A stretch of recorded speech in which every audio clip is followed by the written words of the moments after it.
tonight." Vasiliev took another shaky breath, pausing as he stared over the crowd, and then into the lens of the camera. "Russia will not accept silence and American excuses. We will demand answers. We will demand justice, even if we must seek that justice ourselves." President Vasiliev stepped away from the podium and climbed carefully into a waiting limo, shielded by his security team as the crowds went crazy. The anchor broke in, and the bellowing Russian cheers faded away.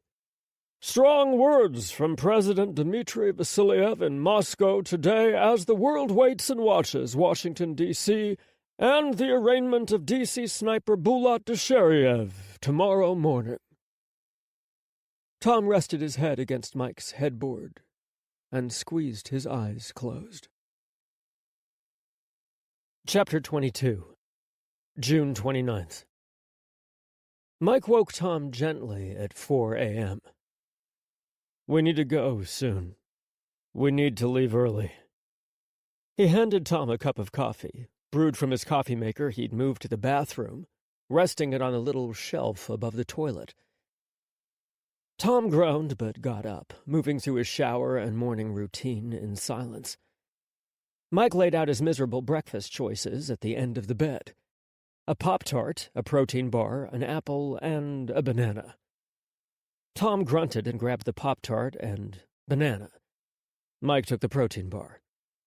Edame watched them with wide eyes, her tail drooping as they left her behind. He drove them straight north into Maryland, and spent 2 hours winding through Silver Springs, University Park, and Glen Arden before sweeping down to Route 214, south of FedEx Field. He took 214 until it turned into East Capitol Street and followed that all the way into downtown D.C. They arrived at the courthouse from the exact opposite direction they both normally came from. They didn't say much on the drive in. Tom was quiet, subdued, and Mike kept the soft bubble of stillness intact. The morning radio spoke for them. Overnight, the protest outside the U.S. Embassy in Moscow had turned into a dangerous riot. Molotov cocktails flew and burned down trees on the embassy grounds. Russian police forces were extremely slow to respond and did little to quell the furious mob. By dawn, most of the dangerous rioters had fled, leaving only the chanting protesters screaming for the U.S. to be evicted from their country. "Most predict another long night of siege against the beleaguered U.S. Embassy in Moscow," the softly accented voice of the radio newscaster said. When they arrived, Mike took Tom up to the 4th floor in the annex through the internal secured elevator. Already, the beefed-up security was clearly evident in the courthouse. Heavily armed marshals in black fatigues stood post outside and in, covering all the entrances and exits. Plainclothes court security officers, contractors the marshals hired to help with the routine security procedures at every courthouse, were in all the hallways, at every door and in the elevators. Their radios squawked with coded signals, units checking in and reporting every 15 minutes. He walked Tom to his chambers and watched him sit at his desk, power up his machine. Then he dashed back downstairs, bullied his way to the front of the coffee line and ordered Tom's coffee, extra large, extra fast, and a scone to go. He took the main spiral staircase 2 at a time and hurried back to Tom's office. When he got there, the door was closed and raised voices echoed within. Shit. He'd been gone 4 minutes and already there was trouble. Maybe not the kind of trouble that he was good at solving. He was good for bare-knuckle fights and chest-pounding, not political catfights and turf wars. Was this Ballard? Coming to grate on Tom so early? Listening closely, he picked out the slow, honey drawl of Chief Judge Fink, his raised voice almost hoarse-sounding. Shit. Shit. Should he interrupt? There was no one higher in the courthouse than Chief Judge Fink. Even Winters, the U.S. Marshal for the court, answered to him. If Fink was hollering at Tom, Mike's professional place was far, far away. But his personal place was supporting Tom. And besides, Tom needed more caffeine if he was going to be fighting duels this early in the morning. This, clearly, was an emergency. Mike strode in, keeping his eyes fixed on Tom. Chief Judge Fink kept yelling, his flappy neck shaking with each shouted word. "Damn it, Brewer, this is not some joke trial. A seasoned hand is needed here. We have to make sure this case goes the way it needs to go." The way it needs to go? Tom's jaw dropped, incredulity straining his voice. The way it needs to go is after the truth, and to follow the letter of the law. This isn't the place for your puritanical Superman beliefs, Brewer. Ballard is concerned you'll use this trial as a platform for your liberal values. And, frankly, so am I. You have a history of being a soft judge. I didn't realize respect for the truth and rule of law were liberal values. This isn't the place, Brewer, Fink growled. We need to send a message to the Russians that we mean business. Putting the screws to this cell is exactly what we need to do. Throw the book at 'em with maximum sentences. Prove to the world that if we get a bloody nose, we give 2 black eyes back. I intend to show the world that our justice system is fair, that we live by laws and due process, not a firing squad. And nothing is decided before the facts are presented. In this case, everything is already decided. Fink sighed, leaning against Tom's small conference table. If you bow out now, no one will blame you. We can say that your trial calendar was too full of cases that couldn't be moved around. It won't look like anything. Tom swallowed. Mike hovered, watching him. Even though he'd barged in, neither man had noticed him. They were that caught up in their argument. Would Tom pass on the trial? Give it up to another judge? The heat would be off him if he did. No more looking over his shoulder, no more fears that eviscerated him day and night. He'd be back to normal, dodging the massive sniper bullet of this trial. But would true justice be served? Fink's words hung in the air like noxious fumes, swamp gas that stung the eyes and choked the back of the throat. Tom had different ideas about justice, Mike knew, than what Fink was proposing. Deciding guilt and a sentence before the facts were heard?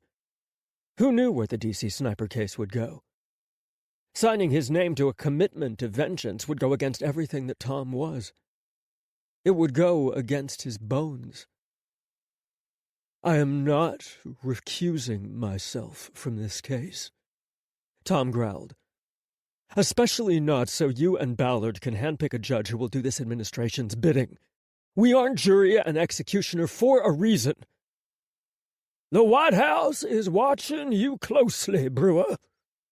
Fink shook his head. Very damn closely. You grandstand or showboat a single inch, and hellfire will rain down on you. Sticking to the law isn't grandstanding. Fink threw up his arms and stormed out, almost colliding with Mike. He'd had the sense, at least, to close the door behind him. The entire 4th floor could have heard that. After Fink's sloped shoulders and hunched back disappeared down the hall, Tom slumped against his desk, exhaling hard and squeezing his eyes closed. Mike set Tom's coffee and scone by his keyboard. What an asshole. He's the chief judge of the D.C. Federal Circuit. He's still an asshole. He shouldn't have talked to you like that. Tom was quiet. Am I making a mistake? Should I just wash my hands of this? Mike blew air out of his ballooning cheeks. I think if you passed it off, you'd be upset with yourself. You'd regret it, maybe for the rest of your life. You know me pretty well, You let me know you. And that comes with the territory. You get to know the person you're dating. It's good to be known. Half an hour before 9 a.m., Ballard breezed into Tom's office. Deshuriev has turned. He's helping us find the rest of the cell, starting with who paid him for the hit. We don't want to tip off that he's working with us. He's going to plead not guilty in the arraignment, but we've worked out a deal. It's the judge who signs off on any deal. We're not just told about it like we're not involved. Yeah, well, you're not involved in this, Brewer. This comes from way, way above you, the White House. So just go in there and do your song and dance with a gavel, and then let us get back to the real work. Tom's soul stung, singed by Ballard's slap to his position. What makes you think his handler and the rest of the cell are even still around? We've found evidence that someone was directing his actions, and he's backing the evidence up with his statement. Look, Deshuriev is major league. Forensics from his rifle match a dozen unsolved murders across Europe. Major hits, clean, professional. Interpol's been searching for this guy for years. They thought he was a ghost. Why is he talking to you? You're not that special. Cute. He thinks he's been set up. Deshuriev wants his handler to pay. He's acting completely fucking normal, thinks he'll get away clean, and the anvil will fall on Deshuriev. Ballard grinned. So you need to play your part. Go along with the script. Be a good boy and sign this. It's the arrest warrant for his handler. Tom read through every page, making Ballard wait. He took in the criminal complaint, the charges alleged against Deshuriev's handler, backed up by the hard evidence in Deshuriev's confession, just as Ballard said. It was a decent case. He scrawled his looping signature on the bottom. Get out, Ballard. Knock before you enter a judge's chambers next time. The arraignment began precisely at 9 a.m. Mike escorted Tom from his chambers, and they stood together outside the rear doors behind his courtroom, behind Tom's bench. For the moment, they were alone. And then the bailiff's booming voice shouted, "All rise!" And it was time. Mike followed Tom and took up his post as close to Tom as he could get. Ballard stood at the prosecutor's table, arrogance leaching from his every pore. He looked stunning in his three-piece suit, a dark navy pinstripe with a blazing white pocket square poking out. He wanted to be on camera, wanted the world to see him, cast him as the hero in the media movie the news channels were spinning in real time. Deshuriev stood at the defense table alone, as if he was representing himself. He stared Tom down, never blinking, like he was committing Tom to memory. The front row of the courthouse gallery, just behind the wooden bar separating the courtroom floor from the audience seats, was reserved for the media. Reporters clutched paper pads and recorders in their sweaty palms, fingering the play pause buttons in their shuffling feet. No still photos were allowed, and there were no flashes, no clicks and whirs of motors. Video cameras recorded everything from the back row, silent sentinels hanging like vultures over the proceedings. Marshals on loan from the headquarters lined the walls, watching both Deshuriev and the audience with wary suspicion. Mike stayed rooted by Tom's bench. The media judgment of Tom's worth began now.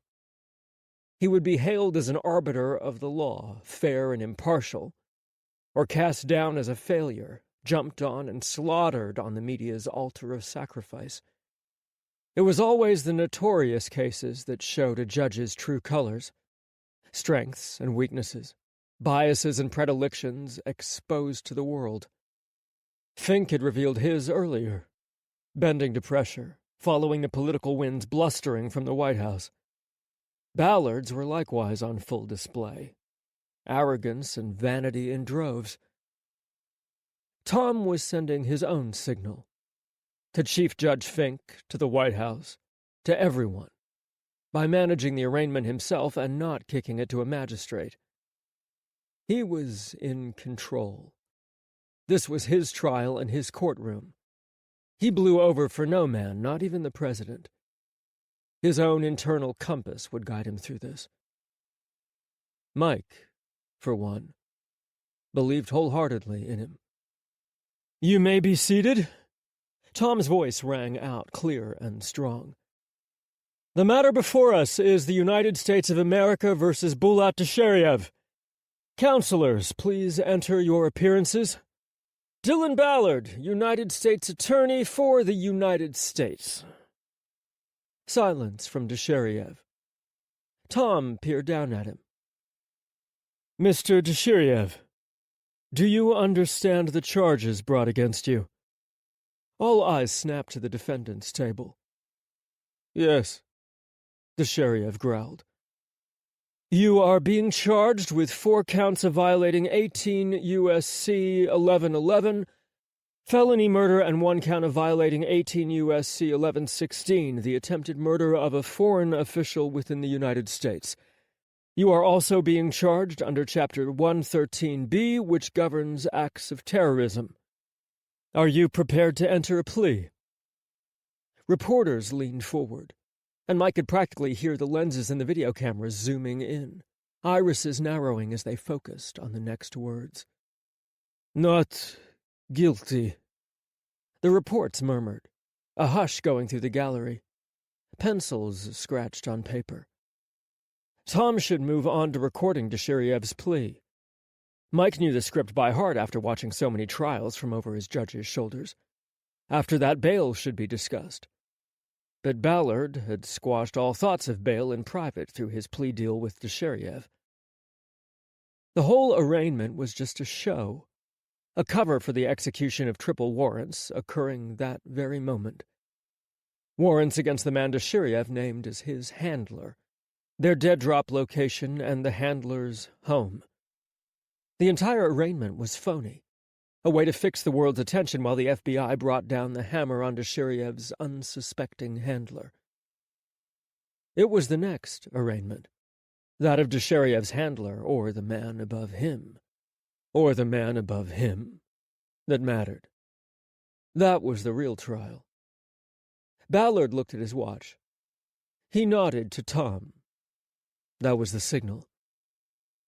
"No bail is set for Mr. Deshiriev. Pre-trial hearings are to be scheduled at a further time." He rose and the courtroom followed, thundering feet scuffing over the carpet and tile. Tom descended from the bench, disappearing out the back door ahead of Mike, leaving behind the rising din of confused voices. Reporters questioning each other and trying to reach out to Ballard for comment, and Deshiriev being led away. By the time they reached Tom's office, the breaking news alert was on screen. Deshiriev's handler had been arrested. Ballard appeared on TV, standing this time in front of the courthouse. "This morning at 9 a.m., agents from the Federal Bureau of Investigation served an arrest warrant for Mr. Vadim Kryakov. The 3-count criminal complaint alleges that Vadim Kryakov planned the assassination attempt of Russian President Dmitry Vasilyev and hired Bulat Deshiriev to carry out that assassination. This plan resulted in the deaths of 3 decorated Secret Service agents and 1 Russian presidential security officer." Ballard looked up, squinting into the sea of cameras. FBI agents stood beside him, a show of America's strength.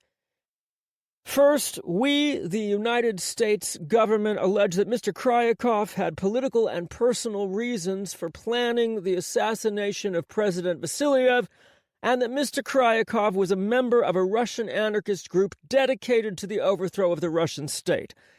Second, Mr. Kryakov hired and financed Mr. Deshiriev, paying him to travel to the United States, establish himself in D.C., and paid a lump sum amount for the assassination of President Vasilyev.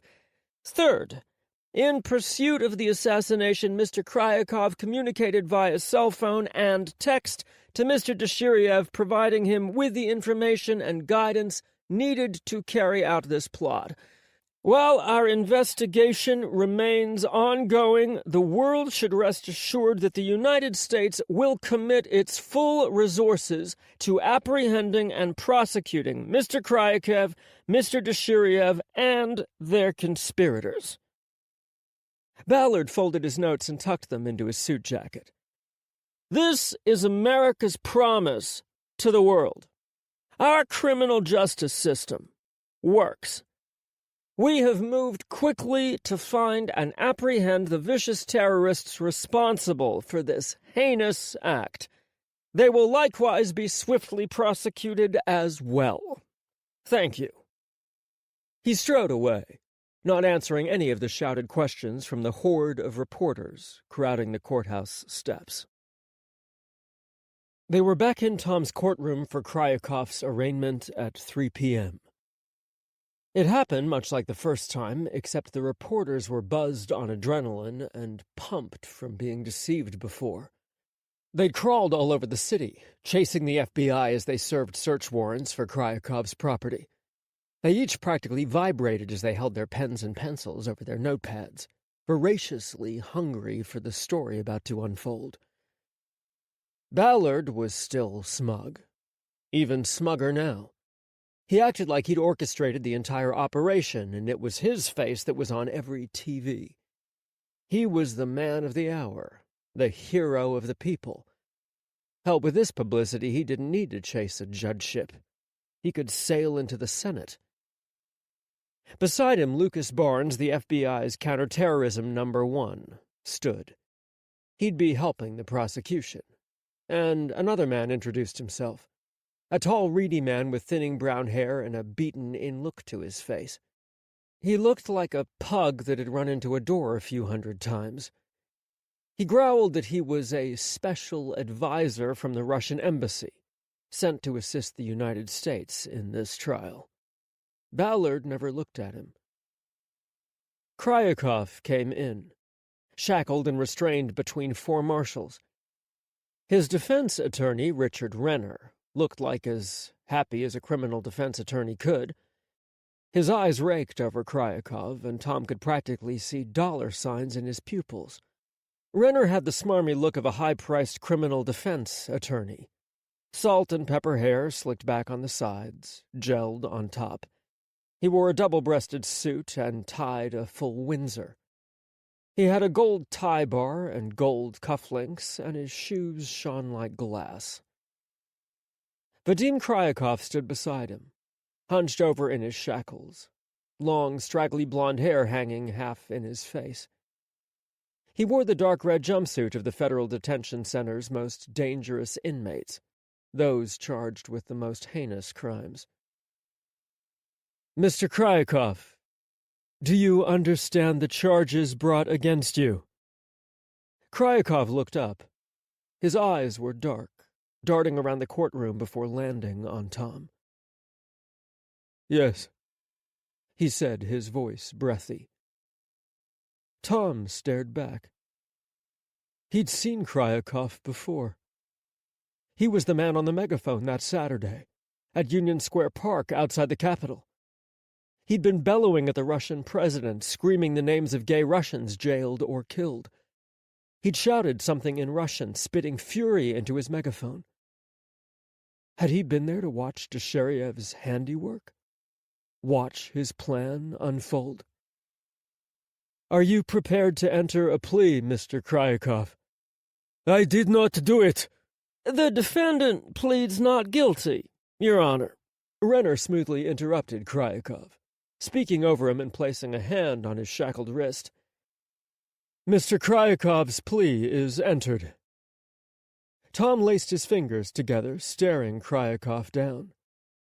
That Saturday kept replaying in his mind. The shouts of the protesters, the bucket drums, the sun, the heat.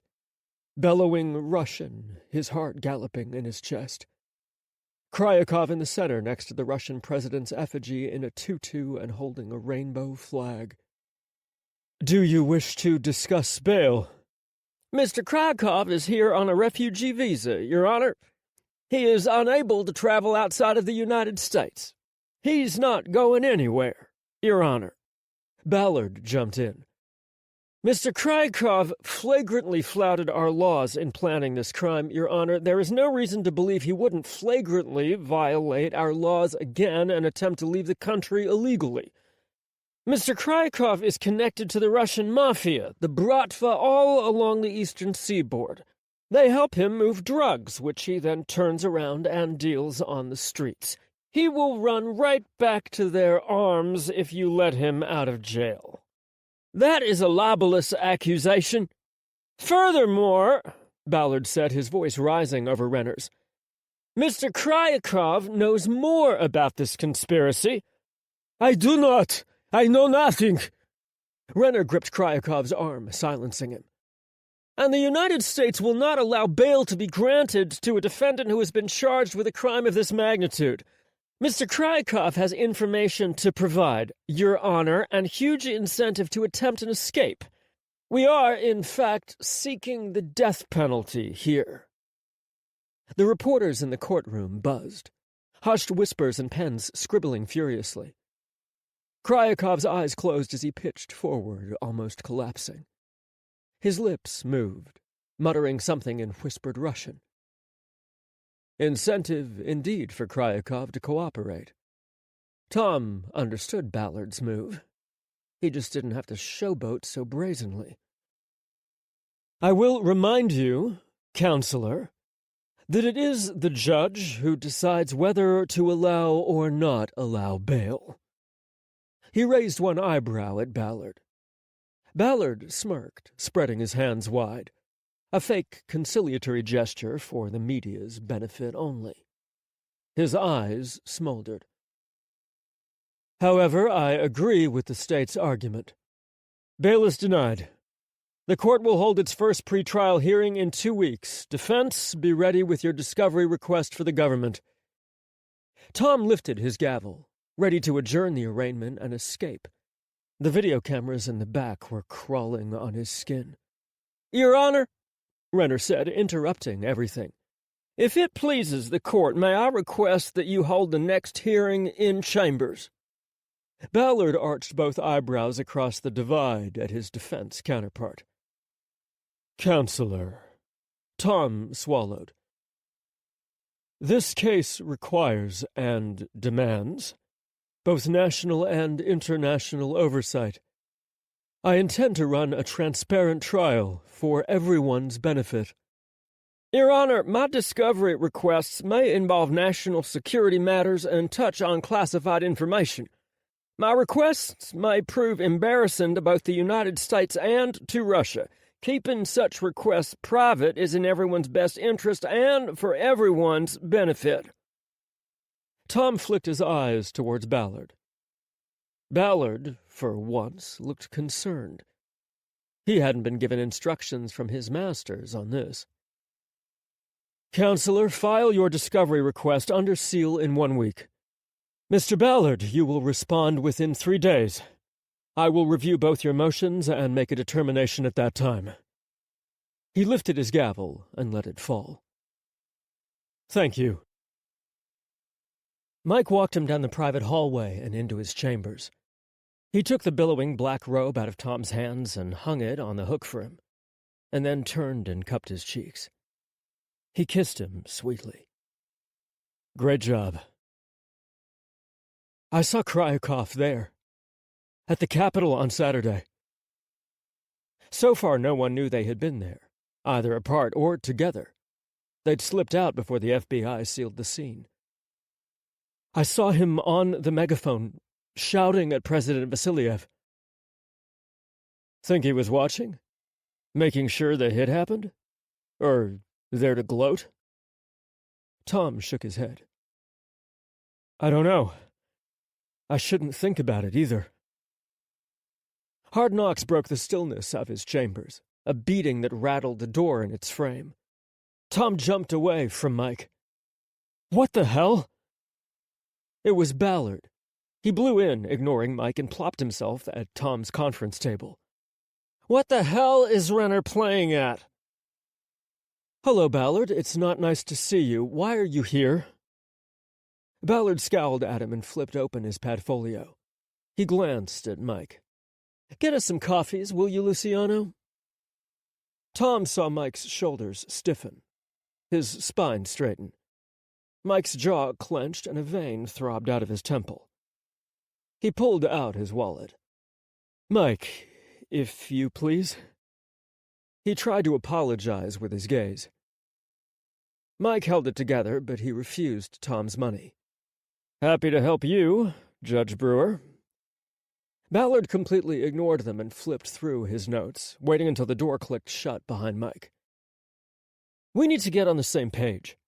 The White House has sent instructions.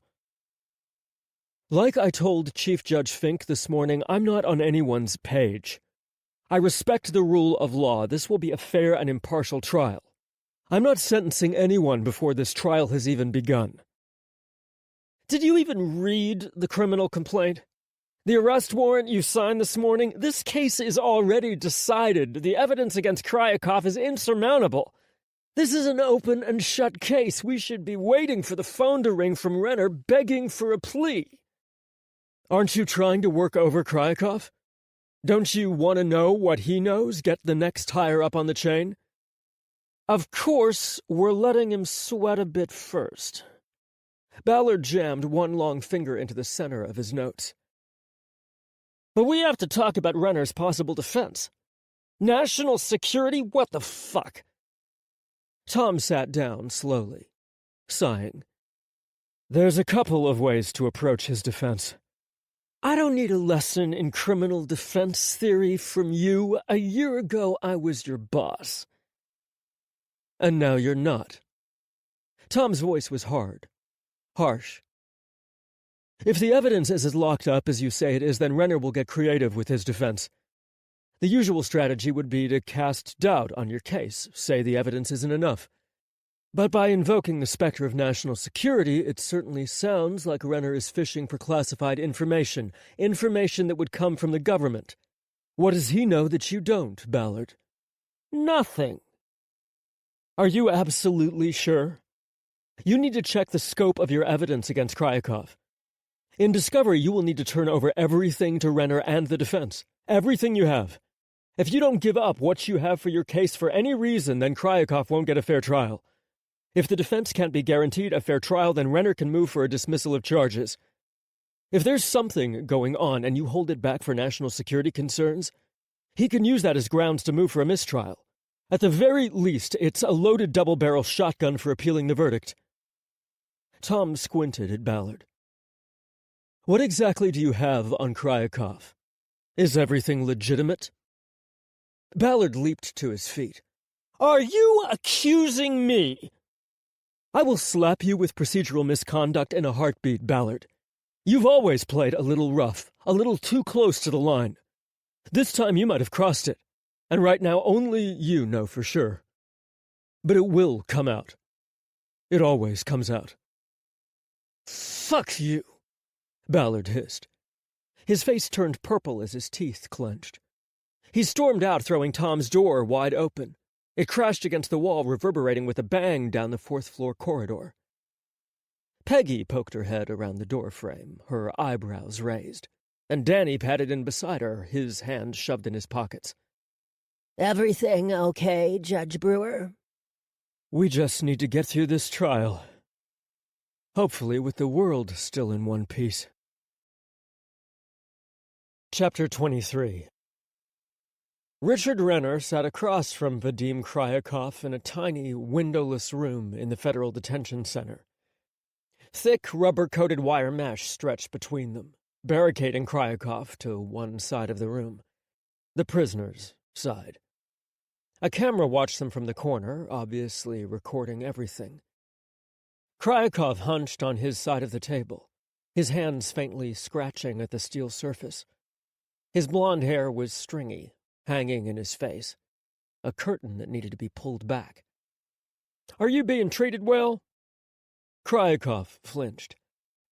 Slowly he looked up and eyeballed Renner, big blue Slavic eyes staring at him like icebergs. I'm in solitary, he said softly. But it is better than the last time I was in prison. Shit. When were you last in prison? Renner flipped through his papers. He didn't have a record of Kryakov being incarcerated before. Had that been left off? What the hell? In Russia. I was jailed because I am Peter. He held Renner's stare. Because I am gay. Renner blinked. He stopped shuffling his papers, laced his fingers together and regarded Kryakov carefully. You are being charged as a terrorist, which means that, though we do have attorney-client privilege, there will also be a team of counterterrorism agents monitoring all your conversations. They're looking for information you might inadvertently admit. Kryakov nodded. Somewhere a counterterrorism agent was cursing his name bitterly. You are a suspected terrorist. The government claims you are an anarchist and specifically that you want to bring about the end of the Russian state. Of course I want the end of the Russian state. They criminalized my existence, threw me in jail for who I am. I escaped to America for a new life, for freedom. He lifted his wrists, handcuffed together. Why would I throw that away? Renner never asked his clients if they did it or not. Whatever crime they were accused of or whatever charges were brought. He never wanted to know. He never asked, and he made it a point to never let them admit their guilt, even if they desperately, desperately wanted to. I could understand, he said, carefully. Someone in your shoes wanting to make a statement. President Vasiliev was shot in front of a gay pride march. That's one hell of a statement. And I wish he had died. Kryakov spat on the concrete floor. But I had nothing to do with this.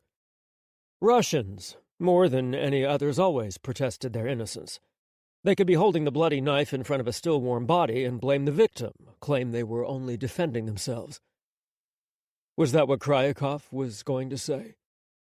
He was only defending himself and other gay men like him. You don't have to convince me of anything. Best to get that out of the way. Let's talk about your defense. There are a few options we can look at. First, the technical evidence. Now, we play the government's rule book and prove to the jury that the evidence is weak and the state can actually prove you were involved. I was not involved. Renner held up his hand, his lips quirked up in a placating smirk. Like I said, no need to work hard to convince me. What evidence do they claim they have? Well, Renner pulled out the criminal complaint and the arrest warrant, filed by the United States Attorney himself and signed by Judge Tom Brewer. They have a text from your cell phone to Desheriev's cell phone identifying President Vasiliev as the target of the shooting. I did not send that text. I do not know this Desheriev. They also have Desheriev picking out your voice as the voice that spoke to him over the phone. Desheriev identified you conclusively. Impossible. Does the number 621 mean anything to you? Kryakov froze. Renner knew a yes when he saw one. And they also have a bag of cocaine that Desheriev says you provided to him. It has his fingerprints and yours. He peered at Kryakov, who was now looking hard at the wall to his left. Are you a cocaine user, Mr. Kryakov? A dealer, even? Silence. I don't know what you want me to say. Kryakov finally growled. Just answer that one question truthfully. It'll help me. I am a businessman. I sell a product. I have many customers. Happy customers.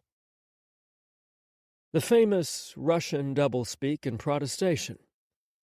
He hadn't so much as said the words, but he'd confirmed it. Did you sell your product to Deshiriev? No! Kryakov slammed his hand on the steel table. I tell you already, I do not know this man. I have never seen him, spoken to him. Never did I text him, never! His icy eyes burned with anger, now more gray than blue. The physical evidence is harder to overcome, but not impossible. I'll be going through the warrants, making sure everything was obtained in a perfectly legal manner. If there is any reason to get something thrown out, I will find it. We can go after Deshiriev's testimony against you, too. The word of a mercenary for hire, please, he has zero credibility. Altogether, is the evidence enough to point to conspiracy, enough to convict a man to death? I can make a case to the jury that this is way, way too low a threshold. It's a good argument and a win over the bleeding hearts. If you cannot get the evidence thrown away. Renner blew air out of his ballooning cheeks. Well, there's another defense we can run. You ever been to Texas? Kryakov glared at him. He said nothing. Texas is one of the states where this defense works real well. It's a modification of lex talionis. You know what that is? Kryakov shook his head. An eye for an eye. Renner grinned. Justifiable homicide. In Texas, they say it like this. Sometimes a man just needs killing. Kryakov's eyes flashed. Not with anger. Not this time. Something else. Something hungrier. He leaned in, no longer hunching, no longer afraid. His eyes narrowed, and even his hair seemed edgier. No longer meek and stringy, but framing a face cut from a glacier. Vasiliev needs killing. So to run that as a defense, we expose all of Vasiliev's dirty laundry. All of Russia's dirty laundry. Vasiliev was one of Putin's thugs, yes? Well, we paint the picture for the world. Russia, a totalitarian state. You, little David, fighting for your life and your rights against the Goliath that imprisoned you. Tortured me. And tortured you because you're gay. You're a refugee, so bam, even the U.S. government thought you were suffering, and they airlifted you out of Russia and brought you to the land of equality. Renner smiled like a shark might. We paint that picture in Technicolor 3D. I bet you more than a few jurors will wish Deshiriev had been a little better with his aim and Vasiliev was a smear inside a wooden box instead of a pain in the ass on CNN. How will you do this? How will you expose Vasiliev? I have worked against Putin and Vasiliev my whole life. Now you say you can do this, no problem. How? Kryakov leaned forward again, punctuating his questions with raps to the steel tabletop. I file a discovery motion that asks for everything. You see, in America, we don't do show trials, and we don't do monkey shit shows either. This judge, Brewer, he gives defendants a judicial handjob. He loves overindulgent defense attorneys, making sure everything is fair, fair, fair. We can play that like an electric guitar. We're entitled to everything that is material to our defense, so I want it all. The government's position on Vasiliev, human rights abuse the government knows about, public denouncements from Amnesty International and every other bleeding heart organization. Renner hesitated. There is a big risk with this defense. I need to be straight with you. Kryakov frowned. I'm essentially putting your motive under the microscope. Ballard, the U.S. attorney, could turn around and say that we made his case for him. We're pulling juries from the D.C. Federal District. That's D.C., all of D.C. Gangbangers in the Northeast, rich conservatives in the Northwest and Georgetown, and Green Party equality-loving progressives by the river. This case is internationally notorious, so there's no hope of getting a change of venue. Some of the jurors will have their minds made up before the trial, and it's a Sisyphean effort to change their minds. He held his breath. And there are the 3 dead Secret Service agents. Ballard'll try and stir hearts with patriotic fervor, and he'll win a lot of points playing the heartbroken, grieving families and stricken nation card. The funerals are coming up, and that'll be a masturbatory experience for Ballard and his prosecution team. Kryakov growled, and he grabbed his head, as much as he could with his wrists shackled. This is not good. Why do you play these games with me? Do you want to help me or not? Mr. Krakow, I will do everything I can. Then find the man who did this! Krakow exploded. Find the man who set me up! Who really hired the Shiriev? He sighed, pressed his lips together, smiled a tight, thin smile. Mr. Krakow, do you watch a lot of television? Hollywood movies? Seen a lot of setups on screen? It's not that easy in real life. People just don't get set up. Kryakov's stare turned frigid, wrathful. There's physical evidence connecting you to this crime. Cell phone texts verified by both cell companies and the cell tower. Your fingerprint. The Shiriev statement backs up the hard evidence. He held his hand out over his notes as if he was summoning the truth from the warrant and the complaint. I'm not asking you if you did it, and you don't have to try and convince me you're innocent. My job is to defend you, not believe you. Lunging, Kryakov grabbed the rubber-coated wires, his fingers wrapping around the mesh screen like claws. I did not do this, he growled. I am being set up. By who? That is your job. To defend me, you must find who truly did this, who set me up, who has the power to do this kind of thing, who can change cell records, plant fingerprints. His mind whirled, racing from one thought to the next. It was preposterous. It was ludicrous. It was the stuff of bad Hollywood movies, Bruce Willis flicks with too many explosions and too little sense. But if there was one government in the world that wanted Vasiliev dead, it would have been the United States. Hadn't Vasiliev just come from the capital where he'd met with congressional leaders who collectively gave him the finger? Bipartisanship, at least in defiance of Russians' aggression in Eastern Europe.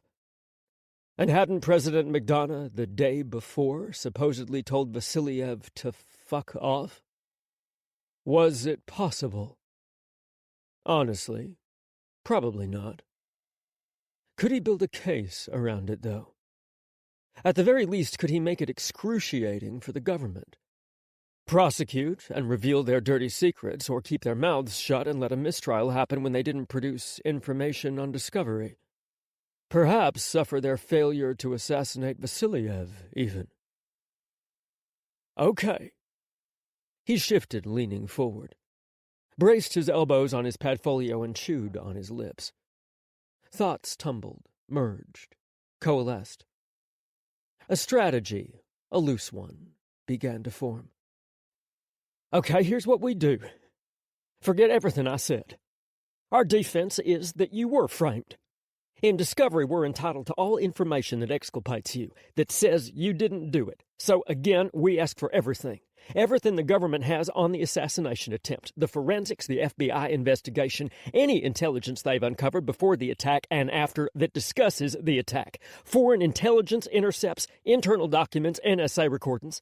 Human intelligence sources and their reports. What has the CIA's top spy in Moscow said about this attack? Anything and everything the FBI, CIA, NSA, and Secret Service have on this. Our government's investigation in total.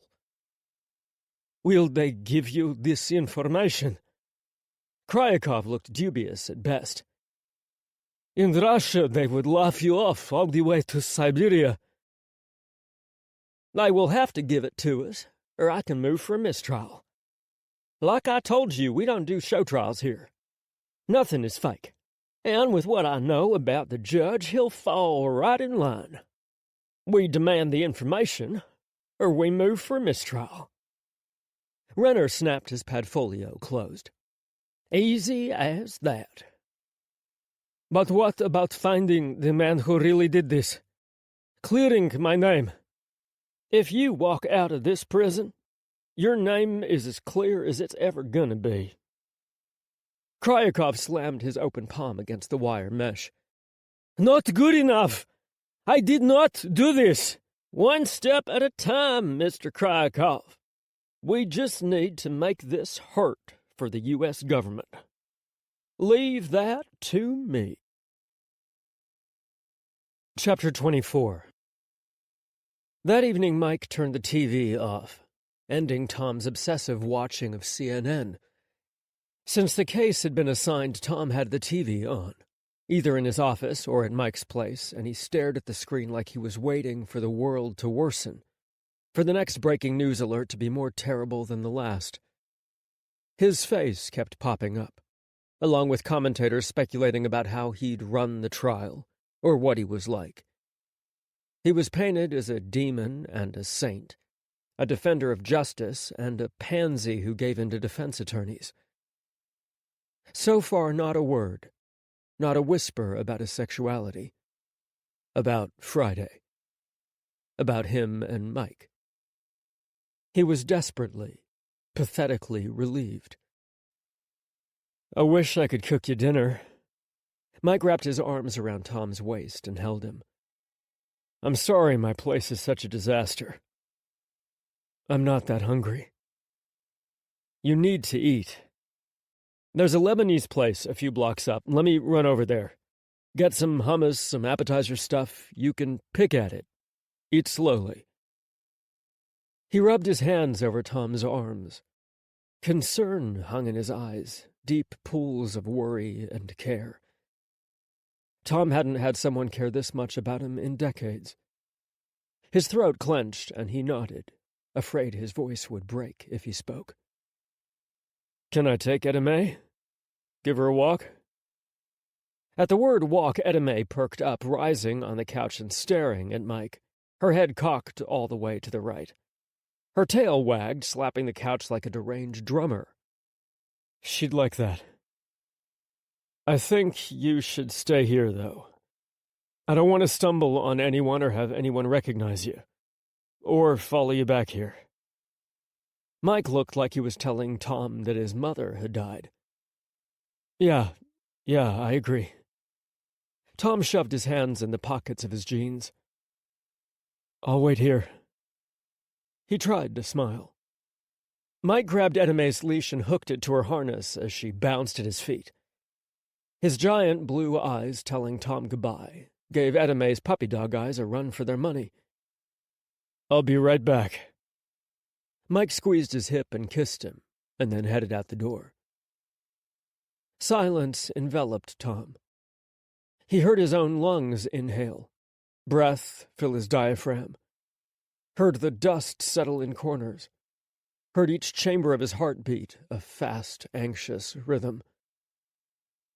From silence came loneliness, slamming into him like he'd taken a belly flop off an Olympic high dive. He was alone. Completely and utterly alone. The sound of the door closing, the lock turning, played over in his mind, twisting until it became evil.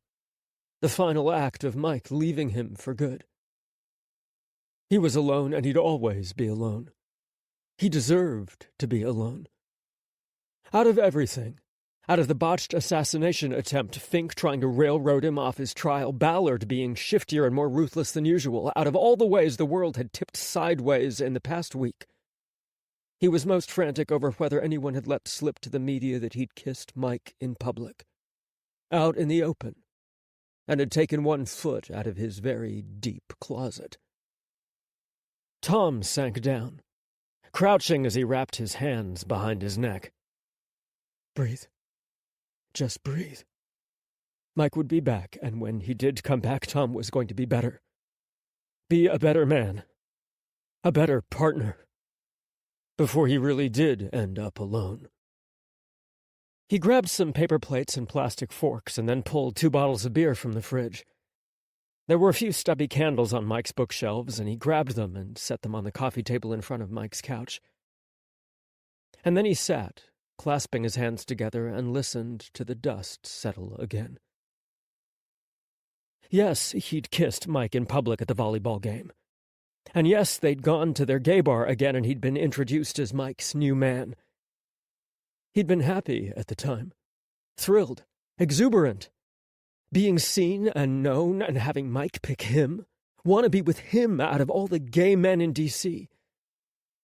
Now he felt like he was hammering his closet shut from the inside, shoving towels onto the door crack and blocking out every speck of light that tried to shine through. Had anything changed between them? No, not really. He was leaning on Mike more, and maybe the sharp divide in their professional positions was highlighted today thanks to Ballard. Mike was a marshal and he was a judge. He'd heard of marshals hooking up with AUSAs before, but that was considered scandalous. A prosecutor slumming it with a marshal. The other attorneys had looked down their noses when it happened, at the attorney reaching too low in the search for love. He didn't care about any of that. Mike was so much more than who he was at the courthouse. He was everything. Simply everything. He was quickly becoming Tom's home base, his tree fort, his lighthouse, and his castle. He was already Tom's lover and cementing himself as his best friend, too. All the little ways he cared. From taking his judge's robe to walking Etta May, from encouraging him, and even when Tom's mind was 1,000 miles away, to making sure he ate. The world had changed around them, making their fledgling relationship suddenly catastrophic to both their careers. What they needed right now was to focus on their duties, be the best they could be professionally. But the best Tom could be was already starting to wind through how he felt for Mike. Without Mike, he was woefully incomplete, as a man and as a human being. Humans weren't meant to be alone, and he'd been in exile from his own people for far, far too long. How did he break apart the puzzle of his soul when he'd finally put all the pieces together? Could he ever function properly again, knowing what he was missing if he walked away from this? From Mike? Humpty Dumpty had fallen 25 years ago and he was finally back together again. Could he survive another collapse? There was something inside him that wanted to run, though. Run from Mike's care and his smiles, his tenderness and everything about him. He didn't deserve Mike's affection. Their relationship was too risky. Coming out was wrong. It would end in disaster, sheer epic disaster. Everyone would know about him, that he was gay, that he'd been living a lie for his whole life. The world around him would change. Everyone around him would look at him differently. And the shame he felt within running down his bones, sliding down the inside of his skin, would suddenly be exposed, painted across his body and shown off for the whole world to see. His soul would be flayed open, spread for the masses to excoriate. He wasn't ready for his world to change. His closet was safe. Dark and lonely. And safe. His toes curled inside his shoes as he tried to breathe. His whole body shook, trembled. His lungs, his breath quaked. Mike made him feel alive. Made him come alive, made him dream again. If he went back into his closet, his soul would atomize and he'd turn into a skeleton, his life bleeding away until he was nothing more than a bereft bag of bones, constantly remembering what might have been, if only. If only he was strong enough, brave enough, man enough to accept both the man he was and the man he craved. Tom heard them before they arrived, heard Etta May's nails clicking on the linoleum of Mike's building, and Mike's voice urging her along. She was probably tired and moving slowly. Tom stood, and his whole heart quivered. God, he wanted this. So much. Mike burst in, straddling Etta May and hurrying through the door with a giant paper bag stuffed with styrofoam containers. He spotted Tom, the plates, the candles, the beer, and broke into a beaming smile. "Honey, I'm home." Holding out his hand, he pulled Tom in for a gentle kiss. Tom sagged into his arms for a moment. They ate on the couch, Mike feeding Tom bites of everything he'd bought. He might have bought one of every item on the menu. Food crowded the coffee table, the end tables, and the floor. If Etta Mae weren't snoring, she'd be stealing food for sure. For the first time since the shooting, they laughed together again. And when Mike gently pulled Tom on top of him, Tom went with a smile. Kissing turned to necking, which turned into a slow, then fast strip. Etta Mae ended up with Tom's shirt over her head, and they stumbled half-naked to Mike's bedroom, kissing and trying to strip out of their briefs and crawl into bed at the same time. Mike sank into Tom, kissing every inch of his skin, wrapping his arms around Tom's shoulders and thrusting deep into his center. Tom shouted as he came, right after Mike, gripping the headboard as he sucked in ragged breaths. And Etta Mae bounded onto the bed, leaping up and shoving her face between them. Mike flew back, sputtering, and Tom gasped, his whole body vibrating. Etta Mae tackled him, pancaking him as she sat on his chest and stared at Mike, as if she was Tom's guardian who had just saved her owner. "Your bed is lower than mine," Tom laughed, one hand on Etta Mae's head. "She can't jump up on mine. I have to lift her up." Mike breathed hard. "Jesus, I think I'd lost a year of my life." "She thought you were killing me." He ruffled her ears. "He definitely wasn't hurting me, girl. It was all good. I loved it." Etta Mae huffed and laid down, spreading out over Tom's chest. She rested her head on his shoulder. "Mine." "I can get bed risers." Mike tapped Etta Mae on her nose. "I can fix this. You may have won today, but tomorrow—" He grinned. Leaning over, he kissed Tom around his smile and gently pushed Etta Mae away when she tried to nose between them. Mike and Etta Mae wrestled, elbowing and headbutting and laughing, but eventually Mike ended up back on top of Tom, and Etta Mae sat beside them, glaring. She turned her back, lay down on the other side of the bed, and curled up to go to sleep. "She's gonna steal that half of the bed." "That's okay."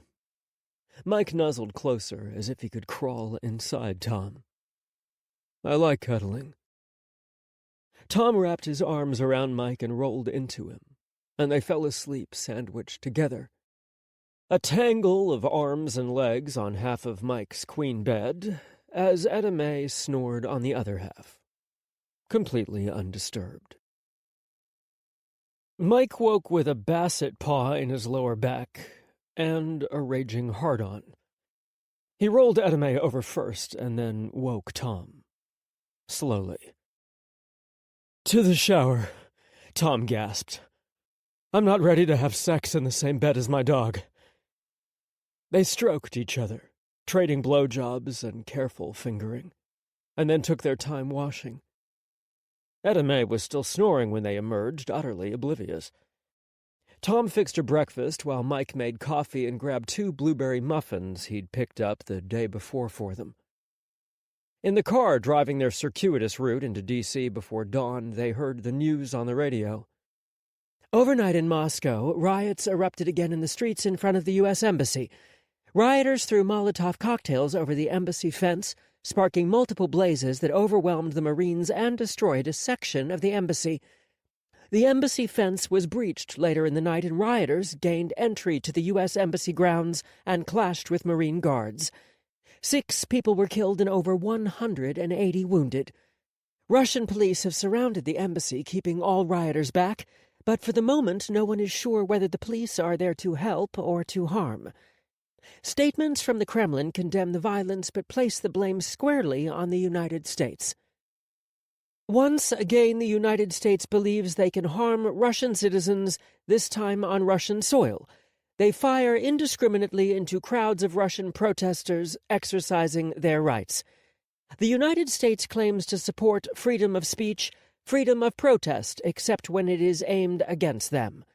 Their Marine forces were so overwhelmed by these simple protesters that they reacted like cowards, shooting at unarmed civilians. Reports from eyewitnesses on the ground suggest that the protesters who stormed the U.S. Embassy were Russian Special Forces soldiers and FSB operatives. Tom grabbed Mike's hand and held on for the entire car ride. That afternoon, President Dmitry Vasilyev ordered all non-essential Russian personnel out of the Russian embassies and consulates in the United States. 2 Russian subs were caught patrolling the edge of United States territorial waters, one off the coast of Maryland and one inside the Gulf of Mexico. The next day, President McDonough spoke at the funerals for the 3 slain Secret Service agents, laid to rest at Arlington. His speech was broadcast to the world, and he addressed President Vasilyev directly. These American heroes died serving their nation, performing their duties to the limit of perfection and beyond. These men made the ultimate sacrifice. They acted to help secure a better, safer, and freer world.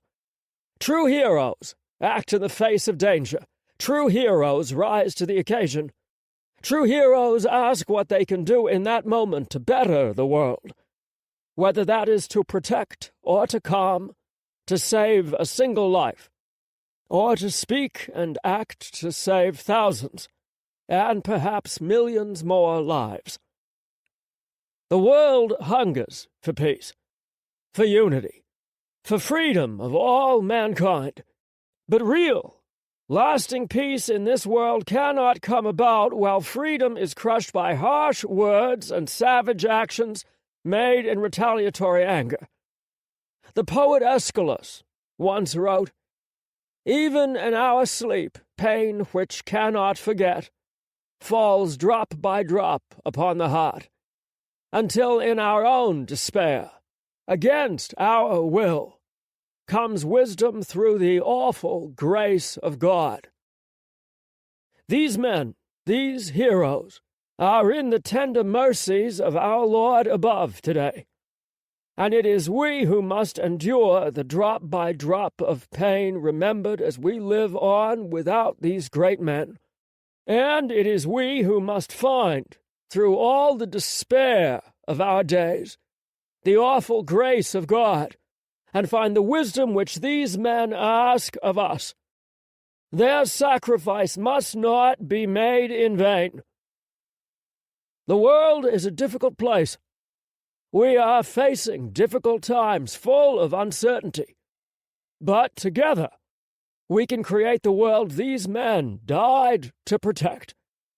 President Vasilyev, let us tame the wilds of our country's hearts and turn away from the savageness of revenge. We must dedicate ourselves, together, to the pursuit of peace in honor of these brave men we lay to rest today. Thursday, reporters decamped from Tom's house, figuring that he'd moved out for the trial. They still surrounded the courthouse and the annex day in and day out, and profiles on Tom, Ballard, and Renner were nightly news staples.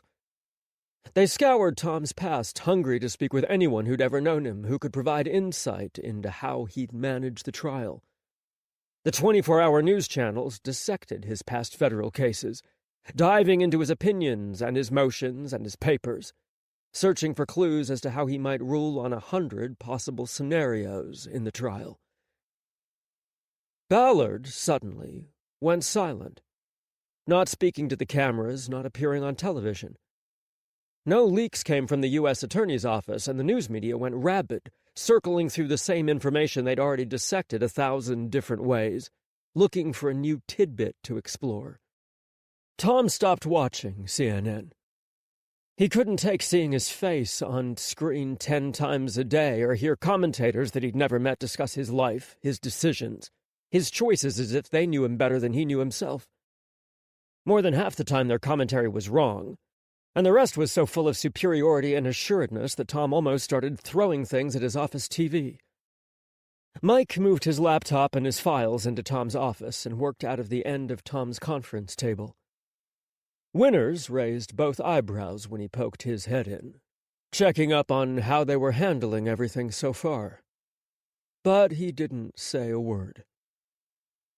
It was good having Mike nearby. More than good. Having him nearby in earshot, in stumbling distance if he really needed him, was a balm to his sanity.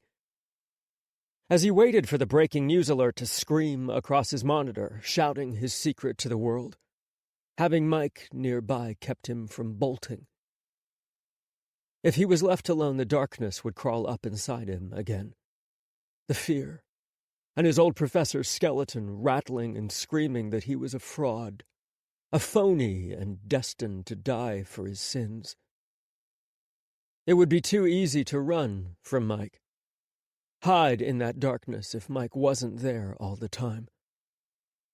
Mike's constant presence, his solidity, his unwavering commitment to Tom, was becoming the anchor of his world. Chapter 25, July 3rd. Friday, just as the clock struck noon, Mike leaned back, stretched, and cleared his throat. He gazed at Tom as if trying to figure out how to spit out what was inside him. Tom could practically see the gears grinding in his mind. Everything okay? It's the July 4th weekend. Tom nodded. The whole government was shutting down, and American flags dotted every square patch of grass and flapped from street corners and stoplights throughout D.C. With the ratcheting tension between the U.S. and Russia, the holiday was taking on a supersized status this year. Do you have plans? Mike made a face. He pulled a folder from the bottom of his stack and crossed to Tom's desk. He held it with both hands. I didn't know if you wanted to do anything. I understand if you just want to go home or stay inside for 3 days. We can probably move you back into your own house, too. Or... Mike smiled shyly. I thought you and I, could get out of D.C. He passed over the folder. Inside, a few pages had been printed out. A flyer from the web for a secluded cottage on the Maryland shore, complete with a private beach. The cottage was small, just a studio, and rustic. The kind of private beach vacation that a Marshal could afford. But it was very private and very secluded. Empty sand stretched for miles on either side of the cottage, the flyer promised. Uninterrupted privacy. I put a hold on it.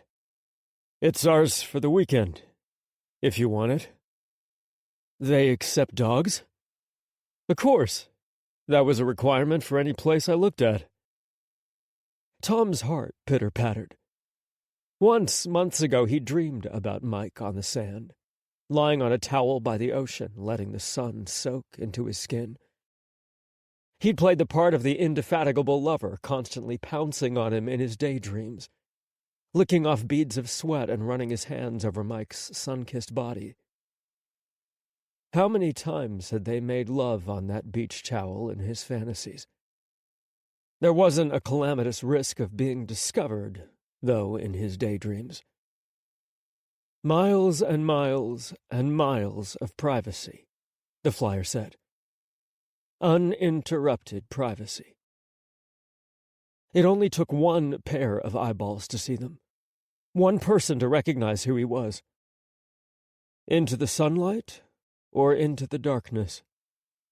His toes curled inside his dress shoes, pressing against the firm leather of his wingtips. He should say no to Mike, to this vacation. He should get rid of the trial, march into Fink's office and tell him he could have the damn thing, and the heartburn, too. He should tell Mike they needed to cool it, be careful, at least, until this was done. But if he turned around now, he'd start running until he found the very end of his closet, and looked right back into the face of his old professor, into the empty eye sockets in his skeletal face, and his cackling, bony jaw. And he'd never come out again. Let's do it, he breathed. He nodded. Let's go. Oh, it was worth saying yes just to see the smile on Mike's face. He grinned in return at Mike's exuberant joy. "I gotta call and confirm." Mike bounced on the balls of his feet. "Let me go let him know." He pulled out his wallet and ducked into the hallway, hiding the full price from Tom. Tom breathed out slowly, closing his eyes. Miles and miles of uninterrupted sand. Privacy. He could do this. They could do this. Mike drove Tom to his house to grab a few things. Swimsuits, t-shirts, shorts, flip-flops. They didn't plan on leaving the cottage aside from hitting the sand and the surf. Tom grabbed a few toys for Anna Mae and another couple of towels for her. Mike packed fast at his place and was ready to go in just a few minutes. As Tom was putting Anna Mae's harness on, Mike rifled through his mail, bag already in hand. He sucked in a sharp breath. Tom turned to him and saw him staring at an envelope with wide eyes. "Something up?" "My last STD check." Mike clutched the envelope, grimacing. "Silvio was cheating on me. I caught him screwing another man without any protection. I don't know how long that was going on, so I went and got the whole shebang. This is my 3-month blood test results." He took another breath and exhaled slowly. Tom frowned. "Was there anything on the other tests?" They were using condoms, but still. No, I would have told you. This is really my last major one for possible HIV. The risk is low. Silvio was on PrEP, but I just want to be absolutely certain." Mike slid his finger into the envelope's seam. Paper tore. He tugged out the single sheet inside, and his eyes roamed over the table, the grid of tests run, and the results on the right-hand side. Tom averted his eyes. Mike beamed. "My blood test is still negative." Tom smiled. "Good. I'm glad." He hesitated, but then dove right in. "So you weren't using condoms with your ex?" "No. If I'm serious about someone and we commit to monogamy, then I like to ditch the condoms. I'm kind of old school that way." He shrugged, and his shoulders hung up by his ears. "I just like to really be with someone. And I'm old-fashioned. I don't like to share." "We're serious about each other." Mike blinked. "I'm very, very serious about you. Us. You're definitely the only man for me. I'm not looking for anyone else. Anything else." Mike's voice was breathy, shaky. "Are you saying you wanna—" "I have 25 years of negative test results." It was Tom's turn to shrug.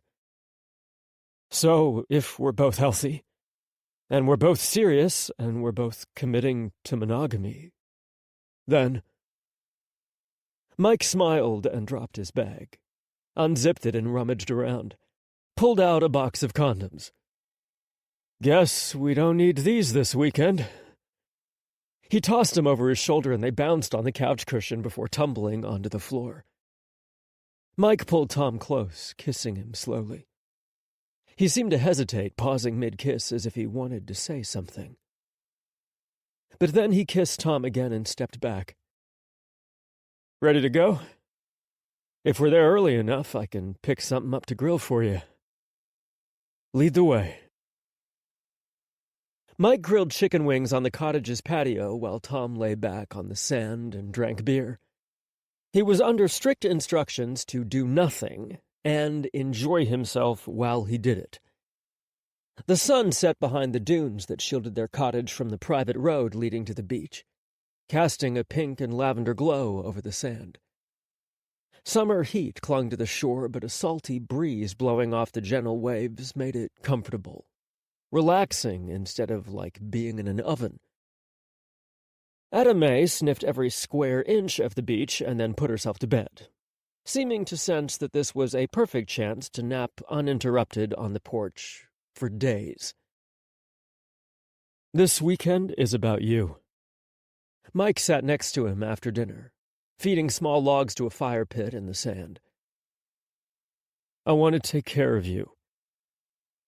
Let's make it about us. Tom leaned into Mike. Mike showering him in affection made his heart and soul go all squirmy, not used to this much care and totally out of his depth on how to reciprocate. It also made his guilt swell, rise within him until he felt a dam was about to break somewhere deep inside.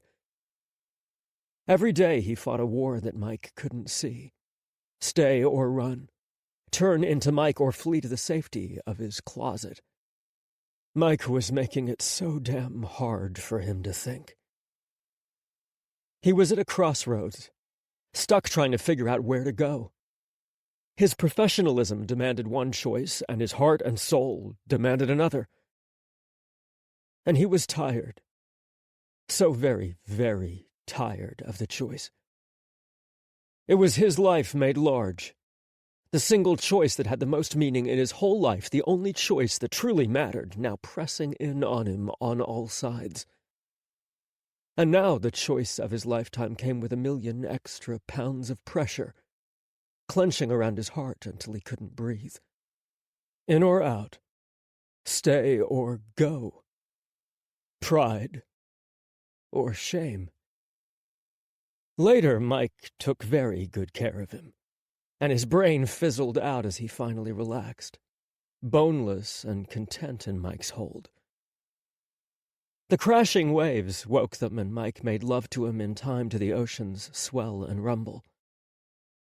For the first time there was nothing between them, and he saw in Mike's eyes something new, something tender and soft. Mike kissed him slowly as he thrust into Tom, pushing his hair back, cupping his face. When Mike came inside him, he stared into Tom's eyes as he exhaled shakily, breathing hard with his lips pressed to Tom's. Tom was near catatonic after, the roars of sensation undoing him completely.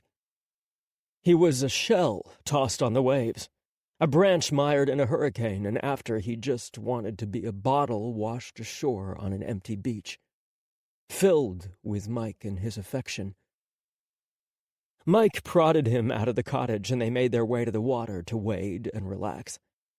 May joined them for a little while, but decided chasing birds was more fun, before snoozing on the cottage's porch.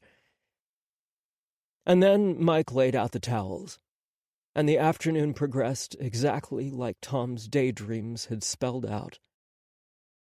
Mike was a god in the summer sun, his sandy hair catching the light and spinning threads of gold. Sweat glistened off his skin, traveled in slow drips down his chest and abdomen, beaded in droplets on the ends of his chest hair. His toes dug into the sand, and he lay on his side, propped up on one elbow, laser-focused on Tom. Tom felt like an unwashed mutt from the rescue shelter compared to Mike. But Mike looked at him like he was something special. And damn it, he was going to try to rise to that. Be the man Mike thought he was looking at. Mike did, in fact, taste like joy and perfection, and like freedom and all of Tom's dreams come true. Mike grilled again while Tom fell asleep on the sand before dinner. Later they watched the stars come out as they lay with their heads together. I think I want to retire to the beach someday, Mike whispered. Would you want to? Live on a beach? See this every day? I could be persuaded. Tom felt Mike's smile. Mike had his face pressed right into Tom's cheek, into his neck, and his arms were wrapped around Tom, their legs tangled together. Mike was a human koala bear, and Tom was happy to be his tree. I could be happy anywhere, I think. With you. Mike's voice was soft. Tom reached for Mike's arm lying across his chest. What do you see in the future? What do you want? 5, 10 years further along? I want to stay with the Marshals, but I'll have to transfer courts. I really shouldn't be dating you and be your JSI.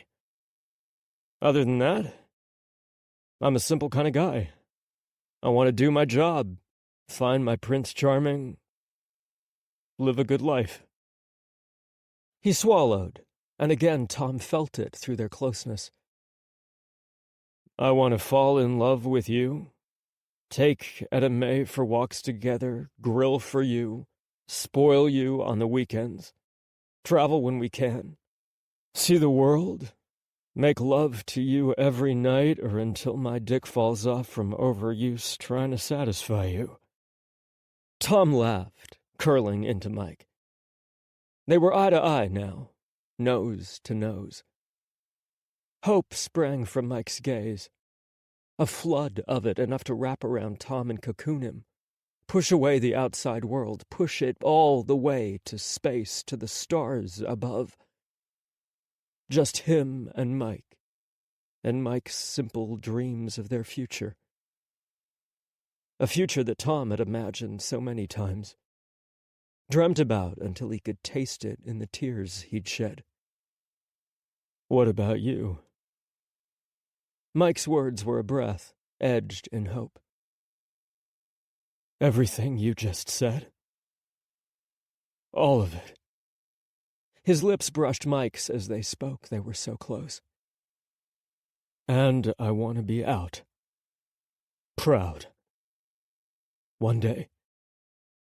Mike's smile rivaled the stars. He rolled on top of Tom, burying his elbows in the sand, and rested his forehead on Tom's. They didn't say anything, just kissed sweetly until the fireworks started off barges to the south and brilliant lights lit the sky, rainbows of shimmering colors that fell like glitter. He could see joy in the shine of Mike's eyes, in the reflection of the fireworks.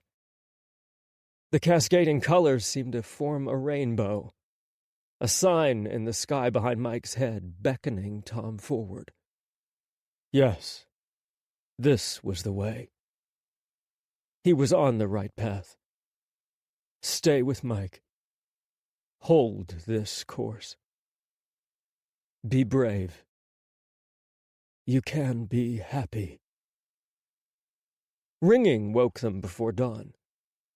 Mike's Marshal phone, his official one, clattered on the nightstand. Mike grabbed for it, rolling onto his back as he answered. What? Viega's voice came over the line, loud enough in the quiet morning to hear clearly. Morning, asshole. Where are you? More importantly, where's Brewer? None of your damn business where I am. Brewer's safe. Mike reached for Tom, resting his hand on Tom's thigh. Well, wherever you are, get in contact with Brewer. We can't find him. He's not answering at his house, and he's not checked into the Hyatt. We need verbal confirmation he's good, and then you need eyes on him within 2 hours. Mike sat up. Those were the procedures for an active threat. What's going on? Russia launched a shit show of military force overnight. They say they're just exercises, but the president moved everyone up to DEFCON 3. We got tipped off by the FBI that some Russian gangbangers are on the move, too. Could be nothing, could be a coordinated attempt to make a hit. We need to secure Brewer. Okay, yeah, I'll get in contact with him. Mike swung his legs over the side of the bed. I'll get him and take him to a secure location. Maybe you can actually put him in the Hyatt. You know, under our secure protection, at the taxpayer's expense. Mike hung up on him. Tom draped himself over Mike's shoulder, leaning on his back. Everything okay? No. Mike buried his face in his hands. Something's going on. We've got to get back to D.C. Chapter 26, July 5th. Dark leaden clouds, brimming with heavy rain and sparking with furious lightning, swirled over the Baltic states of Estonia and Latvia, and out into the Gulf of Finland. Winds tore left and right, shaking over the U.S. recon plane running a racetrack pattern from Finland to Estonia and back again, skirting the edge of Russian airspace.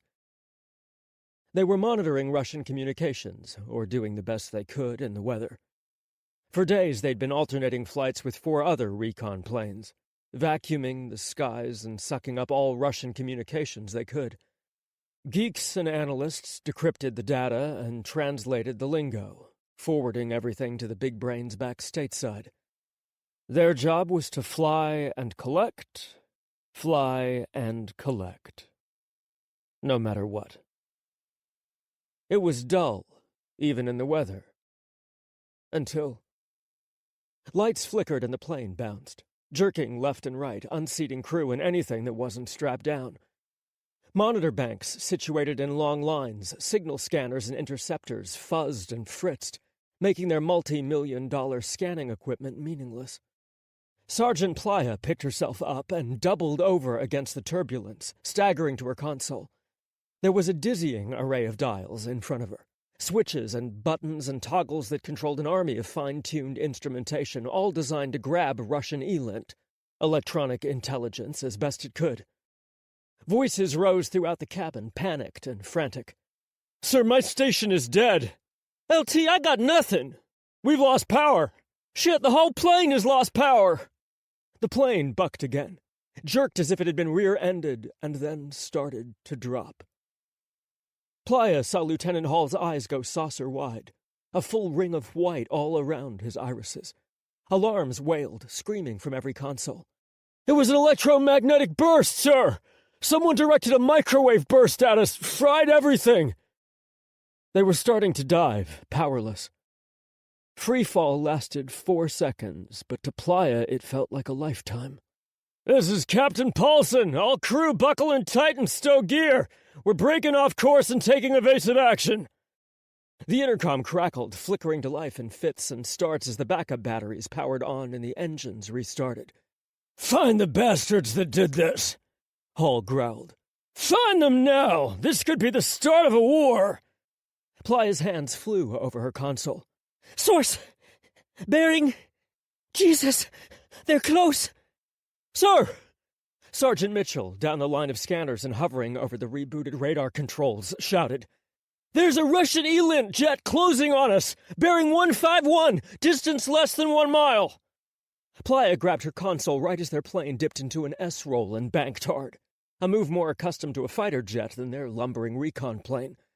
One of the scanners leaned down and puked between his knees. "How did they get on top of us?"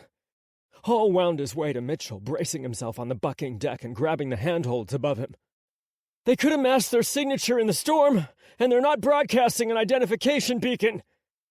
As Mitchell spoke, 4 more dots appeared on the screen, flanking the Russian spy plane. "Oh, shit!" Mitchell cursed. "Sir, 4 Sukhoi fighter jets now on station. Distance 1/2 mile. They're on an intercept course." "Have they painted us with radar?" Hall's voice dropped, clinically cool. 1/2 mile from an attack run of Russian planes. The odds were not in their favor. "They just did!" Mitchell looked up, meeting Hall's gaze briefly. Paulson's voice broke over the intercom again. In the cockpit, he was receiving the same information from his flight crew. "Brace for impact! All crew, brace! Brace!" Hall threw himself into a jump seat as the bulky, blocky communications and electronic surveillance plane dove, spiraling and banking hard in a wild, evasive pattern. Wind shears howled against the airframe and G-forces pinned the crew into their seats. Mitchell started reciting the rosary. "This is it," Playa thought. "The Russians are going to shoot us down. World War III is about to begin.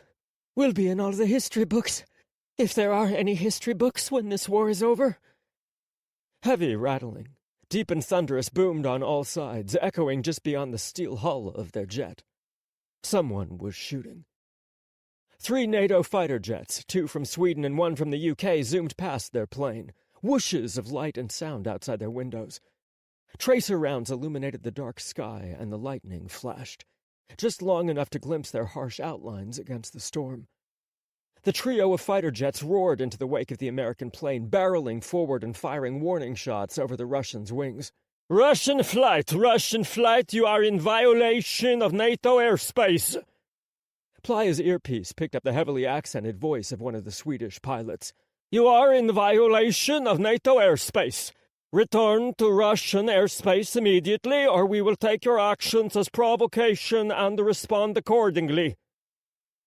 Unfailingly polite, as always. Move, bitch, get out of the way, would be how she'd say it. Or, get the fuck out of our face. They kept diving, but the half-barrel rolls stopped. And finally the dive tapered off, too. Playa sat back as Captain Paulson leveled their recon plane out, and all around the cabin, shaky sighs mixed with nervous prayers.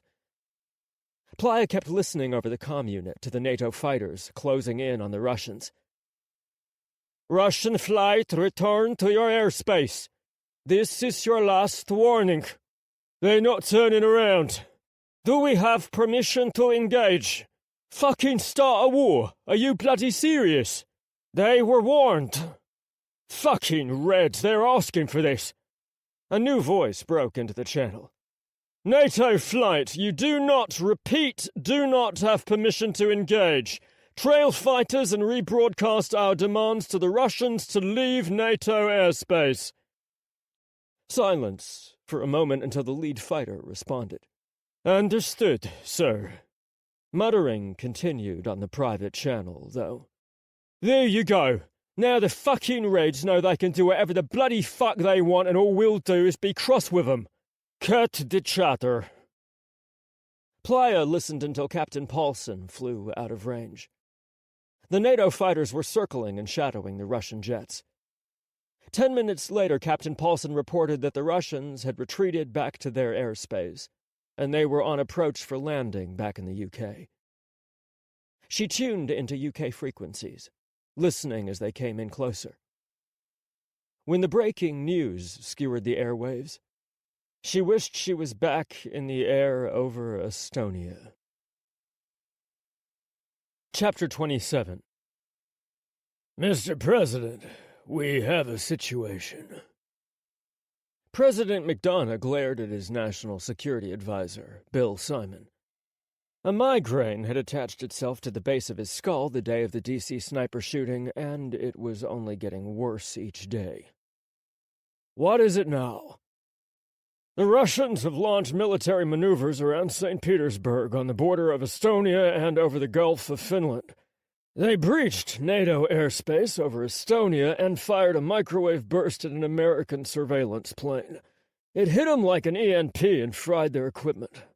Jesus Christ! Is everyone all right?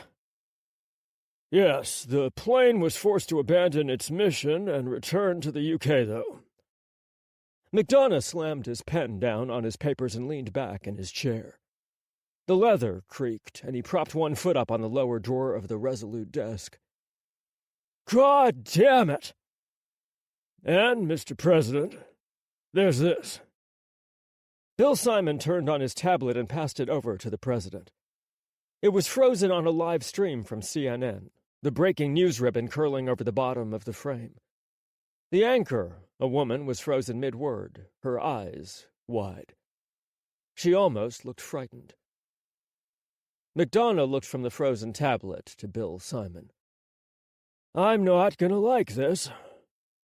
I've called everyone in. We're assembling in the Situation Room as we speak.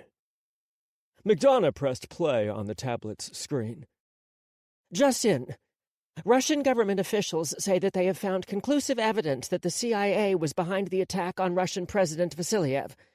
CIA funds were reportedly transferred to Vadim Kryakov, who then used that money to pay Bulat Deshiriev, the D.C. sniper. Oh, fuck. McDonough grimaced, grabbing the tablet with both hands. The screen cut to the Kremlin, and a bevy of Russian governmental officers surrounding President Dmitry Vasilyev. He looked good, strong, even though his arm was in a sling. He wore a white cast signed by his fellow Russians and dotted with hand-drawn Russian flags. He was a walking advertisement for Russian patriotic pride and a rallying symbol for nationalistic fervor. McDonough cursed again. Vasiliev spoke. Today, we present to the world the findings of our own independent investigation, unencumbered by American meddling. We have discovered that the CIA funded and supported the cowardly men who perpetrated these terrorist acts upon the Russian people. He grasped a handful of papers. No doubt they're proof. I am submitting this evidence to the American courts for their sham trial in Washington, D.C., and I am also submitting this evidence to the International Criminal Court, the arbiter of gross international law violations. Assassinating the head of a rival power is illegal, President McDonough. I had not even digested the lunch we shared that day. You should be ashamed of yourself. McDonough's eyes slid closed. It gets worse, sir. Bill Simon hovered, growing paler by the second. And in support of a full international criminal court investigation, we have arrested 3 CIA officers who were operating illegally in Russia. The officers around President Vasiliev held photos of 3 Americans, mugshots taken in a Russian prison. CIA officers John Parker, Ellie Sands, and Hector Rodriguez are being held in a maximum security Russian prison for crimes against the state. Who are they? McDonough ended the live stream and tossed the tablet on his desk. If he could, he'd throw the damn thing through the White House windows. Bulletproof, the windows wouldn't break, and the tablet thumping to the carpet wasn't as satisfying. John Parker is the CIA chief of staff in Moscow. Ellie Sands and Hector Rodriguez are 2 of his deputies. Fuck! So they really did grab our people. Bill Simon nodded once. Have we had any contact with them yet? None. And the Russians aren't taking our calls at the moment. The State Department is working every angle they can. Let's go. McDonough rose, grabbing a suit jacket from the back of the chair. I want everyone in the Situation Room. Now! Chapter 28. Mike turned on his emergency lights for the drive back to D.C. He gripped the wheel, kneading the leather, and Tom watched his pulse throb in his temple and the side of his neck. Twice he took calls from Villegas, short and clipped. Mike only said that he'd made contact with Brewer and that he was on the way to securing him. His personal phone rang as they hit the Maryland suburbs, the ex-burbs of D.C. Mike heaved a long sigh before he answered. I was wondering when you would call. I've been trying to reach you. Tom couldn't hear the other person over the roar of the road. He watched Mike carefully, saw his eyes tighten, his gaze narrow. Yeah, okay. We're on our way. Be there in an hour and a half.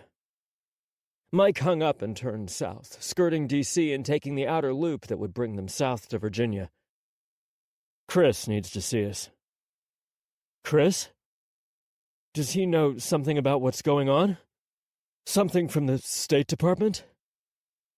He doesn't work for that State Department. What other State Department is it? Oh, of course. Mike said nothing. He gunned the accelerator as Tom sat back, squeezing his eyes closed. Chris lived in a gated high-rise in Crystal City, an urban neighborhood that was practically a redoubt within Arlington, Virginia. The high-rises, secured office buildings, and high-end malls all had underground tunnels connecting them. A person could traverse Crystal City and never go above ground. Home to defense contractors and federal enclaves, It was a government nexus of power. Chris's building was a stone's throw from Marshal's headquarters in the Pentagon. Mike had an access badge for the garage and the residence elevators, and he took Tom straight up to the 34th floor and to Chris's unit. Chris was waiting inside the hallway when they got off the elevator. Arms crossed, he leaned against his door jamb, face tight and lips pursed. "Get inside." He waited until all three had trooped in. Etta May led the way, following her nose to Chris's white leather couch. She jumped up and flopped across his blue velvet throw and silk pillows, making herself at home. Duffels sat open in front of Chris's stacked laundry machines, clothes spilling across the floor. Designer threads, cargo pants, and black tactical gear. A disassembled handgun in the middle of being cleaned rested on the granite kitchen countertop, next to spread manila folders stuffed with papers marked top secret. A batch of photos was laid out.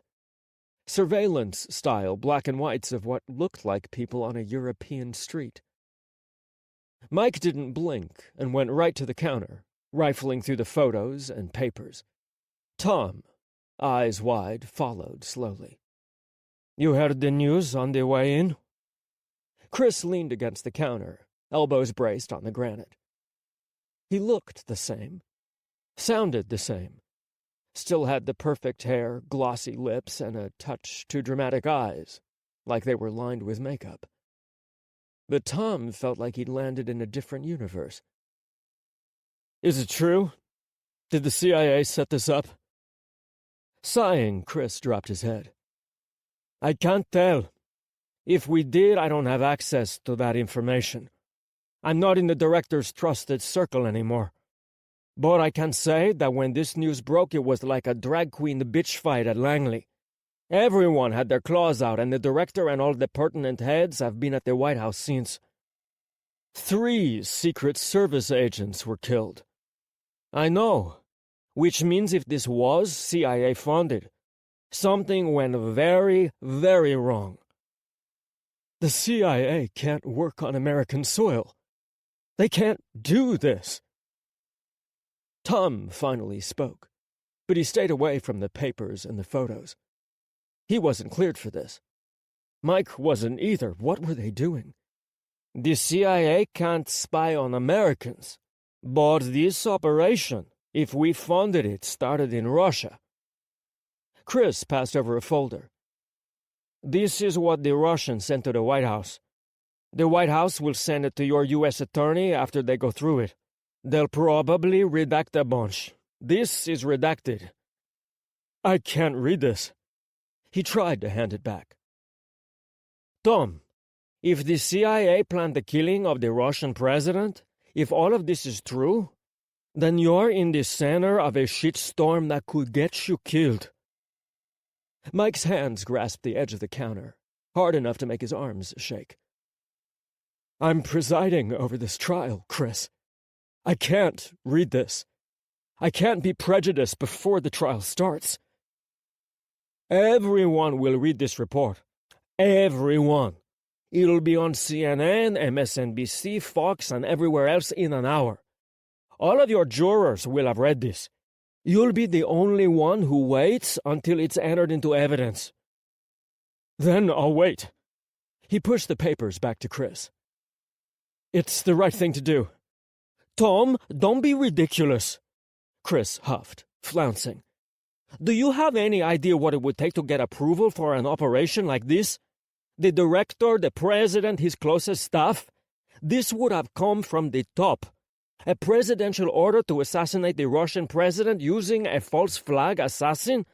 Do you honestly think that you're going to preside over a fair trial?" Tom closed his eyes. Ballard's frantic need to get them on the same page. Fink hassling him to let this trial go, give it up, and walk away. And the White House breathing down Ballard's neck. The evidence was there. It all made terrible sense. "If you don't want to read it, I will." Mike held out his hand. "I have to know. I have to keep you safe." Look, safe would mean getting as far from this as you possibly can. Chris held both hands up, pushing the imaginary mess off his kitchen counter. If the CIA paid Kryukov, who then paid the sheriff, then who is the defendant here? Who is the prosecution? Suddenly, the U.S. government is in the hot seat, but your hotshot U.S. attorney is supposed to be the Hollywood good guy. He sighed. Heads are going to roll big time. Like you said, 3 Secret Service agents, Americans, good guys, heroes, were killed. Was the U.S. government complicit? A chill tap danced down Tom's spine. He cursed, scrubbing his hands over his face. Mike reached for him, resting his palm on the small of his back. All right. Walk me through it. Chris laid it all out for them both. The Russians had proof of money being transferred from a dummy account that was a CIA front, and surprise, surprise, they knew that, into an account set up for Kryukov, courtesy of the CIA. Video footage showed him at the bank and funds being withdrawn. Money then went to Desheriev. Not the full amount, but similar chunks.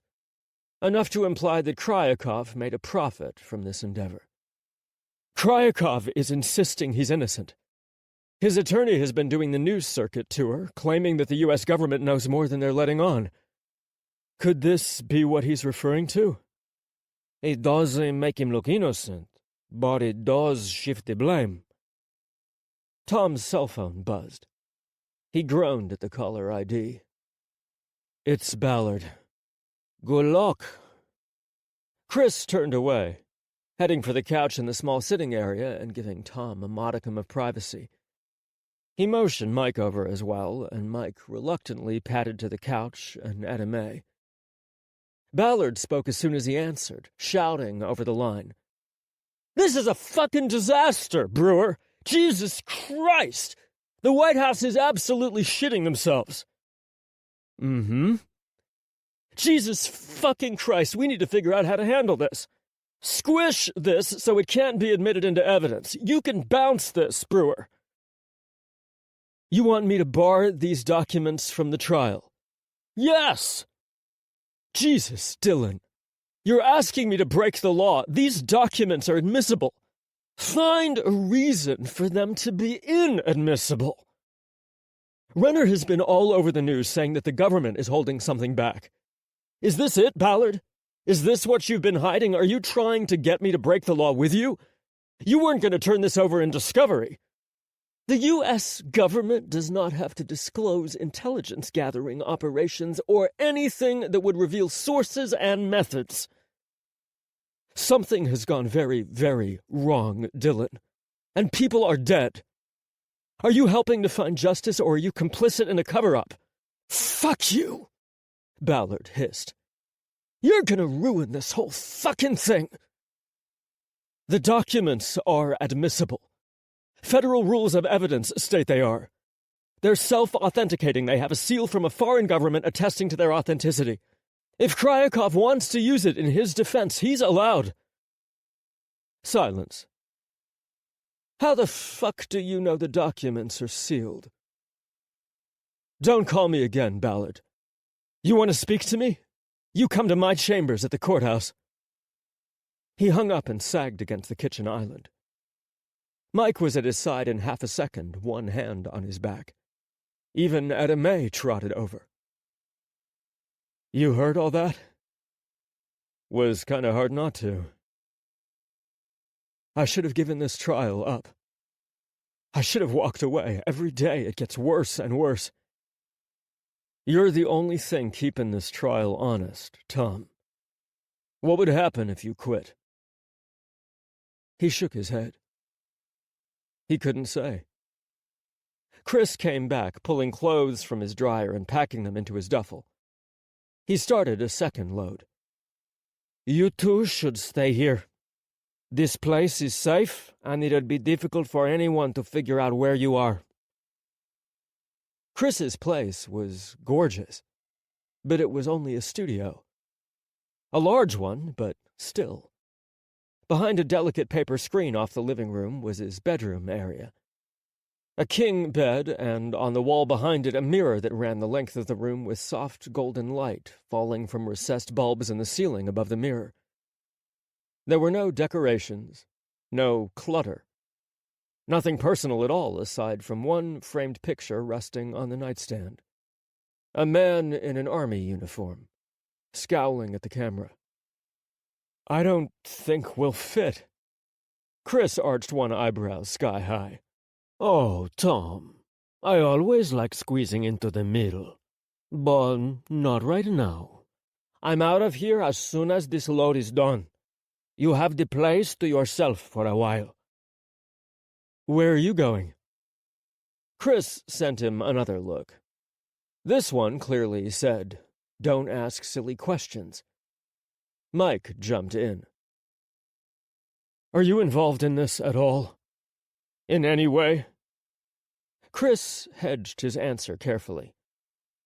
"I'm going to help out the recovery team. We're standing up a unit to try and get our people out of the Russian prison." "All options sanctioned?"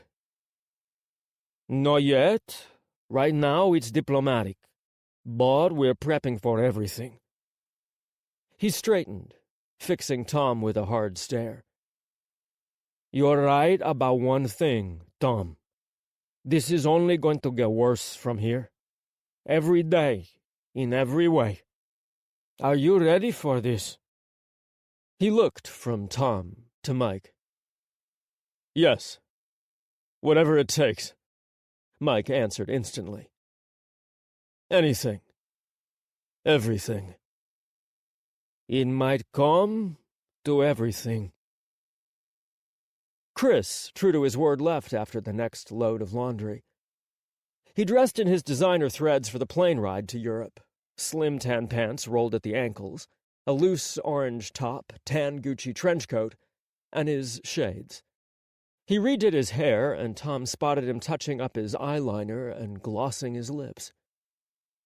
He'd never, not in a million years, guessed there was tactical gear and blackout fatigues in Chris's duffel. Maybe that was the point. Mike listened to 6 minutes of CNN before turning it off. Everything was focused on the bombshell from Russia. Proof of CIA role in attempted assassination screamed from the shout line beneath the anchors, who argued over their guests trying to make sense of everything. Tom slowly read through the Russian documents, fighting against the voice in the back of his mind that screamed at him to stop, as Mike typed up his daily report for winners and then ran back to his place to grab clothes for both of them. They turned in after that, climbing into Chris's giant bed as Edame snored on the couch. Apparently, butter-soft leather met with her approval. "Who is he?" Tom picked up the lone picture frame, staring at the harsh army officer glaring back at him. "Chris's husband, David, before he died." "Did he die in the war? Overseas?" Mike flinched. "Kind of." He took the photo and set it down. "It's not a good story. Not tonight."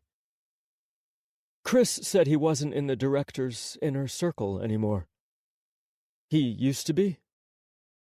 "Yeah, until David died." "Did you know him?" "No. Chris was already a widower when I met him." Tom rolled into Mike's hold, pressing his face into his neck. Mike stroked his arm, his back. They were naked, but Mike's touches weren't sexual. They gave and sought comfort. Tom plastered himself to Mike's side, slid his thigh between Mike's. He needed this. Arms around him, holding him. A man who wanted to care for him. "Tom, whatever happens, I'm not going anywhere. I'm sticking by your side. I'll keep you safe. I promise." Tom kissed his neck, right over his pounding pulse. Chapter 29, July 6th. Luciano, come with me. Winters stood outside the door to Tom's chambers when they arrived in the morning. He'd clearly been waiting for them. Mike shifted his laptop bag and tried to stall.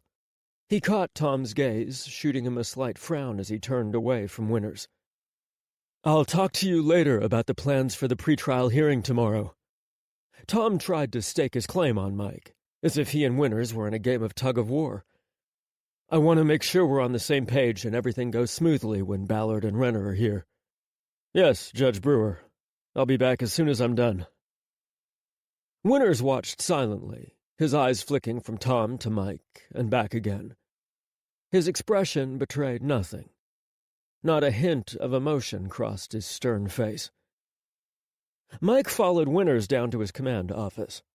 Winters didn't say anything, not a single word until they were shut in. Have a seat, Inspector Luciano. He clutched his coffee cup and set his laptop bag down, waiting while Winters unbuttoned his suit jacket and sat behind his desk. How many days off have you had since full-time protection on Judge Brewer began, Luciano? Shit. Sir, I'm fine. That wasn't the question. Sir, Judge Brewer has never stayed in the suite at the Hyatt you set up for him. We've rotated the agents assigned down there to one, and they're just on call. Have you been providing round-the-clock protection, Inspector? I have, sir, yes. Judge Brewer wanted to keep a lower profile. He asked to go to a friend's house, and I've been staying there with him. Not quite a lie. Not quite the truth either. So, in all this time, you've had no days off, no nights off, full-time protection with no relief. It's fine, sir. Judge Brewer and I work well together. I'm doing great. You're well outside of regulations, Luciano. You know that. Protective agents need relief and rest, or they are not effective. Silence. The trial is fast approaching, and Judge Brewer needs you to be on your A-game. You need a break. Sir, you're done, Luciano. Go home, get some rest. Villegas will take over for you. For how long? He shouldn't let that tone creep into his voice, but damn it. He couldn't lose Tom, couldn't pass his protection off to Villegas. Not now, not after everything. 24 hours to start. Report to me tomorrow morning. Winters eyeballed him, glaring. Understood. Fuck. Yes, sir. Where is Judge Brewer staying now? You've kept him on the move and have redacted his specific location from your reports. Villegas will need a handover from you. Brief him before you leave. Winters' eyes narrowed. I want you out of the building in 30 minutes. Asleep within the hour. Fat chance. Yes, sir. Is Villegas here? Waiting for you in his office. Villegas was sitting on his desk, smirking when Mike walked in. Whoa! Someone got a tan.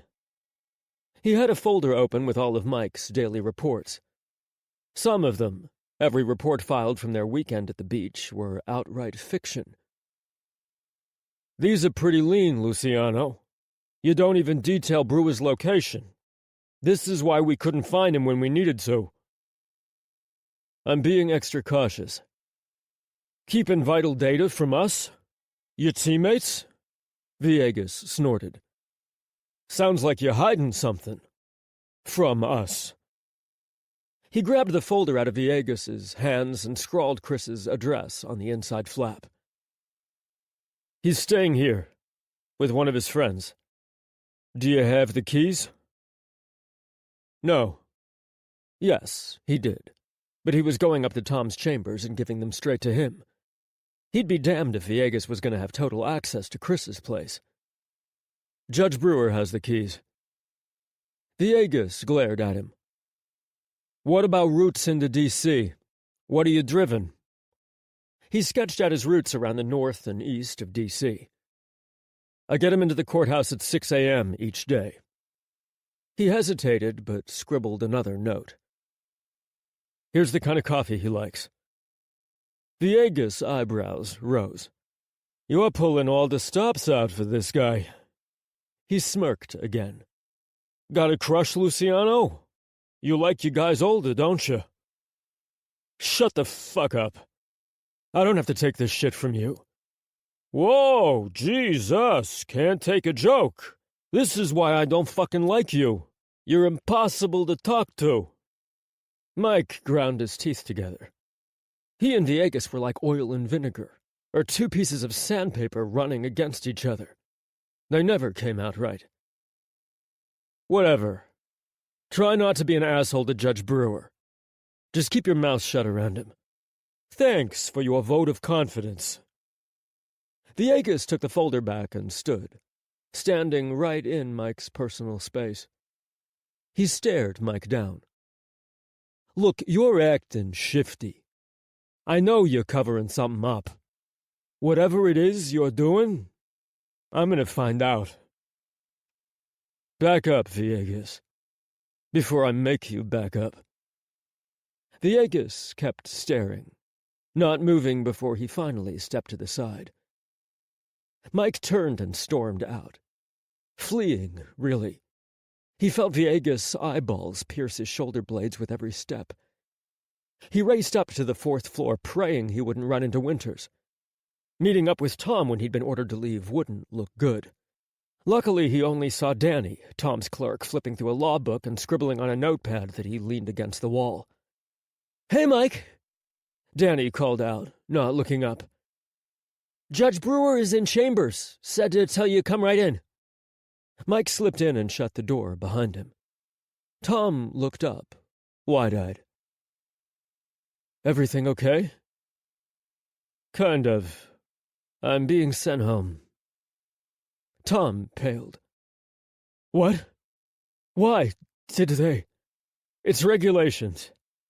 Winters thinks I haven't had a night off in over a week, that I'm spending too much on-duty time with you."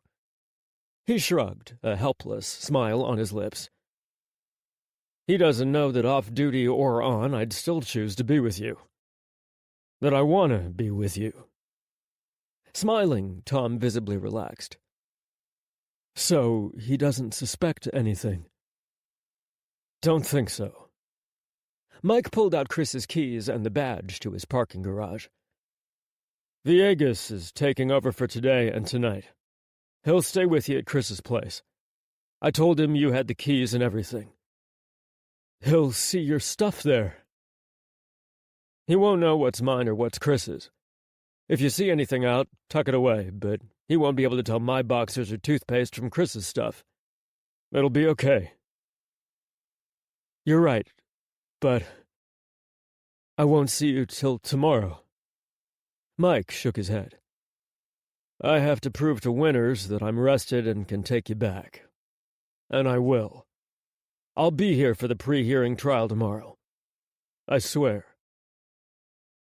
"I'm gonna miss you." Tom reached for him, grabbing his fingers. "We haven't been apart for..." "We kinda rushed in, yeah." Mike grinned. "Spending every day and night together. I like it. And I needed it. Needed you. And I'm not going anywhere." He sighed, huffing. "Text me? I'm gonna be a mess. I'm not gonna rest at all. All I'll be doing is pacing and thinking of you." "Don't do that. I will be okay." Tom squeezed Mike's hand and let go. "I will be. And I'll text you. See you tomorrow." Mike leaned across the desk and kissed Tom, gently. Tom spent the rest of the day researching every angle he could possibly imagine that Ballard would try to use. The pretrial hearing the next day promised to be a bitter, acrimonious battle between Renner, Ballard and himself. Renner's requests for information were targeted to Hurt, playing clearly on the Russian documents. How would Ballard respond? What were the rules of evidence, to the atomized level? What could he allow into the trial? What would he allow into the trial? How could this entire thing be fair if it had been a sanctioned black op from the start, and now the government was trying to point the finger and avoid their reflection in the mirror? He wished Mike were still here. He'd like to go back to Chris's place and relax on the couch, kick back with Chinese takeout and watch something on TV. Just let his mind go as Mike held him close. But Villegas walked into his office at 5 p.m., not Mike. "Judge Brewer, what time would you like to head out?" His brain hurt. "Now is fine. I think I'll make it an early night." He tried to smile. Villegas gave him a wan grin in return. They headed down to the garage in silence, and he spotted Mike's empty parking space near Villegas' blacked-out SUV. "You look tanned, Judge Brewer. Spent some time at the beach?" "Yeah, this past weekend." He stared out the rear passenger window. The rest of the ride to Crystal City was long and silent. Tom watched D.C., Maryland, and then Virginia streak by outside his windows. They took a new route, a loop north before heading south to Chris's home. He fumbled the key card when Villegas asked for it, but took them to the right floor at least, once they were inside. Adame bounded across the apartment to greet him, tail wagging a mile a minute. She sniffed him, then cocked her head at Villegas. She looked back at Tom, as if asking, "Where's my playmate? Where's Mike?" Villegas, though, dropped to his knees and reached for her, smiling wide. "Hey, girl, you are beautiful. What's your name?" "Adame." Adame, the little traitor, rolled right over for Villegas, stretching her short legs and begging for a belly rub. Villegas beamed as he petted her. Tom saw his opportunity. He ducked into Chris's screened-off bedroom area and snatched up Mike's clothes, then dropped them into Mike's duffel and tucked both his and Mike's into Chris's closet off the master bath. He pushed Mike's things into Chris's on the counter, hiding them in plain sight. Hopefully. "What do you want for dinner?" Villegas poked his head into the open bathroom door. "I can order a pizza." "Sounds great." Awkward silence descended after they negotiated pizza toppings. Tom escaped to Chris's balcony, sitting outside and watching D.C. descend into dusk and then twilight. Villegas stayed indoors, flipping through files he'd brought from the courthouse as he sat in the kitchen, facing Tom, as if watching his every move. "Hey, you," smiley face. "Hope you got some sleep." Mike texted back almost immediately. "I did, actually. Not that I needed any, but I took a nap." "Good. And I'm jealous. No naps for me today." "What are you doing now?" "Avoiding the great Inspector Villegas. He's in the kitchen, I'm on the balcony, waiting for pizza to show up." "Pizza sounds yummy." "Won't be as good as what you barbecued this weekend." Smiley face. The pizza arrived and they ate in silence at the kitchen bar top, trying not to stare at each other. Tom retreated to the balcony with a full glass of wine and Adame. She rested beneath his feet as the stars came out one by one. "I miss you." "I miss you too. Villegas is not good company." "Well, he shouldn't be. Don't want him replacing me." "No danger of that." Smiley face. "I miss Etta May, too. Miss hearing her walking around. Miss her cold nose in my ribs." Tom smiled stupidly down at his phone. Etta May had hunted for Mike during dinner, sniffing the door and all the corners of Chris's apartment as if he'd magically turn up just for her. It was only 24 hours, and yet the minutes seemed to drag on and on. Had it only been last week when he'd worried that if he spent a moment away from Mike, his tether to his soul would snap, and he'd free-fall back into his closet? His newfound identity, his fledgling pride, the way he'd finally assembled the puzzle pieces of himself into place. Humpty Dumpty had been put back together again. And, it seemed, was staying together. He didn't feel the frantic need to run, barricade himself in his, or Chris's, closet. Not tonight, at least. For the moment, if the big bomb dropped and his secret came out over the airwaves, the only thing he'd feel was relief. It would all be out in the open, and then he, and Mike, could get on with everything.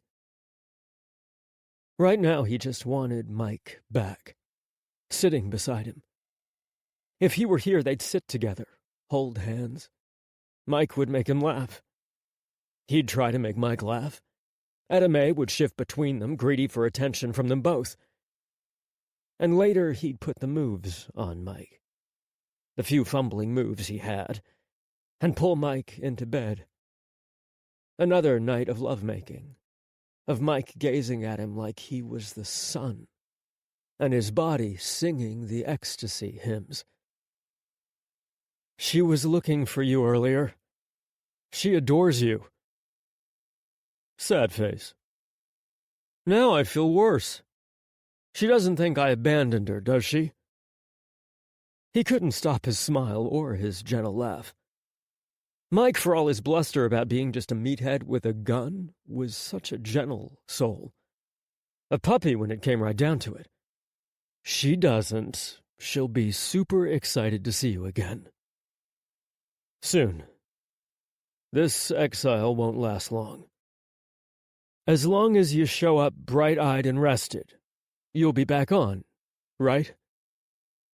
Hope so. I'll throw a fit if I'm not.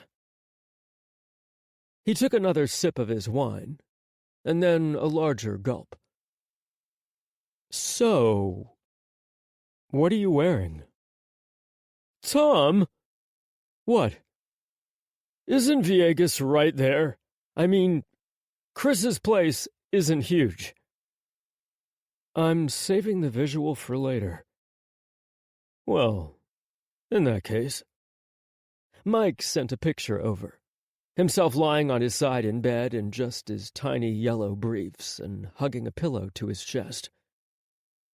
This is your pillow. Should he be aroused or melting in adoration?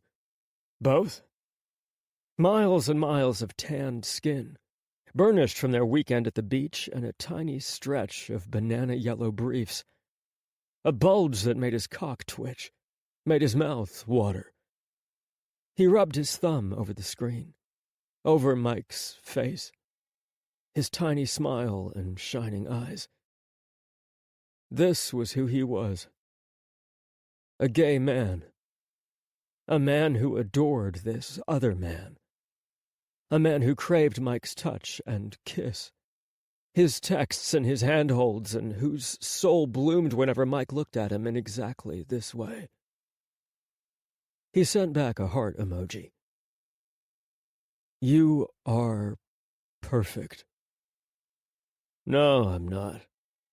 I'm just crazy about you. Smiley face. Inside, Viegas had turned on the TV and CNN blared over Chris's surround sound speakers. The anchor droned alongside dramatic music, beats signaling rising tension and breaking news, as if every hour didn't bring a new breaking news alert. Russian troops on the move, massing near the Estonian border. The Baltic states are readying their own defenses and calling out for NATO assistance. Tom ducked back into Chris's apartment. Images played on screen. Shaky cell phone cameras from Estonian border towns looking across the river to Russia. Tanks and troops massed on the Russian side of the river, next to brand-new helicopter pads cleared out and marked with spray paint in the packed dirt. Frantic Estonian flew in the background, mixed with gasps and curses. The images repeated, from Narva to Karoli, to Kanungakala and down to Satse, Koidula and Masi. A map appeared the entire border of Estonia, a NATO country, covered by Russian tanks and troops poised and ready to invade. Gunshots snapped and crackled over the TV and the cell phone cameras. The Russians were practicing on their side of the border, live fire exercises yards away from NATO land. Intimidation at its finest. Viegas sat on the edge of Chris's couch, his wide eyes glued to the screen, jaw hanging open. The anchor popped back on the screen, reading a just-released statement from the White House.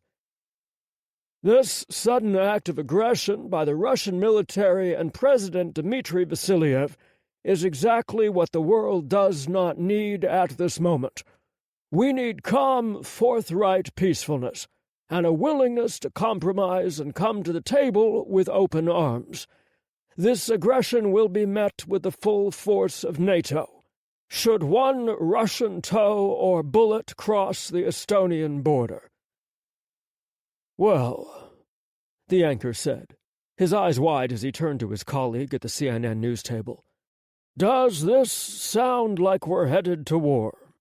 Most definitely. Most definitely how this plays into the D.C. sniper trial, which is set to begin very soon, is anybody's guess. They stayed up to watch CNN for the next 3 hours, until Tom's queasy stomach forced him to turn away. He and Mike texted throughout, Mike's tension throttling sky-high with each new revelation on the news. His texts were shorter, with more exclamation points. Viegas seemed transfixed by the news and never once asked who Tom was texting. Tom caught him side-eyeing the phone a few times, though, trying to catch a glimpse of the screen. He brushed his teeth and grunted good night to Viegas, and then crawled into bed. Viegas turned down the TV.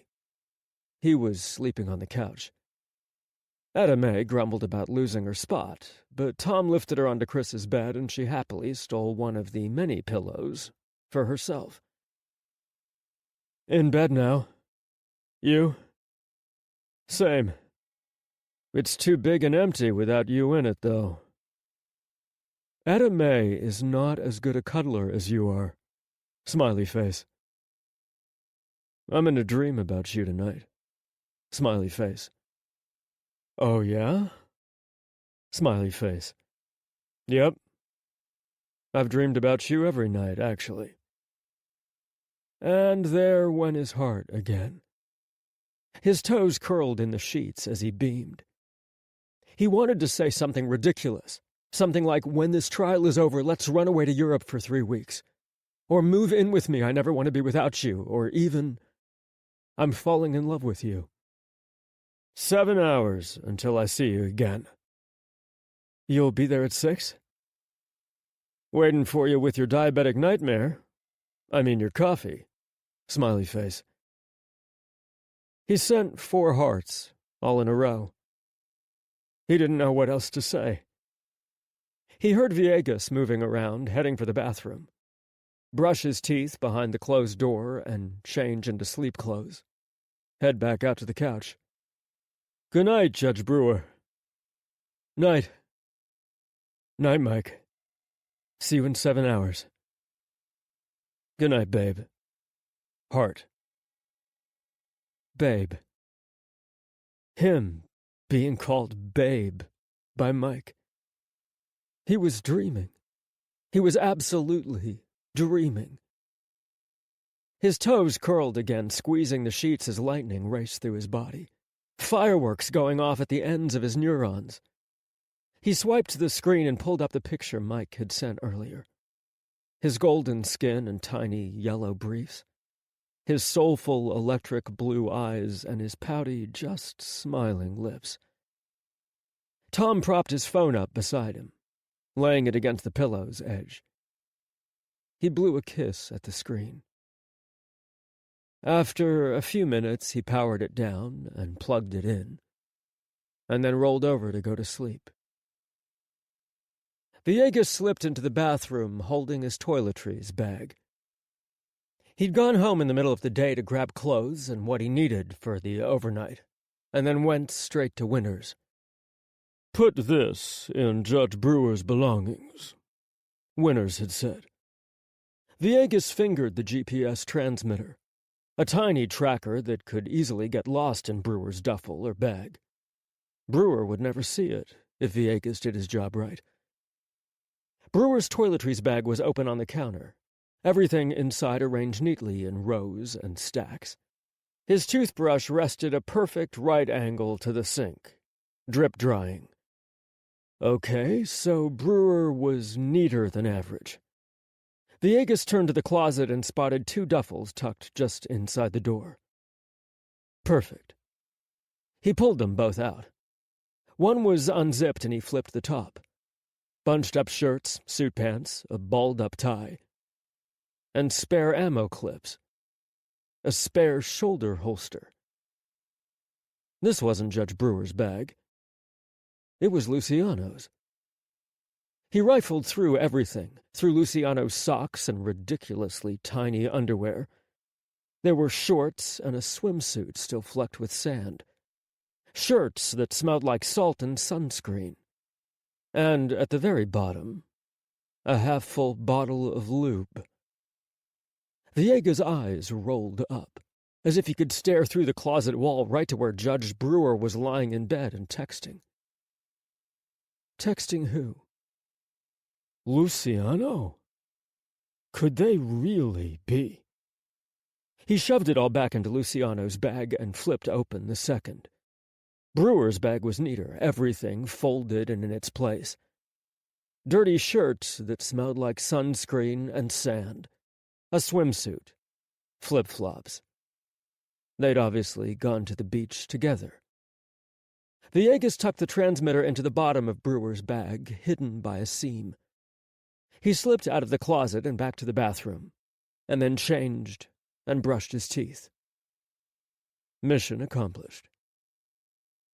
"Good night, Judge Brewer," he said, heading back for the couch.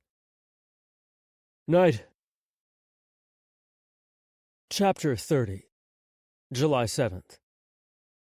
Tom waited in his silent chambers, listening to footsteps clap and snap down the hall. Mike leaned against his desk beside him, their hands tangled together. Mike couldn't offer any advice, but he could hold Tom's hand. Be there. And that meant more than anything. Winters had let Mike back onto Tom's protective detail, but growled that Mike would be sharing the load from now on. Tom was expected to spend some time in the Hyatt for Mike's relief. Mike agreed quickly, and then he delivered the good news to Tom. Knocks sounded on Tom's door, delicate raps from Peggy's gentle fist. "Judge Brewer, your 10 o'clock is here." His 10 o'clock. The pre-trial hearing to decide discovery. What was admissible and inadmissible in the trial. Knives would be out and blood would be shed. He squeezed Mike's hand and stood. "Send them in." Mike stepped aside, straightening his suit jacket. He'd brought Tom a new cup of sugared-up coffee, and now he watched Ballard and Renner and the court reporter file into Tom's chambers, giving both attorneys the hairy eyeball. No coffee for either of these men. "Thank you, Mike." Tom smiled. "I'll let you know as soon as we're done." Ballard watched Mike nod and stride out of Tom's chambers. Peggy shut the door. "You know, I don't have round-the-clock U.S. Marshal protection." "You crave the spotlight, Ballard. You couldn't be private if your life depended on it. My face plastered across the internet is a different matter entirely." Renner's eyes darted from Ballard to Tom and back. "Please, gentlemen, have a seat." Tom unbuttoned his suit jacket and sat at the head of his conference table. Mike had cleared his workspace clutter, hiding his stuff mostly beneath Tom's desk. Tension thrummed, as if a tuning fork were about to start singing. The court reporter finished setting up her tiny tripod stand and stool in the corner and nodded to Tom. "All right. We're meeting today in chambers to discuss the discovery process and admissible evidence in this trial. I will remind you these proceedings are under seal. Your motions, the transcript, and any response are being kept from the public." Renner nodded. He had a fountain pen in his hand, one eyebrow delicately arched. He was ready. Ballard stared at Tom, an almost sneer curling his upper lip. "Before we begin, let's discuss extradition. Mr. Ballard, is Russia planning on filing for extradition?" "No." Renner smirked. "I wouldn't think so. Recent revelations are proving wonderfully embarrassing for the government and the government's case. Russia wants to keep you twisting in the wind. Russia knows that the United States has the death penalty, and they do not. Russia wants your client to die, Mr. Renner." Ballard grinned, cold and lifeless. "Which he will, after he's convicted. Don't get ahead of yourself. You could spare your client a lot of trauma and trouble by cutting a deal. You can't cut a deal if you're innocent. All right, that's enough." Tom held up his hand, silencing the room. The court reporter's keyboard click-clacked, but Ballard and Renner fell gratifyingly silent. "We're moving on. Mr. Renner, you filed an extraordinary request for discovery. You're asking for information that goes directly into our intelligence community and their operations. Information for which sources and methods for gathering intelligence and critical information may be exposed or put in harm's way. Mr. Ballard is asking me to reject your requests. I want to hear your arguments." He glared at Ballard as Ballard opened his mouth, preparing to jump in. "Mr. Renner, you go first." "We are entitled to all materials that exculpate Mr. Krakow. Additionally, we're entitled to all information that is material to our defense." Renner grinned, the sly grin of a defense attorney setting up a trap. "Our defense, Your Honor, is that Mr. Krakow has been framed." Ballard exploded. Snorting, he tipped his head back, rolling his eyes. "Framed? This is ridiculous. Our position from day one has been that Mr. Krakow is the victim of a far larger conspiracy. And you think those Russian documents are going to help you, huh? Icing on the cake?" Ballard sneered. "They're not getting admitted. That's not your call to make." Ballard fumed. He turned to Tom. "We will discuss the Russian documents later on. Right now we're discussing Mr. Renner's requests." Renner smoothly jumped back in. "Mr. Krakow deserves to have a fair trial. Serious questions have been raised very recently about what truly happened that day. Questions that the government seems not interested in answering, or seems very interested in covering up. Are you accusing—" Tom sent Ballard a scalding look. "Mr. Ballard, if you cannot control yourself, you'll be removed and held in contempt of court. This is your first warning." "Your Honor." Renner's voice was silk and velvet. "I know you care about fairness and justice for all. Mr. Krakow needs your help." Tom could feel Ballard shaking in his chair, rage thundering through him. Ballard clenched his pen so hard his knuckles went white, and he stared down at the conference table, harsh breaths roaring through his nose. This was exactly what Ballard had feared, had warned Tom against. The defense angling for Tom's sympathies, for his liberal application and interpretation of the law, giving them everything they wanted. "Mr. Ballard, your response, please." Ballard took a long moment to compose himself. Tom had always known Ballard was a firecracker, but seeing him now in chambers was something entirely different. He leaned back. "Mr. Renner is asking for all files related to the FBI investigation of the shooting, Mr. Desheriev and Mr. Krakow. All CIA files related to both men, including files from the CIA station in Moscow, and any code name clearance documents that describe possible recruitment or handling of Mr. Kryakov as an agent for the CIA. He wants copies of our internal investigations, all communications on the trial prep between Russia and the United States, and copies of all surveillance activities being conducted in Moscow since the shooting. He held his hands up, spreading them wide and shaking his head. This request is ridiculous. It's far, far too broad and specifically asks for extremely classified information. In providing this information, we would be burning sources, methods, agents, and officers of the CIA and other intelligence organizations in Russia, all of which are absolutely vital to protecting national security. Your top 3 CIA officers were arrested in Moscow. The Russians have published details of a CIA operation to kill the Russian president. I'd say your methods were already blown. Mr. Renner. Renner kept his mouth shut. What this is blackmail, Ballard hissed. He's trying to blackmail the government into turning over everything we have, or he'll threaten to move for a mistrial. And he's playing to a perfectly sympathetic judge. What is Mr. Renner entitled to, then, in your opinion? Only our evidence against Mr. Kryakov for this case and these charges. Whatever defense he wants to mount about some vast, tangled conspiracy, he still has to address our evidence in this case. This case against Mr. Kryakov is straightforward. How can you even pretend that is true? The Russians have hand-delivered evidence of the conspiracy you lament, a conspiracy set up by the U.S. government. I have evidence linking your client to the crime. That's what you have to answer to, not tangle this court up in tinfoil hat conspiracies. It's hardly a conspiracy when there are documents to prove it. Ballard's teeth scraped against one another. Those documents haven't even been admitted into the trial yet.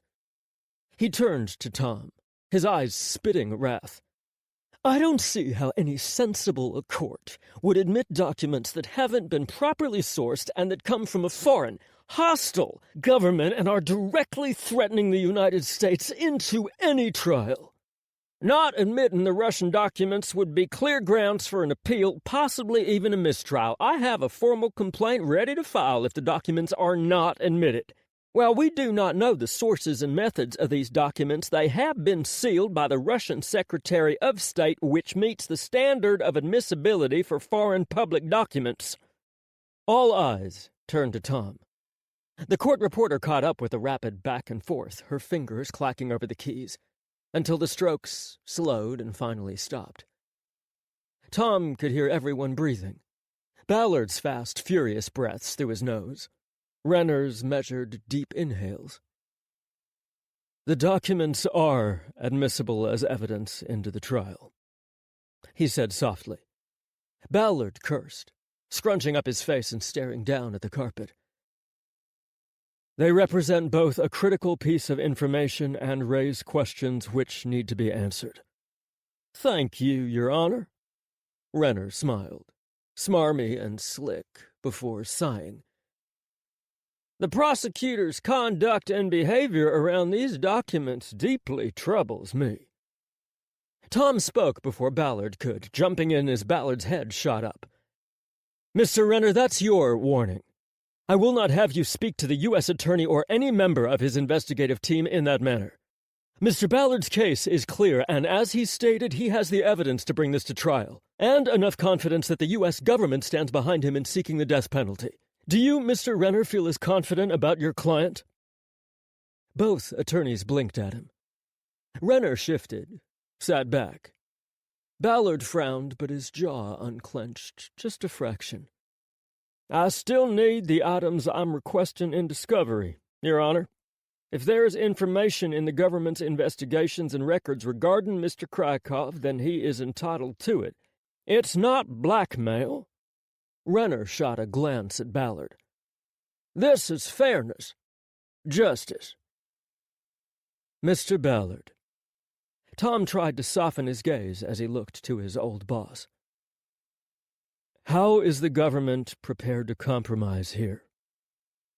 Ballard ground his teeth. We are prepared to ask the intelligence community for any information exculpatory to Mr. Kryakov. You're prepared to offer the minimum that the law requires. Ballard glared back. That's all we have to do. How do you know what is exculpatory to my client if you haven't investigated the possibility of a conspiracy or, as the case may be, are actively engaged in perpetuating a cover-up of said conspiracy? Ballard jumped to his feet. His chair skittered back across the rug. Tom reached for him, grabbing his wrist. Sit down, Mr. Ballard. Mr. Renner, that is your second warning. Renner shook his head, sighing. Mr. Ballard. Tom squeezed Ballard's wrist, gently. Hopefully it came across as kind. Ballard didn't rip his wrist away, so that was a start. We, the United States government, are on uncertain ground here. The entire world is watching us, and decisions made in these chambers and in our courtroom can lead the world toward peace or toward war. Tom swallowed. Sit down. Ballard sat. He stared at Tom. While you are within the letter of the law in providing only the minimum required to the defense, it is my decision that we, the United States government, are going to go above and beyond that threshold. Tom watched as Ballard started turning red, then deep purple, a human bomb about to explode. If you withhold information that then becomes material to the defense or might even completely exculpate Mr. Kryakov, then any conviction that you worked so diligently for would be thrown out, Dylan. It's not just the physical threats that we have to watch out for, terrorists and international attacks and war. We can't lose the soul of American justice. Any injustice perpetrated by your office or this court would irreparably damage America, both here and abroad. I won't let you stumble into that mistake, Mr. Ballard. We will proceed with an abundance of caution and give the defense all the prep they need to string together this theory of theirs. He turned to Renner. If it exists. Silence, save for the clicking of the court reporters typing. Ballard shook. His eyes narrowed to slits as he glared at Tom. The government, through Mr. Ballard, will produce to the defense any and all information that may exculpate Mr. Kryakov and any information on Mr. Kryakov that the intelligence community may currently have or be in the process of collecting. Files on Mr. Kryakov from the FBI, CIA, and NSA, all sources and methods will be redacted. All information that is classified or can in any way impact national security will be reviewed only within a secured facility at FBI headquarters. Only Mr. Renner can review the information. He leveled a flat glare at Renner. You cannot remove any documents, discuss their content, or reveal their information to anyone. Then what's the point, Your Honor? If you want to use anything that is classified and produced through discovery in court, you will notify me. File a request under seal, and I will ensure that the information is reclassed for trial. Yes, Your Honor. I expect the information to be provided within the week, Mr. Ballard. Trial is fast approaching. The defense needs time to review and confirm or discard their chosen strategy. Yes, Your Honor. Ballard spoke through clenched teeth. Lastly, we need to discuss both parties' communication with the media about this trial. Mr. Ballard, you have complained about Mr. Renner's appearances in the media. The defense has come out in force on all the cable news channels, throwing around wild accusations of a conspiracy and insisting that their client is innocent, absent of any actual evidence. The Russian documents are solid evidence. Tom sent Renner a hot glare. He pressed his lips together. He is actively working to taint the jury pool with crazed speculations and conspiracy allegations. The jury will expect to hear salacious stories, and that's not what this trial is about. He's poisoning the well before we've even begun. He needs to be immediately barred from all further public comment. If he's this damaging with just his wild theories, then what kind of insinuations will he throw out there after he's viewed the documents you have so graciously given over? Tom eyed Ballard, staring him down as Ballard spoke his last sentence with dripping condescension. Are you insinuating that Mr. Renner will flout my order barring public disclosure or comment on the classified materials he is legally entitled to view to craft a competent defense for his client? I think he'll behave like a $2 hooker on a Sunday afternoon. Skin here, flash a tit there, maybe a quick rub in the dark. Enough to make you feel dirty and need a wash. He'll play for the media, tantalizing them. Tom scowled as Renner guffawed. That is quite enough, Mr. Ballard, and incredibly tasteless. Mr. Renner. I suppose I'm not surprised that Mr. Ballard wants to accuse me, try me, and sentence me to a crime I have not yet committed. Seems to be par for the course with this U.S. attorney. Ballard gnashed his teeth. Tom shifted. While Renner wasn't wrong, he couldn't let a blatant attack against the U.S. attorney go unanswered. Mr. Renner, if you continue to attack the U.S. attorney, I will bar you from my courtroom and this trial. Do I make myself perfectly clear? Perfectly, Your Honor. No apology, though. And all I can say is that the prosecution has done a fabulous job deciding this case in the public media already. Hundreds upon thousands of hours of media coverage, news analysis, statements by the U.S. Attorney himself, the White House, the Department of Justice, the FBI, and others, all of which have come out strongly against my client. Through their words, they have all but convicted him in absence of a judge and jury. All I have been attempted to do is even the playing field and ensure that the public has a reasonably fair view of events and that everyone knows nothing is established outside of your courtroom. Guilt and innocence are not decided in the court of public opinion. You're trying to set the bar for reasonable doubt at a level of conspiracy we can't possibly address.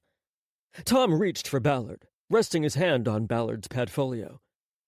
He heard Ballard's knuckles crack as his hands clenched into fists over his yellow legal pad. I do not disagree with you, Mr. Renner, about your perception of unfair media exposure regarding Mr. Kryakov. You are also within your right to question the government's case. However, he fixed Renner with a firm stare. You're hanging your hat on these Russian documents, Mr. Renner. I think you need to ask yourself, is that to Mr. Kryakov's best benefit? We feel that it is, Your Honor. You'll have your day in court to present your theories to the jury, Mr. Renner. However, if either of you violates my orders, I will have you put in a cell right in the Federal Detention Center beside Mr. Desheriev and Mr. Kryakov. Mr. Renner, this includes attacking the U.S. Attorney in any way at any time going forward. I expect you both to comport yourselves professionally. Am I clear? Twin nods, and silence. Then we're done here. Come directly to me with any questions and file all additional motions under seal. Twin muted response of, Yes, Your Honor, chimed through his chambers. Mr. Renner, I will see you in court. Mr. Ballard, please stay behind for a few minutes. Tom nodded to the court reporter, signaling that she should pack up as well. She scurried out, fleeing the room and its searing tension, a bubble about to burst and ready to catch flame. Ballard wouldn't look at him.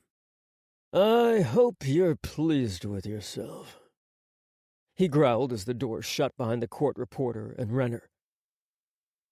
Dillon, this is ridiculous. What is going on? Government conspiracy, government cover-ups, assassinations by the CIA on American soil. It was the stuff of Hollywood, not his courtroom. Not reality, but Dillon was about to fly apart, was barely holding himself together. Tom had been an AUSA for 19 years, most of those years beside Dillon Ballard. Never had Ballard been this wound up, this furiously agitated over a trial. What was he hiding? What kind of pressure was he under from the White House, the Attorney General, or even the CIA? You're prosecuting this case awfully quickly, and you're not looking at the conspiracy angle. Aren't you worried about this? Or do you know more than you're letting on? What do you really know about this case? Ballard's eyes flashed. Now you want to talk. Now, after you've given everything away. After you've condemned the United States with your bullshit about wanting some kind of open and fair system for all. Even for terrorists who would rather see us fall as a nation than glorify our justice system. Tom blinked. An open and fair system for all is what defines America, Dylan. It defines our morality as a country, no matter what. Ballard slammed his padfolio and stood. I hope you tell yourself that when the bombs are dropping. We are moments, breaths away from war, and you're marching us straight into the line of fire. What are you talking about? Tom stood, frowning. What the hell are you talking about? What is going on? But Ballard said nothing. He strode out of Tom's chambers and slammed the door behind him. Tom's diploma from Georgetown Law School rattled on its nail and then crashed to the ground. Glass shattering into a billion tiny fragments.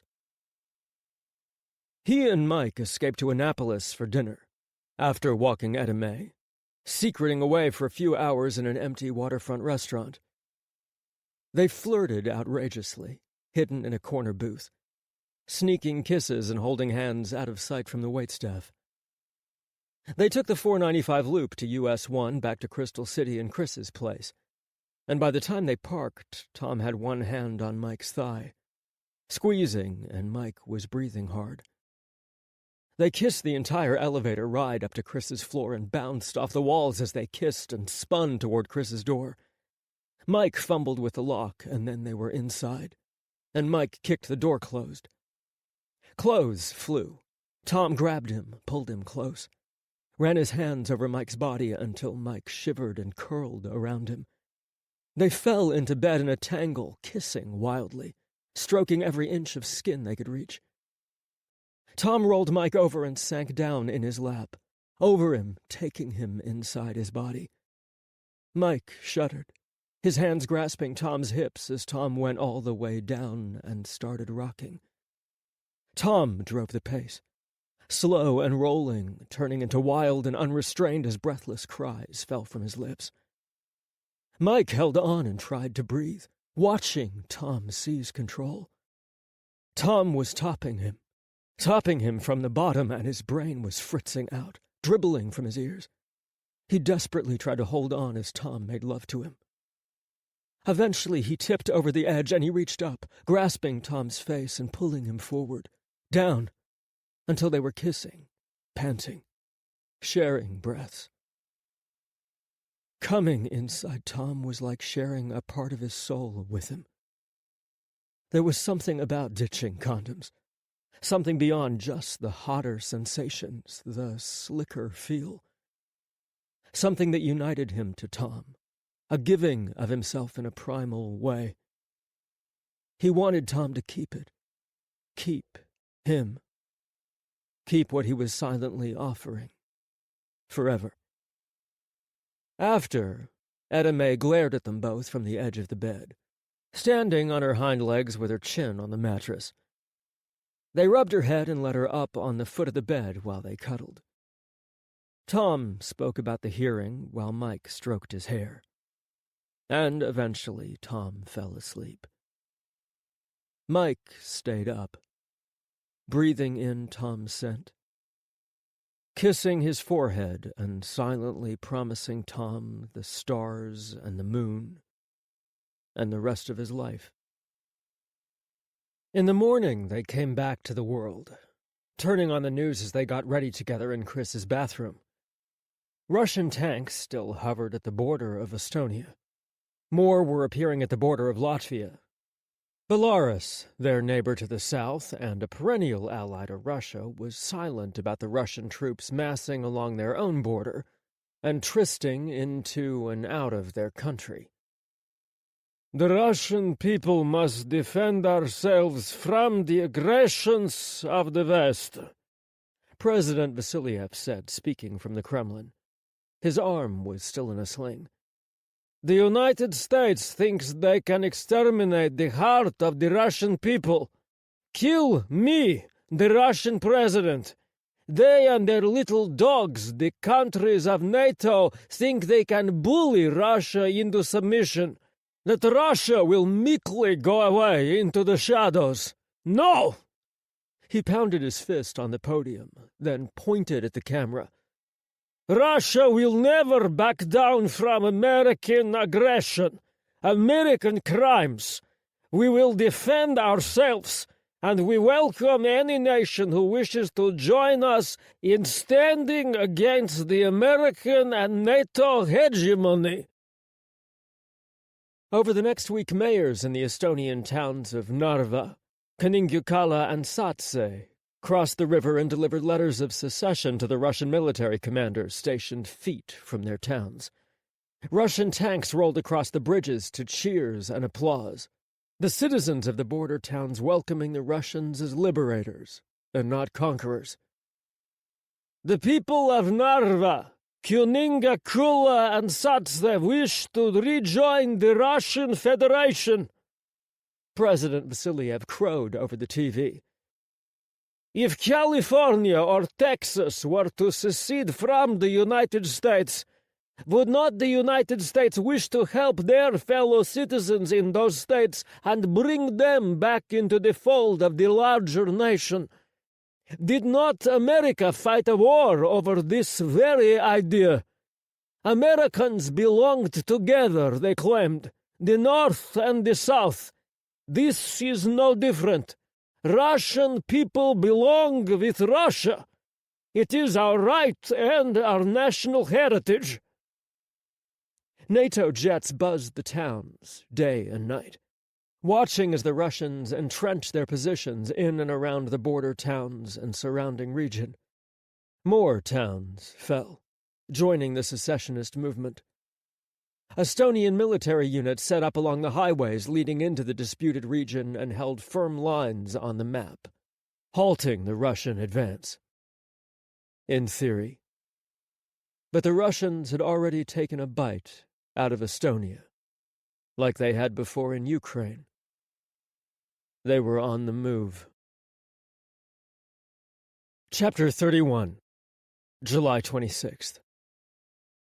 Twin F-16s, one each from Poland and Norway, split the skies over Estonia. They were part of the NATO patrol constantly testing the Russians' mobile air defense radar system. Hauled across the border and set up along the line of occupied towns the Russians held in eastern Estonia. Just like Ukraine, the Russians had moved in and were setting up to stay. Estonia had long preached they were not Ukraine, that they would not be run over and trampled by the Russian bear. Their armed forces trained and trained and trained to be a speed bump, a burr in the bear's claw until the rest of NATO could arrive to back them up. No one in Estonia had believed that their own people would turn around and give the keys to the border, to invade their own country, directly to the Russians, invite the devil in through the back door. Estonia's border region's secession was a political, legal, military quagmire, one that made every NATO head hurt. Today, NATO wanted to test the Russians' rapid response to the implied threat of their fighter jet incursion. How fast would Russia scramble their own MiGs in response to their overflight? How many fighters would they send up? Everything was measured, everything was tracked. NATO command in Brussels listened to the mission, piped directly to the two pilots. Miles of thick forest spread beneath the two jets. NATO command whispered updates through their radios in heavily accented English. Echoes of the pilots' breathing, the reverberations of oxygen whooshing through their masks, seemed overly loud in the near-silent cockpit. Sprawling pines and pristine wilderness soared beneath them, the jets screaming over the countryside with barely a whisper of sound in the cockpit. Seemingly picturesque Estonian towns, like pages from a storybook, dotted the landscape. It seemed inconceivable that there was a war brewing beneath their wings, in the silent forests and untouched wilderness below. Hidden in the trees, though, the Russian invaders lurked. On both jets, alarms wailed, shattering the serenity of the flight. Sensors screamed, yellow and red indicators flashing as the heads-up display showed radar lock warnings. Both jets were being painted with radar. They had found the Russians.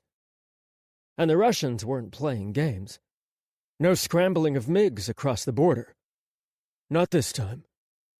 The Russians had secretly planted mobile anti-aircraft missile batteries in the dense canopy of alpine trees. Launch platforms stuffed with enough missiles, enough firepower to down multiple fighter jets. Kurva! The Polish pilot cursed and banked hard. His Norwegian counterpart went full throttle, veering away.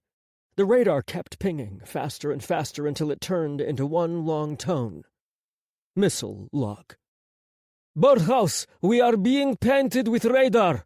Some spike at 4 o'clock. Surface-to-air missile threat, down and to their right. Tally 1 SAM platform on the deck, obscured by trees. Hawk 2, copy. Attempt to locate fixed position in RTB. Courthouse, request permission to engage.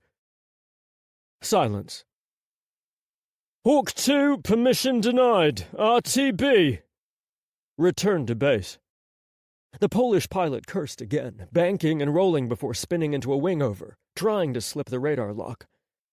They should just bug out of there, disappear over the horizon. But they needed to find that platform, put it on the map. And even though Brussels didn't want to blow the Russians' missiles away, damn it, he did. He dropped down, opening up his engines and going full throttle. His afterburner kicked on and he screamed towards the deck, the ground, and the trees. His radar pinged back the source of the missile lock, the platform obscured in the forest. Thick pines bowed beneath his jet wash as he kept roaring for the site only a few 100 meters away. He ignored the shouts in his ear, Brussels ordering him to veer off. Instead, he armed his rockets. One of the Sidewinder short-range anti-radar missiles under his wing hummed to life, primed and ready to launch. The damn Russians were always pushing. They wanted to rebuild their empire, draw Eastern Europe back behind the Iron Curtain, put his country back under the thumb of Moscow. If Estonia fell with Latvia, Lithuania, Poland, they were all in a line, dominoes primed to tip over. When would the world stop this? He could put a chink in the Russians right here. Right now, they'd never fire first. They were on Estonian land, on borrowed time, pointing their noses at NATO as they pretended to be a peaceful liberator, assisting a country's internal civil conflict. They'd never risk firing on a NATO jet. Never. A streak of white light nearly blinded him. A blast that shot up from the forest. His jet wailed, alarms screaming in double volume. Brussels shouted in his ears. His Norwegian pilot bellowed at him, telling him to evade, evade, evade. The smoking trail of 2 missiles. AMRAAM anti-aircraft fire-and-forget radar-guided weapons, fired by the Russians, were locked onto his jet. "Taking fire!" he hollered. "Fox 2!" He squeezed the trigger, launching his own Sidewinder at the Russians and their missile platform. He squeezed his eyes closed and prayed, getting out half a muttered word before the Russian missiles impacted the underbelly of his F-16. A mushroom explosion bloomed in the skies over the forest, and flaming metal and shattered fragments of his F-16 fighter jet scattered over the Estonian border and cratered into the occupied countryside. Russian forces looked skyward, staring at the night sky suddenly turned to day. Moments later, a following explosion rumbled out of the forest, another bloom of flame and debris rising and spreading as the Polish fighter pilot's Sidewinder blew apart the Russians' missile launch platform. Brussels spoke to the surviving Norwegian pilot, the radio controller's voice shattered and shaken. Hawk 3. RTB. RTB immediately. Affirmative, birdhouse. The Norwegian pilot kicked on his afterburners. His radar pinged, multiple MiGs rising over the Russian border, scrambling to intercept. Let's pray that wasn't the first shot of the war. Tom watched the news and President McDonough's statement on the shootout in his suite at the Hyatt. He and Etta May had moved into the Hyatt after the fourth threat had come to the courthouse, this one accompanied by a picture of him and Mike walking up the courthouse annex steps. Someone had been watching them. Mike had shit a steel-plated brick, going from his usual exuberant cheerfulness. Even with the trial looming closer and closer, he still seemed bound and determined to make Tom smile each and every day. To furious wrath. Storm clouds darkened his normally smiling expression, and his blue eyes filled with cold fury. The threats were coming fast and furious now. Angry tirades that Tom had let the Russian documents into evidence, that he was nothing more than a Russian plant, that he wanted the U.S. to be embarrassed and humiliated, that he was a communist and belonged in Russia, and that Tom would be held at fault when Russia outright attacked the United States. He was a traitor to the country, letter after letter said. Set against all that, Tom practically looked forward to an email or a tip or a news alert revealing his big gay secret. But as the weeks passed, nothing ever came. Not a mention, not a hint, not a whisper. His phone buzzed. This looks bad. Mike was in the room across the hall in one of the 3 U.S. Marshals' relief rooms. He was surrounded on both sides, with Mike just 10 feet away from him, but still worlds away. Since they couldn't sit together, they texted. Russians shooting down a NATO patrol plane? For sure. Russia claims they were acting in self-defense, that NATO and the pilot were the aggressor, that this proves they need to defend themselves even more. McDonough is basically pleading for President Vasilyev not to strike back. President McDonough's statement had been an outright beg as much as anything else. We should not rush into conflict, race our anger into a war that could have been avoided if not for one man standing and saying, I will accept reason, I will listen, I will compromise. The world hangs in the balance, President Vasilyev. Do not be the man to condemn this world to suffering. Any word from Chris? Chris had disappeared into Europe and gone radio silent. Mike hadn't heard a word from him since he'd walked out of his place the night Tom and Mike came over to stay. Still nothing. He told me he used to go on long operations all the time. He and his husband worked all over. Real intel gathering takes time, he said. Yeah, but it's been a month. I'm worried about him. Me too. I still don't understand what he and his team are really doing over there. Is it a rescue mission? Intel gathering? Covering tracks from an operation gone wrong? The last was uncomfortably possible. Maybe even probable. Renner had filed a sealed protest alleging government misconduct related to discovery. When Ballard turned over the files Tom had ordered him to provide, he'd handed Renner a single sheet of paper from the CIA. All documents that may or may not have pertained to CIA Station Moscow and Vadim Kryakev, destroyed per information handling requirements when U.S. Embassy Moscow security breached during Moscow riots and subsequent CIA officer detainment. Everything the CIA had in Moscow on Kryakev. On the operation the Russians insisted had been run out of the Moscow station by the U.S. government, and everything else had been destroyed. It was standard operating procedure when an embassy was breached. Destroy everything. Had they destroyed the truth as well? Covered their tracks? Protected the U.S. government? You know, this isn't a good thing to say, but I kind of wish Dushariev hadn't missed. The world would be better if Vasiliev were gone. Tom sighed. Something has gone terribly, terribly wrong. The news shifted, moving from President McDonough's statement to the D.C. sniper trial. Tomorrow morning, the trial the entire world has been waiting for will begin.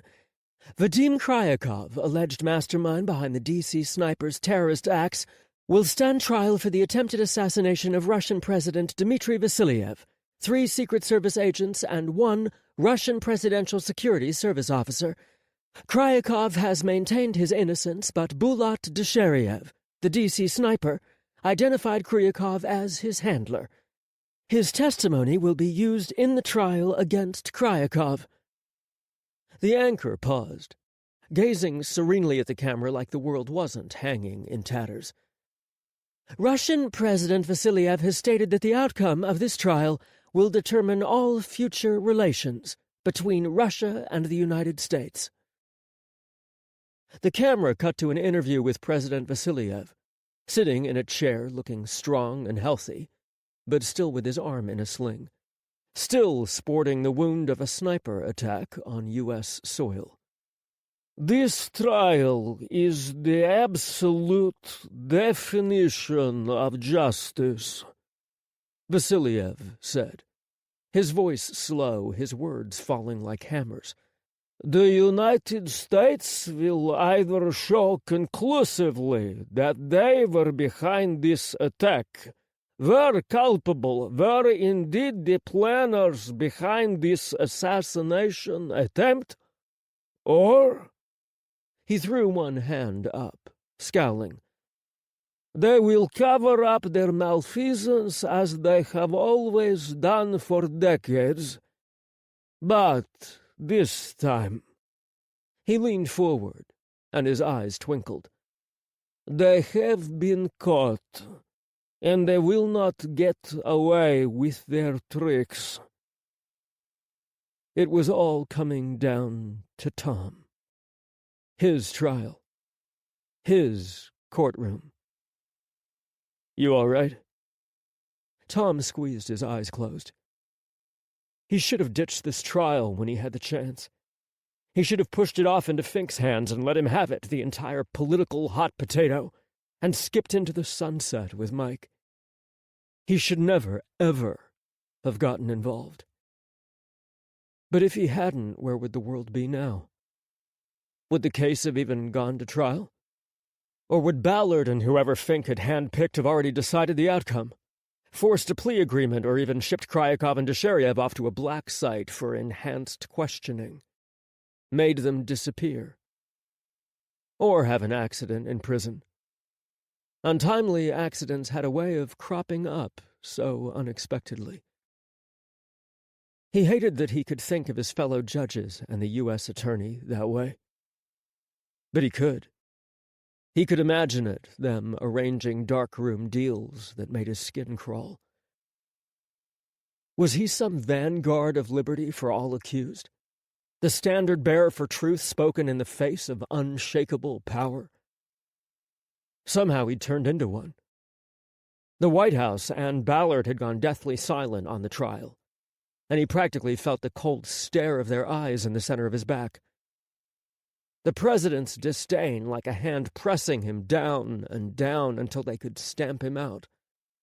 The Russian press was now calling him the last best hope for truth in the Western world. If there was one thing he never wanted to be, it was a puppet for the Russian press. Tomorrow it would begin.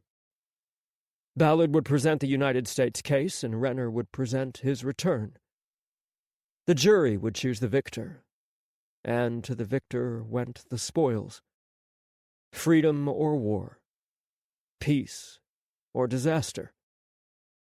The world waited with bated breath for proof of American conspiracy, dark secrets laid bare, exposed for global censure. Russia's promise that they would not allow any injustice to be suffered in the world hung like a pall. How would this play out? What did he do? I'm exhausted. He swallowed. When this is over, let's run away. Okay. I'll go anywhere with you. As long as wherever we go lets us bring Etta Mae too. He smiled. Just like that, Mike could get him smiling again. And just like that, he was reminded of how close they had grown, how deeply intertwined their lives had become. At the drop of a hat, Mike would run away with him. God, he wanted this to end. The anticipation was worse than everything else, the waiting, the excruciating days and nights of wondering what would come next, what would the outcome be. How far would this go? How bad could it get? No one knew the answer, unfortunately, and they were stuck in a perpetual limbo, a free fall that stretched on and on and on, always clenching against the sudden and inevitable splat against the unforgiving ground. When it was finally over, though, there would be Mike. Mike and his smile and his open arms. And maybe even his love. They hadn't said it. It was too soon, really. They were only a few months in. But Tom was feeling it. Had felt it. He hoped, God, he hoped, that Mike did too. I'm gonna get ready for bed. He ran through his night routine, brushing his teeth, changing into fresh boxers and an undershirt, washing his face and then rubbing Etta Mae's ears, kissing her nose as she huffed, rolling over to escape his touches as she snored on the couch in his suite.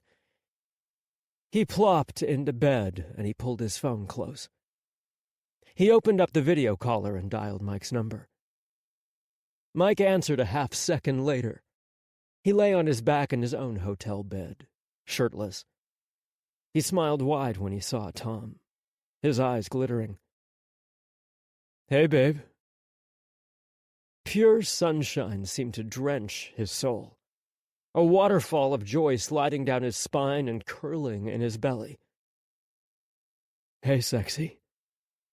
They had to be quiet. Marshals were on the other side of the walls. They didn't say much, just stared at each other. Mike bit his lip, trying to hold back his smile. Tom traced the lines of his face, the light bursting from his eyes with his own gaze. Thank you, Mike said. For what? Putting up with this? You don't have to. You could have any guy you wanted. You don't have to be calling me and whispering like we're teenagers hiding from our parents. My job complicates things. He frowned. Only for right now. Just because of this trial. After the trial, Tom breathed in, deeply. After the trial, I want to come out. With you. Tell who we need to tell to keep this above board. Winners, Chief Fink, whoever needs to know. So we can do this. Mike beamed, smiling so brilliantly Tom thought his face would break in half. He could see Mike's molars gleaming, his mile-wide Julia Roberts smile lighting up the whole world. Mike wiggled like a puppy, too excited to speak for a long moment. Okay. Is that all right? I mean, if it's not. It's great. Mike laughed, but buried his face in his pillow, muffling the sound. Only his eyes peeked over the edge. Are you ready for that? He asked, pulling the pillow down. Yes, I am. I want to be with you. The right way. Mike beamed again. When the trial is over, he said softly. When this is all over. They gazed at each other for another long minute, giddy as high schoolers, until Tom yawned, his jaw cracking as he stretched. All right. I'm turning into a pumpkin. Get some sleep. Mike blew him a kiss. Night, babe. He blew a kiss back. Night. The call cut out and Tom plugged his phone into the charger on the nightstand and rolled over. He bunched a pillow to his chest, pretending it was Mike, and closed his eyes. After the trial. 2 things would happen after the trial was over.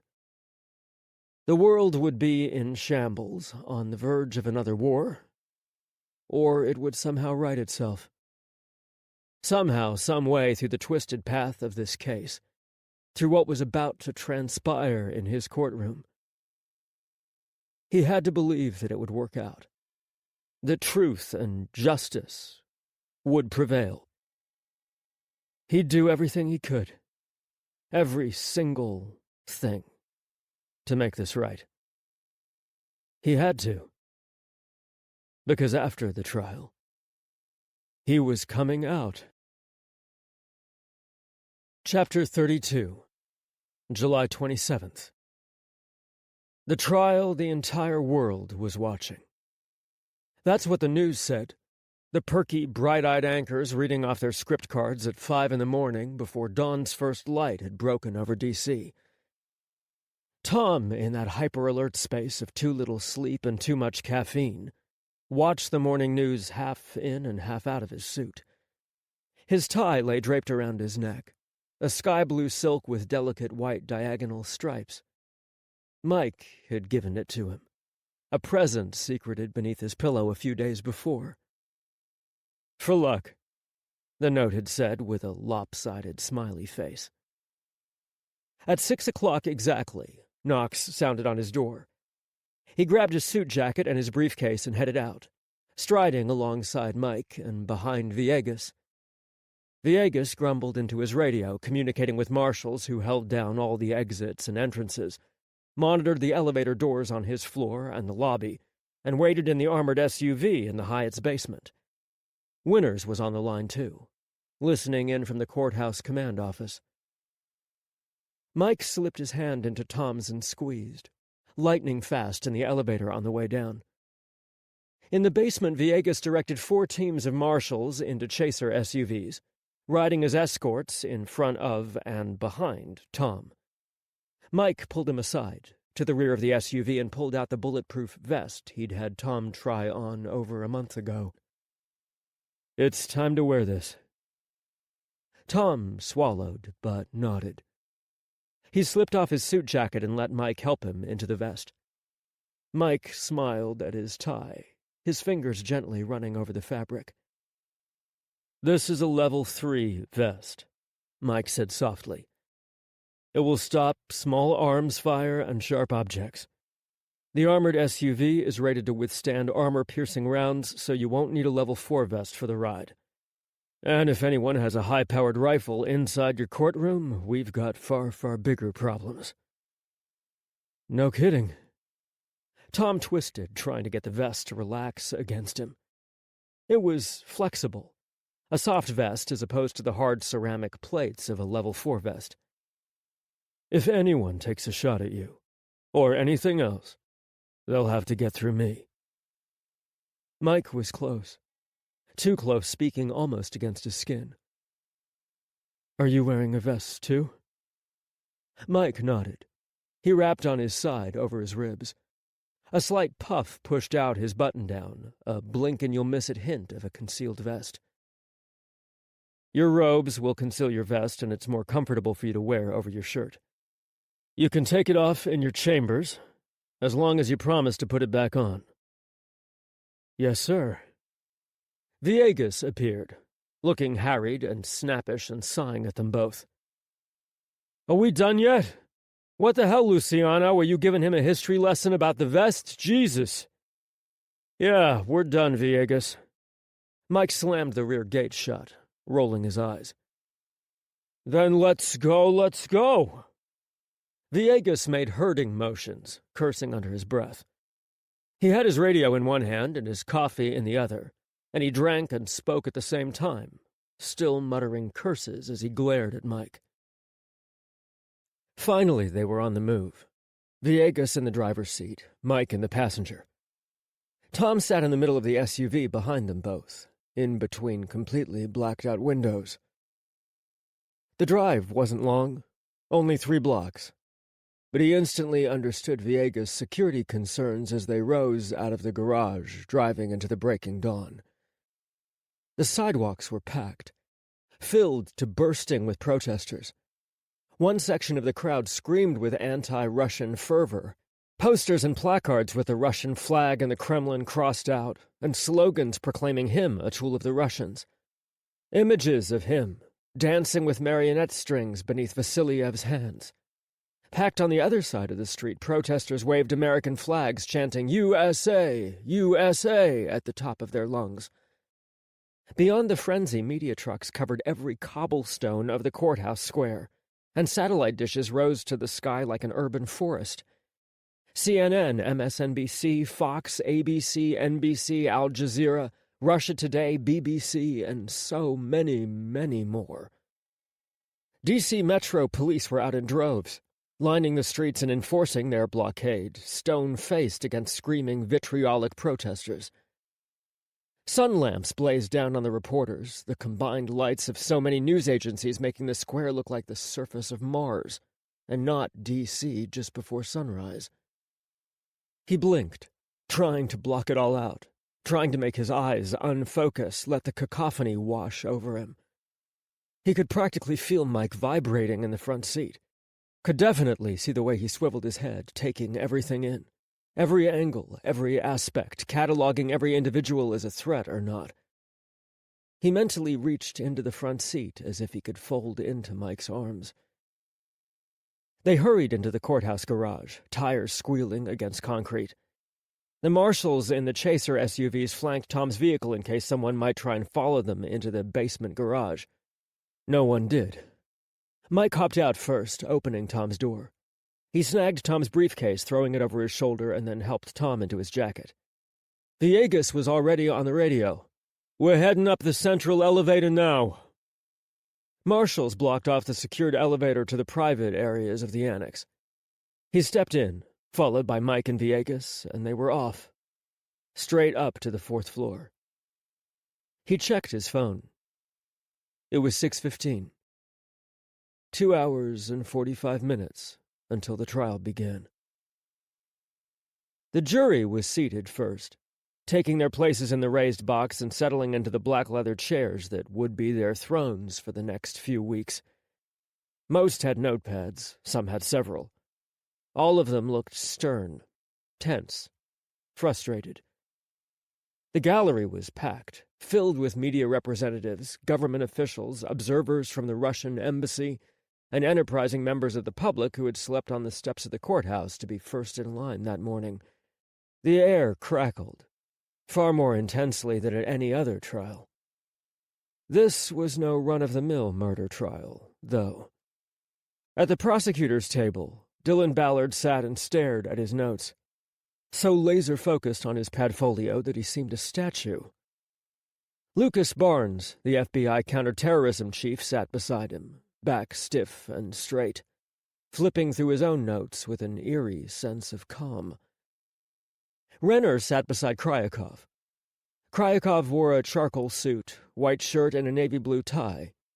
But next to Renner in his black pinstripe, crisp white French cuff button-down, and dazzling magenta tie, he looked boring and sloppy.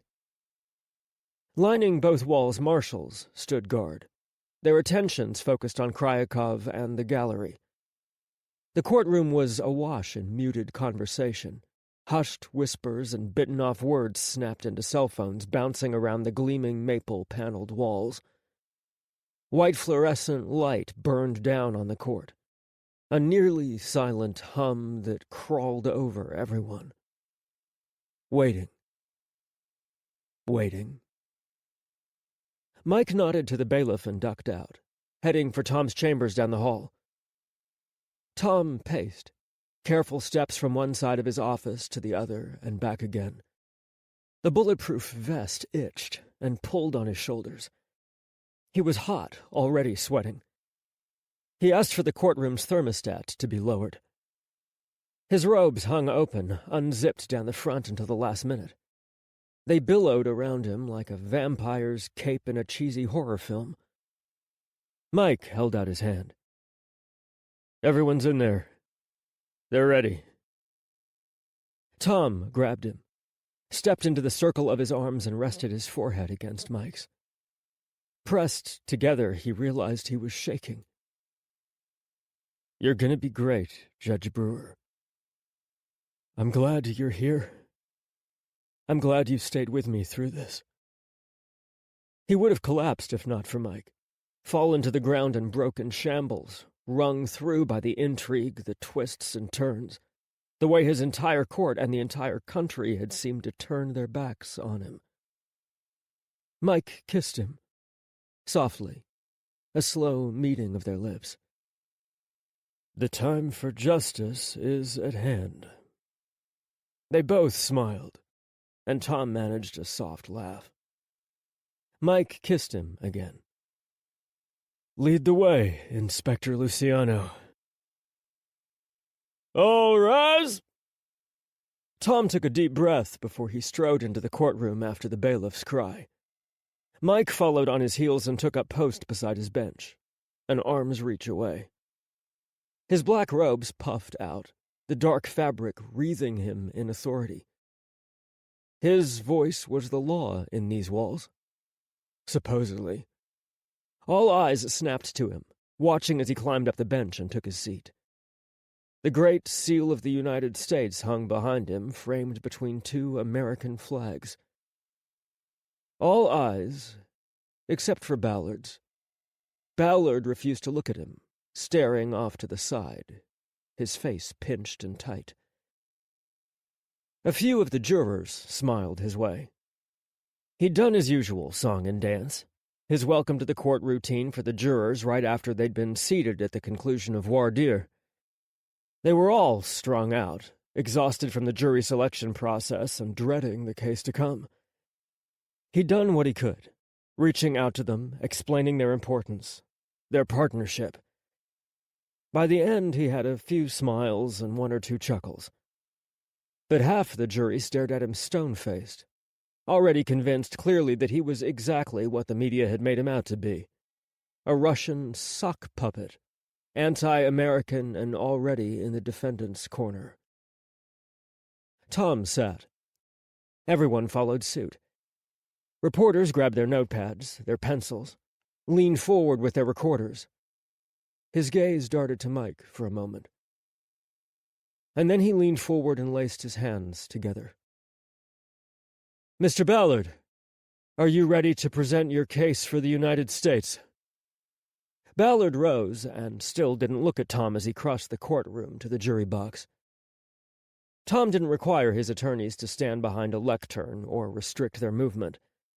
As an AUSA, he'd thought as he moved, and in the past sometimes would gently pace as he cross-examined a witness. He watched Ballard stand before the jury, legs spread, hands clasped. "Ladies and gentlemen of the jury," Ballard began, his deep voice rich and rumbling, projecting confidence, clarity, and authority.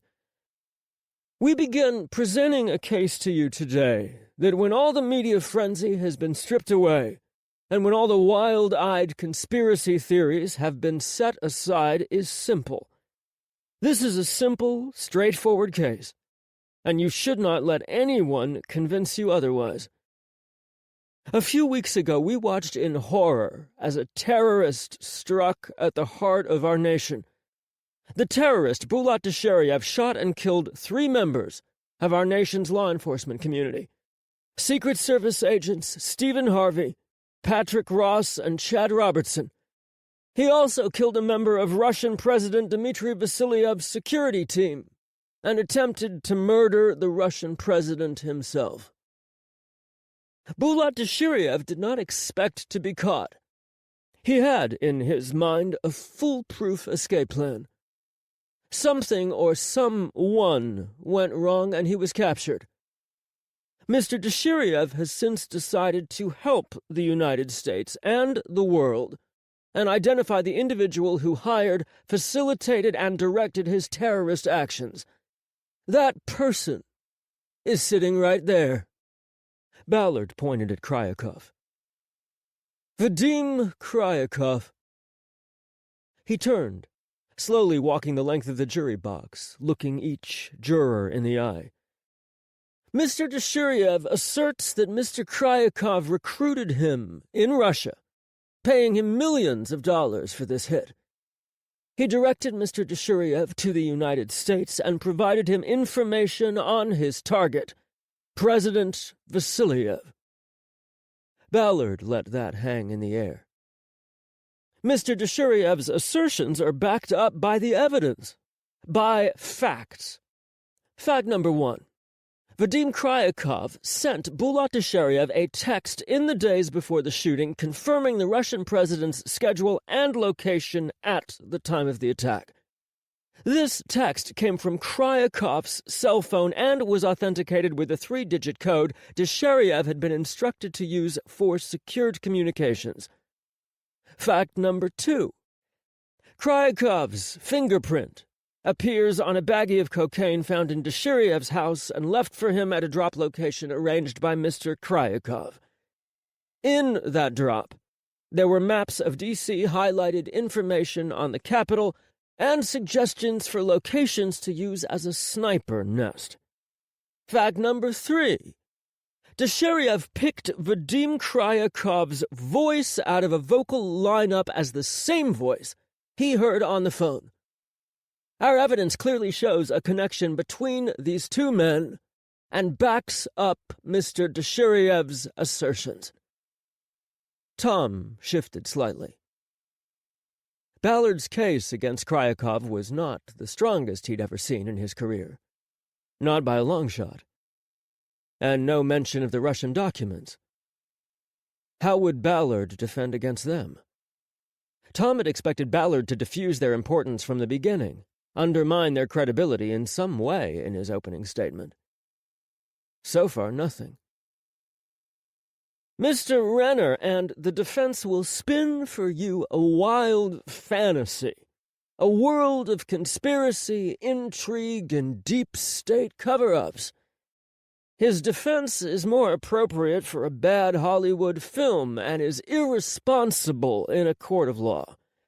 He will ply you with bogeymen, paint American officials as evil villains, and do everything he can to inflame an already unstable and dangerous political situation. Ballard's eyes slid to Renner, holding his glare. His words were a damning indictment and would be repeated on every news network. Tom swallowed.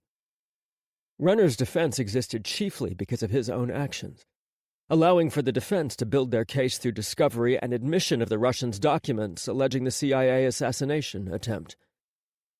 Ballard's harsh words could easily be fired right at him, too. Mr. Renner cannot prove any shred of his deranged theory.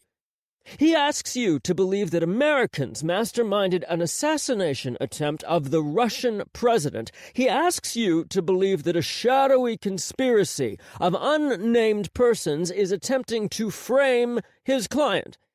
He asks you to believe in the veracity of documents hand-delivered from Moscow that seem to perfectly fit his fantastical defense theory. But he can offer absolutely zero proof of any of it. Again, Ballard let his statement hang in the air, his words falling like hammers. There is no proof, no facts to back up this imaginative, creative, but ultimately deceptive theory. Ballard faced the jury box, squared his shoulders, and glared. Ladies and gentlemen of the jury, do not fall for this con. Unease rippled through the courtroom, a wave of whispers and wide eyes. Opening statements were never so bold. They were roadmaps, Dry lines from a thesis paper, bullet-pointed lists of what each side hoped to accomplish. This was a call to war. A crashing of cymbals deafening the orchestra.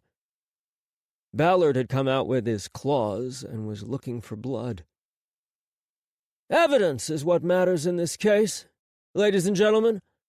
And the evidence clearly points in one direction and in one direction only. That Vadim Kryakov orchestrated the murder of 4 individuals and the attempted murder of the Russian president. Vadim Kryakov directed the actions of Bulat Dashuryev. Vadim Kryakov is guilty of these crimes. Silence, as Ballard crossed the courtroom and sat back at the prosecutor's table. Lucas Barnes nodded to him, a quiet show of congratulations. And he'd earned it. Tom squeezed his hands together, tried to stop their trembling. Ballard's opening had been a slam dunk. Renner had the right to push off his opening statement until after the conclusion of the prosecution's case. In some ways, it made sense. He could present his opening and go right into his case, take the time to craft a bombshell of his own. Or he could go for his opener now and hope to chink Ballard's armor and his case. Set doubt into the minds of the jury right from the start, before Ballard had a chance to get going and build momentum. Tom turned to Renner. "Will the defense present their opening now?" "Yes, Your Honor." Renner stood, adjusting his cuffs. He rested a hand on Kryakov's shoulder and smiled down at his client. It seemed almost warm, almost friendly. It was entirely an act. "The United States has suffered a tragic terrorist attack," he said, speaking as he walked out from behind the defense table. "And clearly Bulat Dashuryev is responsible. There are facts to this case, as Mr. Ballard and the prosecution have asserted. Bulat Dashuryev targeted the Russian president and members of the protective detail assigned to him. Bulat Dashuryev pulled the trigger, murdering 4 individuals. Bulat Dashuryev wounded and tried to kill Russian President Dmitry Vasiliev." He paused, frowning, and spread his hands wide. "And now, we're supposed to take his word, listen to his testimony, and believe him to be a credible witness. Ladies and gentlemen, do not fall for that con. Bulat Dashuryev is a mercenary for hire, a thug, and a murderer wanted on multiple continents. He's cut a deal to save his own neck and is spinning lies for the prosecution."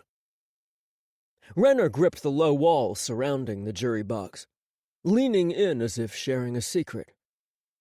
"This case is far from simple. The evidence against my client is paper-thin. A plot of this magnitude would require a multitude of calls and contacts, would it not? It would require an intense amount of communication. And yet the prosecution can only bring forth one confirmed text between my client and Bulat Dashuryev. Only one. My client, Vadim, has no history of violence. He has been a man persecuted for who he is, targeted by the Russian government for years, and has suffered at their hands for his identity. Here now he is suffering again. Painted as a violent mastermind by the governments of 2 nations and responsible for a heinous crime. Vadim Kryakov is a ready-made fall guy. A man with a history of being targeted by the Russian government. A man with no love for the Vasiliev government. A man engaged in anti-Vasiliev, anti-corruption activism. These facts, these aspects of the defendant, points of pride for Vadim, are being twisted and used to support a narrative that just isn't true. Will you convict a man and sentence him to die based on one text, describing public movements that the whole world knew, one fingerprint that is in no way connected with these murders, and the dubious word of a serial murderer who is desperately trying to save his own neck. Jurors blinked and swallowed. They scratched notes, looked away. Anything to not look at Renner or face their own discomfort. Renner smirked for half a second. Score for the defense. That is all the prosecution's case is based on, ladies and gentlemen of the jury. 2 minuscule pieces of evidence, a narrative of hate against Vadim. A survivor trying to make a new future in this brave new world. Mr. Ballard and his prosecution are sadly looking in the wrong place for the perpetrator of these crimes. The mastermind behind this evil act of terror is out there and watching this trial right now. He, or they, know exactly what they are doing. Throwing an innocent man under the bus. Destroying an innocent man's life. Letting another fall for their own duplicitous ends. Will the prosecution do their job and search for the actual murderers? Or will this trial be a miscarriage of justice and a state-sanctioned murder of an innocent man? He turned back to the jurors, fire in his eyes. A man's life is in your hands, ladies and gentlemen, and is the most important truth we will search for in these days. Your duty is a solemn one. The whole world is watching. And with that he stepped away, nodded to the jury, and strode back to the defense table. Silence. Pure, devastating silence. Doubt ripped through the courtroom like bolts of lightning, like the Red Sea being rent apart. Jurors stared, wide-eyed into the middle distance, shifting and breathing unsteadily. Ballard looked down, closing his eyes, and Tom watched him draw his control tight around him, like a knight raising his shield. For all he let loose in Tom's chambers, Ballard was a tightly coiled viper in his courtroom, poised, deadly, and waiting to strike at the perfect moment. Ballard began the prosecution's case with a bang. His first witness was one of the surviving Secret Service agents, a man who had helped carry President Vasiliev off the Capitol steps, and had stepped over his friend and colleague Patrick Ross after a bullet slammed into Ross's neck. Theoretically, a jury and a judge walked into a case blind, not knowing the details, theories, summations, or ideations of the case. Impossible though that was with this trial, they all still had to follow the playbook. First, define the crime, establish who, what, when, where, and how. 4 counts of murder, 1 count of attempted murder, the attempted assassination of the Russian president. Ballard had to define the crime, but he didn't have to do it so dramatically, so vividly with a gut punch to the heart. This testimony and his case was designed to hurt, to play mournful wails on the jurors' hearts until they bled rage and patriotic fervor, until they demanded to execute Vadim Kryakov and relished their grim duty. Ballard walked Agent Vernon Payne through the shooting, describing moment by moment what had transpired.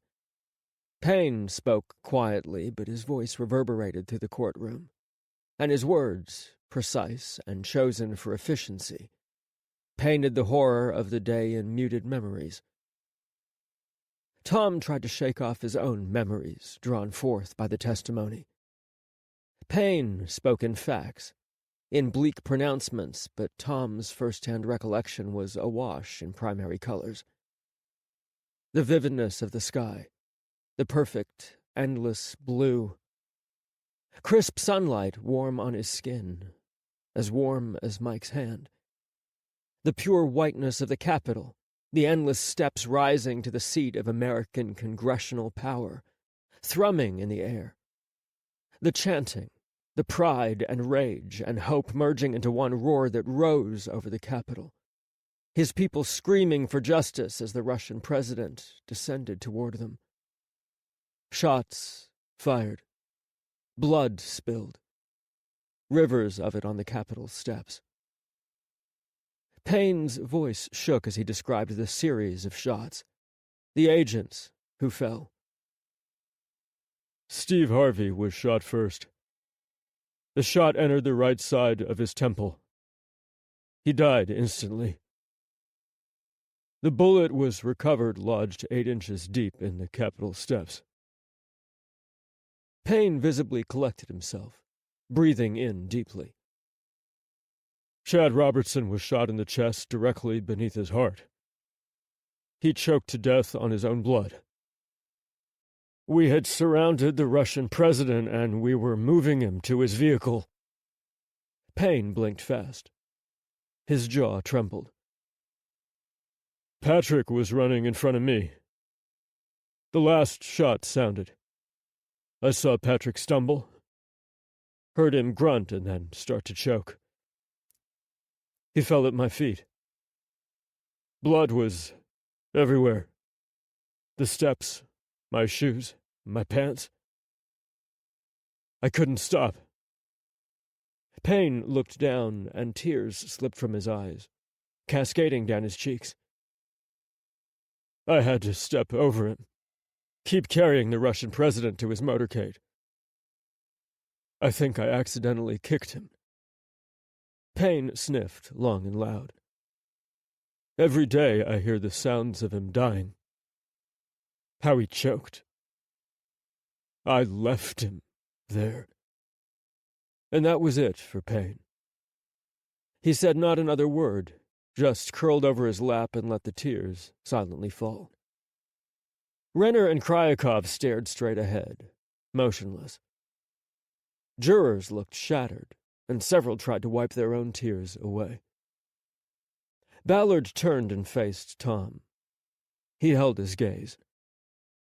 "Pass the witness," he finally said. It was Renner's turn to cross-examine Agent Payne. Renner stood, buttoning his suit jacket. "Your Honor, this has been an extremely difficult testimony. I respectfully suggest we take a short break for everyone to gather themselves." Well played. The jury looked at Renner with gratitude, already gathering their things to flee to the juror room. 15-minute recess. Tom tapped his gavel on the bench, but everyone had stood as soon as the words slipped past his lips. Reporters rushed to the hall, already on their cell phones, and the jurors scrambled over each other to get out of the courtroom. Tom turned to Agent Payne. "Is there anything I can do for—" Payne jumped up and stalked off the witness stand, his back to Tom. Ballard met him on the courtroom floor, wrapping him up in a one-armed shoulder grab. Ballard shot Tom a vinegar glare over Payne's shoulder. "Let's talk about protection for the Russian president. You were assigned to the Foreign Dignitary Protective Detail, correct?" Renner was crisp and sharp, ready to begin again after the recess. Payne had red eyes and a tightly wound face, but he sat back down in the witness seat and faced the courtroom. He avoided looking at Tom, looking beyond him whenever he turned Tom's way. "Yes." "As part of your duties on the detail, did the Secret Service formulate a watch list of individuals who might have reason to harm or harass the Russian president?" "Yes." "Was Vadim Kryakov on that list?" Payne hesitated. "He was not on the list drafted by the Secret Service, but was added to the watch list by the Russian security agents who joined our detail to plan for the trip." "Added by the Russians? Interesting." Renner turned as if struck by insight. He was a careful actor. "What reasons did they give for adding Mr. Kryakov to the watch list?" "They said he was a felon in Russia, a known agent who worked against the state." "And did you ask any questions about that statement?" "No." Ask for any details about the nature of his criminal past? No. So you wouldn't, for example, have any idea that Vadim Kryakov's criminal past consisted entirely of the Russian government targeting him for being homosexual, or that he'd engaged in legitimate protests supported by the U.S. State Department against the Putin regime? Objection! Ballard stood quickly. There's no foundation for this question. Agent Payne has already answered that he didn't ask any questions and didn't know any details. He wouldn't know this, and defense is verging on harassing my witness. Tom exhaled slowly. His gaze flicked between Renner and Ballard. Ballard was technically correct. Renner had scored points, though, sliding his information in, couched as a question. He'd exposed a whole new angle to the trial. Tom felt his sympathies rising, inappropriate emotions spreading. To be gay in Putin or Vasiliev's Russia. If nothing else, Renner had shown his client to be sympathetic, a victim, an underdog. And, dangerously, he'd highlighted a possible motive. His move was a gamble. Where was he going with this line of questioning? Part of him wanted to know. But the law was the law. Sustained. Ask another question, Counselor. What did you do when you placed my client on the watch list? What actions did you take? He was put under surveillance. Secret Service agents went to him and asked him his intentions during the forthcoming Russian president's visit. And what did he say? He said he was going to, quote, legally and legitimately protest that bastard, as was his right. Renner grinned. Vadim certainly has a fire about him. Smart. Making the defendant human. Tom eyed the jury. They were hanging on Renner's every word. Renner continued. And did you ask what he meant by that statement? Yes. And what did he mean? He said he would be protesting on the National Mall outside the Capitol when the Russian president visited Congress. How did he know the Russian president was visiting Congress? It was publicly available information. So Mr. Kryakov did not need to inform Bulat Deshiriev of this fact. Objection! Ballard rose again. Calls for speculation.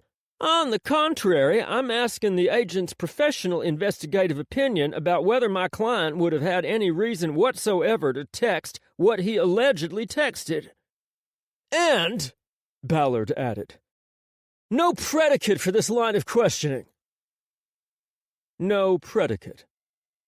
The crime had not been laid out in its entirety yet. The facts of the crime and the timeline of events were still being exposed. The text that Kryakov had sent to Deshiriev hadn't yet been entered into evidence by the prosecution. Discussing it in opening statements was not good enough. If this was how the first hour of testimony was playing out, how would the rest of the trial go? Sustained. He tried to catch Ballard's eye, but Ballard sat down immediately and reached for his notes.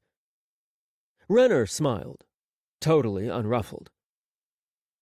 Did you see Vadim Kryakov at the protest on the National Mall, in front of the Capitol? Yes. Tom's memories surged back. Vadim, his long blonde hair hanging on the sides of his face, bellowing into a megaphone. Screaming in the crowd, urging the crowd to chant more, louder, cry out to Vasiliev. The effigy, a paper doll of the Russian president hoisted aloft in a tutu covered in lipstick kisses. Something Vadim had said in Russian that had made every Russian agent's head turn. So Vadim Kryakov was exercising his legal and legitimate right to protest the Russian president and his policies in a legal gathering before the Capitol. Doesn't seem like he was making any move to hide his anti-Vasiliev beliefs, does he? Objection calls for speculation again. Counselor. Tom leaned forward, peering at Renner. Renner's eyes shone. He knew he'd done wrong, but he was pushing the envelope, going as far as Ballard's patience and Tom's leniency would allow. You can take better care with crafting your questions. This is a court of law, not a stage. Apologies, Your Honor. Another slick smile. Renner turned to Payne. Did you know that the protesters on the National Mall that day were gay pride marchers? No. And did you know that the protesters were demonstrating against Russian President Dmitry Vasiliev's human rights abuses against the LGBT community? Agent Payne's face darkened. He scowled, averting his gaze from Renner. No, I did not. Pass the witness, Your Honor. Ballard jumped up. Redirect! Tom nodded and Ballard headed for Payne. Payne seemed to relax just a touch. He and Ballard were friends. One of Ballard's many friends in law enforcement. Agent Payne, you say you saw the defendant at the protest at the Capitol that afternoon? Yes, I did. Would you describe his behavior at this protest? Combative. He was screaming at the Capitol and the Russian president, inciting the crowd into a fervor. The Russian security agents were very concerned. Why were they concerned? Because the defendant shouted in Russian, "I want to watch you die, you motherfucker." Ballard's eyes went wide. A show for the jury. Wow. A strong statement. When did he say this? Moments before the first shots were fired. Ballard clasped his hands together, pausing, letting it sink in. The state enters into evidence cell phone video footage of the protest showing the defendant's actions. A transcript of the video is also provided. Tom looked over the evidence sheet on his bench. It listed the evidence the prosecution was going to enter into the trial, with transcripts and photographs stapled behind the cover sheet in a binder. He waited, counting to 3, giving Renner a moment to object. Nothing. Exhibit 5A and B are entered. Special Agent Lucas Barnes helped roll out a large flat-screen TV on a wheeled cart. A portable DVD player rested beside it. We will now play for the court the cell phone footage of the protest. Panic washed down Tom's spine. He'd been there that day, with Mike. Would the cell phone camera capture him? Would he be exposed in the next minute? There would be questions. Why hadn't he recused himself if he was a witness to the crime? The whole world had seen the replay, and he could form an argument about why he should be allowed to sit as presiding judge, but that argument would hold more weight if he'd been forthcoming in the beginning of the trial, not after he was found out. But to admit he'd been there would be to admit why. That he'd been attending a pride march and rally. And he hadn't been ready to admit that, then. The lights dimmed and the screen flicked on. The footage was frozen on a crowd, a mass of people with shirtless torsos and rainbow flags, posters and placards and waving arms. Ballard pressed play. Shouts thundered through the courtroom, bellows and chants from the protest. Hey ho! Hey ho! Vasiliev has got to go! Gay is not a crime! Gay is not a crime! Human rights abuser! The camera panned, showing Kryakov in the center of the frame, hollering into his megaphone. His voice cracked, but he kept shouting, spitting fire and fury. The crowd rose with his cries, growing louder, more enraged. On the Capitol steps, tiny in the camera lens and in the distance, the Russian president walked slowly toward them, waving. Furious Russian broke over the speakers, guttural and choked with rage. Closed captioning appeared on the screen. A translation. "I want to watch you die, you motherfucker." Kryakov flipped the Russian president off. 2 shots snapped, cracking over the video and the courtroom speakers. Reporters and visitors gasped, flinched, looked away. The camera panned to the Russian president's effigy, which had collapsed to the ground. Shrieks rose, panic-filled wails and voices crying out, shouting that something had happened on the Capitol steps. The image shifted, dropped and then changed to dirt and grass and running legs as screams of fear poured through the speakers. Ballard cut the video. Tom sat back and eyed Renner and Kryakov. Kryakov looked dead ahead, his jaw square, chin held high. A proud man. Renner scribbled notes, the lawyer's version of circling the wagons without appearing weak. The jurors stared at Renner, and then at Kryakov. 12 pairs of eyes made Kryakov squirm. The guilty always squirmed. A defense attorney's sole job was to create a theory that could carve doubt in jurors' minds. A theory that could be built in increments, in grunted admissions or slices of weakness culled from witnesses, eviscerations bled out on cross-examination. A theory built from pinched eyes and frowns, and a slowly growing belief that maybe the defendant didn't actually do the crime. The theory could be right or wrong, based in fact or fantasy or anything else. It only had to work. It only had to plant that seed of doubt. So far, watching the jury, Renner had lost every point he'd gained that morning. The jurors gazed at Kryakov with hard eyes that looked ready to kill. This was the first death penalty trial at the federal level in years. But the jurors were ready for it, hungry for it. If they found Kryakov guilty, they would execute him. Renner's theory wasn't working. Dr. Jacqueline Sparks, medical examiner, took the stand next, admitting a mountain of evidence to go along with her testimony. Renner glowered at her through her swearing in and then sat on the edge of his seat, ready to spring at the first hint of an objectionable statement. Renner was against her entire testimony and had argued vigorously in sidebar, out of hearing of the jurors. "The defense does not dispute the facts of death, Your Honor. Not the manner of death or the means to carry out the murders. I will remind you the actual murderer is part of the government's case against my client, who did not pull the trigger and kill any of these individuals.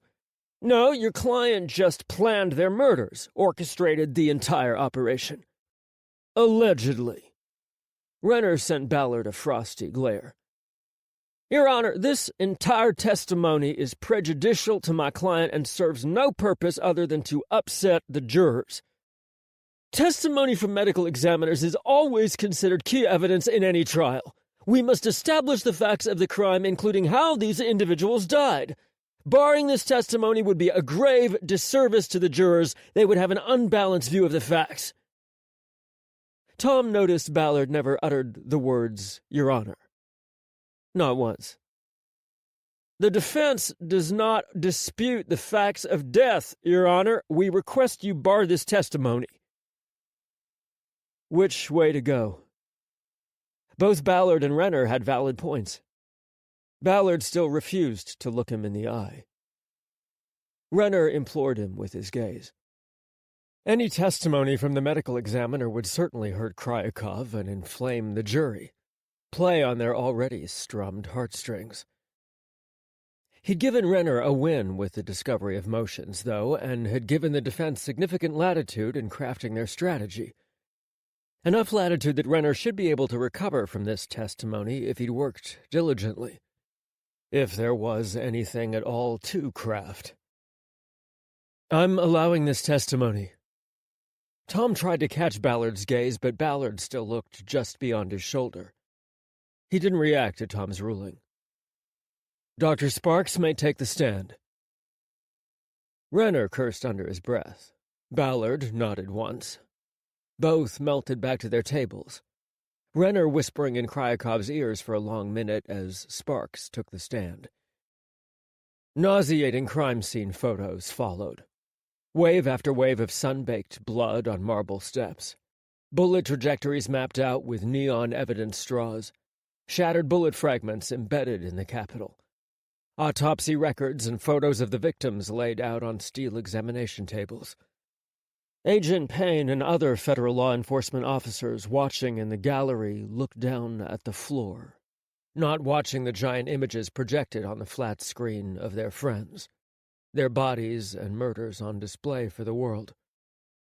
Cause of death for each victim was a lethal shot from a 7.62 millimeter round, the projectile fired by a Dragunov sniper rifle. Patrick Ross died from a shot to the neck, which shredded his carotid artery and trachea. Stephen Harvey was killed with a shot to the head, slicing through his occipital lobe. Chad Robertson was killed with a single shot to the chest, the giant bullet bouncing around in the chest cavity and shredding his lungs, aortic arch, and half his heart. Documents supplied by the Russians and reviewed by Dr. Sparks showed the Russian presidential security agent died of 2 shots through the back, puncturing both lungs. The Russians also supplied careful medical documentation about President Vasiliev's injuries. A shot to his upper right shoulder, nicking an artery and shattering his shoulder blade, his joint. The X-rays showed an explosion of bones, a garbage heap of debris. He'd be lucky to regain partial functionality of his right arm. Dr. Sparks spent nearly 2 hours walking through each autopsy, each cause of death, each gruesome photo gallery. Some jurors cried. Others looked away, fury etched onto their faces. It was well past noon when Dr. Sparks finished, and Tom called a lunch recess. He and Mike slipped back to his chambers, not speaking until the door closed behind them. Tom shook his head, his shoulders slumping. "I can only imagine the headlines after that testimony." "Are you okay?" Mike reached for him, his fingers sliding up Tom's robe and rubbing over his wrists. Tom had more murder cases under his belt than most judges. As a prosecutor, he'd been tough on murderers, pushing just like Ballard had, making it hurt, bringing to life the suffering of the victim for the jury and for the defendant. He'd counted it a personal victory if he'd gotten the defendant to weep during his presentation. As a judge, he'd been stiff with his penalties for the handful of murderers found guilty in his courtroom. But it was different, watching the autopsy presentation of men he'd personally watched die. In the courtroom, facts were supposed to be facts. Distant, noble things that had no taint of emotion. No wash of haunted memory. In the past, he could look at crime scene photos and autopsy records all day long and not feel the touch of pain. A curl of horror and loss at the death and the tragedy. But he'd seen Patrick Ross die. Had watched Stephen Harvey slump to the steps. Remembered Chad Robertson's blood racing down the Capitol. He'd watched these men breathe their last breaths, give their life for their duties, for the country, and for the Russian president. He couldn't pretend to be unmoved by that. Not here. Not with Mike. He tangled their fingers together. "I'm better now," he squeezed. Mike pulled him close, exhaling against his hair as they wrapped their arms around each other.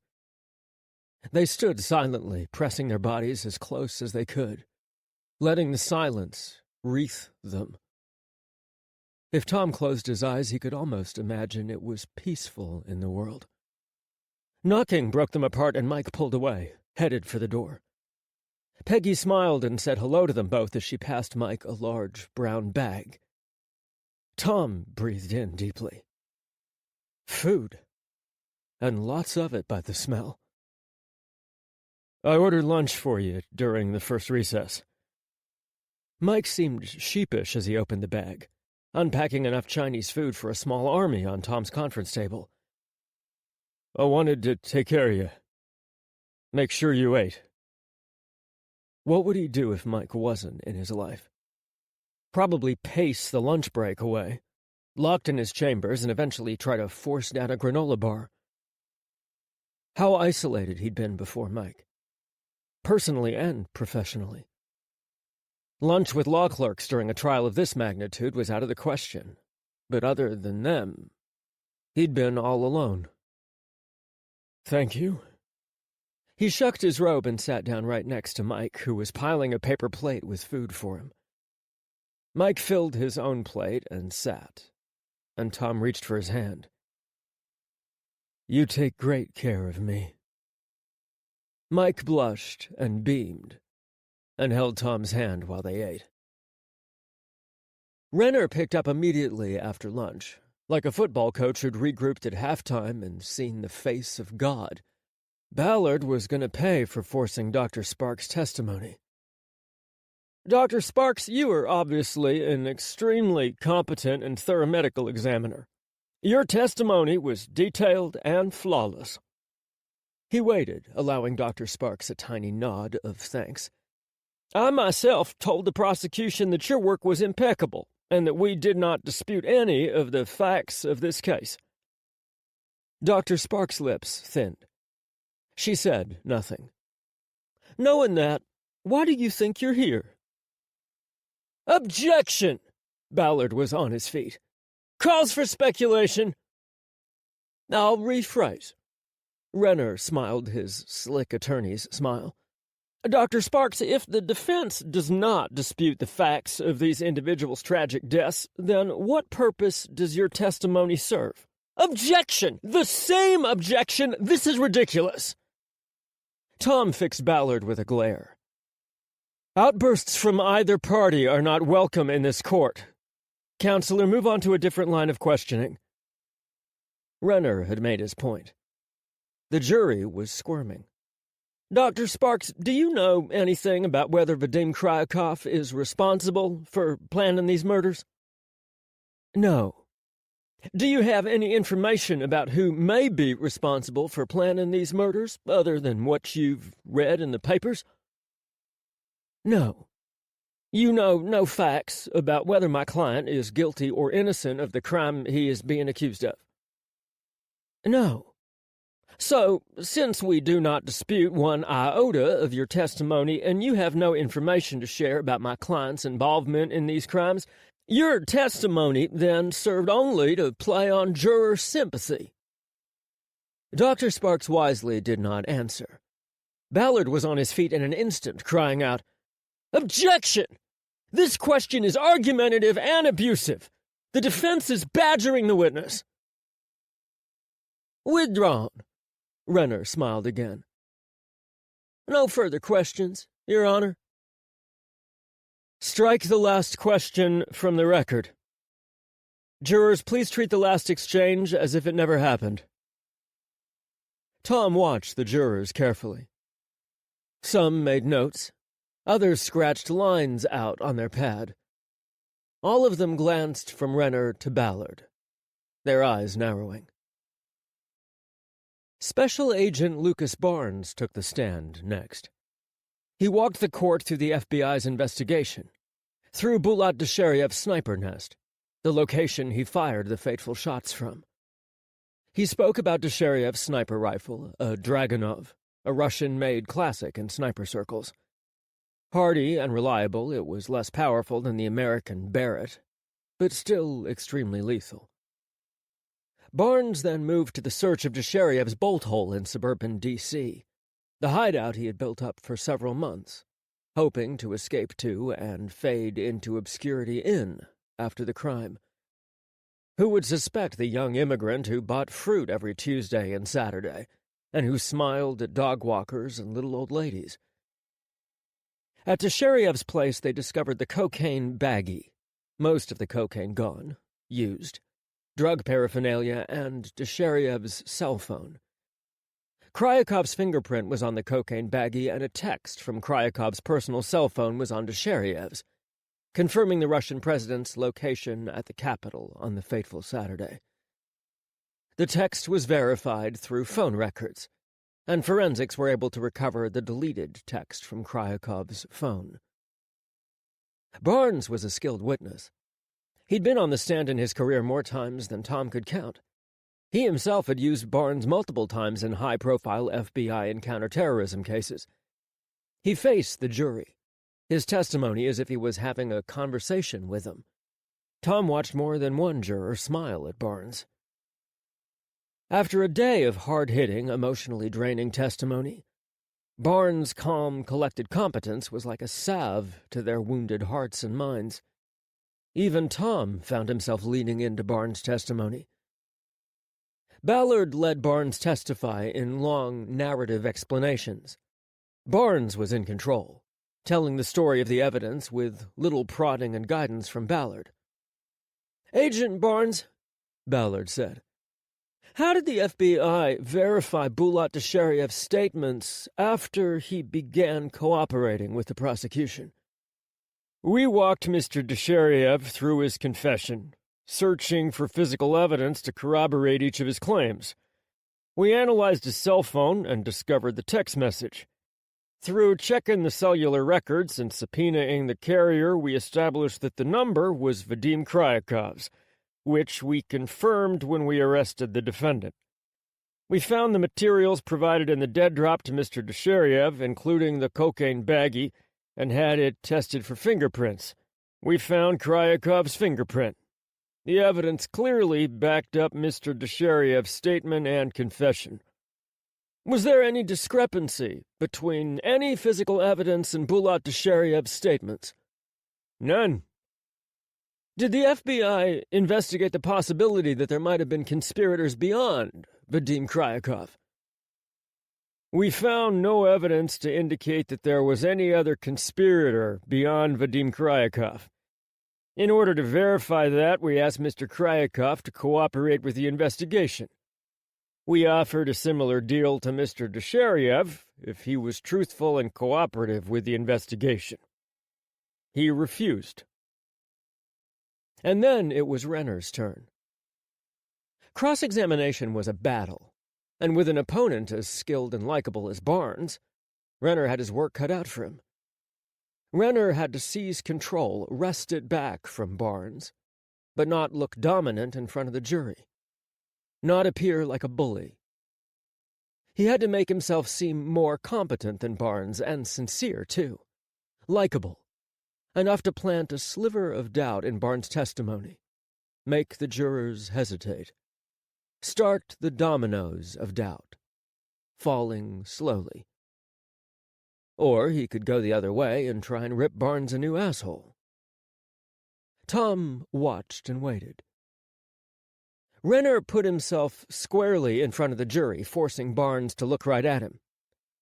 "Agent Barnes, did Vadim Kryakov and Mr. Desheriev have any face-to-face contact during this conspiracy that Mr. Kryakov allegedly planned?" "Not to our knowledge." "Was this conspiracy put together mostly through phone calls and texts?" "Yes." "Would it be fair to say that both men appeared to be careful with their movements, where they went, when, and who they were seen with?" "It would be fair to say that." "Mr. Desheriev's handler used multiple cell phones, switching numbers, trying to prevent being captured by electronic surveillance, it seems. Is that a common tactic among terrorists?" "It is. Both terrorists and drug dealers." Tom's gaze slid to Kryakov. He'd admitted he was a drug dealer, and the evidence supported that assumption. As did it support his actions as a terrorist mastermind. "Does the text message seem odd, then? If they were so careful and switched cell phones for every message, why did my client suddenly text detailed plans of the operation from his own cell phone to Desheriev?" I cannot comment on the motivations of the defendant. Does it seem out of character for the sophistication of the rest of the operation? Barnes hesitated. It might. How does the FBI know the text was sent by Vadim Kryakov on Thursday morning? It came from his cell phone. Cellular records confirm it originated from his cell phone, and triangulation of both his cell signal and confirmation by the phone's onboard GPS placed the cell phone at his residence on Thursday morning. There were also no other fingerprints on his cell phone, only the defendant's. Only he could have sent it. Tell me, Agent Barnes, do you let anyone else handle your phone? Look at emails, pictures, memes? Renner smiled. Maybe let your wife make a call. No. Barnes didn't smile back. It's my bureau phone. No one touches it but me. And I'm not married. My mistake. Renner smoothed his tie, pivoting. But it's fair to say that other people do sometimes share their phone or let other people handle it. I suppose. In all your investigations, Agent Barnes, have you ever seen an example where a phone only had one set of fingerprints? Barnes shifted. It is rare, but it does occur. In any of those instances, those cases, was it ultimately concluded that the cell phone had been wiped of prints before being handled again, and that was the reason for the single set of prints? Silence. Barnes went rigid, his whole body tensing. He drew himself up as if gathering himself, gathering the mantle of his federal power. That has occurred, though very, very rarely. Once or twice. Once or twice. Renner smiled again. His point had been made. This case, Agent Barnes, seems to rest on the sudden ineptitude of these terrorists, making an amateur slip that would capture their cell phone data, leaving a careless fingerprint. Lucky for you that the men who were so careful in planning every stage of their conspiracy would let a single text and a single baggie of cocaine be their downfall.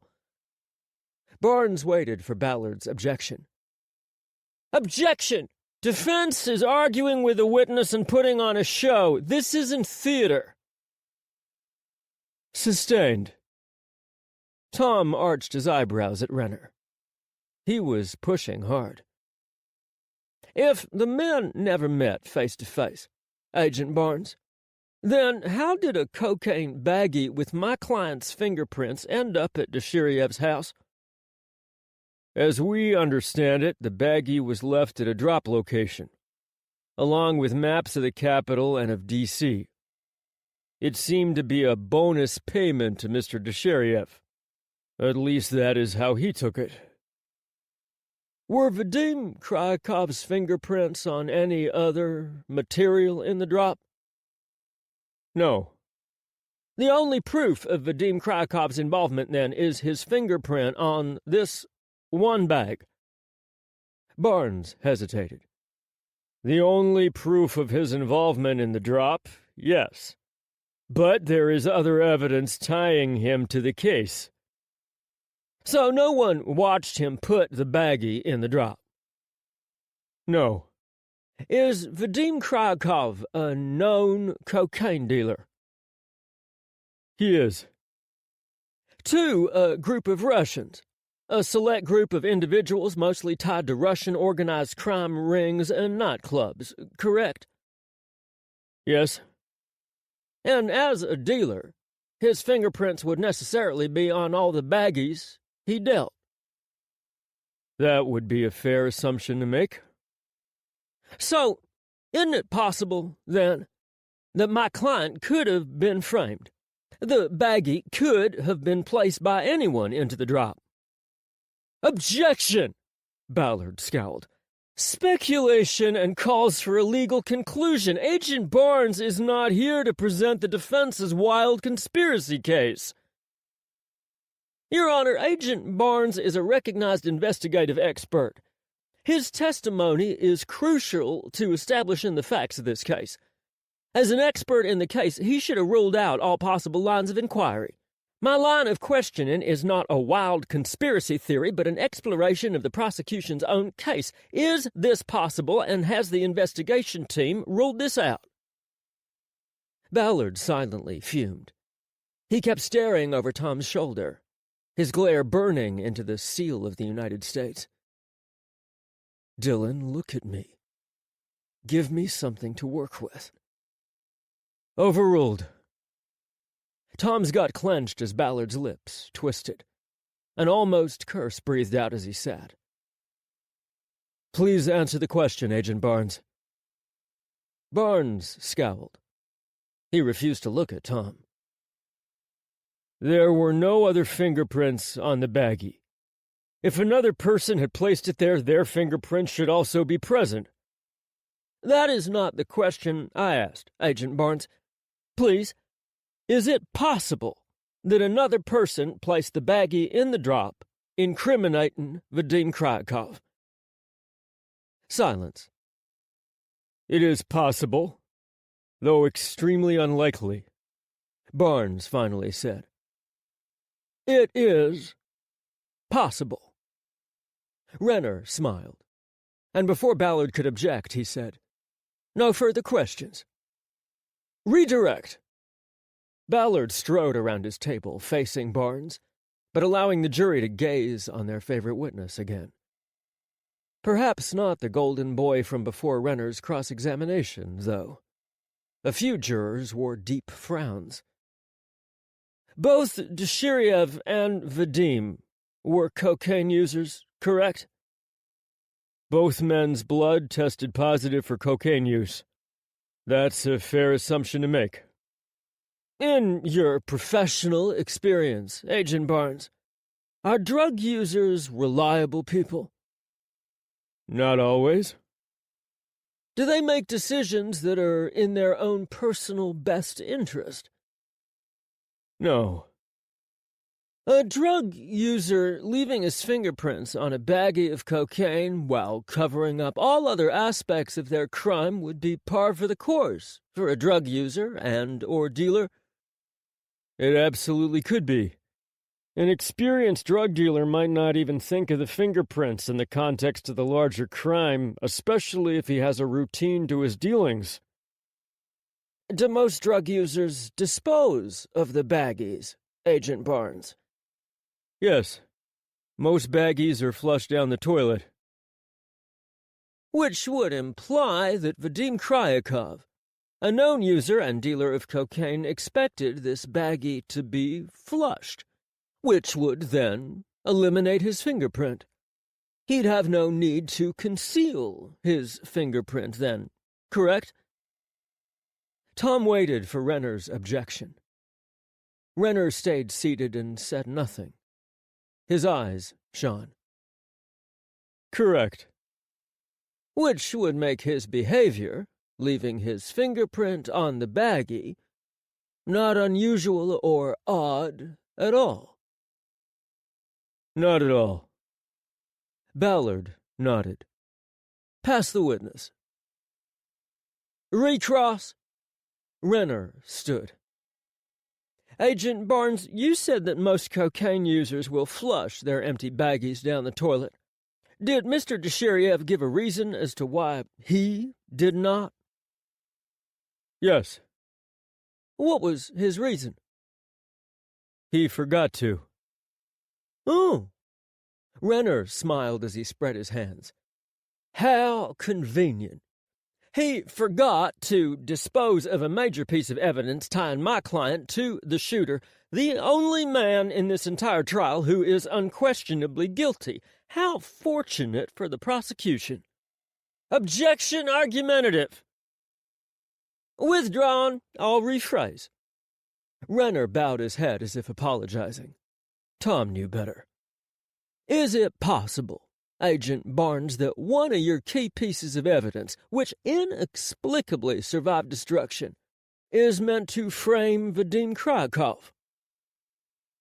Frame by who? Barnes frowned. Well, that'd be your job.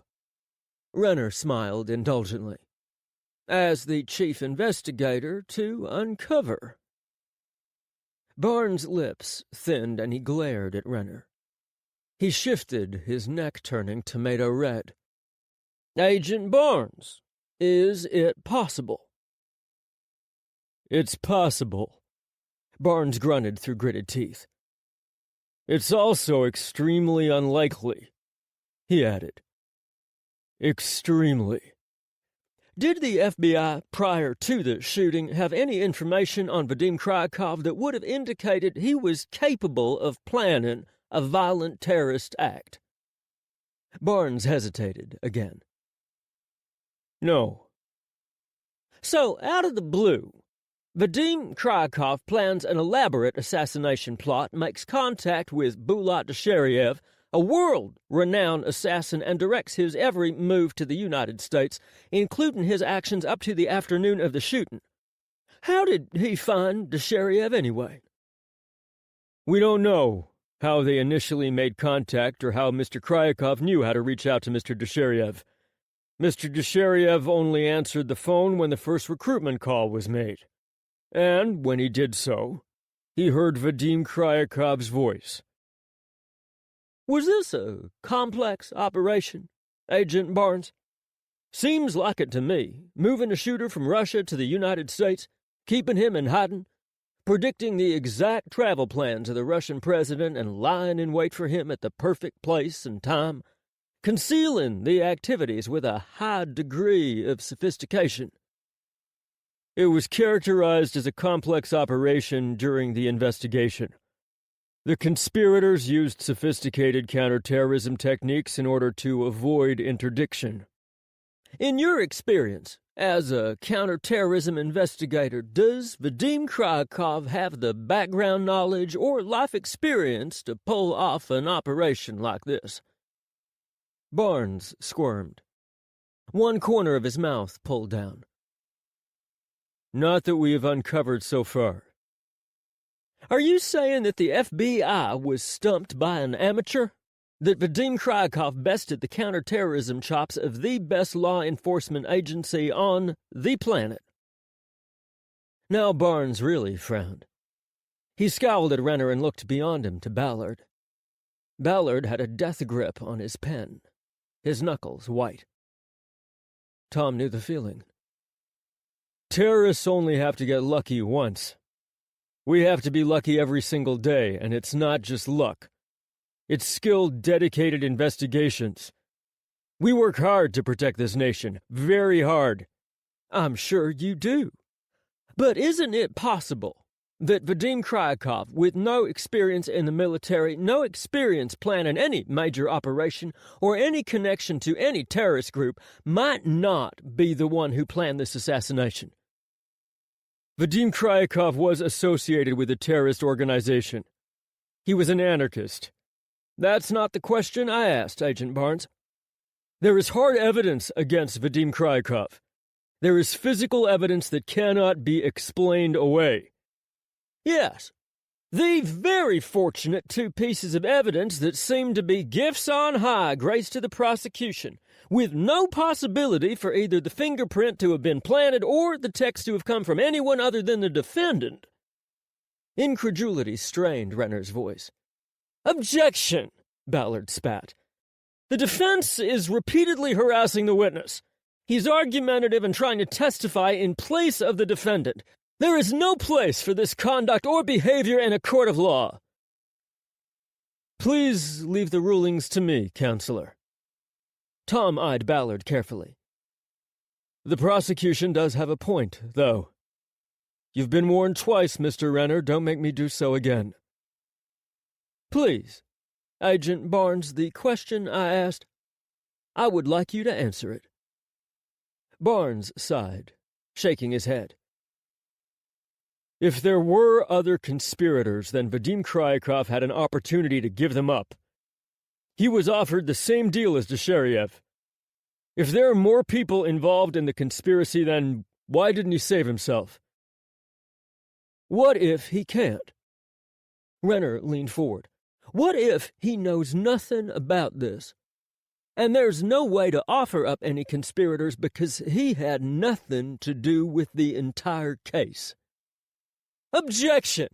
There is absolutely zero foundation for that wild claim. Sustained. It was Tom's turn to sigh, silently through his nose. You have one fingerprint and one text, and the word of a murderer claiming that Kryakov was the man he spoke to. Do you have any better evidence against my client? Barnes' lips thinned as his eyes narrowed. No. Don't you think that's a pretty weak case, Agent Barnes? No, I do not think this is a weak case. I think the evidence speaks for itself. We'll see if the jury agrees. Ballard jumped up. Redirect! He gave Barnes a moment to shake Renner's cross off. Is there any reason to believe a wild conspiracy theory? Any evidence to back up the allegation that Vadim Kryakov was framed? No, there is not. Is there any reason to suspect that the evidence in this case was made up, or as the defense so kindly put, gifted from on high? No. Does on high include the White House? The Department of Justice? The CIA? Tom tried to push his own doubts back. He couldn't be seen as partial, biased, leaning to one side or the other. The only physical evidence in this case points to whom as the mastermind of this terrorist attack? To Vadim Kryakov. They broke for the day at 4 p.m. The jury filed out, and Kryakov was led away by a pack of marshals. Tom and Mike escaped to Tom's chambers, and Mike helped him out of his bulletproof vest. Tom collapsed into his office chair, and Mike massaged his shoulders, gently kneading his tight muscles. Oh, I need this. Tom let him go for a few minutes, and then kissed his wrist. Thank you. Now, what about you? What can I do for you? Mike shrugged. I'm fine. You've been on your feet all day. I'm surprised you're still standing. I'll be happy to give you a foot massage. He grinned, lopsided. Mike laughed at him. Not after being on my feet all day, Your Honor. There is no way Judge Brewer is going to massage my stinky feet. Tom will. He kissed Mike's wrist again, tugging him around until Mike was in front of him. He pulled, and Mike sat in his lap. Judge Brewer is for out there. Here, between us. I'm always Tom. Mike kissed him, sweetly. I have to say, though, sitting on Judge Brewer's lap is kind of turning me on. They both laughed, and then they kissed, and Tom got 2 handfuls of Mike's ass in his hands. Kissing turned to making out, and then into heavy petting, and then into Tom wanting to lie back on his desk and pull Mike down on top of him. But he pushed Mike back gently, putting space between them. I missed you, too. But I want to do this right. Be smart about us. Mike nodded, and he clambered off Tom's lap. Yeah, I agree. It had been a while since they'd made love. Tom had moved into the Hyatt, and that left no space or time at all for them to be together. Theoretically, Mike could have sneaked over in the middle of the night, and they could have tried to make love silently, in between the rooms on either side of Tom filled with marshals. Mike could have tried to slip out of Tom's room before anyone saw him. But that wasn't the way to have a relationship. They weren't sex fiends, and what they were doing wasn't illegal. just unwise. They didn't have to sneak around, feel like 10 shades of crap while doing it. And if they waited until the end of the trial, there'd be no more secrets. That was worth the wait.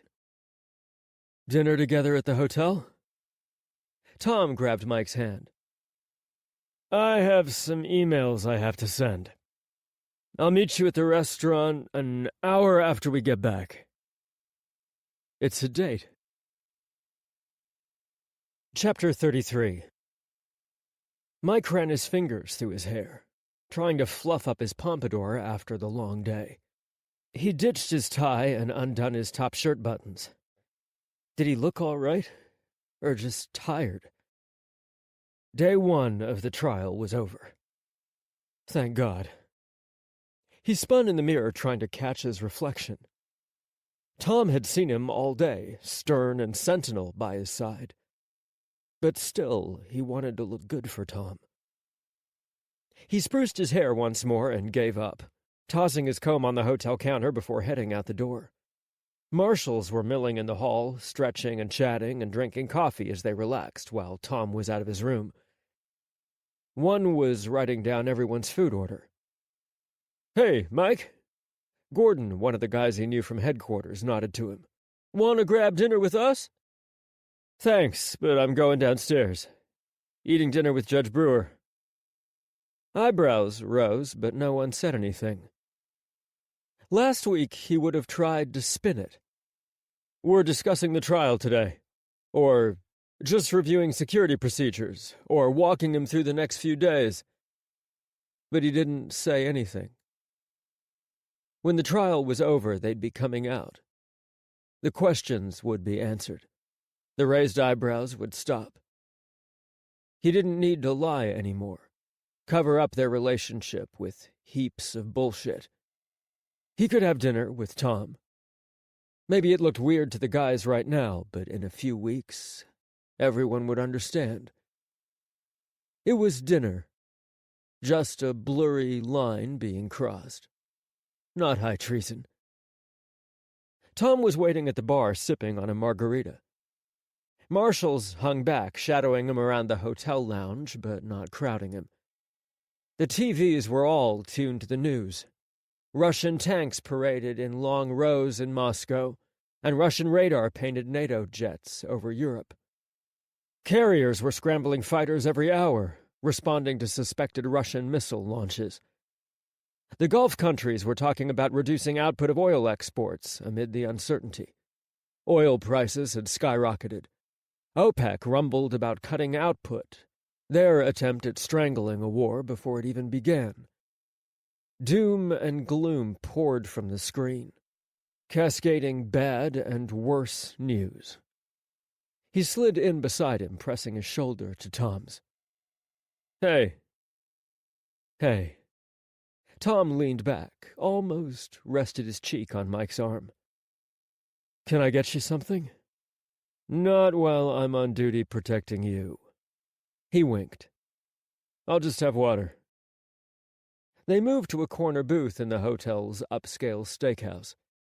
It was dark enough to tangle their feet together beneath the table and quiet enough to lean in close, keeping their voices soft. A few marshals drifted into the restaurant, sitting at the bar and at the scattered high-tops and studiously not looking in their direction. Mike held back from reaching across and holding Tom's hand. But if he was looking at Tom the way Tom was looking at him, well, they just needed to get through this trial. And hopefully not trigger a new war between Russia and the U.S. They both ordered steak, but got different sides to share. He goofed once, eating off Tom's plate, but when he glanced around the dining room, none of the marshals were looking their way. Tom had a second margarita, and he relaxed against the corner of the booth, loose and gazing at Mike in a way that made his skin burn. They kept their feet tangled, ankles rubbing gently together. Their phones rang at the same time. Mike frowned as he answered his. The number was from headquarters. Inspector Lucciano, we have a situation. Across the table, Mike watched Tom answer his cell, and then bury his face in one hand as he listened. When did this happen? What's going on? Sir, Vadim Kryakov was attacked at a federal detention center. He's been taken to George Washington University Hospital as we speak. Shit. Do you have any details on the attack? A pause. None. That pause said a lot. Mike squinted. When did this happen? During transfer. It appears Kryakov was left in a holding area. We're not certain who attacked him. Is the detention center checking prisoners for wounds? Another pause. Of course. Who was on the transfer team? What marshals were assigned? Mike cursed again when the headquarters agent read off the names. Thanks, he growled. Keep me updated. He hung up. Headquarters would never call him back. There'd be nothing to find on the prisoners at the detention center. Tom ended his call and rested his head in his hands. This is a disaster. Any word on how he's doing? Fink says he's just been admitted into GWU hospital and taken up to surgery. Renner is on his way to the hospital now. How could this have happened? It was revenge. For today's testimony. Tom stared at him. I know the guys who brought him back to the detention center. They're all cowboys. Marshals who love the hunt, the chase, sticking it to anybody they feel deserves it. I guarantee you he was left alone in a little holding room and the marshals each took a turn on him. Because of today's testimony? Renner made Barnes look stupid at the end. Do you think Barnes knew about this? Ordered it? No way. Barnes is squeaky clean. He's got a solid reputation. Mike shrugged helplessly. Some marshals, they're loaded guns, waiting to go off at the slightest touch. He frowned. I'm sorry. You have nothing to apologize for. Tom grabbed his phone and started sliding out of the booth. You didn't do anything, Mike. I can try and find out more. Bang a few heads together for you. He stood, holding out his hand for Tom. I don't know how this will play out. I need to talk to Renner. See how Kryakov is. See what he wants to do about this, whether he'll file against the marshals, or... Tom squeezed his hand as he stood, and then let go. It's going to be a long night. I'll see what I can do. Right now, let me walk you back to your room. Mr. Renner, this is Judge Brewer. I wanted to check in on you and your client. Silence. Renner clearly hadn't expected a phone call. I heard the news this evening. How is Mr. Kryakov? In surgery. Renner's voice was flat. He hadn't decided how to react to the call yet. I will know more in a few hours. How does it look? Broken bones, for sure. His ribs, maybe. Definitely a badly broken arm. Tom closed his eyes. I'm very sorry, Mr. Renner. Please keep me updated. You can reach me at this number any time this evening. I would like to know how your client is after surgery. Yes, Your Honor. I'd like to schedule a hearing in chambers tomorrow morning. Does 9 a.m. work for you? We can push back the start of the trial.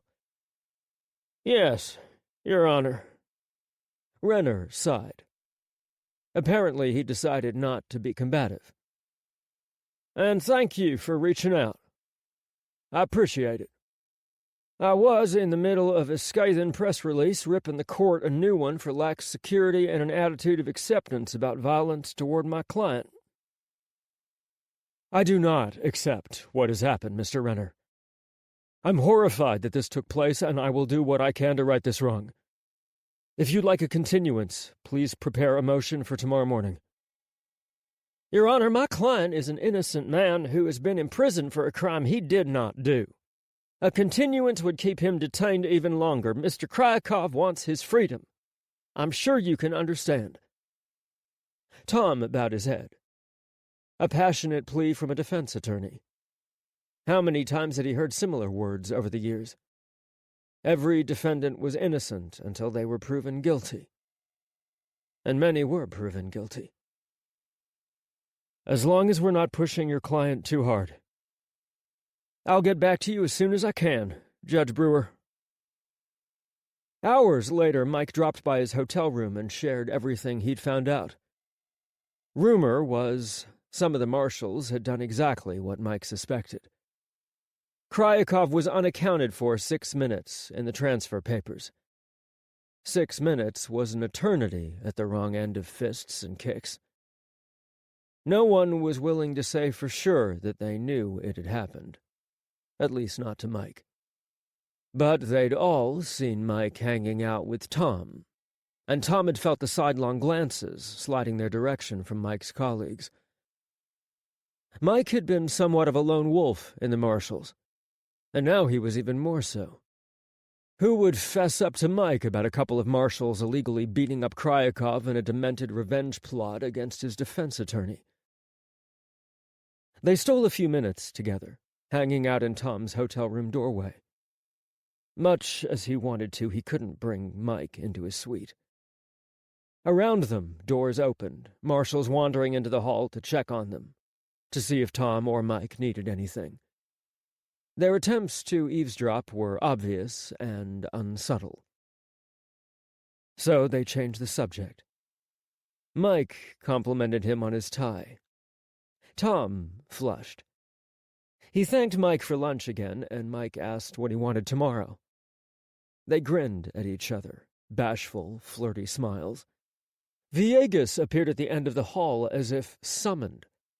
All of the marshals turned toward him, their heads grinding on a swivel. "Luciano!" Villegas beckoned him over, eyes wide. "Luciano, get over here!" Mike leaned back, spotted Villegas, and cursed. "I'll text you," he mouthed. His phone rang as Mike stepped back. "It's Renner. I have to take this." Mike nodded and headed towards Villegas as Tom disappeared into his suite. "Counselor, Your Honor, sorry to call this late." "It's no problem. I asked you to call." "Mr. Kryakov has 2 broken ribs, a fractured arm, and a whole boatload of bruises. The surgeon had to put 3 pins in his wrist." Tom exhaled slowly. He'd been afraid it was going to be much worse. This was still bad, but not life-threatening, at least. "How is he doing?" "He's sedated. Resting comfortably." "Good. I'm glad he is comfortable and out of harm's way." "Well, I'm not so sure of that. I'm not entirely convinced this was inmate-on-inmate violence." "Shit." "Oh?" "There was care not to attack his head, his face, or his fingers. Anything that would show obvious signs of a beating." "I'd say broken bones that have to be set through surgery are obvious signs of a beating, Counselor." "I am concerned about my client's safety." Tom stayed silent. Truthfully, he was too. "I'll have recommendations for the hearing tomorrow, Your Honor. Thank you for your phone call this evening." Renner was back to professional, brisk and officious. "Please don't hesitate to contact me at my office with any requests you may have, Counselor. I will see you in the morning." Villegas dragged Mike around the corner of the hallway and shoved him face first into the wall. "What the fuck are you doing, Luciano?" Mike bounced off the wall and stumbled. He wheeled on Villegas, his hands clenching. "What the fuck am I doing? What the fuck are you doing? Word's gotten around, Viegas hissed, about you asking questions about Kryakov. Did you know about what happened? Viegas cursed. Did you? Did you help plan it? No! Viegas shoved him against the wall again. Mike shoved back and Viegas slammed into the hotel room door opposite them. No! Viegas grunted. I found out from Winters. He's shitting 50 cals right now. We're moving those guys. Tonight. Getting them out of the district and off the eastern seaboard. They'd better be doing missile transport duty in Montana.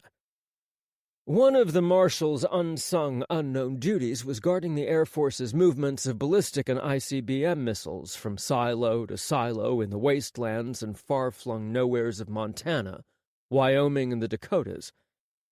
If you were on missile transport duty, you had fucked up, big time. Just about. Viegas adjusted his suit, straightening his lapels. He stalked close to Mike, getting up in his face. People are talking about you and Judge Brewer. Mike didn't breathe. Didn't blink. Running your mouth at your little pet judge about what happened? That's the kind of thing that gets little boys backed into dark corners. Viegas's voice dropped.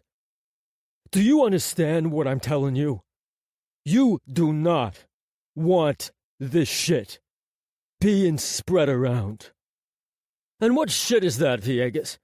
The truth about what some jacked-up law-breaking marshals did? They're getting off light by being reassigned. What they did was wrong. Aren't you the little Miss Goody-Goody? Viegas closed the final inch, separating them. Don't make yourself a target, Lucciano. He growled. You're in enough shit as it is. What the fuck are you talking about? Viegas didn't say a word. He stepped back and walked away, rolling his neck as if he were shaking Mike off. Chapter 34, July 28th. Tom called Mike over to his suite for breakfast. They ate room service together and ran through the day's security plan, and Mike filled him in on the marshals from the transport team being reassigned. Edame begged for leftover scrambled eggs and ignored her dog food entirely. Hopefully they're on a dirt runway in Montana right now, smelling cow shit and searching for cell reception and hating life. Tom tried to smile. They're still getting off easy. What they did was a crime. I know. We'll circle back around to this after the trial. I'll help you cut through the Marshal's stonewalling and bullshit.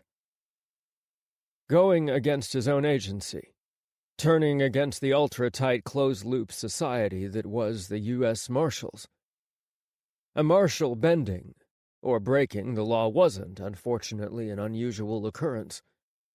A Marshal turning against the pack, ratting them out to a judge, was. But it was the right thing to do. Viegas banged on the door, giving Mike the hairy eyeball when he opened instead of Tom. Tom invited him in for coffee, and Viegas downed a full cup in one long go. All right. Are we ready? He set the coffee cup down and glared. He wasn't asking. They moved to the courthouse just like the previous morning, loading up in a caravan of black SUVs for the 3-block journey. Mike helped Tom into his bulletproof vest, sneaking in a squeeze of Tom's hip, and a wink and a smile. The protesters were still there, as were the media vans and the hounding reporters. Mike brought him his coffee and settled in at Tom's conference table, plucking away at his laptop until it was time for the 9 a.m. conference with Renner and Ballard. Mike lingered as Tom welcomed both men into his chambers, then sent Tom a private smile and headed out. His radio chirped. Lucciano, report. Viegas. Mike cursed. Just left Brewer in chambers with both attorneys. Come down to the courtroom. Need to talk to you. Good morning, counselors. Tom's smile was thin, strained. "We have a serious situation to discuss. First, Mr. Renner, how is Mr. Kryakov?" "Doing well. He says this was gentle compared to what he's experienced in Russia." Renner passed them each a copy of Kryakov's medical report. Tom flipped through his slowly, reading every page. Ballard flicked quickly through the pages and then focused on the photos of Kryakov's injuries. He frowned. "Your client has interesting tattoos. What does that have... Are you familiar with Russian organized crime rings? Or the tattoos that members of the Bratva, the Brotherhood, receive? Russian prison tattoos. Each one tells a story." He pointed to the tattoos on Kryakov's chest. A church with 3 cupolas, and a black capital A wreathed in a dark circle. "These are prison tattoos. They denote how many sentences he's served, 3 at least, and that he's an enemy of the state." "And," Tom said, flipping to the next photo, "these tattoos are forced tattoos." He pointed to a pair of eyes on Kryakov's lower abdomen, and then to a woman wrapped in a snake on his lower back. A playing card, an ace of hearts, on one ass cheek. Ballard squinted at him. Renner stayed silent. "Forced tattoos from when Kryakov was imprisoned in Russia. He is homosexual. He was punished for his sexuality in the Russian prison system. These tattoos were forced on him the day he entered the prison. He was marked." Tom swallowed. "And then everyone knew who he was, and he was targeted for abuse." Both attorneys were quiet. "You seem to know a lot about Russian prisoners," Ballard said softly. "I know this. Look, what happened was regrettable, but out of our control," Ballard shrugged. "Sometimes prisoners get out of hand. We're not Russia. We don't force tattoos on people, but fistfights can happen. We stopped it before it got worse. That's what's important to remember. My client doesn't believe that the people who attacked him were prisoners." "Excuse me?" Ballard frowned. "What are you suggesting?" Did he really not know? Or was this more covering up? Ballard had become a professional at cover-ups, it seemed. Had it always been this way? Just what had Ballard been doing when they worked together? Years and years at each other's side, and suddenly Tom realized he barely knew the man. "Extrajudicial retribution." Renner tented his fingers, pursed his lips. "I scored points against your special agent yesterday, and your men took it out on my client." Ballard scoffed. "This is—" "What concerns me," Renner said, speaking over Ballard, "is the question of whether or not this was also a hate crime." "A hate crime? My client is a homosexual. As Judge Brewer stated, he has been persecuted before for his sexuality. Mr. Kryakov clearly recalls hearing his attackers shout "faggot" as they kicked him in the chest." Ballard's face darkened as he went still. "You can't have it both ways. It's either an extrajudicial retribution or it's a hate crime. It absolutely can be both. Gentlemen!" Tom slapped both hands down on his table. "I am deeply disturbed by what happened. There is no reason, none at all, for a prisoner to be assaulted in any way, by inmates or by anyone else." He fixed a long stare on Ballard. Ballard didn't flinch. "I am also infuriated at the possibility that the attack was motivated by Mr. Kryakov's sexual orientation. The freedom of an individual to be who they are is a core and fundamental principle of America." He swallowed hard, fighting against the words. How free had he been his whole life? What the hell was going on? He was defending a man who had, by the preponderance of evidence, conspired to kill the Russian president with the help of the CIA. His old boss was helping to cover the government's tracks, and he was sympathizing with the mastermind of the terrorist attack, a gay Russian who had suffered, but was now making the world suffer through his acts. Sighing, Tom shook his head. I have ordered that Mr. Kryakov be kept in protective custody at the hospital until he is recovered enough to be transported to a secure facility. I've also ordered a new team of marshals to secure his transport. His formal team, clearly, failed spectacularly. Again he glared at Ballard. Thank you, Your Honor. We would also like to ask for a continuance. For how long? Only until this afternoon. Mr. Kryakov wants to put this trial behind him and get on with his life. Ballard snorted. Counselor! Tom's eyes narrowed. I will speak with you privately. Mr. Renner, I'm more than happy to grant your continuance. I'm concerned you're coming back to trial too soon. If you and Mr. Kryakov decide you need more time, let me know. We can recess until next week. This afternoon will be fine, Your Honor. Then I will see you at 1:30 in court. Renner nodded his thanks and quickly packed up his padfolio. He flew out of Tom's chambers, casting one last, lingering look back at Ballard. Ballard tossed his pen on the table and leaned back. He stared at Tom, his posture, his entire body screaming, "Fuck you."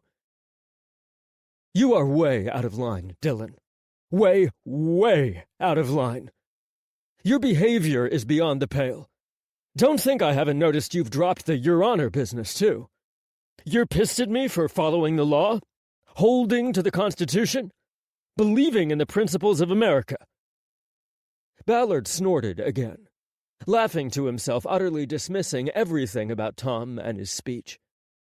Tom might as well have been talking to a wall. If I find out you had anything to do with this beating, anything at all, I will have you brought up on charges. I mean it, Dylan. I will put you in jail for the maximum amount of time that I can. I wouldn't worry about the future, Your Honor. Ballard stood sneering down at him. You're doing a fine job of driving this country straight into a war. There's not going to be anything left after this trial if you let Renner and Kryakov run with their wild theory. So if I can stop you, if I can stop what you're doing... Ballard leaned over the table. You can bet your goddamn ass I will. Your Honor. Tom's courtroom crackled that afternoon. Reporters crowded even tighter than the day before. New marshals lined the walls, glowering at everyone. Kryakov limped in, partially supported by a beast of a marshal, a giant man with hulking shoulders. He could have balled Kryakov up and dribbled him, but he let Kryakov lean on his arm, as if he were allowing a fly space on his skin. He dropped Kryakov in his seat at the defendant's table and fled. Renner checked his client over, and Tom watched Kryakov nod and nod some more. There were bruises on the side of his throat, and his arm was in a sling. He sat stiffly. Bandaged ribs. Ballard never looked at Kryakov. He and Barnes huddled, reviewing notes with the FBI's deputy director, who sat just behind them. Big guns were showing up to the trial.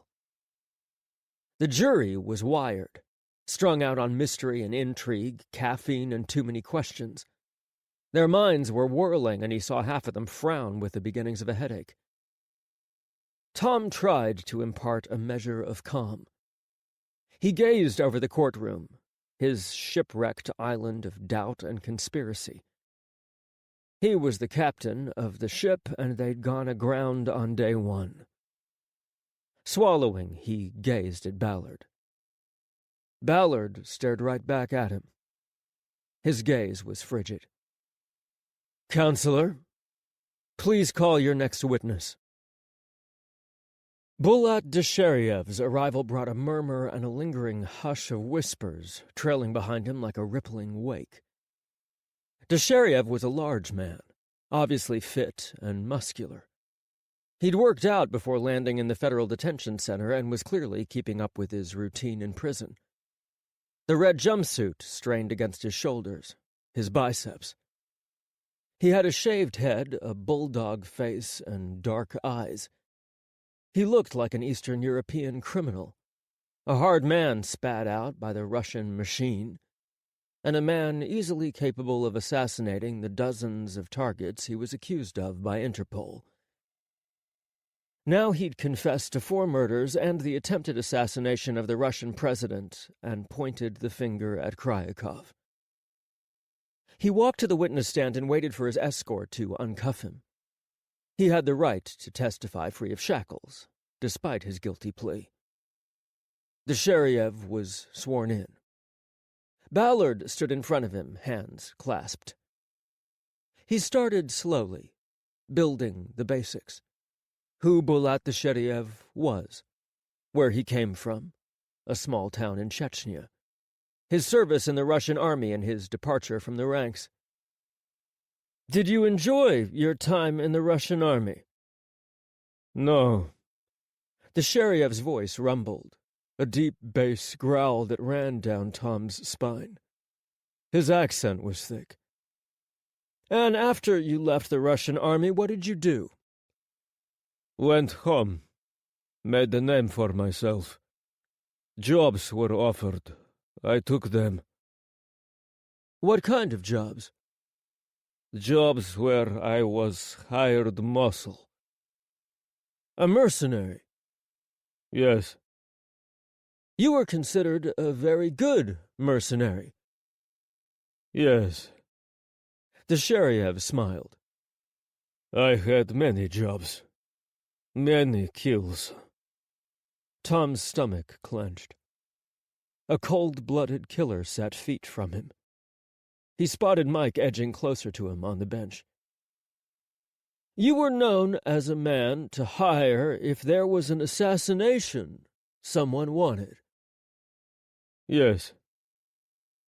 Walk me through how you became involved in the plan to assassinate Russian President Dmitry Vasilyev. I was asked if I would take a job targeting the Russian president. It would be a long operation and would be challenging. Much coordination necessary. Did you accept? Da. Yes. I do not like President Vasilyev.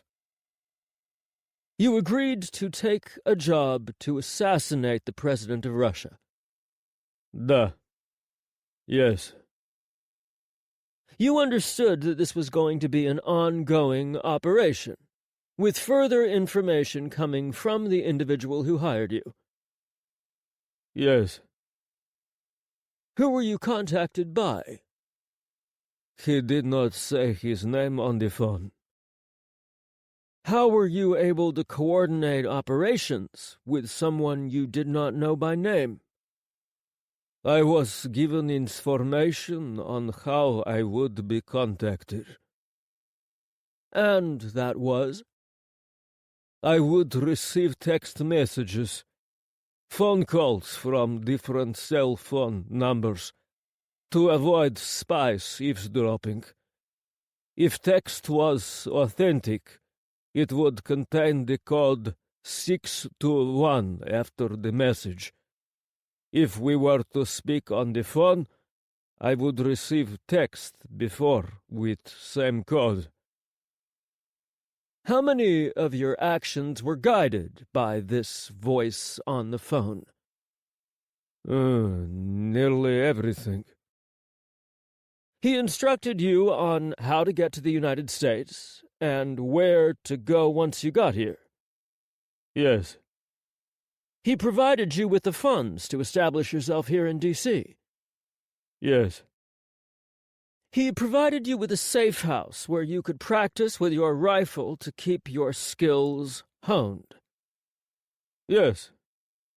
He provided details on the Russian president's travel schedule, including when he would be meeting at the U.S. Capitol, through dead drops, phone calls, and text messages. Yes. What is it that you did in this conspiracy? I pulled the trigger.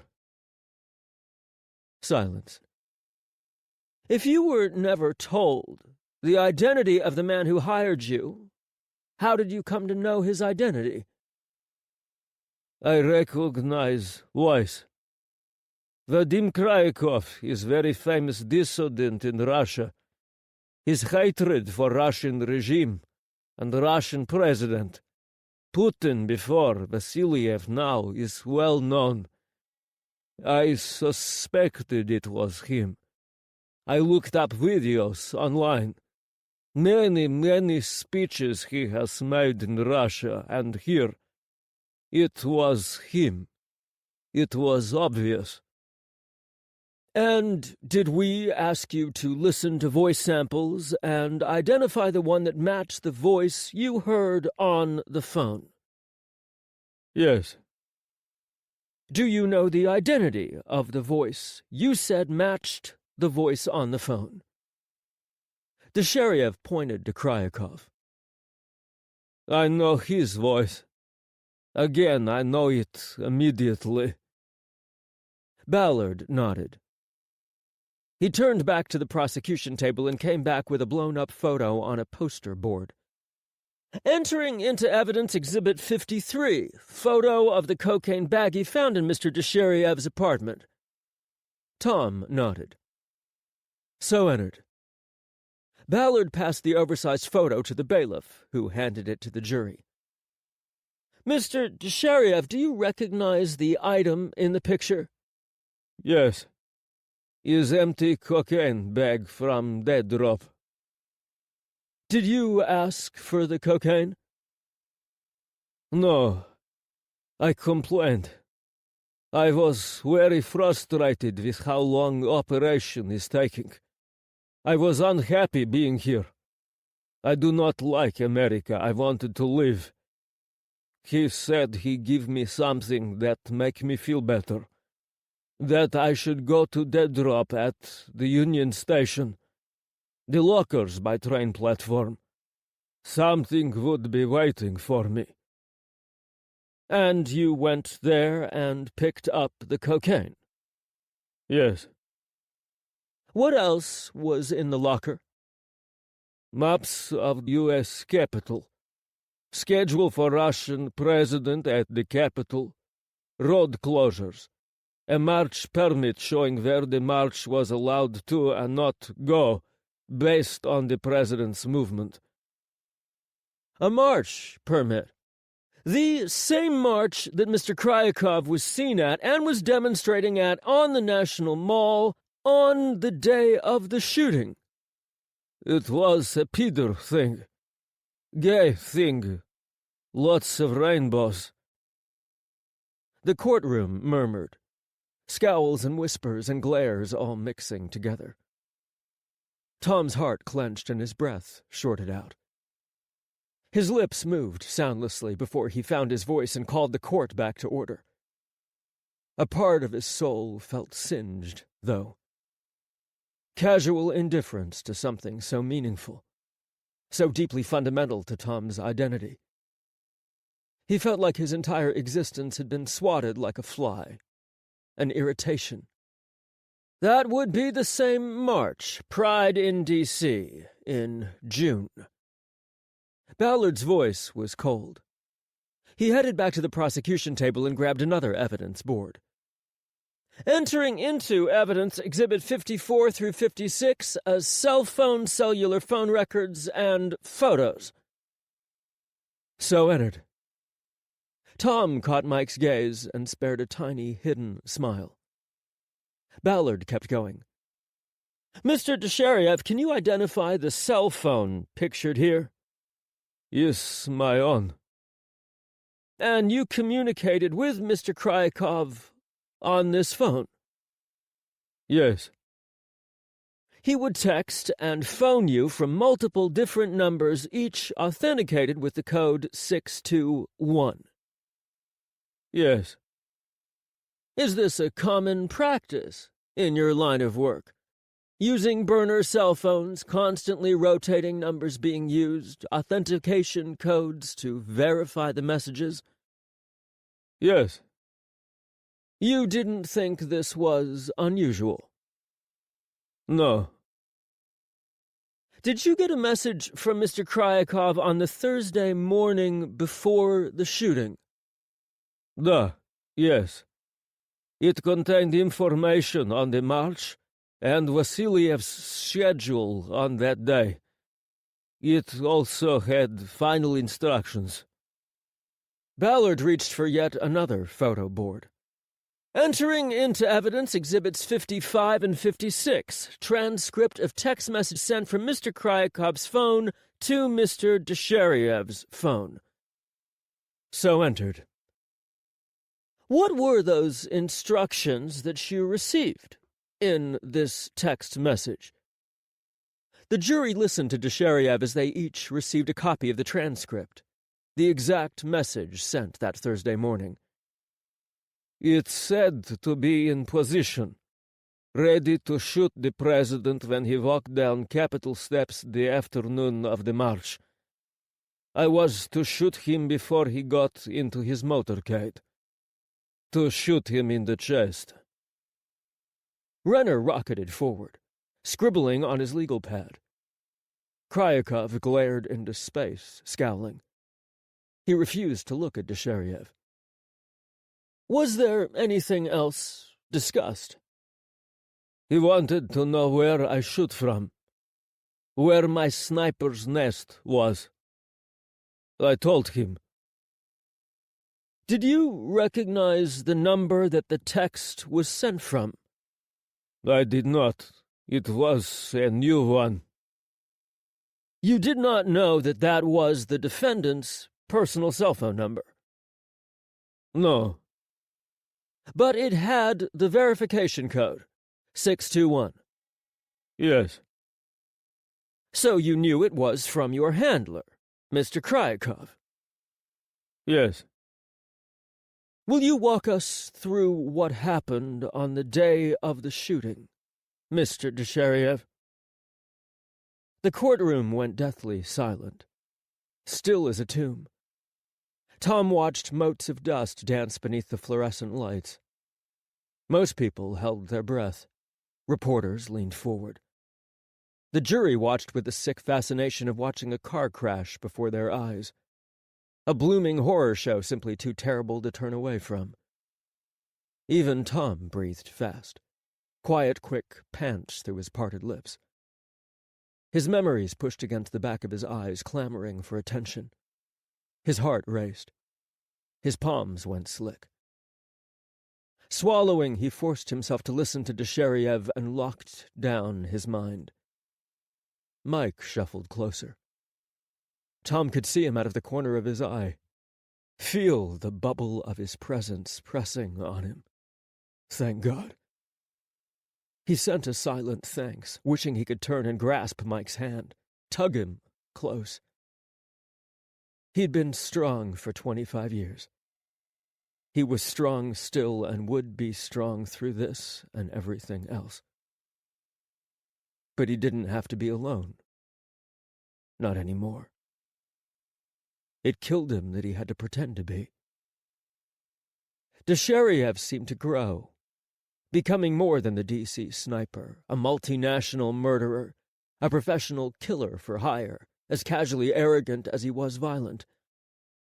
A man entirely without conscience, plainly reciting the horrors of what he'd done like he was relaying a day spent with friends.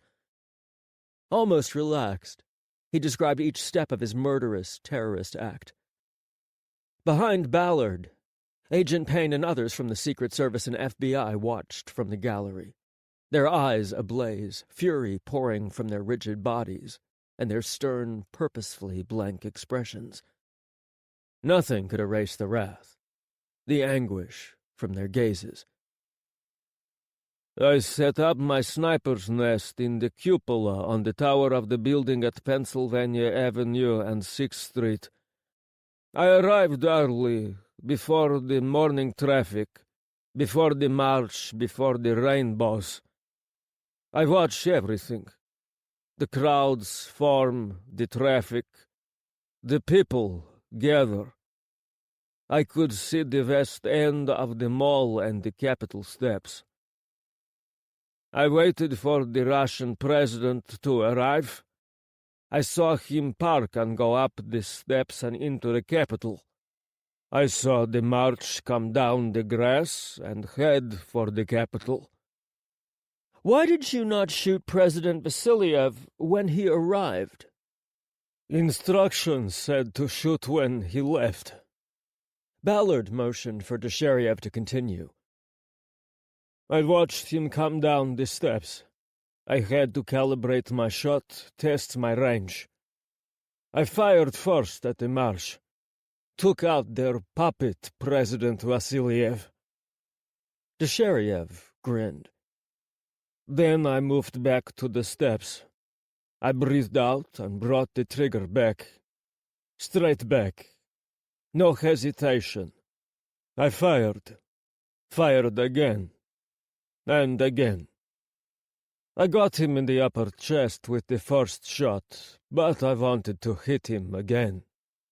Vasiliev was surrounded by then by the Secret Service. I had to shoot them to get to him. He shrugged. Muted gasps of horror whispered through the room. Tom clenched his hands together. Dushariev was a monster. There was a glint in his eyes as he spoke, retelling his actions, his murders. He was getting off on the spectacle. All attention on him and him able to retell the horrors of that morning. Nausea tumbled in Tom's belly. A Dragunov fired in a city sounds like a cannon. I fired my shots within 6 seconds. That is the time in which a person freezes. They do not know what to do for 6 seconds. I broke down my rifle, made my escape. There was a problem with your escape, wasn't there? Ballard's voice was hard. Yes. Dushariev growled.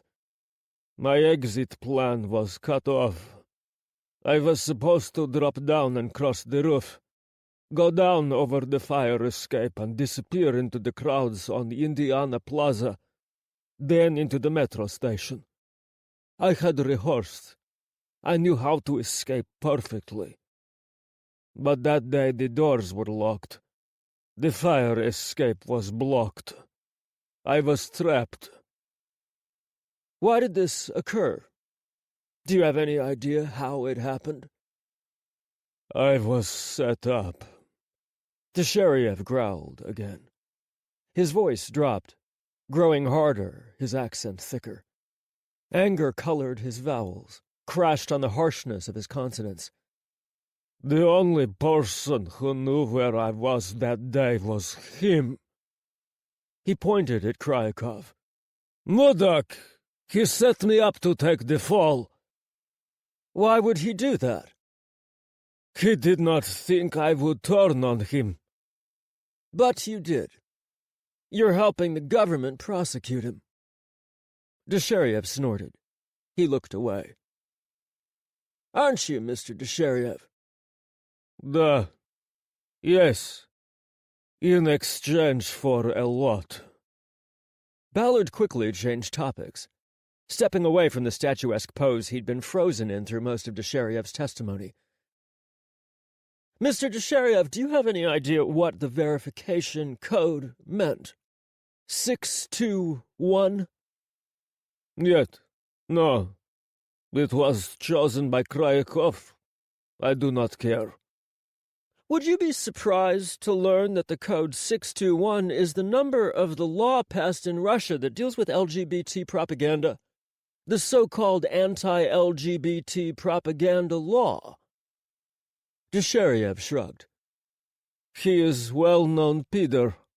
It makes sense. His vendetta against Vasiliev would be tied to that. Peter. Homosexual. Ballard nodded once to Dushariev, and then to the jury. Pass the witness. Renner rose, taking time to button his suit jacket. He appraised Dushariev, who stared back calmly, serenely. Mr. Dushariev, how many murders have you committed? Ballard was on his feet immediately. Objection! That is inflammatory and clearly designed to prejudice my witness in the eyes of the jury. I'm exploring the character of the witness, Your Honor. Mr. Dushariev's character is directly related to the veracity of his testimony. How trustworthy an individual is this man? The witness is not on trial. No, because he's already pled guilty to these murders. Counselors! Tom held up his hand, a silent call for calm. Mr. Renner, your approach is more prejudicial and inflammatory than probative. Find another way to pursue your line of questioning. Renner wasn't happy, but he nodded. Ballard sat back down, his scowl a permanent fixture. He still refused to acknowledge Tom. Mr. Dushariev, Renner tried again. You have pled guilty to the shootings at the Capitol. Yes. And these are not the first murders you've committed. Objection! Ballard was on his feet again. The witness's background was established in his testimony. Counselor, move it along. Tom let steel into his voice, a hardening of the usual calm he liked to project from the bench. There are multiple arrest warrants for you, Mr. Dushariev, in multiple countries. Correct? There are now. Dushariev seemed proud. No one knew who I was before this.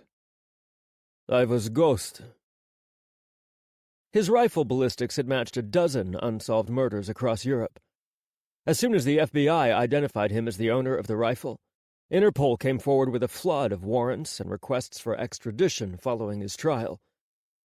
And these warrants are for murders you are suspected of carrying out.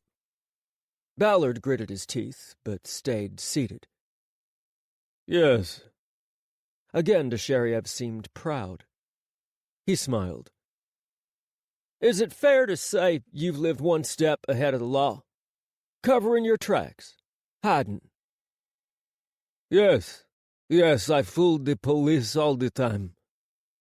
And you knew that if you were caught, the gig would be up. Dushariev frowned. You knew if you were caught, it would all come out, right?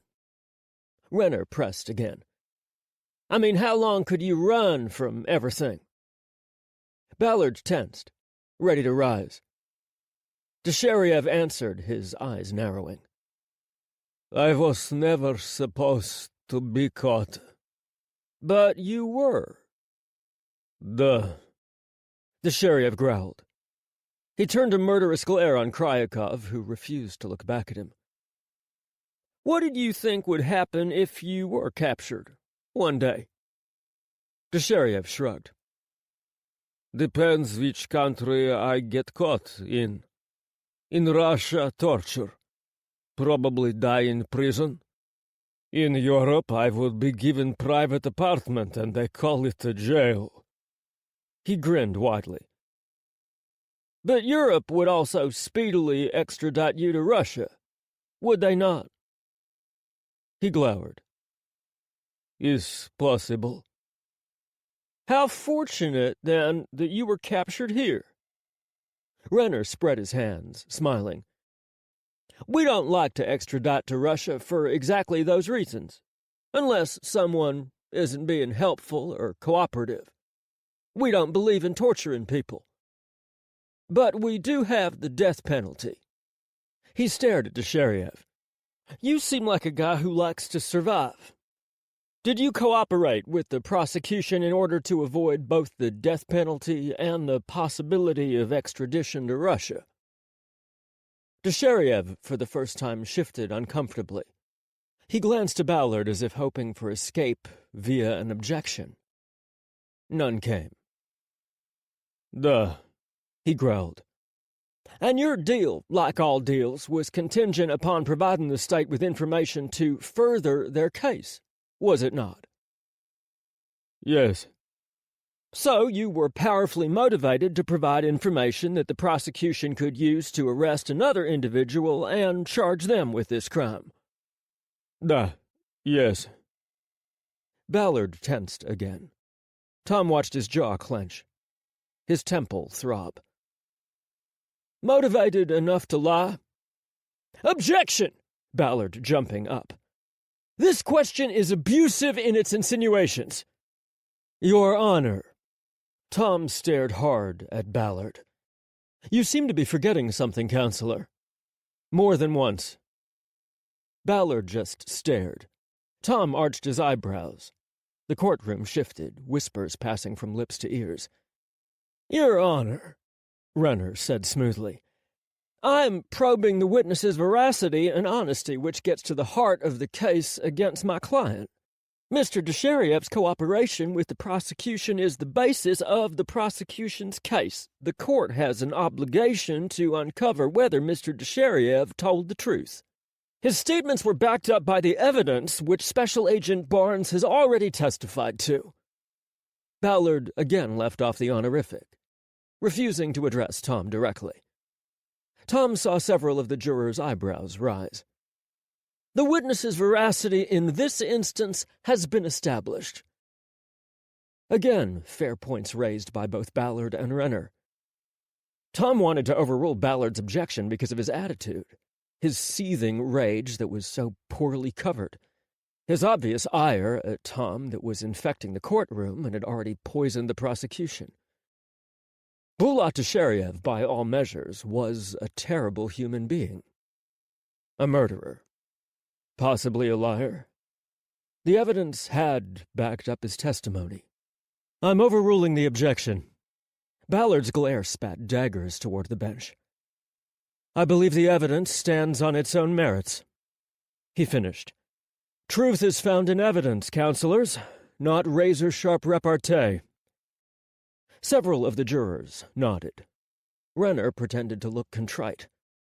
He turned back to Desheriev. Please, were you motivated enough to make a deal with the government that you may have lied about the involvement of my client? Desheriev shrugged. There is nothing to lie about. He hired me. He also sabotaged my escape plan. Why would I not turn on him? Allegedly. Renner smiled indulgently. My client, unlike yourself, has not pled guilty. He is still presumed innocent. Desheriev's snort and eye roll clearly said what he thought of that. Mr. Desheriev, Tom's voice hardened. You will conduct yourself with more decorum than that. Desheriev, seemingly following Ballard's lead, did not respond to him. No, yes, Your Honor from him. Just a slight straightening and a tiny grin. Let's switch tracks. Renner paced away, heading for the jury box, as if he were putting a puzzle together in his mind. You never met Vadim Krakow face to face, did you? No. In fact, you still have never met him face to face. This is the closest you've ever been to Vadim Krakow. Is that right? He gestured between the two men, one in the witness stand, the other, wounded and bruised at the defense table. Duh, it is. The bag of cocaine given to you at the dead drop. Did you actually see Krakow put it in the dead drop? No. Did you see anyone put anything in the dead drop? No. Is it possible that the cocaine was brought by some other person and added to the materials placed in the dead drop? Desheriev shrugged. That would not make sense. I didn't ask if it made sense. I asked if it was possible. Scowling, Desheriev's lip curled. Maybe. Could be. Someone, perhaps, who wanted to frame Vadim Krakow. Objection! This is wildly speculative. Tom ground his molars together. Behind him he heard Mike hiss, a frustrated grunt of air between his clenched teeth. Ballard was driving his disrespect home. It would be all over the media, the internet running on every headline of the trial. A fracture in the justice system. A U.S. attorney and a judge squaring off in the biggest case of the modern era. Withdrawn. Renner sent Tom a small smile, as if apologizing. For his own flashy approach to the trial or Ballard's conduct, he couldn't tell. Renner squared himself in front of Desheriev, pausing. "Mr. Desheriev," he said slowly, "do you have any knowledge of any persons who may be responsible for this crime, other than my client?" Tom saw panic spark in Ballard's eyes. Ballard couldn't object. Not yet. The question was carefully, perfectly worded. Desheriev nodded, walking into Renner's trap. "The CIA." "Objection!" Ballard on his feet again. "This is absolute hearsay and speculation. The witness has no direct knowledge of any participants other than the defendant. I believe that was the question I asked." Renner played dumbfounded well, Tom thought. "Are you answering for your witness, counselor? Would you like to take the stand?" Ballard turned his attention to Tom. "Your Honor, this is the time to say it. Your Honor. There is no basis in evidence for any conspirators in this case beyond Vadim Kryakov. There is no evidence, none at all, to support the defense's wild conspiracy theory. There's no evidence because the state failed to investigate it." Renner flung his hand toward Ballard and Barnes. "And because any evidence the state may have on the CIA's involvement was conveniently destroyed and unavailable in the discovery process. The only documents are—" "Your Honor!" Ballard finally broke, his voice rising above Renner. "This is outrageous!" "Both of you!" Tom barked, his voice booming off the courtroom walls, a deep bellow. "Counselors, approach the bench." Silence enveloped the courtroom as they came close. Tom heard the fast inhales and exhales of the jury, the nervousness of their fingers clenching their notepads, anxious shoes shuffling against the carpet. "The prosecution is doing everything they can to squash legitimate evidence, Your Honor. Evidence that you allowed into trial." Renner spoke first, hissing over the maple barrier as Tom leaned in close. "You said yourself evidence speaks for itself. The Russian documents you allowed into this trial have no basis to support their claims. There are no supporting facts." Ballard growled as he argued. He was back to dropping the Your Honor again. "I was attempting to ascertain your witness's knowledge of any involvement when you trampled all over my cross-examination, Counselor. Please!" "That's enough." Tom glanced between Renner and Ballard. Two firm men, powerfully motivated to prove the other not just wrong, but catastrophically wrong. This was deeper, bloodier than a usual courtroom battle. But of course it was. The world was at stake. "Counselor," he fixed Renner with a hard stare. "You wish to know if the witness has any direct knowledge that could corroborate the Russian documents?" "Yes, Your Honor." Renner slipped into his placating voice, obsequious. Tom said nothing as he turned to Desheriev. "Mr. Desheriev, do you have any direct knowledge of any CIA involvement with the defendant? By direct, I mean something you heard from the defendant directly or observed with your own eyes." Desheriev scowled, but shook his head. "I know of what I see on the news, but no direct knowledge from the defendant." He shook his head again. "I need a verbal answer, Mr. Desheriev." "Нет."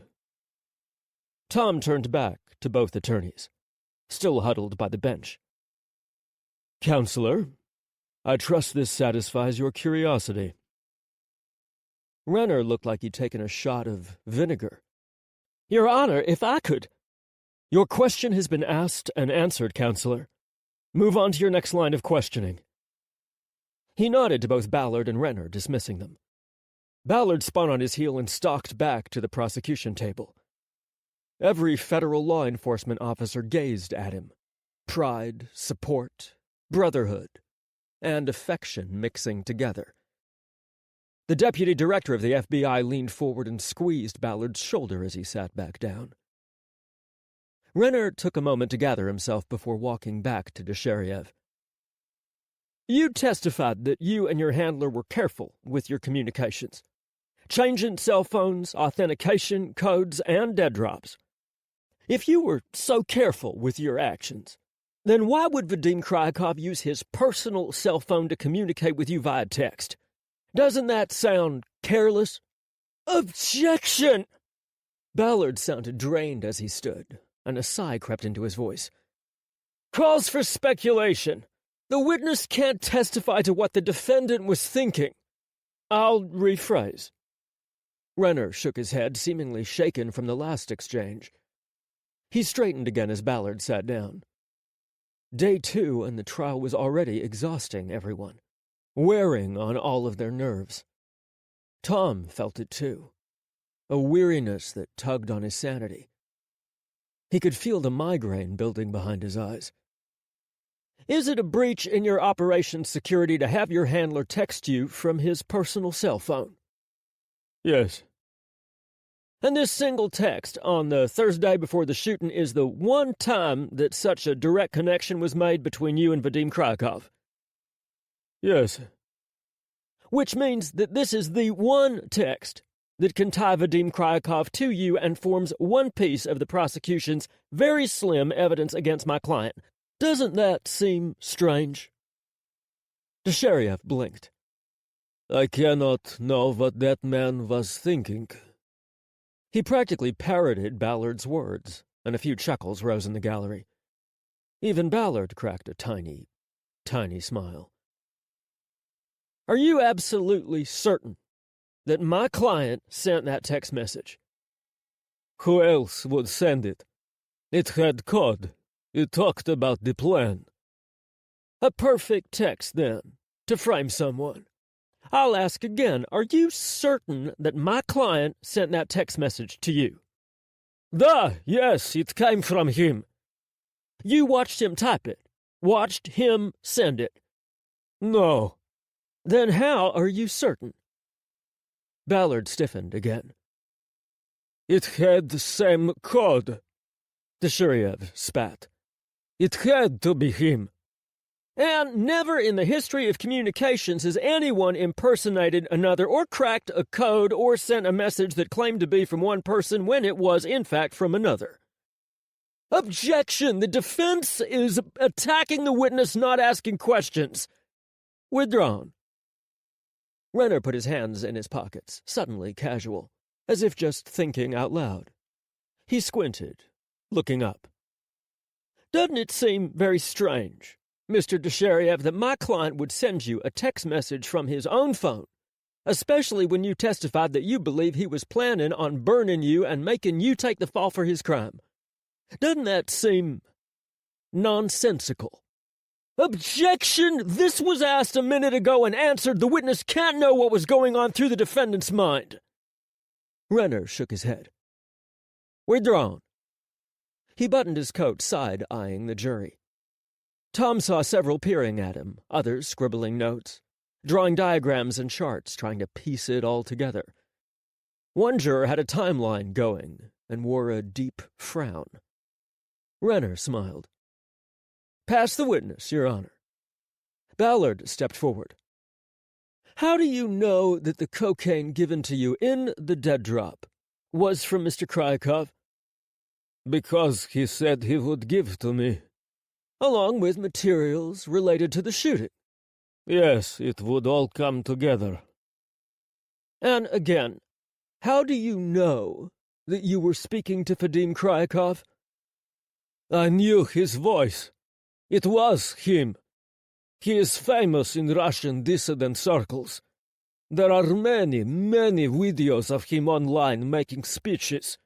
His voice is well known. Did anyone in the prosecution or investigative team mention Vadim Kryakov to you before your confession? No. Have you cooperated fully with the prosecution's investigation?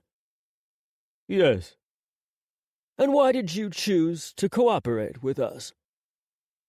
Desheriev slid another icy glare towards Kryakov. I not go down alone for this, he spat. Not when this plan was not mine. Not when I was set up. I do not give a shit about President Vasiliev, but I never planned to kill him until he called me. Desheriev jerked his thumb towards Kryakov. And now I rot in prison. But I will not go there alone. Now the jury's gaze slid to Kryakov, appraising the silent man sitting statuesque at the defense table. He hadn't moved, hadn't reacted, not once. To the jury he was an object, a phantom, a mask to throw their fears and suspicions on. As distasteful as Desheriev was a human being, he was more real to them than the defendant. Tom watched the wheels turn in the jurors' minds. As Tom turned, he caught Ballard's gaze, first also appraising the jury and then turning to appraise him. It wasn't a friendly look, or a professional stare. It was the gaze of a prosecutor dead set on turning a man inside out, on ripping his character from one end of the law to the other, and hanging his tattered soul from the beams of the courthouse. It was a look that said, "You're next." Chapter 35. Tom poured another glass of wine as he sat on the balcony off his hotel suite. He squinted over the city, as if that would help the pounding in his head. Sighing, he slouched back in the deck chair. His shirt was undone, tie gone. His undershirt was untucked from his suit pants, and his shoes were in a pile by the foot of his bed. Edame snored beneath his feet. Once a day, a marshal picked her up and took her to a park, walking her around for at least an hour. She was bone-tired every evening when he got back. He heard his suite door click open and then slowly close. Behind him, the sliding glass door was open, curtains twitching in the breeze. "I'm out here." Footsteps. He closed his eyes. A hand landed on his head, ruffled his hair. He tried to smile. "Hey." Mike's soft voice floated past his ear, right before Mike dropped a kiss to his cheek. Dangerous. Marshals in the rooms on either side could possibly see them. But Tom couldn't work up the anxiety over it. Months ago, he'd have frozen in fear if anyone knew that the thing he wanted most in the world was Mike's kiss on his cheek, and Mike's hand held in his own. Now all he wanted was the world to shut up and go away, and let him and Mike sit together and enjoy the evening. Maybe let the evening turn into something a lot better than the day had been. He couldn't even summon the phantom of his old professor anymore. That cackling skeleton that had haunted him for decades had seemingly turned to dust, while he wasn't even looking. Was this how acceptance happened? He just gave up caring about other people's reactions, their raised eyebrows and sidelong stares. He stopped fussing about who thought what and why. Was self-acceptance more about giving up everyone else's attitudes and reactions, instead of worrying about his own? He'd lived with the blinding terror of coming out for 25 years, of having to endure the soul-stripping agony of exposing his wants, his desires, his needs to a world that assumed he was wrong, different, broken. But why did he have to correct anyone's assumptions? People had assumed straight for decades, and they were wrong. There was no statute of limitations on his identity, no expiration date on his desires. What would it be like to come out and no longer care about everyone else?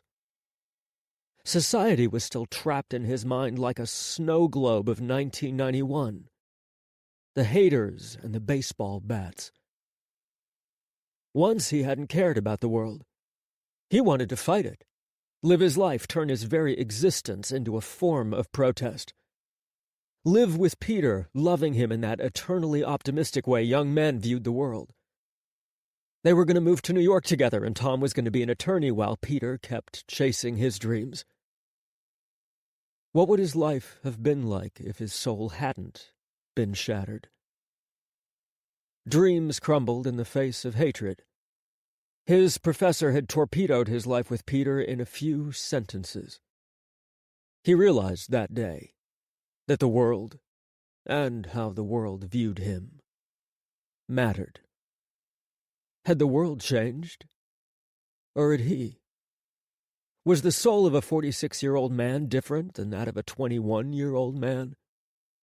Had he wanted too much too soon?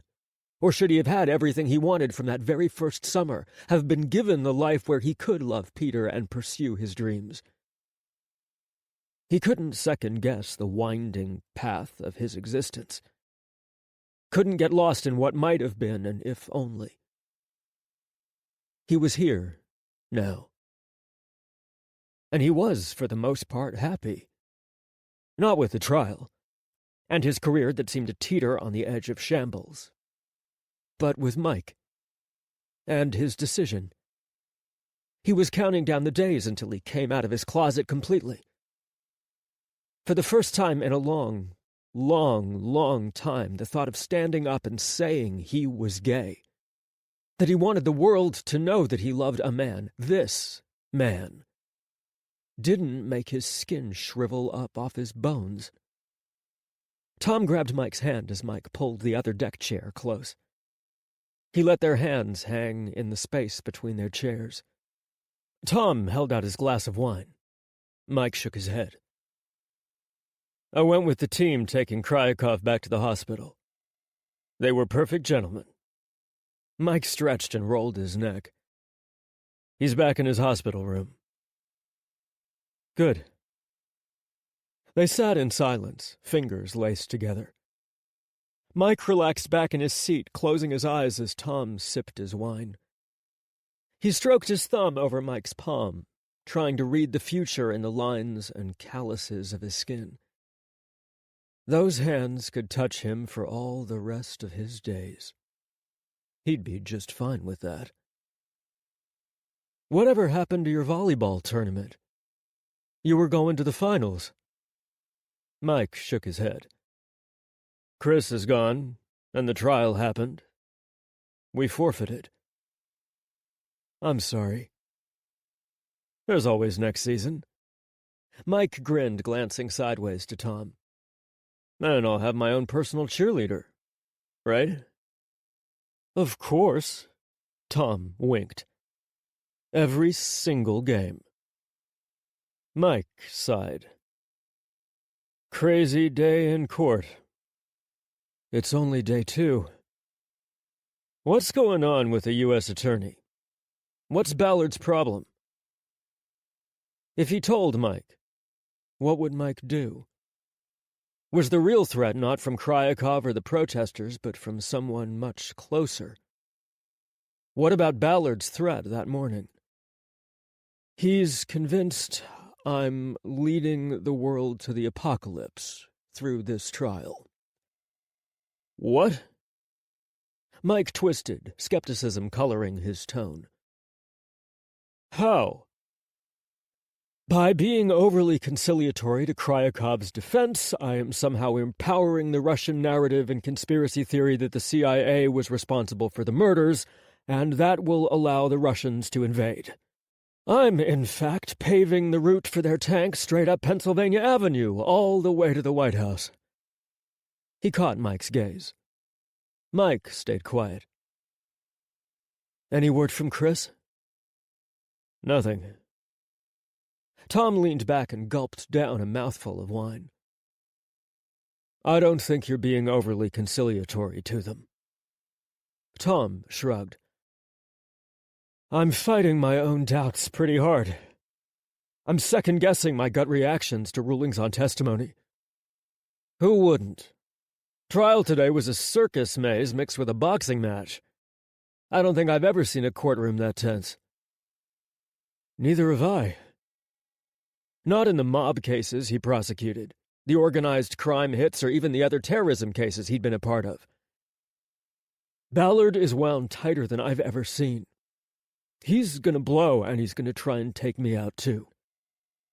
Mike squinted. Has he said anything to you? It was Tom's turn to stay quiet. Mike rolled his head toward Tom, fixing him with a hard stare. He said something along the lines of he'd do anything to stop me.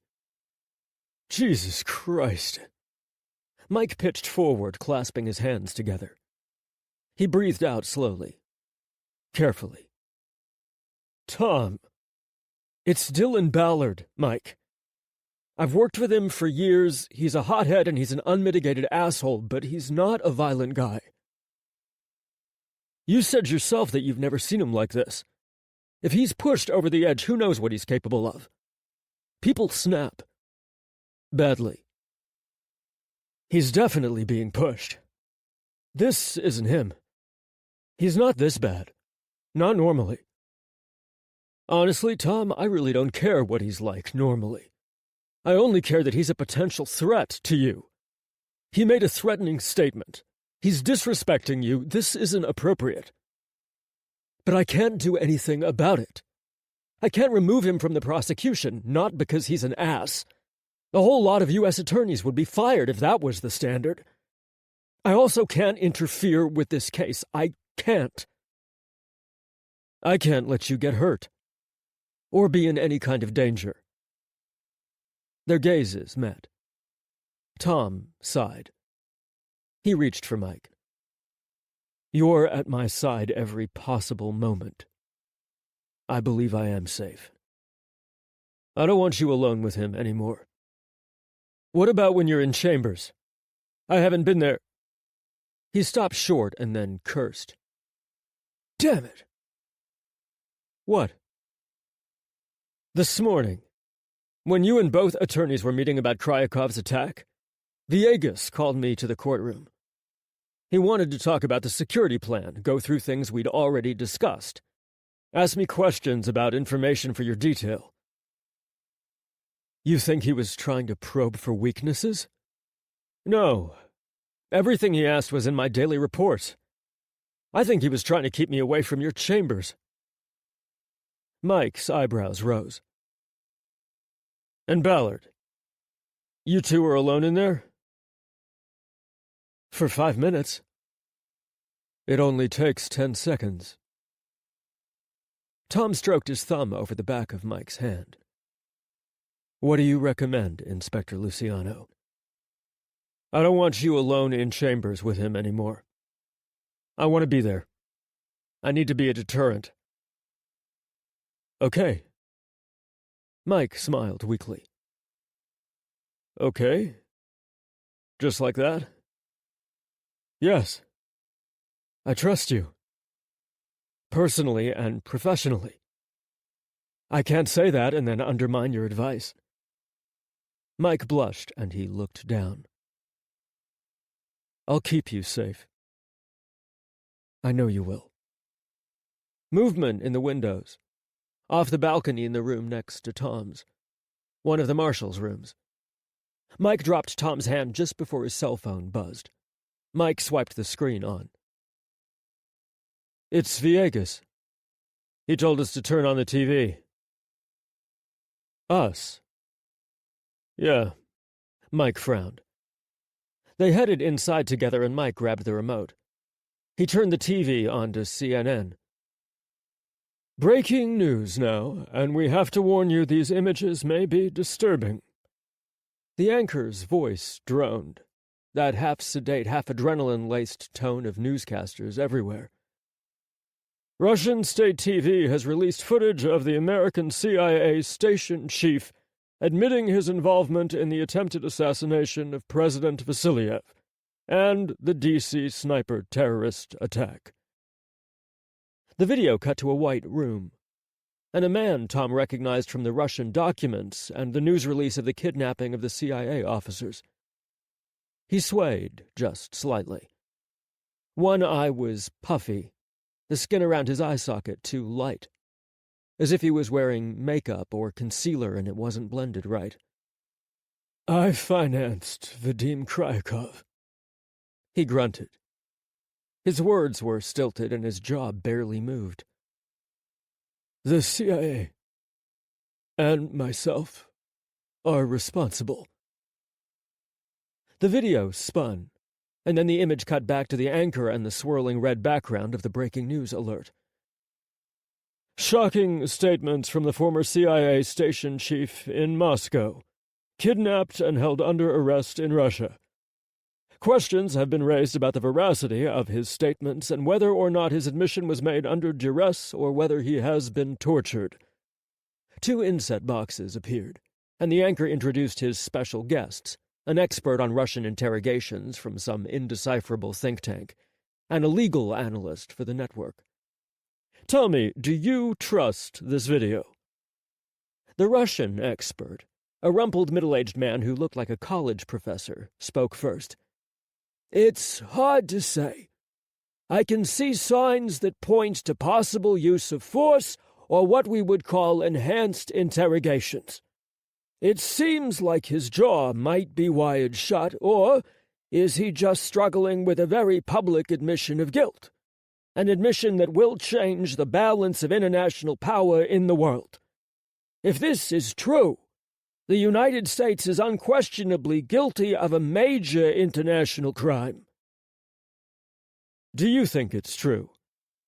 "Has the CIA assassinated or facilitated the assassination of leaders of foreign nations that the United States has opposed? Yes. Could it have happened again? It's very possible. Very, very possible." "One thing is certain. If this was a CIA plan, their cover story has completely fallen apart." "Yes. It would have been something akin to a false flag operation where they put in place a terrorist act that was to be blamed on a third party. Vadim Kryakov and Bulat Sheriev, in this case, look like the unwitting patsies of the CIA. But something happened. Someone got sloppy. The Russians found out the details, and now—" He trailed off. "Fascinating development, and especially in light of the dramatic testimony heard today in the D.C. sniper trial. Judge Brewer seemed to struggle to keep the trial on track, with the U.S. attorney and the attorney for the defense almost coming to blows at times. Judge Brewer, over the past month, has been accused of buying into the Russian narrative of events and has faced significant public pressure." A picture of Tom flashed on the screen, his photo taken the day he joined the court. "If today's developments prove to be true, does that spell vindication for Judge Brewer?" "In a way." The legal analyst, a young woman in a crisp suit, soured. Judge Brewer's actions have been deeply suspect, and sources within the U.S. Attorney's Office tell me they are readying writs of complaint for the higher courts and are looking into addressing Judge Brewer's conduct in this trial. "What conduct? What conduct are they discussing?" His clear bias towards the defense's wild conspiracy theories. "But are they conspiracy theories if this video proves to be true?" A pause, and the legal analyst gave a half shrug, half flick of her hair. "We'll just have to wait and see." "Indeed we will. We'll keep a close eye on this story as it continues to unfold." Tom turned to Mike, who wrapped him up in both arms and pulled him close, holding him tight as Tom buried his face in the center of Mike's chest. Chapter 36, July 29th. Ballard ended the prosecution's case simply, closing out on another round of Barnes' testimony hammering home the physical evidence. One fingerprint on a cocaine baggie, One text from Kryakov's cell phone to Desheriev's with a confirmation code of 621. And Desheriev's testimony. Surrounding that were Kryakov's statements about the Russian president, his former arrest and maltreatment, his history of activism, his overt hatred for the regime, his apparent motive. It was a mountain of evidence for Renner and Kryakov to climb, all the little pieces adding up to a damning picture. Small though those pieces of hard evidence were in the totality of everything, Kryakov appeared to be a cold-blooded mass murderer, calmly dispatching an assassin to take out a man he hated, and anyone who got in the way of his bullets. Lingering doubts about the role of the U.S. government, the CIA, and even Dylan Ballard plagued Tom's thoughts. He'd tossed and turned throughout the night and had needed 2 large coffees to get through the morning. Now the defense was set to begin presenting their case. But unless they had something new, some bombshell piece of evidence they were holding back, the court had already heard the defense's entire case. Renner had done all he could to chop the legs out from beneath the prosecution in his cross-examination, raising every question, every doubt that he could pull from the evidence. Or the lack thereof. How would he begin? Tom waited as the courtroom settled down and for the gallery to finish their whispers. The jurors were hanging in there, but on only day 3 they looked exhausted, worn thin. Ballard, as always, was a tightly wound lightning rod, ready to surge at the slightest strike. Renner confirmed with Kryakov, softly talking while Kryakov nodded. "Counselor, are you ready to present your case for the defense?" Renner rose. "Your Honor, I am." "Please call your first witness." "The defense calls Vadim Kryakov." Tom froze. His jaw dropped for a moment until he yanked himself back to propriety. The rest of the court wasn't as subdued. Ballard whipped around, staring at the defense table. Barnes and behind him the deputy of the FBI shared long looks. Reporters turned to each other, hushed whispers and chatter breaking out as confusion ran rampant. Jurors looked around uncomfortably, completely out of the loop. He rapped his gavel 3 times. "Quiet, please! Step outside for your conversations." He took a deep breath and chose his words, carefully. "This is a surprising choice, Counselor." He couldn't ask, "Are you sure?" or second-guess Renner's legal strategy. He was already floundering, according to the media, and anything that looked like favoritism to the defense would be adding an anchor to his sinking career. But calling the defendant to the stand was risky in all criminal cases, and was reserved for the end of the defense's case as a last-ditch effort to humanize the defendant to the jury. Putting a defendant on the stand ran the risk of the defendant tying themselves in knots with their testimony, or accidentally incriminating themselves. Or worse. Ballard looked like a shark that had spotted a tasty seal swimming on its own. He'd get the chance to go after Kryakov in cross. The entire day could turn into a bloodbath. Very, very quickly. Renner nodded. "Your Honor, Vadim Kryakov needs to tell his story." Defense attorneys speak for he was drawing on empty and down to his last circus trick. His entire case had been spelled out in cross, and there wasn't anything more he could do. He couldn't call expert witnesses to dispute the cause of death or manner of shooting. The cause of death and the shooter were clear. He couldn't call experts to testify on the authenticity of the text as coming from Kryakov's cell phone. Cellular tower and carrier data confirmed that it did. And Kryakov was a known drug dealer. Who could he call to testify about the cocaine? Tom nodded and Kryakov crossed to the witness box. He was stiff, his spine rigidly straight, walking with all the pride he could muster as every eyeball in the courtroom followed his path. He still limped but waved off the marshal who started forward to help him. His arm was in a thick cast, from his fingers to just below his armpit. The bailiff swore Kryakov in, admonishing him that he was to tell the truth, the whole truth, and nothing but the truth. He took his seat. Renner nodded to his client, smiling softly. Tom leaned forward. The entire court seemed to be holding its breath. "Let's start plainly, Mr. Kryakov. Did you or did you not plan the attempted assassination of the Russian president?" I did not. Kryakov's voice was deep, his accent thickened. His lower jaw trembled just faintly after he spoke. "Did you receive any CIA funds or assistance in order to perpetrate such a plot?" Tom hissed. He held his breath. The entire conspiracy defense laid out in one question. His eyes darted to Ballard. Ballard clung to the edge of the prosecution table, his muscles tense, primed and ready to jump to his feet. I did not, Kryakov repeated, his voice thick with passion. His words shook. Muted gasps rose from the gallery, and Tom saw the jurors look among each other, confused. Kryakov was throwing out his entire defense in 3 simple words. What on earth? Renner nodded, smiling again at his client. "How do you feel about the Russian president, Dmitry Vasilyev?" I hate him, Kryakov spat. I hate him, and Putin. I hate them both for what they did to me, and to my country.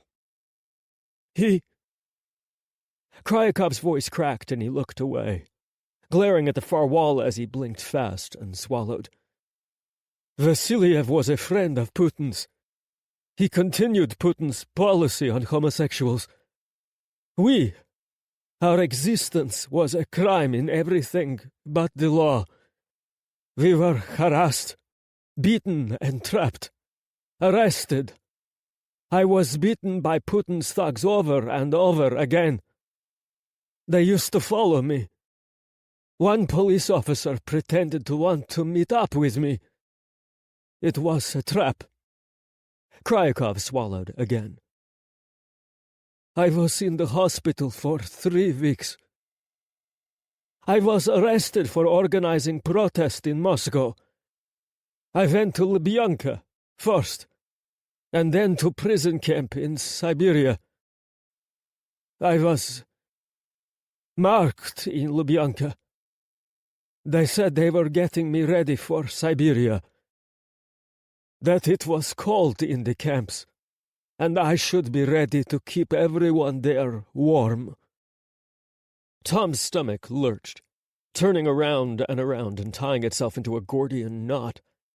He closed his eyes, blocking out memories, days from his past, echoes of his own history colored in similar shades of shame and terror. But for the country of their birth, he and Kryakov had led different lives, had come to different destinies.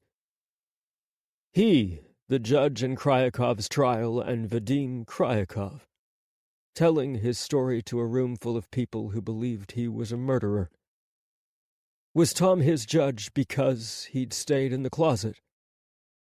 Would he have been a firebrand if he'd had to fight the battles Kryakov had? Was he looking into a mirror darkly, as the poem went? What would he have had to endure? What indignities, grievances, tortures? Had he not been a coward? What man would he have become? Would he be strong enough to hold his chin high and share his truth in a court of law, in a country not his own? Of course not. He couldn't speak his truth today, and he was the judge. He had all of the power, and Kryakov none. And yet Vadim Kryakov made his soul feel infinitesimal, his bones like pieces of a puzzle put together wrong. Kryakov kept going. I was thrown out of the prison because I was sick. I had very bad infection and tuberculosis. I spent 2 months in hospital in Siberia, I made my way to the U.S. consulate in Yekaterinburg in western Siberia. I applied for asylum and moved to the United States. Your application for asylum was approved because you were being persecuted in Russia for being homosexual. Yes. Please continue. Tom glanced at Ballard. He could object if he wanted to be a son of a bitch. Long winding narratives were objectionable, and Renner's relevant legal point had yet to be made. But Ballard stayed down. He watched with narrowed eyes, his lips pressed together in a flat line. In the U.S., I knew no one. I had nothing. I did what I could to survive. I joined a few Bratva groups just to make some fast money. They asked me to start dealing for them. What could I do? I said yes. That's how you started dealing cocaine? Yes. And you dealt, how many people? Many people. Hundreds. Many. And do you know exactly where each and every baggie of cocaine that you've sold is today? I have no idea. What people do with them after they buy. He shook his head. I just sell to one person. They do whatever they want. Did you ever put a baggie of cocaine into a locker at Union Station, along with maps of the Capitol, an LGBT Pride Parade March permit, and information on President Vasiliev's trip? No. Never. Renner nodded again. One piece of evidence addressed. Does the number 621 mean anything to you? Yes. It is number of one of many laws in Russia that criminalize homosexuals. The anti-LGBT propaganda law. I was arrested and charged under this law. Do you use this code ever in texting? Kryakov swallowed. Yes. Sometimes when I am dealing. When we move shipments and checking to make sure everything is legitimate, that no one's phone is tapped or compromised. Did you ever text Bulat Desheriev and use this number as an authentication code in your texts? No, never. I never texted Desheriev. I have never met the man. Never spoken to him, never. Was this pure and brutal honesty, or carefully crafted perjury? Tom couldn't figure it out. The prosecution alleges that you sent a text from your phone to Desheriev's phone on Thursday morning. Did you send this text? No, I could not have sent that text. I was asleep. I passed out at 3 in the morning. I did not wake up until 2 in the afternoon. I was drunk. I was high on cocaine. I was unconscious. Was there anyone with you who could corroborate this? Yes. Kryakov's voice again broke. He gritted his teeth, breathed hard, almost hissing. Took a shaking breath. Yes, I was not alone. I had a lover that night. He was gone when I woke, but he was there until late morning. How do you know that? My building records when people come and go. He left sometime after 10 in the morning. Tom again glanced at Ballard. Ballard scowled, leaning forward and hunched over his notes. This was sounding more like a deposition or an FBI interview and less like a direct examination. How much of this did Ballard already know? What did he not know? Who is this lover? I don't know his name. We met on an app. grind me. It is an anonymous hookup app. We'd met several times before, but I never learned his name. How would you get in contact with him? Through the app, messaging him. He had a profile. Had? It has been deleted. I cannot find him. Real pain threaded through Kryakov's voice, weighted down with his words. Is that usual? That people delete their profiles on Grind Me? Behind Tom, Mike stiffened, and Tom heard his soft inhale, the shuffle of his shoes against the carpet. Very. People come on and off the app. Delete the app for different reasons. And is this the only way you've contacted this man? Yes. Did the FBI ever ask you about this man? They did, but they say they could not find him. That Grind Me does not keep user data, and they could not find him if the company keeps no logs. Could you describe him for the court? Middle-aged, dark hair cut short, slender but strong. He was what the app called clean cut. Kryakov smiled, wistful. I liked him a lot. Anything else? Renner pressed, as if he knew there was more and he was trying to jog Kryakov back to his own testimony. Kryakov nodded, blinking, focusing. Yes. He had a tattoo on his butt. A rainbow with a crown on top. A bit tilted. Tom's world came to a blinding, screeching halt. Mike surged forward, hovering behind him. Tom could feel him vibrating, feel his restraint. The raw power that Mike had within him being held back by every micron of Mike's being. Ballard rose, shaking his head and throwing his hands out. Objection! What does any of this have to do with the case? Why are we hearing about Mr. Kryakov's lost lover? Your Honor, we're attempting to find this man. The FBI and the prosecution have failed to identify or locate him.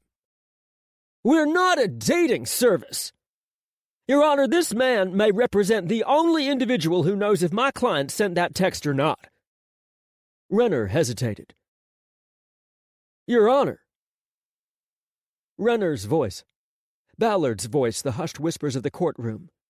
Everything came through as if Tom were stuck underwater, had plunged into the deep end of a giant pool and was struggling to free himself. Was someone holding him down? Pushing him underwater? What was happening? Mike's hand landed on his shoulder. His grip was firm, squeezing hard even through the bulletproof vest he wore. Judge Brewer, Mike growled. His voice shook. You're very pale. God, what must Mike be thinking? Oh, God! He took a breath and then another, slow inhales through his open mouth. Cold sweat beaded on his skin. His spine shivered. The echo of a lover's kiss. The court needs a recess. He breathed. He cleared his throat. I'd like to see both counselors in my chambers. Special Agent Barnes as well. Twin expressions of confusion stared at him. Renner and Ballard frozen in place like dumbfounded goldfish. Renner blinked. Ballard's eyes narrowed. Tom rose and climbed down from the bench before the bailiff could sputter, "All rise!" He slipped past Mike, ducking past his burning, haunted eyes and his reaching hands. Tom spotted the jury staring at him, confused and frowning, looking back and forth among each other. Reporters chattered, their conversations rising like a crashing wave breaking through the hum, the roar that was crescendoing through his world. Breathing hard, he escaped into the hallway behind his courtroom. "Tom, wait!" Mike's voice behind him as if he was at the end of a long tunnel. He pitched forward, not waiting, and his shoulder clipped the wall. Stumbling, Tom ended up slumping sideways, his forehead pressed to the cool paint, both hands up by his face. Was he surrendering? Or trying not to drown? Tom. Mike suddenly there, at his side. Mike's hands on him, on his waist, turning him around. Mike's face swam before him. Concern, fear, confusion, suspicion. God, his heart broke at the sight. At Mike looking at him with anything other than the joy and raw affection that had suffered his gaze for weeks. "Tom, talk to me. What's going on?" He reached for Mike, grasping his forearms. His hands were shaking, and when he grabbed Mike, Mike's arms were shaking too. "Why did he describe your tattoo, Tom? Why did he describe a man who looks like you with your tattoo?" Mike was talking to him like he talked to a spooked horse, or like he was girding himself, preparing to hear the worst. Like he was holding his hands beneath his heart, ready to catch the shards as they fell, when it cracked. Tom's own heart cracked. He licked his lips, shook his head slowly. "Not my tattoo," he breathed. "Peter's. It's Peter." "Peter?" Mike frowned. "Who?" "Peter, my—" His throat closed. They were in the courthouse's back hallway, and the bailiff was going to walk out of his courtroom any moment. Anyone could hear him. Judge Juarez's office was 10 feet to the right, the law library 4 feet to the left. "My college boyfriend," he breathed. "We got those tattoos together." A light flicked on in the back of Mike's eyes, before a wariness crept in. He pulled back, dropped his hands. "Oh." His eyes skittered down the hall. We should get you to your chambers. The attorneys will be there soon." "Mike, come on, Judge Brewer." Mike wouldn't meet his gaze. "Let's go." A new panic slithered up his throat, seized his heart. He trailed after Mike, his mind a blur, memories of two men crashing into each other like head-on trains. Mike averted his gaze as he held the door to his chambers open for Tom.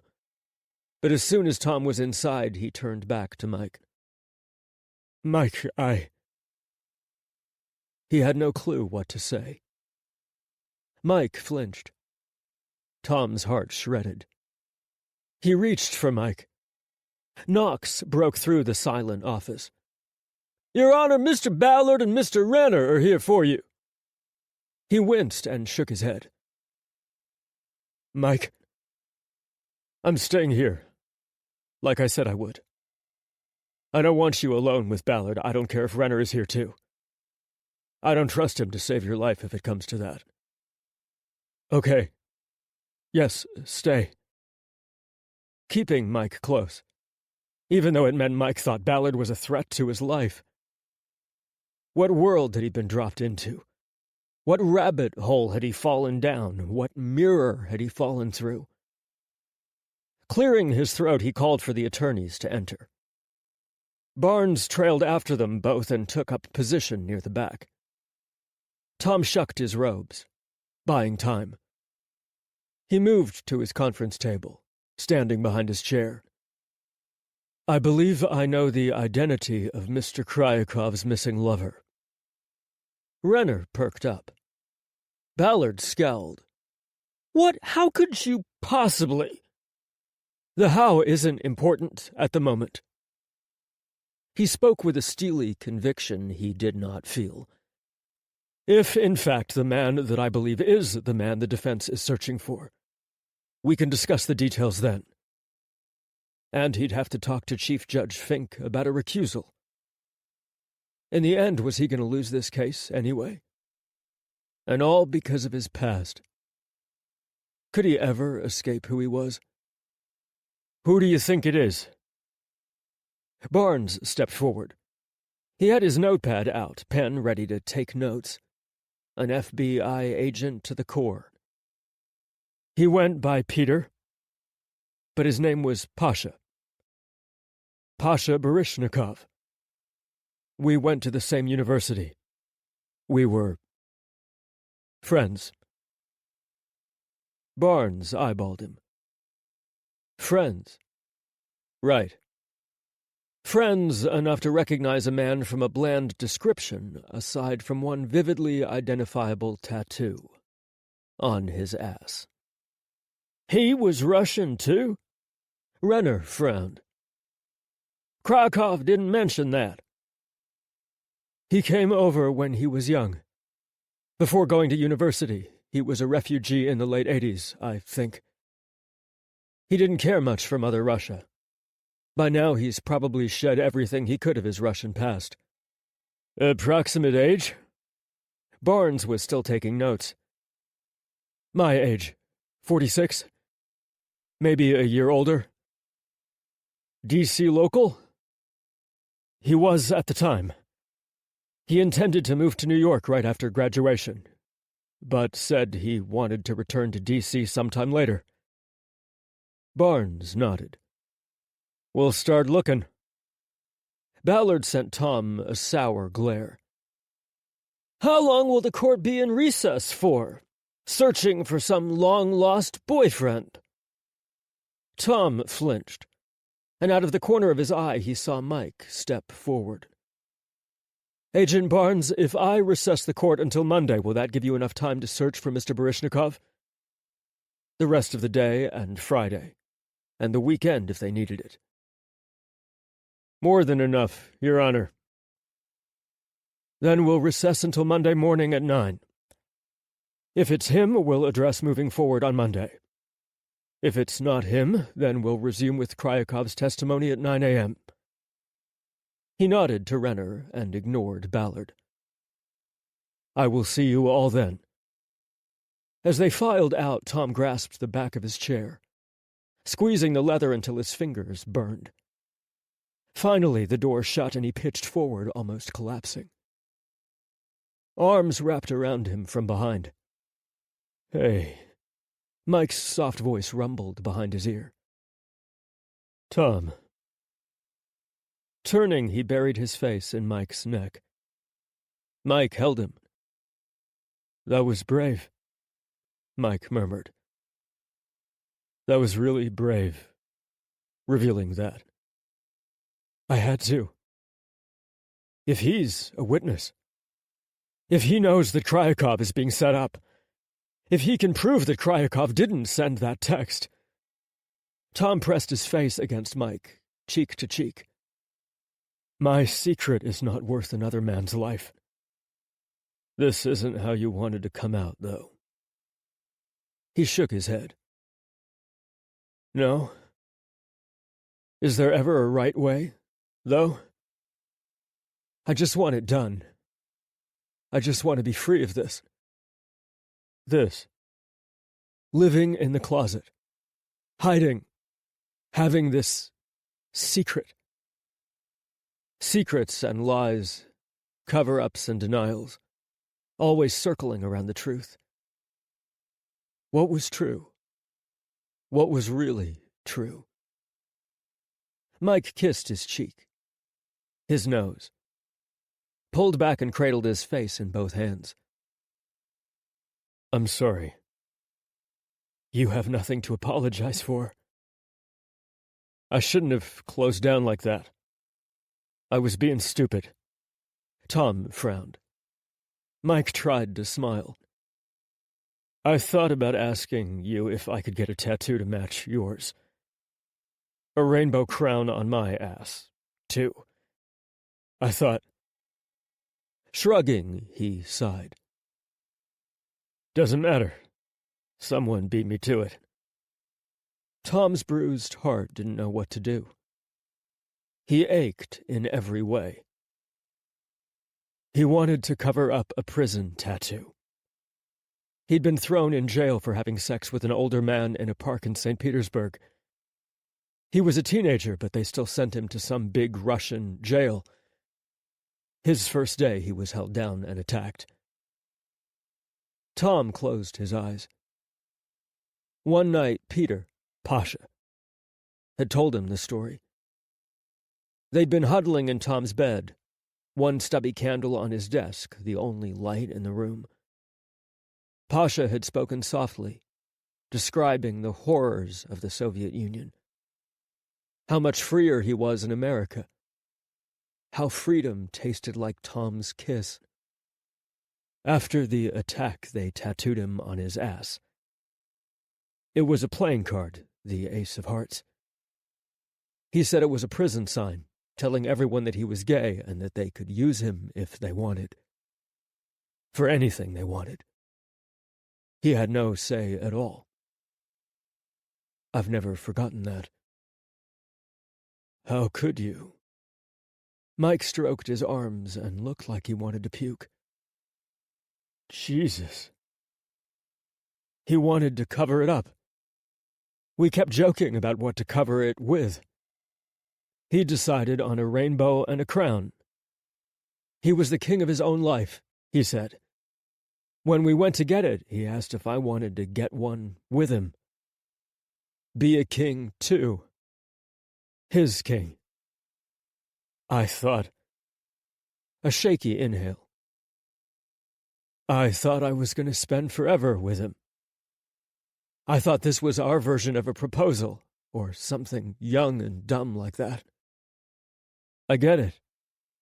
I wanted to get a matching tattoo with you for the same reason.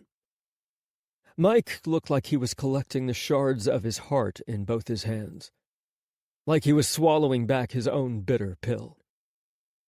Why didn't you guys stay together? I broke.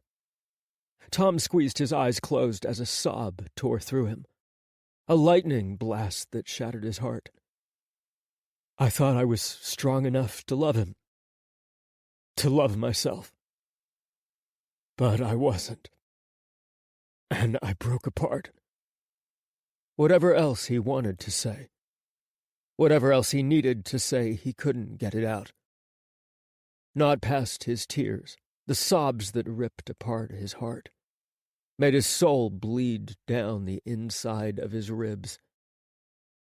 His knees buckled and he pitched forward, collapsing against Mike, and clinging to him like Tom's own bones would betray him where he stood.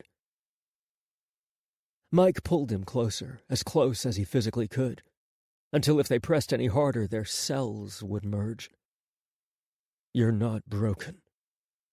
His words fell on Tom's hair, slipped down the curve of his neck.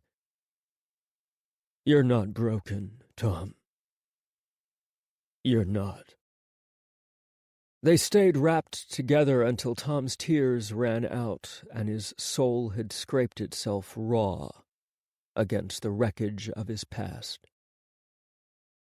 Tom spent the rest of the day in a daze. The jurors were sent home and reporters buzzed all over the courthouse, trying to wheedle information out of anyone and everyone. Barnes disappeared to FBI headquarters. Ballard disappeared somewhere. Mike stayed close, but he gave Tom space in his chambers, stepping out and leaving him alone for several hours.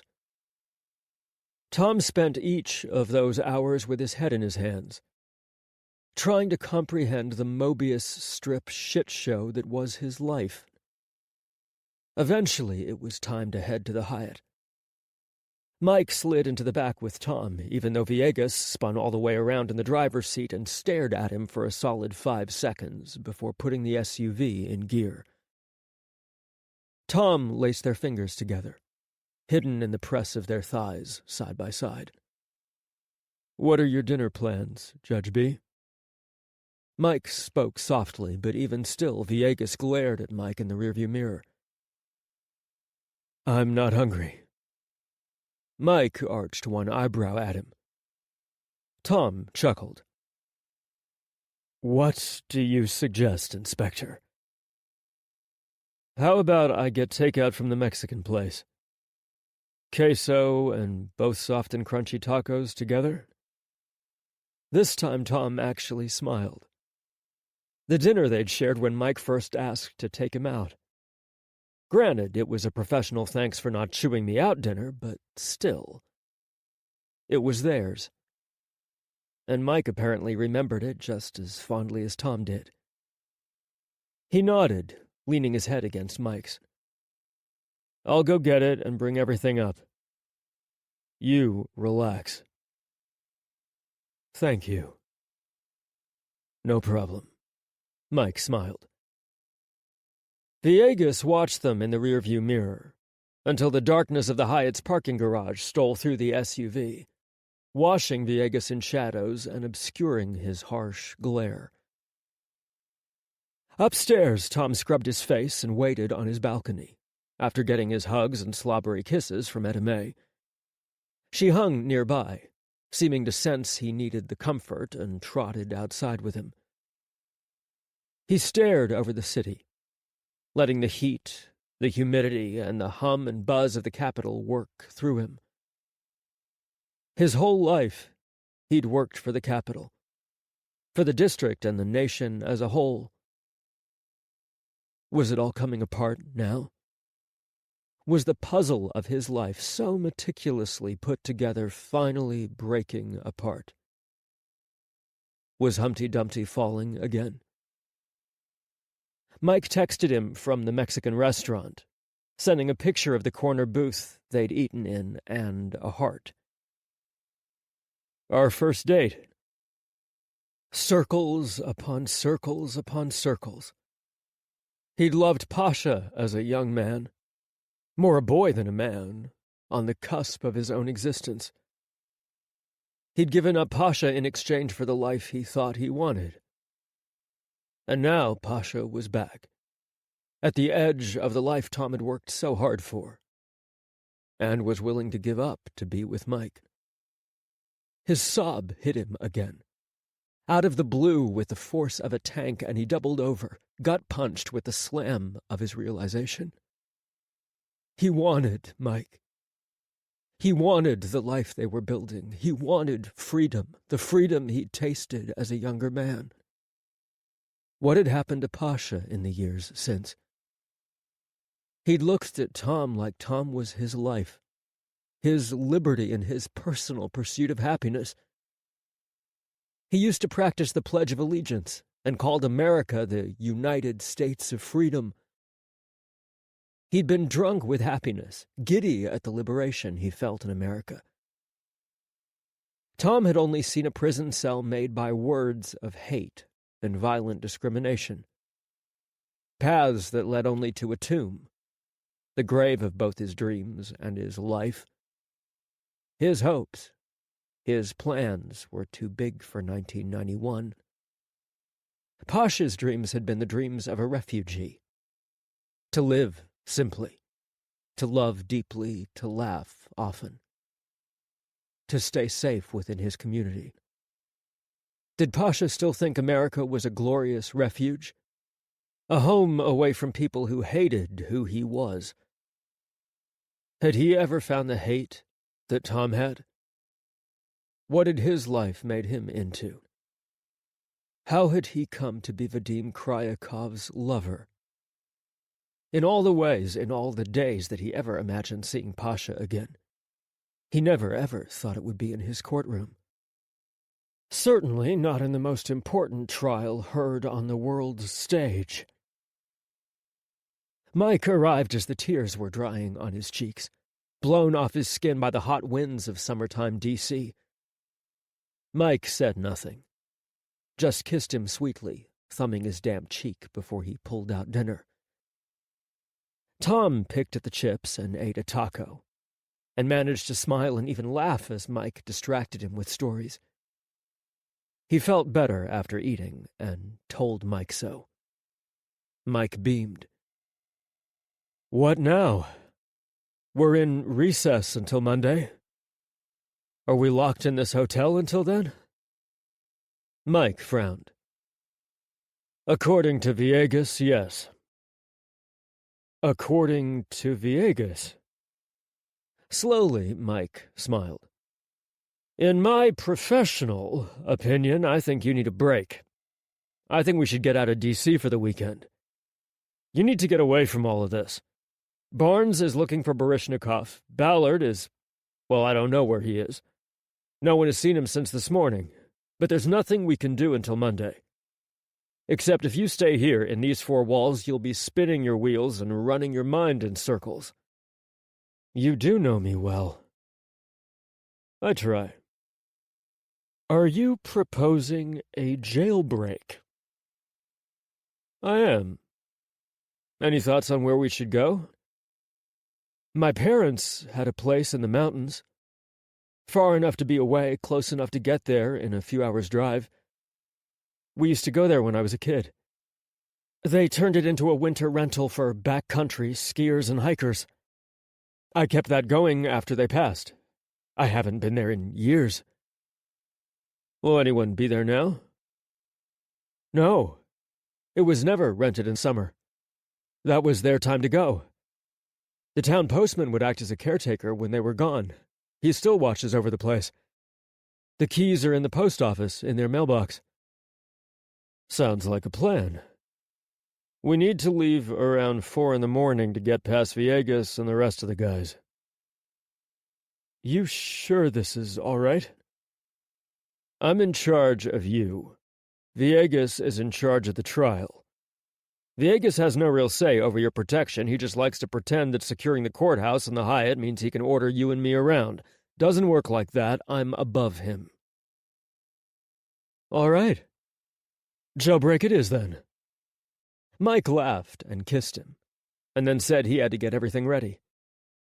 Tom told him where he kept the keys to his parents' mailbox and asked him to grab jeans, T-shirts, and a few long-sleeve flannel button-downs. Sexy. Mike purred, kissing him one last time before he ducked out of the hotel room. He tried, but failed to fall asleep early, and only passed out after 1 a.m. Mike had texted that he was going to bed early to be ready to drive out of town before dawn. At 3, his phone, tucked under his pillow, rang. Hey, Sleepy. Time to get ready. Mike had a pillow in his car that he'd swiped from his hotel room for Tom to go back to sleep with.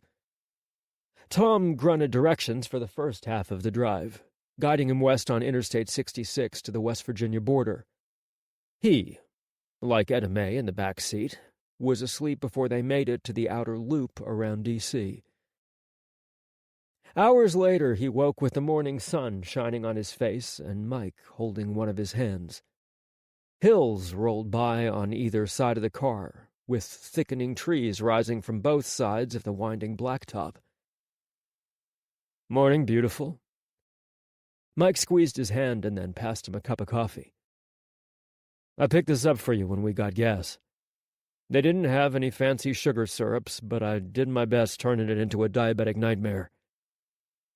He chuckled and took a sip, and then another longer swallow. Perfect. Thank you. I need more directions soon. Good timing for waking up.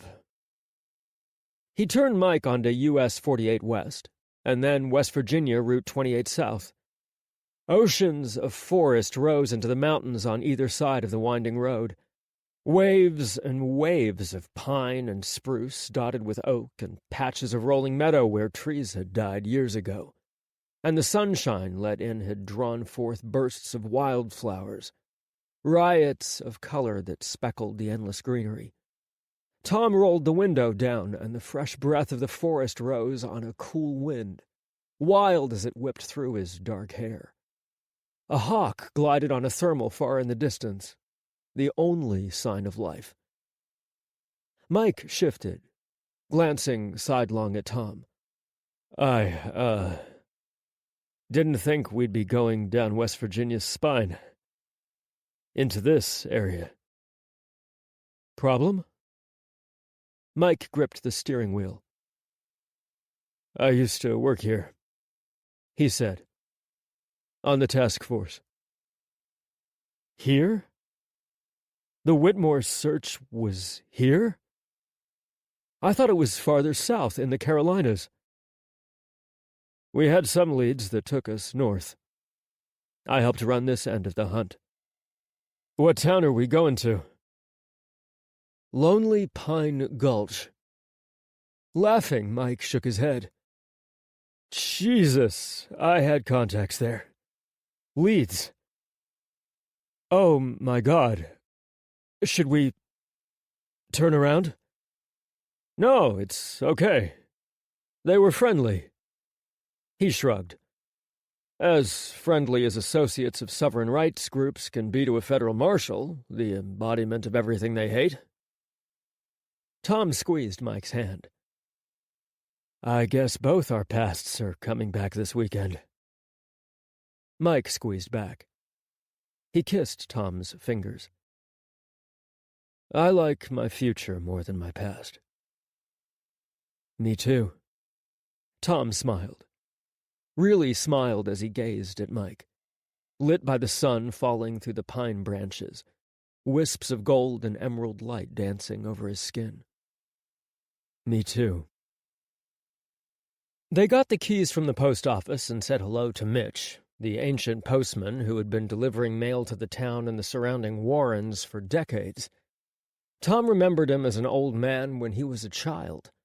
Mitch didn't believe that he was the brewer's scrappy little kiddo, but gave him a giant hug and looked at him like a grandfather might look at his grown children. He spent 10 minutes filling Tom in on the gossip of the town, happenings about people he barely remembered and would never recognize. Mike, though, chimed in a few times. He remembered Rosa and old Jim Bailey and Crazy Willie by the Bend. He laughed when Mitch said Willie was the same old cuss he'd always been. Still doing business? Mitch peered at Mike. Well, I don't know about all that. You know Willie. You can ask him yourself. I will. Willie and I go back a bit. That seemed to satisfy Mitch, who wished them well and sent them on their way. Either he hadn't read the news about the trial in D.C., or he didn't care about such federal things. He made no mention of Tom being a judge, or the trial, or Russia, or anything else. He didn't bat an eye at Mike, either, who Tom introduced as a friend. Etta May sniffed the lot and did her business in a patch of grass and wild clover, and then wanted to follow her nose down a sloping ravine into a winding tributary off the main creek running through town. Her tail went crazy, and she locked her paws, practically pointing as she picked up the scent of a wild animal. Tom had to carry her back to the car.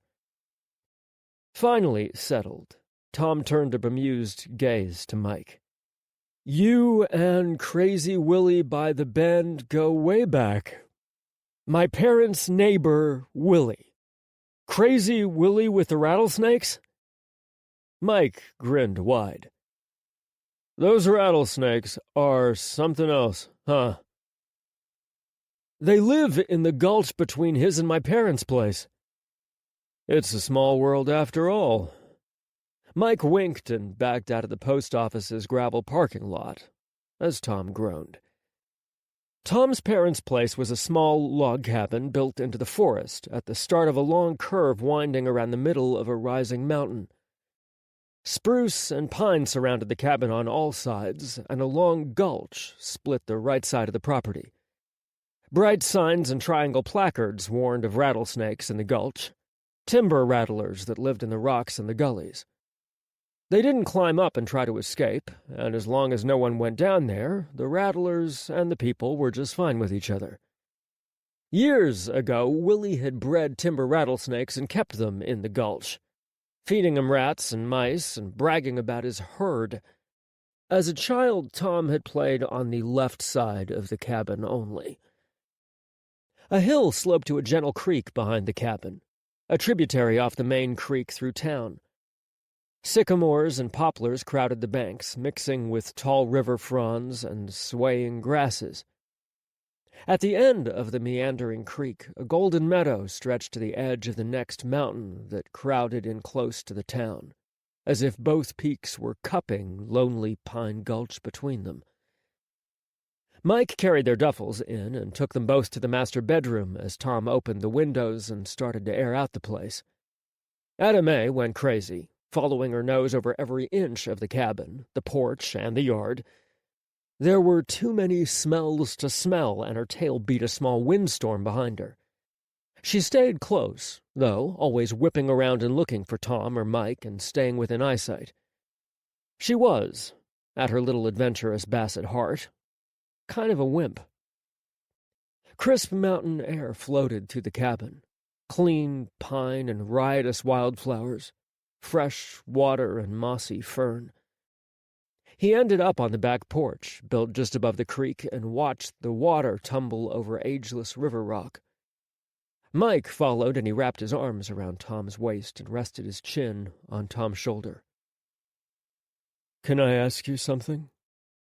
Mike's voice was barely a whisper, but in the silence of the forest he might as well have shouted. "You can ask me anything. You said you weren't strong enough to stay with Pasha, and that you left him because of everything, because of what happened to you." Tom nodded, pressing back against Mike's hold. He laced his fingers through Mike's, holding his waist, one of his arms. "What about now? Are you going to leave us because of what's happening now?" "It's the same kind of thing. People are finding out." Mike buried his face in Tom's hair. "I need to know." Tom turned in Mike's hold, his hands seeking Mike, grabbing his arms, his elbows running up his biceps to his neck. He held Mike, tugging his face up until they were staring into each other's eyes. There was fear in Mike's gaze. Naked, raw fear, tangled with hope. And something else.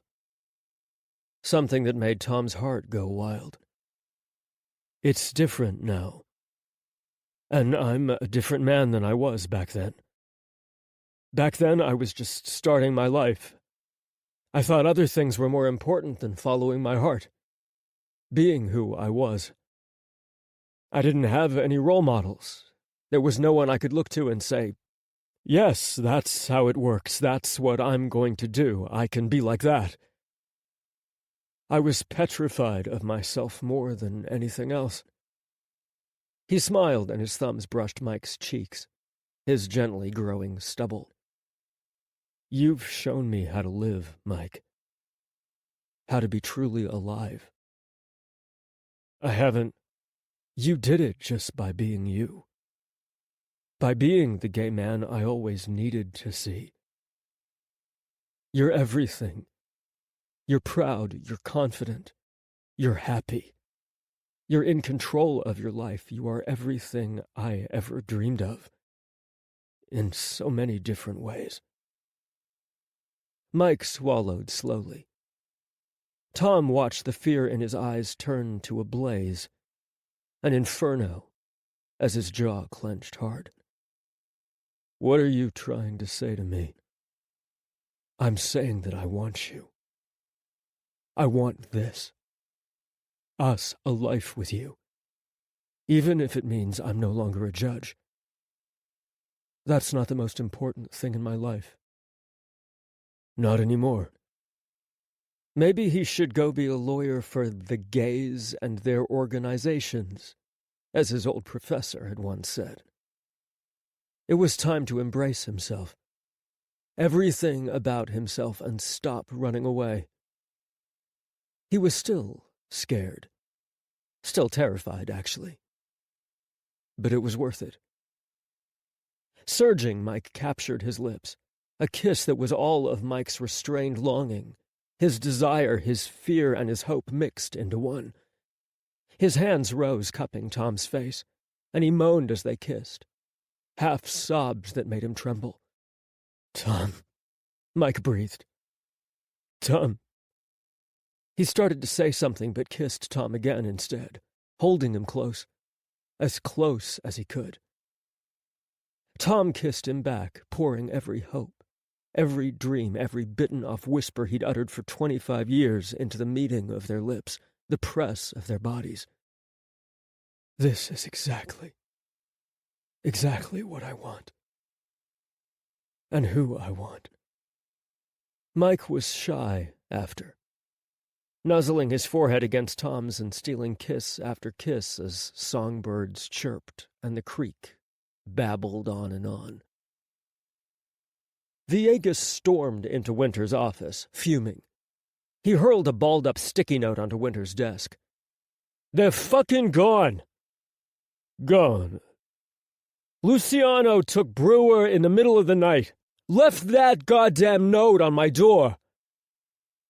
The note had simply read, "Getting him out of D.C. for the weekend. Back Sunday p.m." Winters unwrapped the wrinkled ball of yellow paper and stared down at the messy handwriting. "Is the tracker still working?" Villegas exhaled. "Yes, it's still transmitting." "Follow them. Don't let them know you're there." "Yes, sir." "Get close to them." Winter's steel-hardened gaze bored into Villegas. "You know what to do."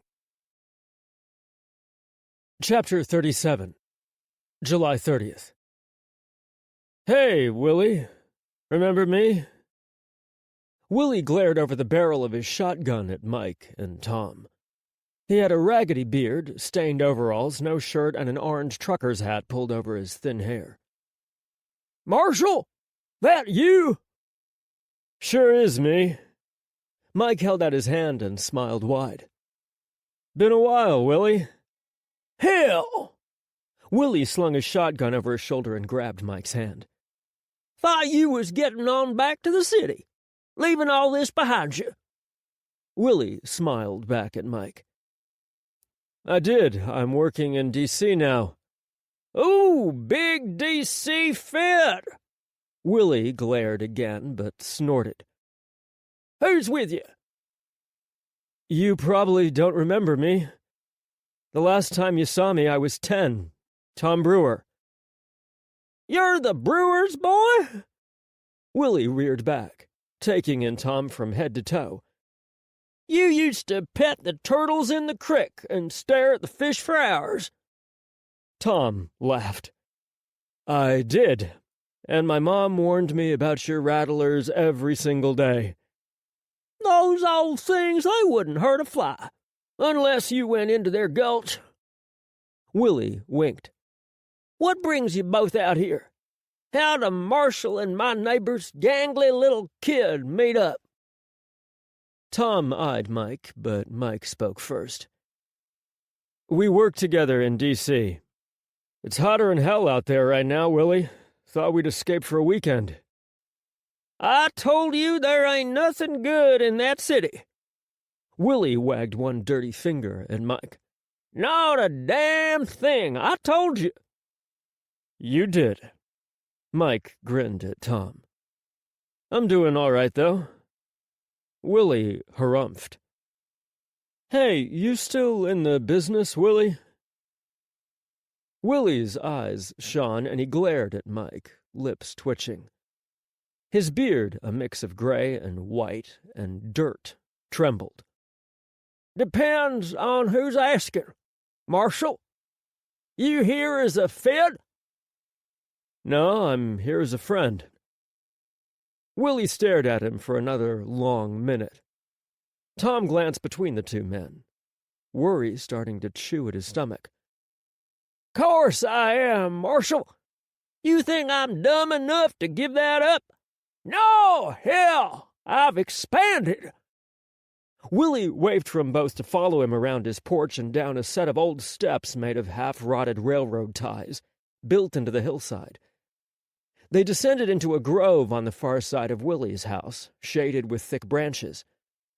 A leaning shed in bad need of a coat of paint squatted in front of two rusted-out trucks, their hoods gone, engines exposed, and tires long since rotted away. Willie disappeared into the shed and reemerged carrying 2 mason jars of crystal-clear liquid. "This is the good stuff, Marshal. You paying?" "Of course." Mike pulled out his wallet and forked over $40. Willie passed him the jars. Mike unscrewed one. He sniffed it and then pulled back, blinking. "You have improved." He held the jar out for Willie to take a sip. Willie downed a hefty swallow like he was gulping water and passed it back, smacking his lips. Mike took a much more delicate sip and then handed the jar to Tom. Tom felt the fumes before he took a drink. His eyes watered, and as the moonshine passed his lips, liquid fire bloomed over his tongue, through his mouth and down his throat when he swallowed. He coughed hard, fighting his body's reaction. "Get it out! Get it out!" Mustering his dignity, Tom managed to keep the moonshine down. "That's strong," he croaked. Willie laughed. "Your folks bought 2 jars each summer every year. Lasted 'em the whole season." "I can see why." Pocketing the money, Willie sent him away. "Go away, boys. Go get fishing or doing whatever you came up here to do. I ain't needin' any feds in my business." He smiled, but there was a weight to his words, an underlying tension that Tom couldn't remember from his boyhood memories. Mike guided him back up the rotten steps to the gravel road. Willie was a little over 100 yards away from Tom's place, around the bend in the old mountain track. It was far enough away to feel like they were the only 2 people living in the forest, and might as well be 100 miles apart. They spent the rest of the afternoon hiking down the creek, passing between hazy shafts of sunlight as they made their way to the meadow. Woodpeckers drilled for bugs in the fallen trunk of an oak, and buckeyes grew in scattered copses, their branches filled with twittering birds and fragile nests of newly hatched babies. Sun-dappled wildflowers grew next to the golden threads of wispy, waving weeds. Hickory trees shivered in the light wind, branches creaking far overhead. Edame sniffed and sniffed, and then napped at the base of a sugar maple. There was only one rule for the day: no talking about the trial. That evening, Mike grilled burgers as Tom tried to down a shot of the moonshine in a quart of tangy juice.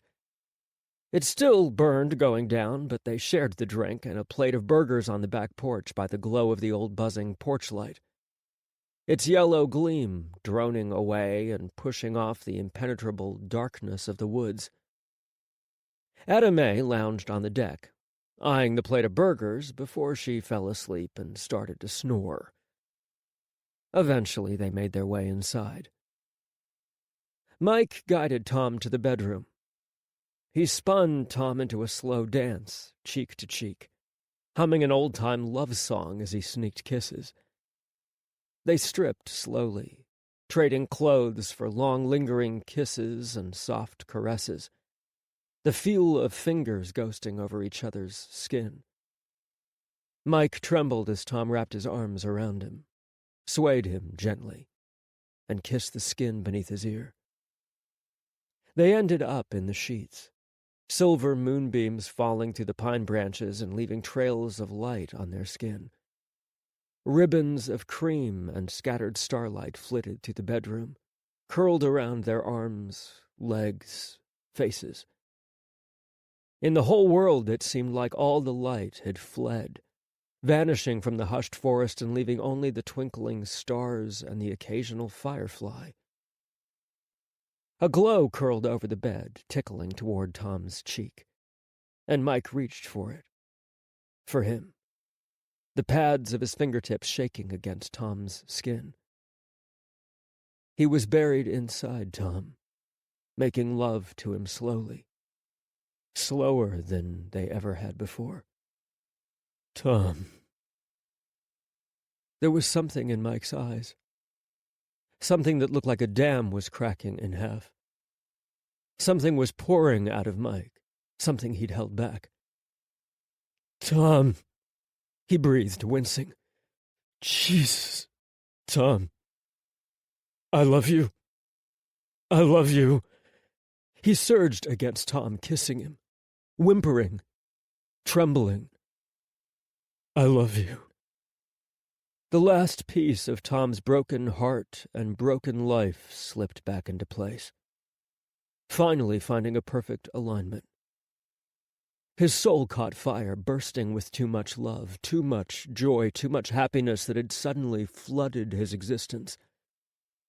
Mike and everything that he was, swinging into his life from out of nowhere, rewriting his entire world.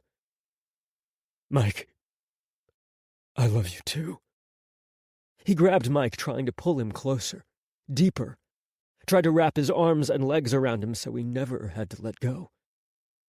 I love you too. Mike's smile could have blinded the sun, and said more to Tom than Mike ever could.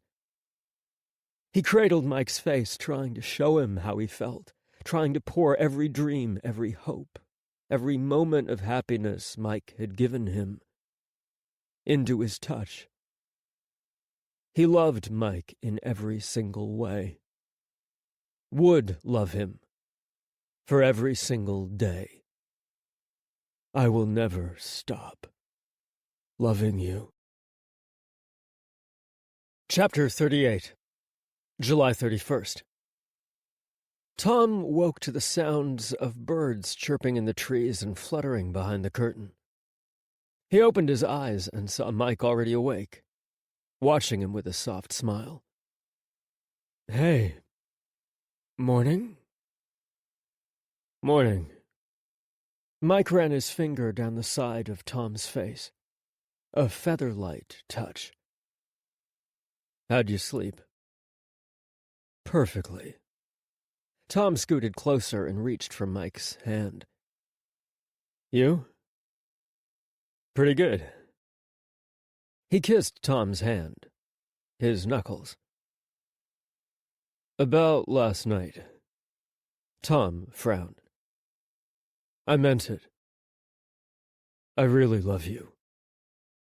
Mike licked his lips and tried to hide his crimson cheeks. I didn't just say that because we'd been drinking and were. Neither did I. Tom pushed Mike back and rolled on top of him, straddling Mike's hips. Their naked bodies pressed together, warm and hard. I love you, Mike Lucciano. Tom kissed him sweetly and felt Mike smile. He pulled back a half-inch. Question. Answer. Mike grinned as he held Tom's hips, stroked his back. Why did you say shit the first time we kissed? Mike chuckled and his flush deepened. He looked away for a moment. Because I knew I wanted that to be my last first kiss. I knew it like I knew I was gay, or that I wanted to serve my country. It was just there. True. His heart melted at that, and he kissed Mike again, and then again. And then Mike's arms were around him, and the rest of his thoughts fled. It was afternoon by the time they clambered out of bed, weak-legged and sated, but beaming. They dressed, casually ate, and headed out, hiking down to the creek and following different trails from the day before. Mike threaded their hands together and stopped to kiss Tom every half-mile. Edame trotted along, darting off to check scent trails and then crashing through the brush and back to their sides. Mike broached the topic they'd been avoiding since leaving D.C. What do you think is really going on with the trial? Tom sighed. I'm not supposed to be thinking about it. I'm supposed to be impartial and only judge the merits of the case. Is that possible here? Between the Russians, the CIA, and hell, even Ballard. What's going on with him? How is he involved? Do you think the CIA did it? Do you think Chris might be involved? It was Mike's turn to sigh. I've learned to never underestimate Chris. Or what he's capable of. Tom squinted at Mike, but Mike didn't elaborate. His mind was churning, his lawyer's brain hunting for the logical sequence, the path through this conspiracy. Ballard is getting his orders from Maine Justice, the DOJ, and through them, the White House. For this to be truly a government-sanctioned CIA hit, it would need to come from the top. All the players who could have ordered it, and ordered the cover-upper right there. I know. Why? What would the motive be? Why risk this confrontation, upset the international order? If President Vasiliev had been killed, there could have been a real chance for true regime change in Russia. If the CIA was willing to assassinate Vasiliev, then they had to have a plan for after. Okay, so why Kryakov? Why isn't he screaming about being hired by the CIA? Why is he insisting he is innocent and that the CIA wasn't involved? Tom's mind spun. Possibilities darker than the one before rising in his mind. I want to check the timeline for the arrest. Was he ever alone with Ballard? Was there an opportunity for Ballard or anyone else to make him an offer? What, he denies the CIA involvement and they'll prosecute him for the death penalty anyway? Something like that. He never mentions the CIA, or he goes even further, muddying the water by denying anything at all. He's derailed his own defense. Renner looked defeated when he said he wanted to call Kryakov to the stand. But he agrees to go down publicly for this. You and I both know that special prisoners get lost, or redirected. Remember Ali Mohammed, the U.S. Army Special Forces soldier and al-Qaeda double agent? He's been lost since he entered his guilty plea. His sentencing hearing is still TBD. It's been nearly 2 decades. Where do you think he really is? So Kryakov takes the bullet in public. Shields the CIA and the U.S. government. And then they spring him free after trial? If the goal was to make his defense as incoherent as possible and strengthen the government's somewhat weak case against him, then it lines up. But the Russians won't accept Kryakov acting alone. They're demanding the International Criminal Court look into the CIA and the attempted assassination. Leaving Ballard and the White House stuck between a rock and a hard place. No matter what they do, Russia is going to explode. Which takes me back to Chris. What's he really doing over there? Finishing the mission? God. Mike shook his head. It really would have been better if Vasiliev were killed. Tom grimaced, but he had to agree. If we can find Pasha, though, we might be able to find a new angle on this. He could confirm whether Kryakov did or did not send that text that morning. See what Kryakov's state of mind was, how he behaved. If he noticed anything while he was there. We need to find him. Mike gripped his hand and they wound deeper into the forest, catching up to Edda May in her wild squirrel chase. She'd treed a group of them, and they teased her mercilessly, skittering from tree branch to tree branch, snickering down at her as she circled the trunk and barked. They'd let her have her fun until the squirrels fled and Edda May lost interest in the lifeless tree, and all 3 trooped off again. Hours later, sweaty, exhausted but happy, they made their way up to the main gravel road circling the mountain and walked back. There was no one around, not even Willie, and they held hands on the way. Edda May, exhausted, trudged at their side, her tongue hanging out, but her tail still wagging. As they came around the bend past Willie's house, their cabin came into view. A black SUV, with blacked-out windows, the staple of federal D.C., was parked on the gravel road, blocking Mike's car in the squat driveway. Shit. Tom's heart pounded. Someone found us here? Who? Why? Mike scowled. They've gone to a lot of trouble to find us, whoever it is. Take Edame inside. I'll see what this is all about. Tom clipped Edame's leash onto her harness and squeezed his hand. They were in full view of the SUV, out in the open, but he still leaned in for a kiss on Mike's cheek. Good luck. Mike waited until Tom was inside before he approached the SUV. No one had come out while he and Tom were in the road, but he'd seen a shadow in the front seat. The driver was still inside. He came up along the driver's side and waited. Finally, the door opened. FBI agent Lucas Barnes stepped out. He grinned, waving, and squinted as he took off his sunglasses. Hey, Inspector Lucciano. How's it going? Mike frowned. I'm fine. What's going on? Nice place out here. You guys really buried yourselves. It's Tom's place. He wanted to get out of D.C. for the weekend. He hesitated.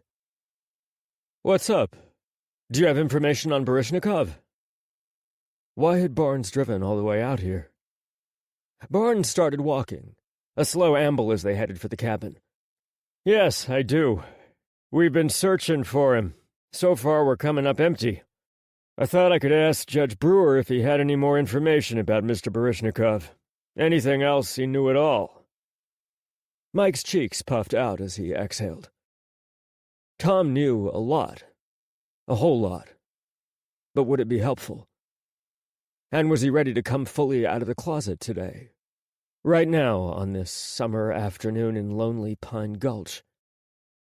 Mike's thoughts swirled as they kept walking, slow steps across the gravel driveway. What's up with these snakes? Barnes jerked his chin to the warning placards, feet from them. He frowned, looking the ground over as his hands landed on his hips. The neighbor apparently keeps a bunch of timber rattlers in the gulch. It's steep, maybe a 15-foot rocky drop. The snakes can't get out. You're fine. Mike grinned. He turned toward the cabin. Let's go talk to Tom. A hand grabbed the back of his neck, yanking him off balance as the blade slid into his back. Once. Twice. A third time, rapid strikes that sent fire racing through him. He felt the blade pierce his skin, slide deep. Bursts like bombs going off roared in the muscles of his right side, and he stumbled, suddenly unable to breathe. Someone grabbed his gun, tucked into a concealed holster in the small of his back, and hurled it down the gravel drive. What? The hand on his neck rose, covering his mouth, his nose. He tried to scream, but the sound was muffled. Over his shoulder, he saw the blade rise in Barnes' hand. Jesus, Barnes was going to kill him. He was going to slit his fucking throat. Mike screamed again, the sound of a desperate dying animal, trying to thrash, trying to move against the tidal wave of pain. A lava flow of burning agony that was searing through his right side. Fuck! Barnes hissed, his feet slipping. He tugged Mike with him, but Mike pushed into Barnes, using his momentum, and spun out from under his grasp. He opened his mouth, ready to shout, to scream, to warn Tom. Barnes kicked him, a fierce front kick right to his sternum that stole the breath from his body. He flew backwards, knocked off his feet, and his heels skittered in the gravel. And then he tumbled over the edge. Falling, a dark boulder, sharp, slammed into his side. A crack and pain roared out from his ribcage. Spinning, he tumbled again, sliding against vines and ferns and wet moss as he plummeted to the bottom of the gulch. The gulch. The Rattlesnake Gulch. He tried to gouge his fingertips into the stone and stop his fall, climb his way up. He hit bottom, landing with a thud in a patch of dried leaves and scattered weeds. He froze, his right side on fire, every inhale shooting agony through his body, his heart beating a frantic, wild, primal rhythm. He had to get to Tom. He had to save him. He had to get away from the rattlers. Where were they? He couldn't see them. The sound started slowly. A rattle like a baby's toy. 1, 2, 3. And then more, and more coming from all sides. The ground in front of him wriggled. Something fell from a crack in the rock on his left. Mike scrambled back, raw panic eclipsing everything else. Fangs sank into the back of his hand. Roaring, Mike jerked his hand away. But another rattler was rearing up, and another. Everywhere he spun, rattlers were surrounding him, fangs bared, hissing, tails beating like a drum percussion. He was trapped at the bottom of the gulch, surrounded by venomous timber rattlers, and Barnes was up there, alone with Tom. He gritted his teeth and squared off against the snakes. Damn it, but he was going to save Tom. All at once the snakes struck, fangs sinking into his skin. His legs, his arms, his stomach, his back. He fell trying to rip them off and fling them as far as he could. One sank its fangs into his cheek just below his eye. His flesh tore as he ripped the snake away. His vision swam, but Mike stumbled for the gulch edge, searching for handholds, footholds, anything to escape. The taste of metal filled his mouth. The rattlesnake's venom was starting to flood his body. Tom shut Etta May in the bedroom, hiding his and Mike's duffels and their unmade, clearly they'd slept together, bed.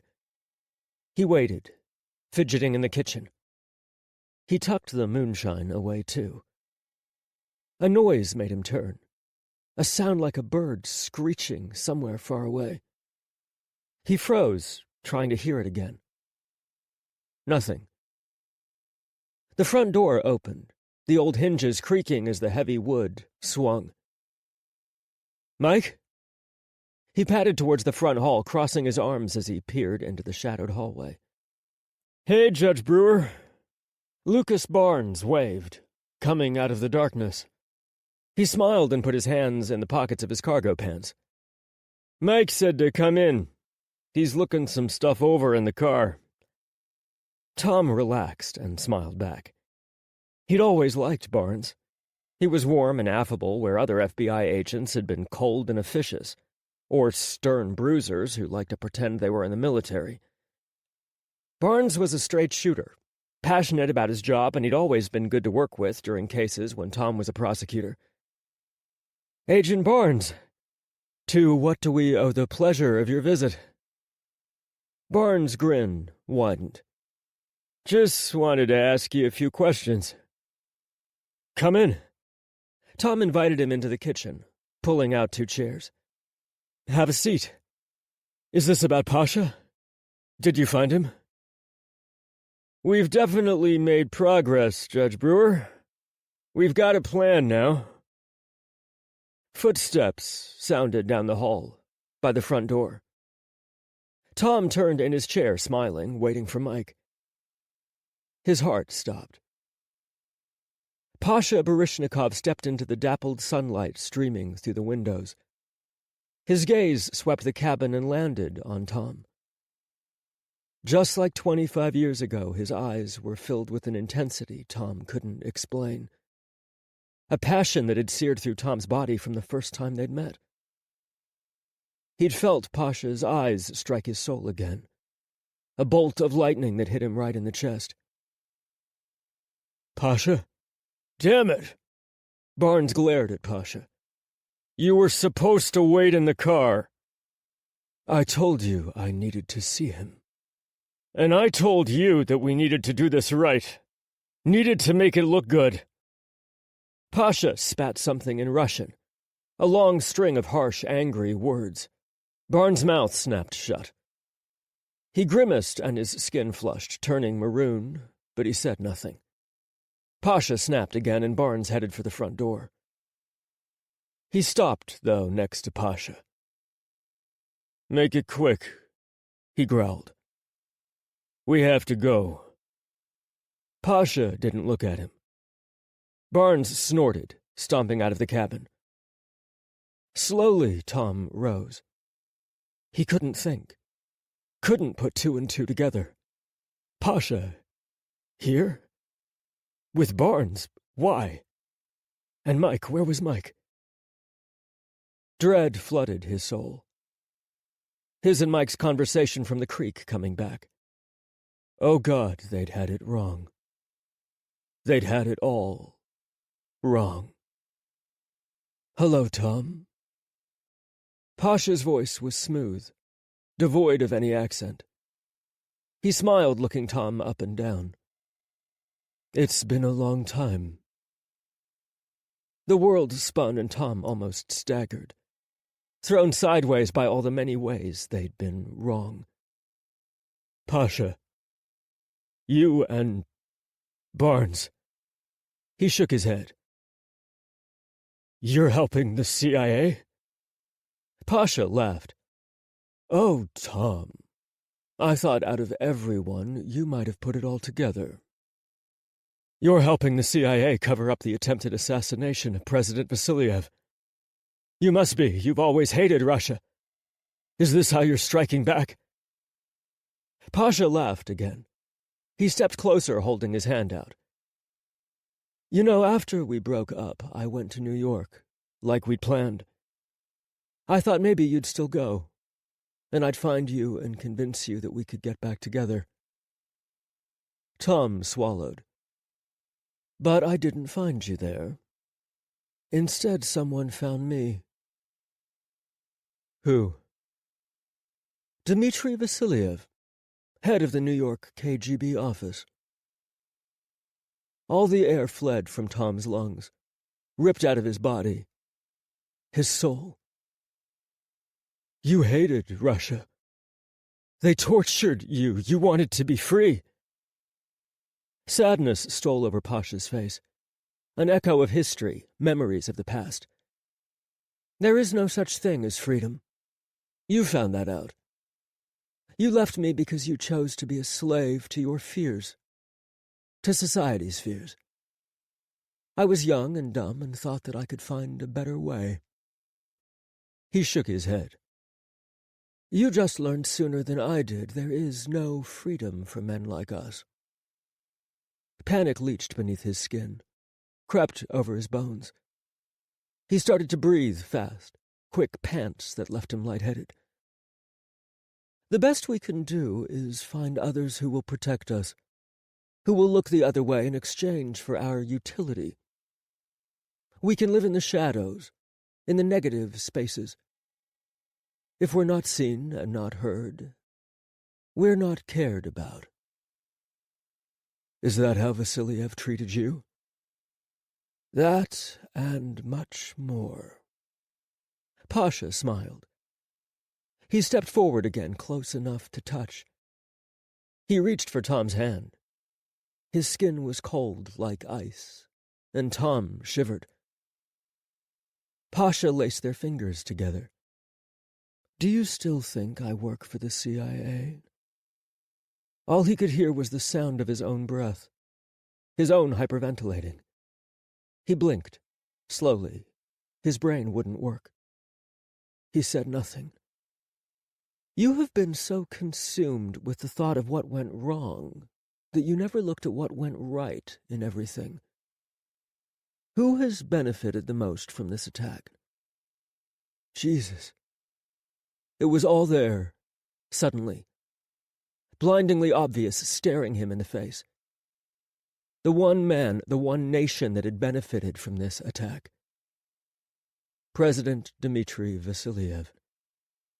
Vasiliev planned this whole thing. With you. I would do anything for Vasiliev. He saved my life. and brought me back to Mother Russia. Pasha grabbed him, held his face in both hands. His eyes burned, cobalt lit on fire, and he yanked Tom to him, aligning their bodies.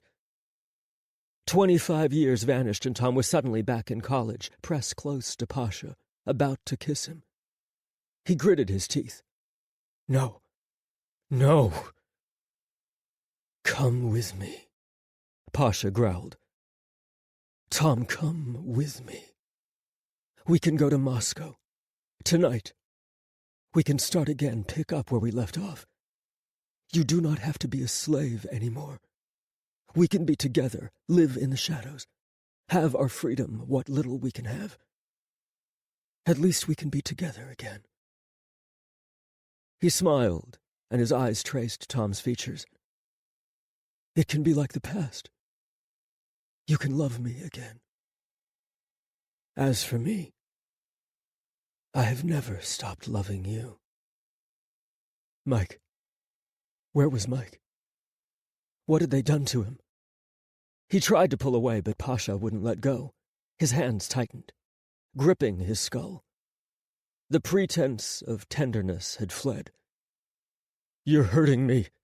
Come with me, Pasha growled again. Barnes wants to kill you. I'm the only one who can save your life. He struggled, thrashing, but Pasha held on like a vice. What did you do to Mike? Where is he? He shouted, roaring at the top of his lungs.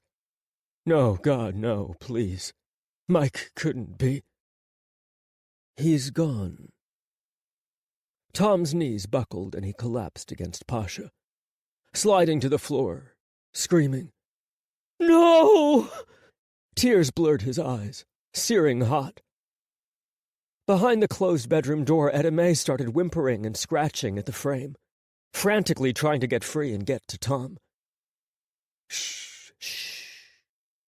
Pasha followed Tom down to the floor, still holding his face.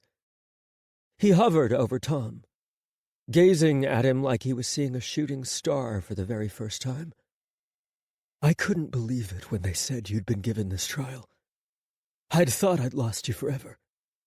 But this is our second chance. You're insane. You think I want anything to do with you? We loved each other. You're a monster, Tom roared. What you've done! And Mike... He gasped, his heart seizing, and fresh tears rolled down his cheeks. Pasha's eyes turned ice cold. Siberian cold. Come with me, or you will die. Snarling, Tom reached for Pasha, clawing at his face, trying to gouge out his eyes. Pasha twisted and Tom jerked back, ripping himself from Pasha's hold. He crawled across the kitchen floor, heading around the island, and tried to hide. Damn it, he wasn't brave. He wasn't a hero. He wasn't like Mike, who could probably karate chop Pasha with his eyes closed. He was a lawyer. He was pathetic and weak, and he wasn't a fighter. Pasha chuckled, and Tom heard him stand by the kitchen table. Tom, you don't want to do this. Fuck you, Pasha. Do you really want to die?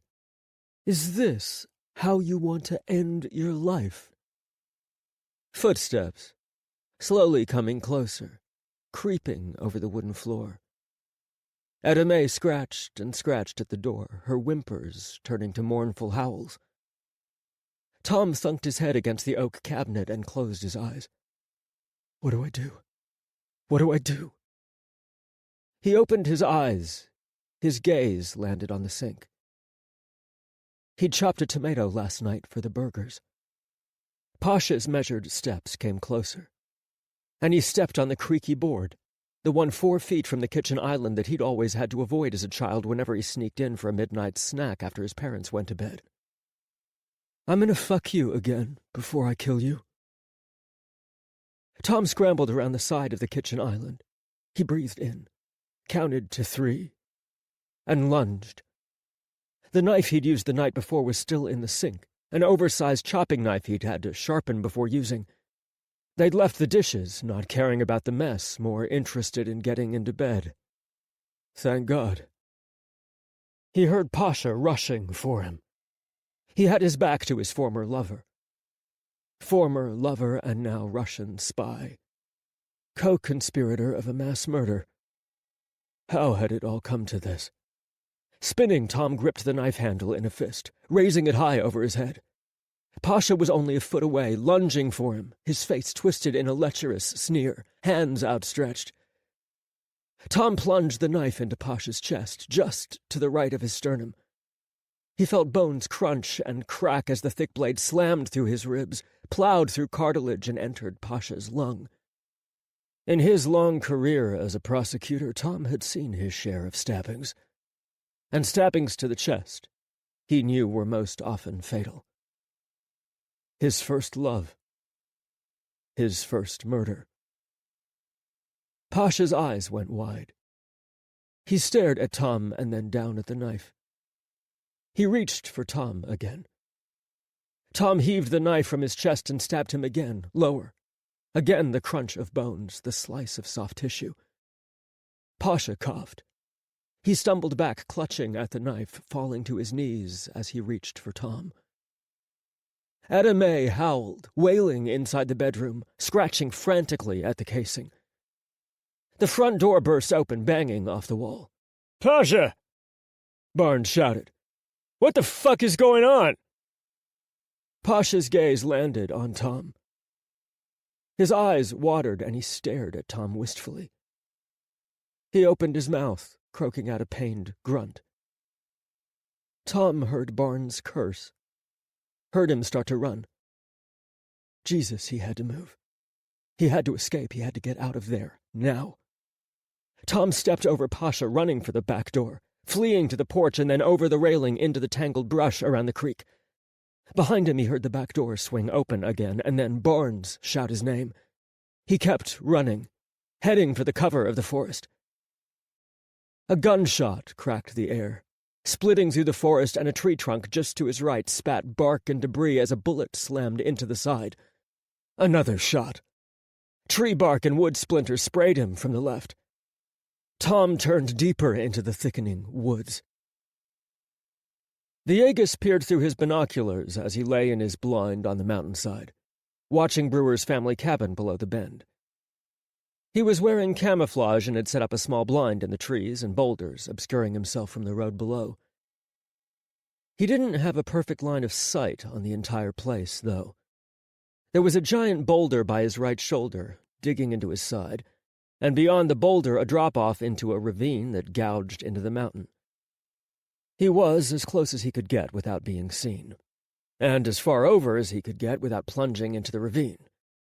But he still couldn't see the far side of the cabin, with the rattlesnake ditch. Who in their right mind would keep a ditch full of rattlesnakes? And what in the hell was that black SUV doing in Brewer's drive? He watched and waited as Lucciano and Brewer came strolling up the bend, hand in hand with Brewer's dog. Damn it, Mike. He already knew about him and Brewer. But damn it. It would be easier if he didn't. At least Brewer's dog was cute. Brewer went inside with the dog after giving Lucciano a kiss. Villegas rolled his eyes. And then Lucciano went to the black SUV, and Barnes stepped out. Barnes and Mike strolled out of sight, beyond his obscured view thanks to the giant boulder. Damn it, he couldn't see a thing. Cursing again, he shuffled up and debated sliding down the hillside just a bit.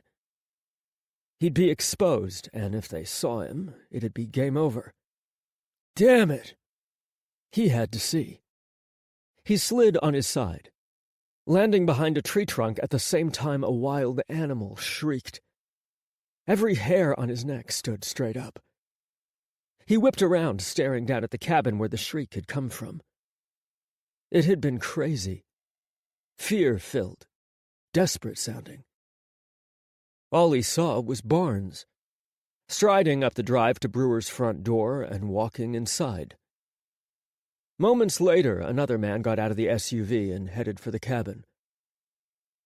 When Etta Mae started howling like her world was ending, Villegas pulled out his gun. And when he heard 2 gunshots behind the cabin, his decision was made. He jumped up and slid down the mountainside in a tumble of dried leaves and twigs.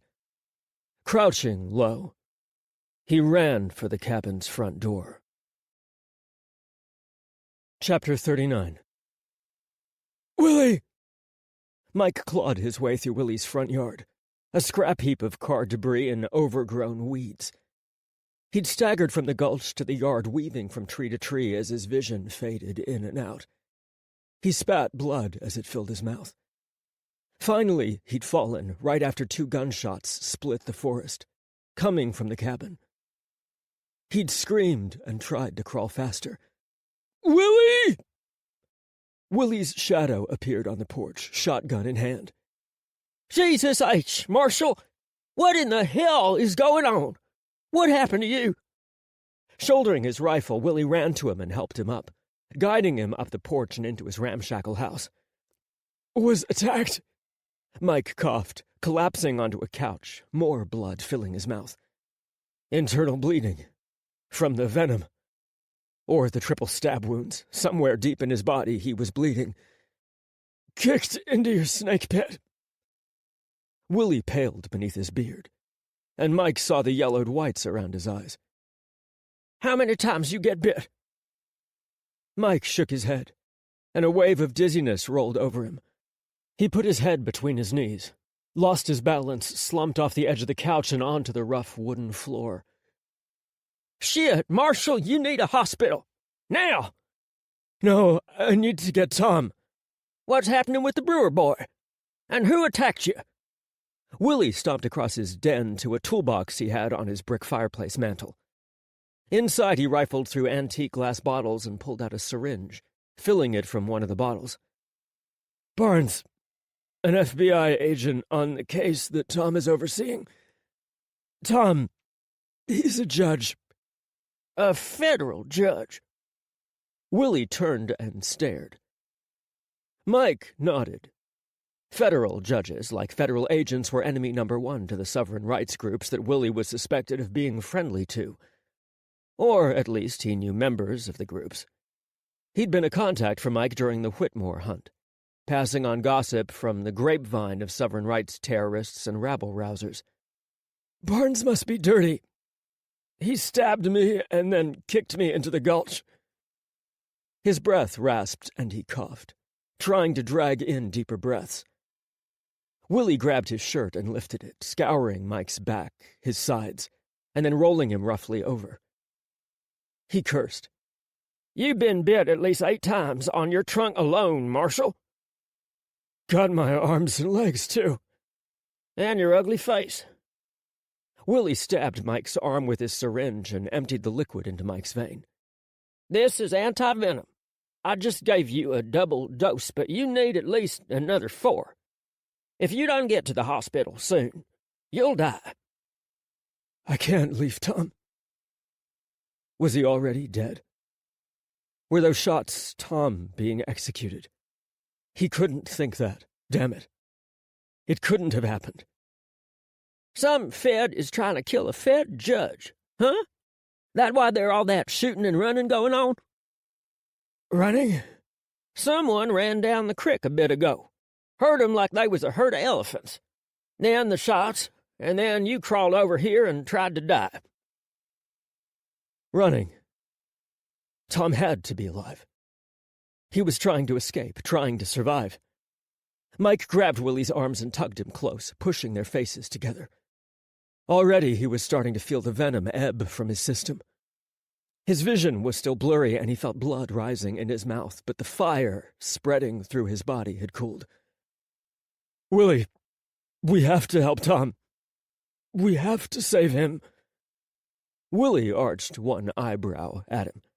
You want me to save a federal judge?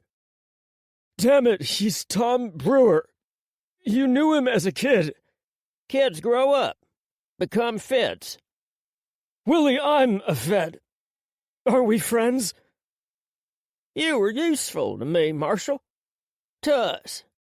I fed you lies to keep you away from Whitmore. What? Jesus, you are one of them. You helped hide Whitmore. Willie smirked. Guilty as sin, Marshal. And you helped us hide him, since you was so easy to mislead. Damn it. Mike gritted his teeth, choked back a scream. Damn it all. He was too trusting, far, far too trusting in every way. With his heart, with his mind. Willie, please, I can't let him die. I can't. If you won't help me, I'll go alone. Willie peered at him. His look seemed to ask Mike why he should care at all about such a threat. If I die, and if Tom dies, there will be feds all over this goddamn mountain. The goddamn state. You thought the Whitmore hunt was bad. Try letting a federal judge be murdered. The entire fucking government will rain fire and brimstone on this patch of your sovereign fucking land. He spat. Are you ready for your end times? Are you ready for your apocalyptic war against the government? This is how it'll start. Willie snorted. He pulled away from Mike and strode to his kitchen, stabbing the syringe into his cutting board. You did better when you were reminding me of the boy Brewer was. I ain't afraid of your feds, Marshal. Please. Hot tears, boiling with frustration, leaked from the corners of Mike's eyes. Please, help me. Just shove me out the door. Give me a gun. The man hunting Brewer. You say he's a Fed? A dirty FBI agent? Yes. He hummed, stroking his beard, and then reached for a CB radio tucked into a shelf above his kitchen sink. Hammer, this is Foxdown. Over. Foxdown, go ahead. We got a line in the blind, heading southwest through the gap. Mike heaved a shaking breath, making fists as he tried to slow his heart. A lion was the radio code for a federal agent, used by the hardest of the sovereign rights terrorists, used when they were targeting feds, tracking them, planning an attack. Time to form a hunting party. Affirm. Meet at the old Shawnee Cave in 15. Out. Willie hung up the radio. Let's get moving, Marshal. We got ground to cover. Tom crashed through the branches and brush, pumping his legs as hard as he could. Behind him, Barnes was shouting, calling his name, hollering at him to stop. He'd never stop. He'd burn his lungs out first. Brewer! Damn it! Let's just talk about this! Ahead was the edge of the meadow he and Mike had spent the day in. The sun-drenched, wildflower-strewn meadow. Poplars and sugar maples ringed the edges, and sprawling oaks stretched their branches across the wide, open, treeless space. If he ran into the meadow, he'd lose the cover of the trees, of the forest. But he was rapidly running out of options. Behind him was Barnes. To his left was the mountain, and if he scrambled up that, he'd be exposed. The meadow was his only option other than turning around and running right at Barnes. That would be suicide. But so would be running into the open meadow. He had to live. It wasn't just the panicked firings of his primitive brain pushing him to keep escaping, keep evading.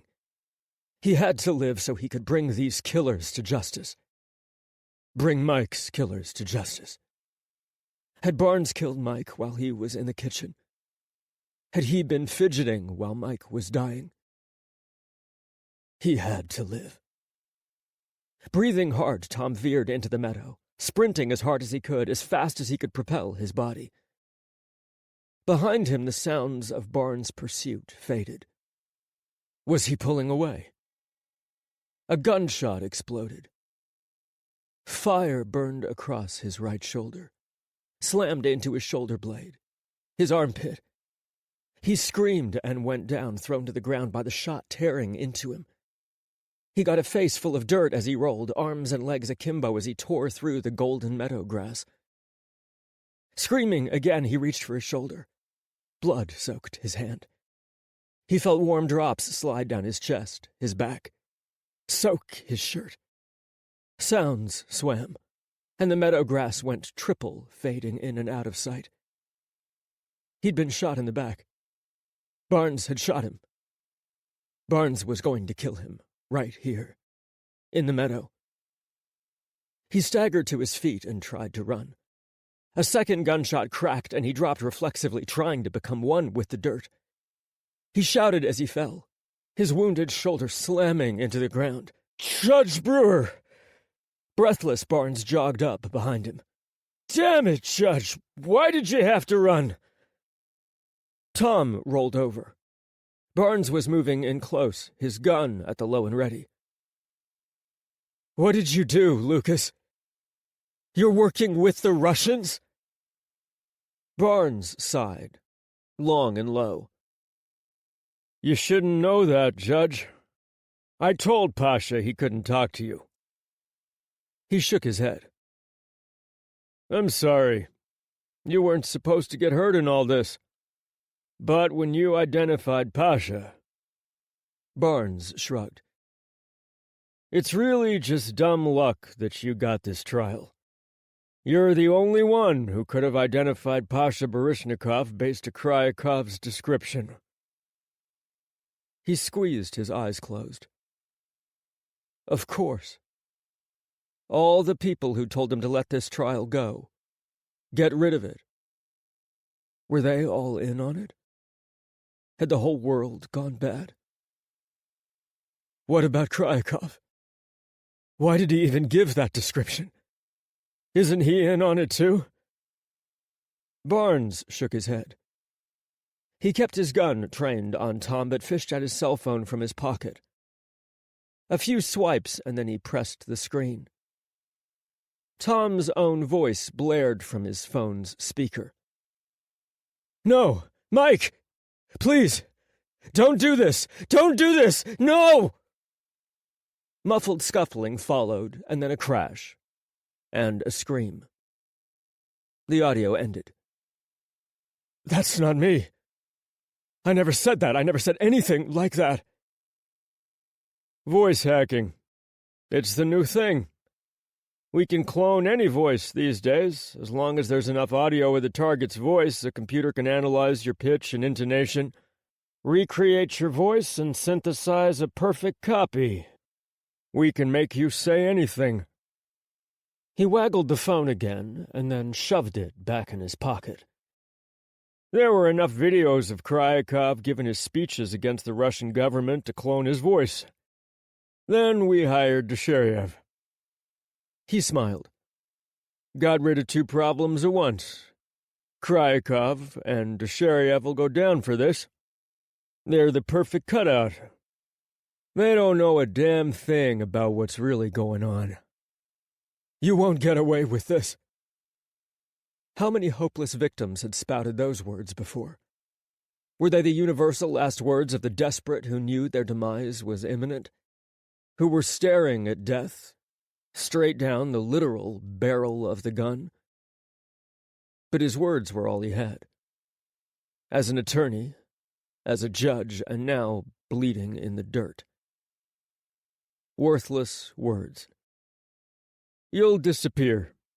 This recording will end up on a voicemail. An investigation will show that Mike Lucciano attacked you and then fled. He'll be a wanted man for the next 60 years. No one will know he's already gone. Tom's heart, already broken, shattered to dust.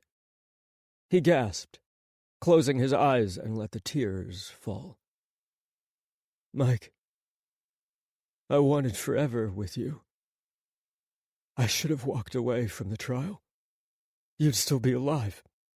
You're more important than all of this. I am sorry, Judge Brewer.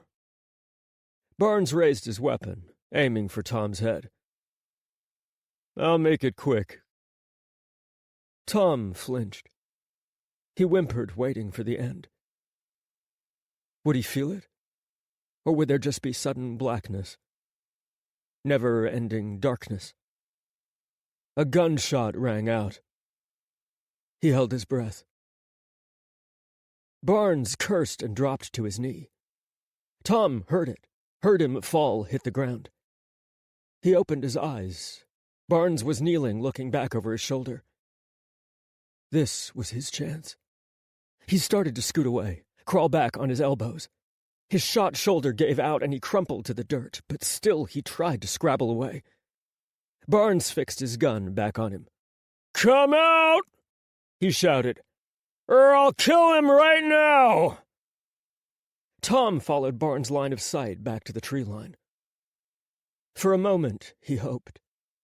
God, he hoped, please, Mike, please, please have survived. Villegas picked his way out of the trees, his weapon up and ready to fire. He had Barnes in his sight as he moved into the meadow. "Barnes? Inspector Villegas." Barnes smiled. "Nice to see you." Villegas was silent. His eyes flicked to Tom and then back to Barnes. "What's going on here?" "Villegas. Rob." Barnes kept smiling. "I know you. I've worked with you for a few years now. You're tired of being an inspector, being stuck in the courts. Don't you want to get back in on the action?" Villegas blinked. "What are you offering?" "You want to be a part of the biggest action on the planet? Make a real difference all around the globe. I can get you in." "In where? What exactly are you saying, Barnes? Money? Power? Influence? It's all yours for the taking." "Russian money? Money is money. What makes an FBI agent like you turn on his country? It's never just about the money. What is it? What made you turn?" "Villegas, you don't have to do this. You don't have to die today." "But he does?" Villegas nodded to Tom. "He knows too much. But if you help me, you can walk away from this, and I'll reward you. My people will reward you." Villegas' eyes narrowed. He seemed to look beyond Barnes, 1,000-yard stare into the middle distance as if weighing his options, the long path of his life. He nodded, slowly, sighing, lowered his weapon. "I want double, and I want out of this goddamn shithole." Barnes grinned. Villegas came across the meadow and shook hands with Barnes. God, what was he witnessing? The end of morality? A man's life, his life, bargained for with treasonous money. If this was the world, he didn't want to live in it. Especially without Mike. He closed his eyes. Mike breathed hard, wheezing as he lay on his belly in the tree line next to Willie, overlooking the meadow. Willie's men were spread out on either side of them, a line of hunters who'd appeared at an abandoned Shawnee cemetery deep in the forest, buried in the dark side of the mountain. Willie had spoken to the men alone, gesturing to Mike as he told him a fast story about Barnes and Tom and where they were headed. There were only so many routes through the forest on that side of the mountain, and all tracks led to the meadow, a natural flushing point. They'd ridden in an ancient pickup truck, more rust than steel, with shotguns and rifles mounted on every spare inch. Floodlights bolted to the truck's roof had guided their way through the thick forest, and in the truck's bed, blood-stained tarps had been folded with care. Willie had given him a shotgun and a worried look, but they'd all piled into the truck, Mike in the back with the others. Mike's vision had started going triple again. He'd spat blood every few minutes. Finally, after bouncing over a rough game trail, they appeared at the far side of the meadow he and Tom had explored the day before. They'd set up in a line, hidden in the trees. They hadn't had to wait long. He'd watched Tom burst from the far side, the tree line of oak and sugar maple. He'd tried to run, desperate to get to Tom, rip him from the jaws of danger, tear into Barnes with his own hands, kill him, and then kill him again. Now he tried to rise, but Willie grabbed him and pulled him down, shoving him back into the dark dirt. The rest of the guys sighted their rifles on Tom peering through their scopes. Willie's hand pushed on the center of Mike's back when he tried to get up. Blood bloomed across his shirt, stained Willie's hand. Mike cried out, digging his fingers into the dirt, loose and dark and collecting under his fingernails. A hot iron was stabbing into him right where Willie's hand was. "You're bleeding out, Marshal." "Doesn't matter." He groaned through gritted teeth. "I have to save Tom." "Just who is this Brewer boy to you?" Mike turned and stared into Willie's eyes, begging him to understand, begging him to keep helping him even though everything he was, as a person, as a man, as a federal agent, was against everything that Willie believed in. Willie and his boys would be more likely to shoot him in the back of the head and leave him in the woods than help him. A gay United States deputy marshal who loved a U.S. federal judge? "He's everything to me," Mike whispered. Willie's eyes narrowed. A gunshot snapped. The guys tensed, fingers half squeezing their triggers. Tom went down, screaming, a shower of dirt rising where he landed. Mike screamed through gritted teeth. He tried to move, but Willie kept him pinned. "His shoulder shot," one of the men grunted. "From the tree line. Another one's coming out. Watch him." Willie pulled up his own rifle, scooting away from Mike. "He's our line." Barnes slipped out of the trees and made his way to Tom. Mike watched, agony ripping through him as Barnes held his gun to Tom's head. "What are you waiting for?" he hissed. "Kill him!" "Just wait." Willie had told them all to hold until he gave the order. "He ain't the only Fed in these woods. There was another trail." Another gunshot. Villegas stepped out of the trees, advanced on Barnes, talking to him, and then put his weapon away.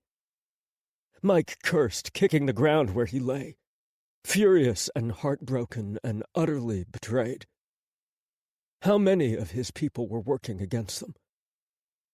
Should he run out there? Be with Tom at the end? No, stick to the plan. Fuck the plan, only Tom mattered. He couldn't think straight anymore. He spat blood again, building a small puddle beside him. He was dying. Snake venom was murdering him, making him crazy, making him bleed out from the inside more than even Barnes' stabbings. Closing his eyes, Mike bowed his head, trying to breathe slowly, trying to come back to reality. When he looked up, Villegas was staring right at him. Their eyes met. Held. Mike stopped breathing. Willie cursed. "Ready?" Wait, he's..." Mike spat another mouthful of blood, coughing. "He's trying to help. He's distracting him, distracting Barnes." "You sure about that? Looks like he joined your Fed friend there." "He's waiting for us. He'll help, I swear to God he will." "You know this Fed real well? Enough to stake the Brewer boy's life on it?" Shit. He stared at Villegas, still looking right at him. Villegas was just to the side of Tom, 90 degrees off Barnes. Barnes was talking to Tom, but getting ready to execute him. Villegas was in the classic bodyguard position, the ready-to-jump, leap. Would he throw himself in front of Tom, protect him from Barnes' shots, do what Mike couldn't do? How well did he know Rob Villegas? Enough to fight with him, bicker every chance they spoke. Enough to curse his name, avoid him at the courthouse and in the hotel. Enough to trust him with Tom's life. He's helping us. He breathed, more a prayer than a certainty. He's helping. Focus your sights on the line, Willie growled. Ready? Aim. Tom closed his eyes and waited for the end. Shots rang out. Too many to have come from Barnes' handgun and too far away. He opened his eyes, tried to turn, but something tackled him, pinned him to the ground. A man screamed in his ear, cursing as he held Tom down. Shouts rang out, voices from the trees. Running. More shots. Hands. The body on top of his was ripped away. Sunlight burned his eyes. A head appeared. Dark shoulders and a shadowed face. Tom! He knew that voice. Mike, I thought you were... Mike grabbed him, hauled him close, pulled him into his arms, screaming, heaving drags of air as he shouted nonsense. His hands raced over Tom's shot shoulder, his bloody arm, hanging limp and useless. Tom clung to him on his knees, squeezing hard. He felt Mike tremble, felt his body shaking. When he pulled back, his hands were covered in blood. Mike? Viegas sat up beside them, grimacing. He glared at Mike. Fuck, man, you took forever. Viegas held his arm, trying to stop blood oozing out of his elbow, wrecked with a bullet and hanging limp and askew. Another bullet hole leaked blood from just above his knee, staining his camo pants from when he'd leaped in front of Tom when Barnes fired. What the fuck happened to you? Behind them, 5 ragged mountain men were standing over Barnes. Tom recognized Willie by Barnes' feet. Barnes shook as he lay in the meadow grasses, choking, struggling to breathe. Through the golden blades, Tom spotted blood burbling from between his lips. Don't shoot, Barnes croaked. I'm a federal agent. That's why we're gonna kill you, dumbass. Willie raised his rifle and fired, dead center into Barnes' forehead. Barnes went limp, sagging into the dirt. All eyes turned to Mike, Viegas, and Tom. Fear sluiced down Tom's spine. These men weren't heroes. They weren't knights riding in to save the day. Mike had brought Willie into the forest to rescue him, but who else had come along? Mike shifted, moving himself in front of Tom. He tugged Viegas behind him as well, squatting in front of them, protecting Tom and Viegas. 2 wounded, bleeding men huddling in the dirt. Mike was also hurt. Badly. Willie, please, let us go. They're fucking fits, one of the men behind Willie shouted. He spat, a messy glob of spit that misted in the air. We should do him right. Shut your mouth! Willie raised his hand as if he'd slap the man. Behind Mike's back, Viegas slowly tried to draw his weapon. Tom watched him and tried to shift to cover his movements. Drop it! One of Willie's men had his rifle up in a flash. Throw it over here! Cursing, Viegas chucked his handgun. Another of Willie's men picked it up, looked it over, pointed it back at them. Mike held up his hands. He swayed, blood soaked through his shirt, dripped from the hem. We just want to get out of here. Willie stalked toward them, his rifle held with the casual indifference of a man used to killing, used to the power that a weapon over another man held. He crouched low, staring into Mike's eyes. For a moment he looked at Tom, but his eyes, formerly warm and neighborly, were dark and closed off. Now, you listen here, boy, Willie said, his voice a low growl. You walk out of these woods, what guarantees do I have that you won't be back? 'Cause this part of the world ain't for you. Mike swallowed hard. We'll never come back. Behind Willie, the rest of his men were gathering around Barnes, pulling out knives. Each man spat on his corpse, hurling curses at his lifeless form. Villegas breathed hard, and he scooted next to Tom, inching one shoulder in front of Tom's, as if he could do anything to protect him now, like this. Willie peered at Mike, his gaze sharp as if he was staring into Mike's soul. Tom rested his hand on Mike's blood-drenched back. Mike was still trembling, swaying. What had happened to him? What had Barnes done? How was he still going? Adrenaline and pure grit? He leaned into Mike, trying to help support him. "Let us go," Mike whispered. "You're ghosts. You're ghosts to us. We'll never come back. We were friends, weren't we, Willie?" "I ain't your friend, Marshal. I ain't your pal or your ally or your boyfriend or whatever you city folk do. This is my land and my home, and my word is law in these parts. You feds are invaders, and I don't take kindly to invaders on my land. You hear?" "We just want to live," Mike breathed. "You helped me in the past, Marshal. Now I'm helping you. After this, we're square. We're done. And I don't ever want to see you again." Willie stood, staring down at Mike like he was trash that needed to be burned. "We're moving out." "What about them?" One of the men shoved his knife in their direction. Mike reached behind his back and squeezed Tom's hand. "We're dropping them at the highway." "What?" "I said we're dropping them at the highway. You deaf?" Willie's men sulked, cursing under their breath as they shied away from the man like a pack of hyenas falling away from their leader. One man turned to Barnes. "They don't need him, do they?" "We do." Tom spoke up, helping Mike stand. Villegas put his shoulder under Mike's other arm. "We need to bring him back with us. He's a traitor."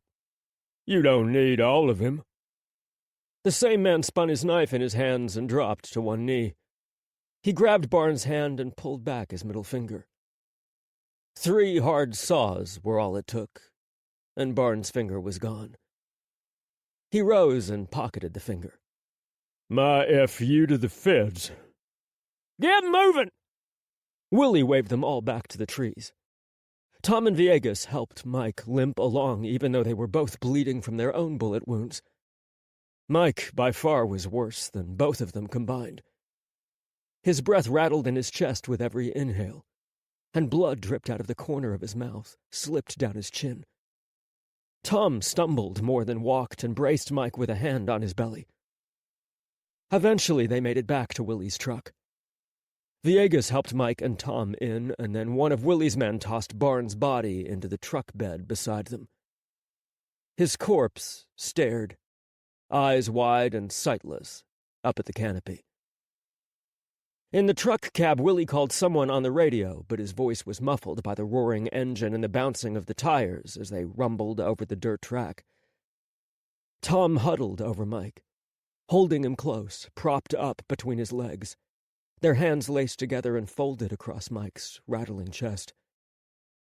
Villegas sat beside him, shoulders pressed together, and he kept one hand on Mike's arm as though holding on to a lifeline. Eventually, Willie parked his truck on an uphill dirt slope, 20 feet inside the thick tree line off the state highway. Few cars traversed that section of road. Tom eyed the trees. The isolation, the soaring mountains surrounding the canyon they were deep within. Willie's men hauled Barnes' corpse out first, flinging it to the dirt and log-rolling it up to the highway. Tom and Villegas helped Mike shuffle out of the truck bed. Mike's eyes were barely open. Each breath was raspy, dangerously shallow. He leaned almost all his weight on Villegas and Tom. Willie grabbed Mike's face, holding his jaw in one hand. "Go get to living your life, Marshal." He nodded to Tom. "Get him to a hospital. He needs more antivenom. Goodbye, Brewer's boy." Willie's men skirted them and climbed back into the truck. The engine roared, the tires kicked back dirt, and the truck bed fishtailed. Willie's men stared as they roared away, their dark eyes burning through the forest long after the truck disappeared. Stumbling, Villegas and Tom carried Mike up to the highway. No weapons, no cell phones, no gear. No cars, and likely not one for hours. They were all bleeding, and Mike was dying. He needed antivenom. The blood. It was snake bites. God, how many times had he been bitten? He was going to die in Tom's arms. They collapsed to the side of the highway, exhaustion and blood loss and the loss of adrenaline pulling their legs from beneath them. Tom rolled Mike into his arms, dragged him up until their cheeks were pressed together and he could wrap his arms around Mike from behind. Villegas slid in beside him, holding one arm over Mike as well. "Why are you here, Inspector Villegas?" Tom's eyelids were heavy.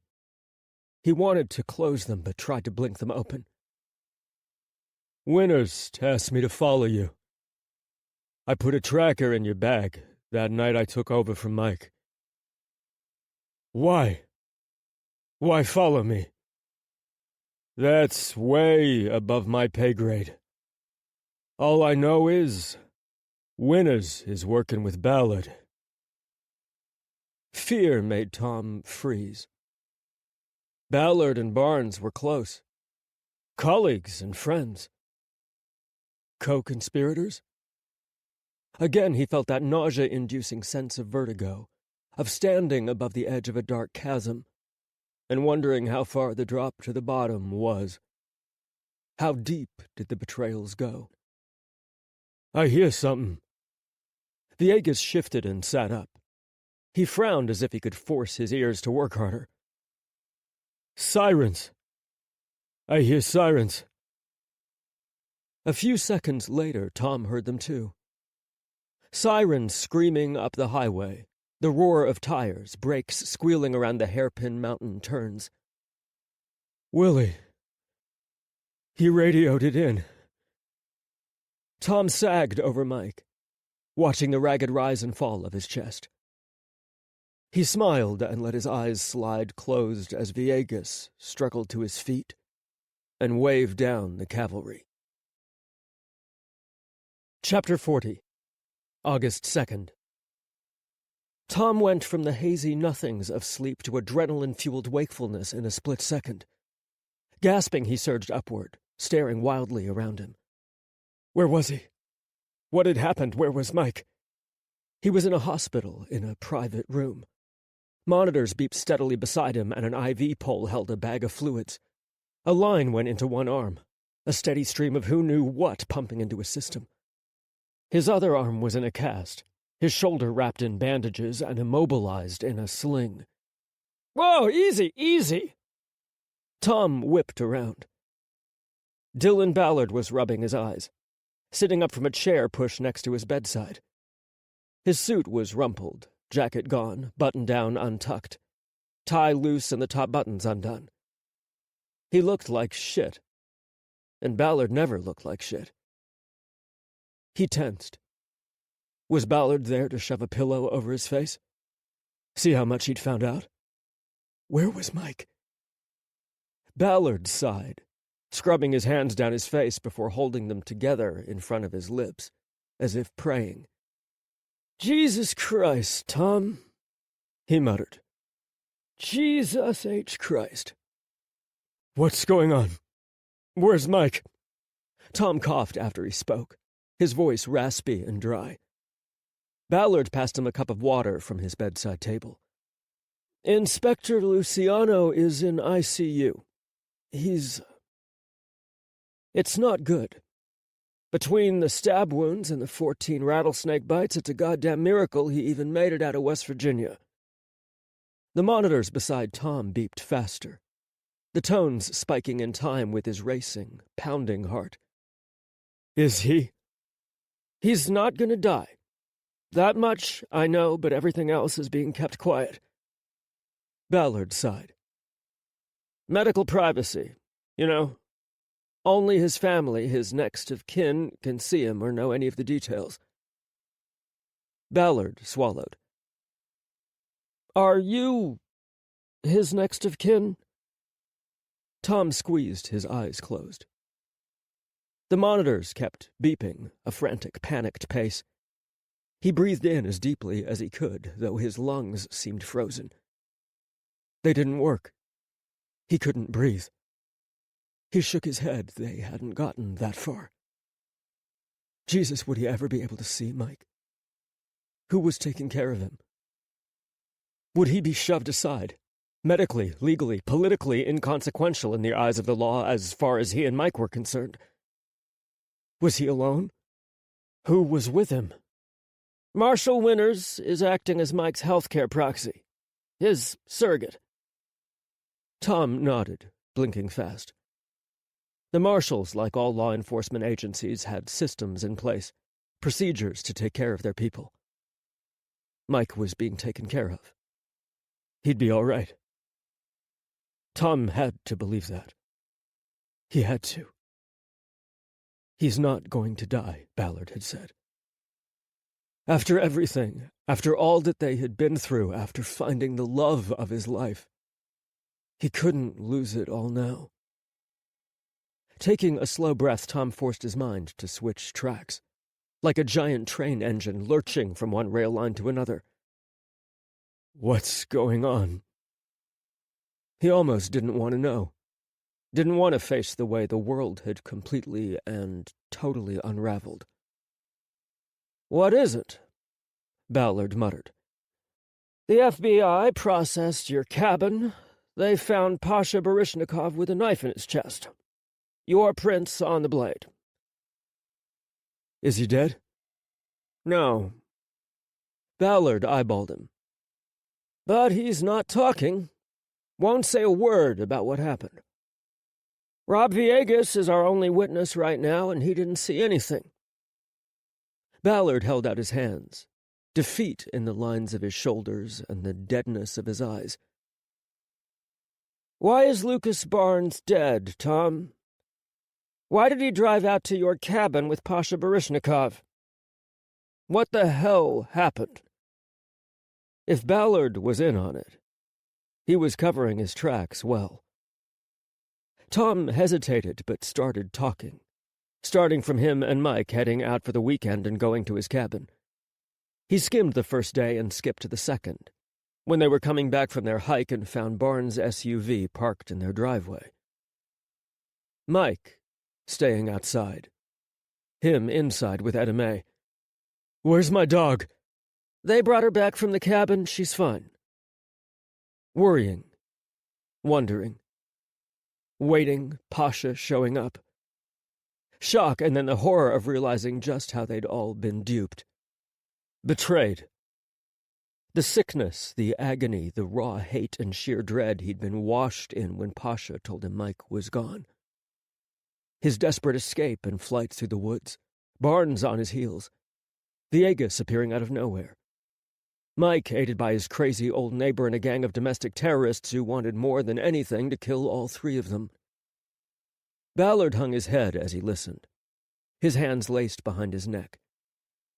He stared at the floor, letting Tom's story wash over him in wave after wave of death and despair.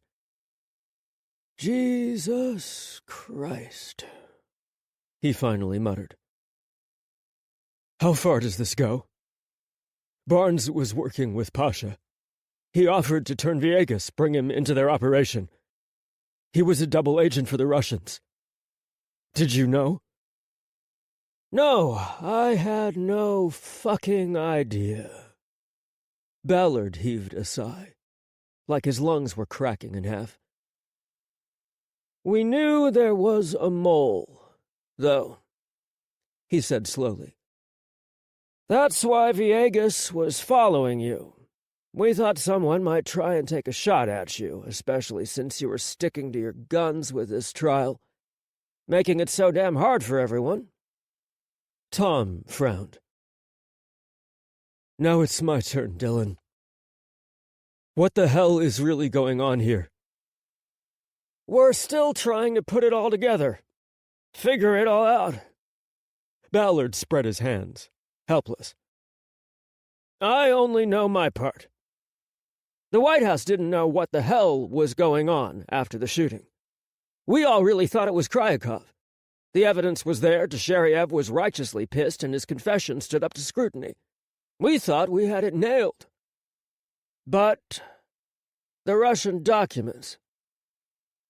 Ballard shook his head. We knew those were fake. The White House, the president, everyone knew. But how did the Russians know the details about our Russian operations?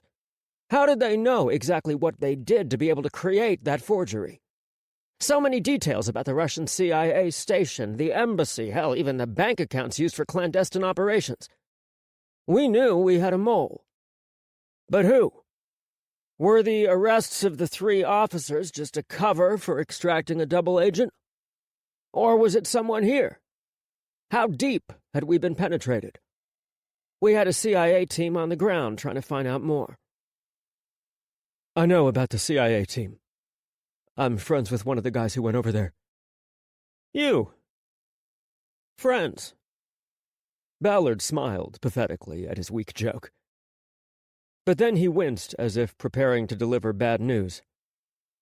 We realized that if the Russian documents implicating Kryakov were fake, then Kryakov must have been innocent.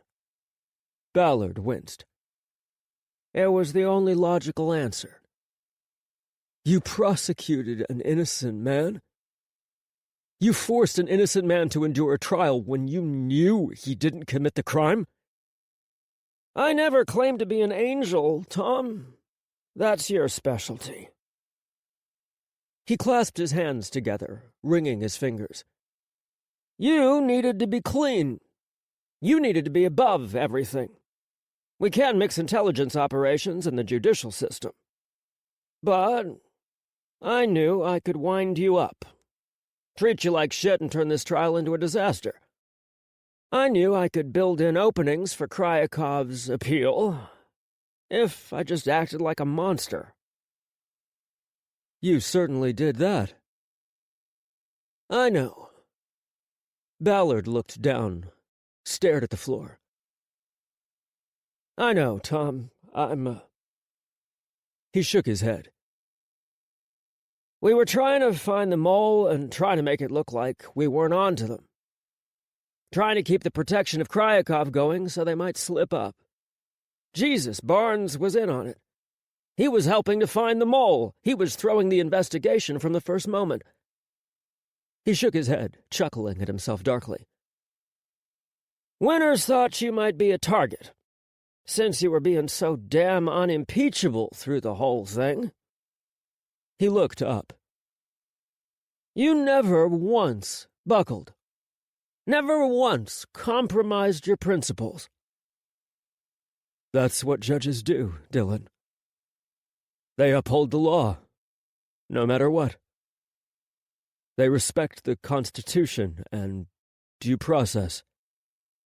That's what good judges do. Fink. He would have folded. Ballard wrung his fingers again. It's a goddamn blessing you got this trial, Tom. You're the only one who could have done this. Silence. You mean identify Pasha? Because he and I were lovers a lifetime ago? He thought there'd be something when he finally said it out loud. Finally admitted that he was gay. That he loved men. Some split in the sky, some rend in the earth, some reaction, somewhere. Ballard rearing back, at least, or staring at him like he had 3 heads, or running from him in disgust. He'd always girded himself for the worst. For 25 years, he'd been his own monster in his mind. Of course the world would react the same. He'd known that, like he knew the sky was blue and he needed air to breathe. And like he knew he loved Mike. Every inch of the man, inside and out. But Ballard just shook his head. Not that. I mean, that was a shock to everyone. No one had any idea. But because you and Baryshnikov were lovers, you blew Barnes' entire world and the whole conspiracy open. What I meant was you're the only one who could have steered the right course, Tom. Could have done this the right way. Ballard smiled. Just once, briefly. Your Honor, Villegas said Winters was working with you. Winters came to us. Said he was concerned about someone in the conspiracy taking a shot at you. That we didn't know who all was involved in this whole thing, but he knew one person who wasn't. Rob Villegas. Villegas and Winters worked together before coming to the judicial side of the Marshals. Villegas was undercover for years. Winters was his case agent. Those two men went through hell and back. Winters knows everything about Villegas because he had to put him back together after their undercover operation went south, and Villegas ended up in the hospital for 5 months. Tom stayed quiet. He'd never known any of this. Not a single hint, or a whisper. The Marshals ran a tight ship and took care of their own. Winters said he was going to task Villegas with tracking you. When you were in D.C., it was easy. We put a tracker on you, and then you moved into the Hyatt. And thank God he put that tracker on you, or Barnes would have had no one to stop him out in West Virginia. How did Barnes track us? He skipped the FISA courts and went straight to breaking the law. Or, further breaking the law. Tracked your cell phones out of the SCIF room at FBI headquarters. Why didn't Winters trust Mike? Inspector Lucciano was acting suspicious. Ballard shrugged. We eventually figured out why, but early on... Mike is the best man I know. Clearly. Ballard spared a small smile. How long have you two been together? Tom swallowed. We started dating a couple of days before the shooting. We were there, at the Pride March. On a date. He shook his head. I didn't know what to do or what to think after, but I knew I wanted to be with Mike. No matter what, I didn't want to have to give that up. You had to give up a lot in your life. Ballard's expression turned soft. We all thought you were a robot. Or a eunuch. Closeted. Deeply closeted. He closed his eyes for a moment. Too afraid to come out. Ballard reached for his hand, closed in a fist around his hospital blanket, and squeezed. I'm glad you did, Tom. You deserve to be happy. Especially after this. He stood, heaving a sigh. I have to go to the White House, and the FBI, and then back to the courthouse, and try and put all this shit together. The president is going to call the Russians soon. Why are you here? Didn't want you to wake up alone. Ballard grabbed his suit jacket from where it had fallen on the floor and balled it up. Tom, Your Honor. He sighed, his shoulders slumping like a broken justice scale pulled down and falling toward the floor. I'm glad you were picked as judge, instead of me. Tom's throat closed, but he managed to nod, almost smiling. Dylan smiled back and then walked out. Tom fell back against the mountain of pillows on his bed and let the tears fall. He was released from the hospital 2 days later with a bottle of painkillers and his arm immobilized for the next 2 months. "Ironically, you have a similar injury as President Vasiliev received," the surgeon said. "Only not as bad. Vasiliev was shot with a high-caliber rifle round. You were only hit with a 9mm. "Only." Tom tried to smile. His shoulder ached and his arm itched under the cast. Marshal Winters walked into his hospital room then, wearing his usual dark suit and crisp white button-down. His gaze swept over Tom, sitting in the hospital's rickety wheelchair in just a borrowed pair of scrubs. For the first time ever, Tom saw him crack a small smile. "Judge Brewer, how are you feeling?" "Pretty terrible." "I can imagine. Your Honor, we are placing you under U.S. Marshal protection. We're still untangling what happened with Barnes, Baryshnikov, and their connections to Moscow. You are a witness, Judge Brewer. We need to keep you under protection in case there is another attempt on your life." Tom sighed and sagged back in the wheelchair. "And this time, no Mike." He fidgeted. He hadn't been allowed to see Mike or even ask about him. All information about Mike's condition and even his location was being held back, kept locked away on a need-to-know basis. Winters cracked a tiny grin. "Your Honor, I will be managing your protection detail personally." Tom's eyebrows rose, sky-high. "We're taking you home. I'm sure you want to recover in the comfort of your own place. I'm posting round-the-clock surveillance on your curb and in a perimeter around your house. You'll have to deal with some press camping out on your street, but we'll do our best to scare 'em away." "I'll be camping on my couch so they can bore themselves out there all they want." Tom tried to smile. "Thank you. I appreciate your consideration. In this and with everything." Winters stepped behind him and gripped the handles of his wheelchair. He said nothing as he steered Tom down the hall and into the elevator, and then into the garage where a team of marshals were waiting in a convoy of blacked-out SUVs. Winters personally helped Tom into his SUV, cradling his shoulder and sling as he clambered inside. Going home was a depressing experience. The one spot of happiness was Etta May, waiting for him with a pink bandana and a ribbon around her neck, galloping down the hall as soon as he and Winters walked in. Winters held her back so she wouldn't hurt his arm. She had to sniff every inch of his cast and sling. And then she trotted at his heels, never letting him out of her sight. "Did she get a bath?" "I took her to get groomed this morning. She's been staying with me." Tom didn't know how to react to that. Winters showed him the fridge, which had been stocked with the basics, and his countertops, covered with bread, apples, chips, salsa, soup, and crackers. "If there's anything you need, call us." He closed his eyes, not sure how to ask for what he really needed. It wasn't fear, not anymore. Months ago, in this very spot, he'd told Mike he was gay.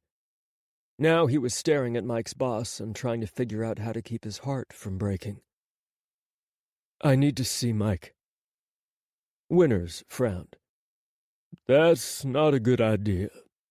We're keeping both of you under protective watches. It's best for you to lay low right now. Don't make yourself, or him, any more of a target." He closed his eyes.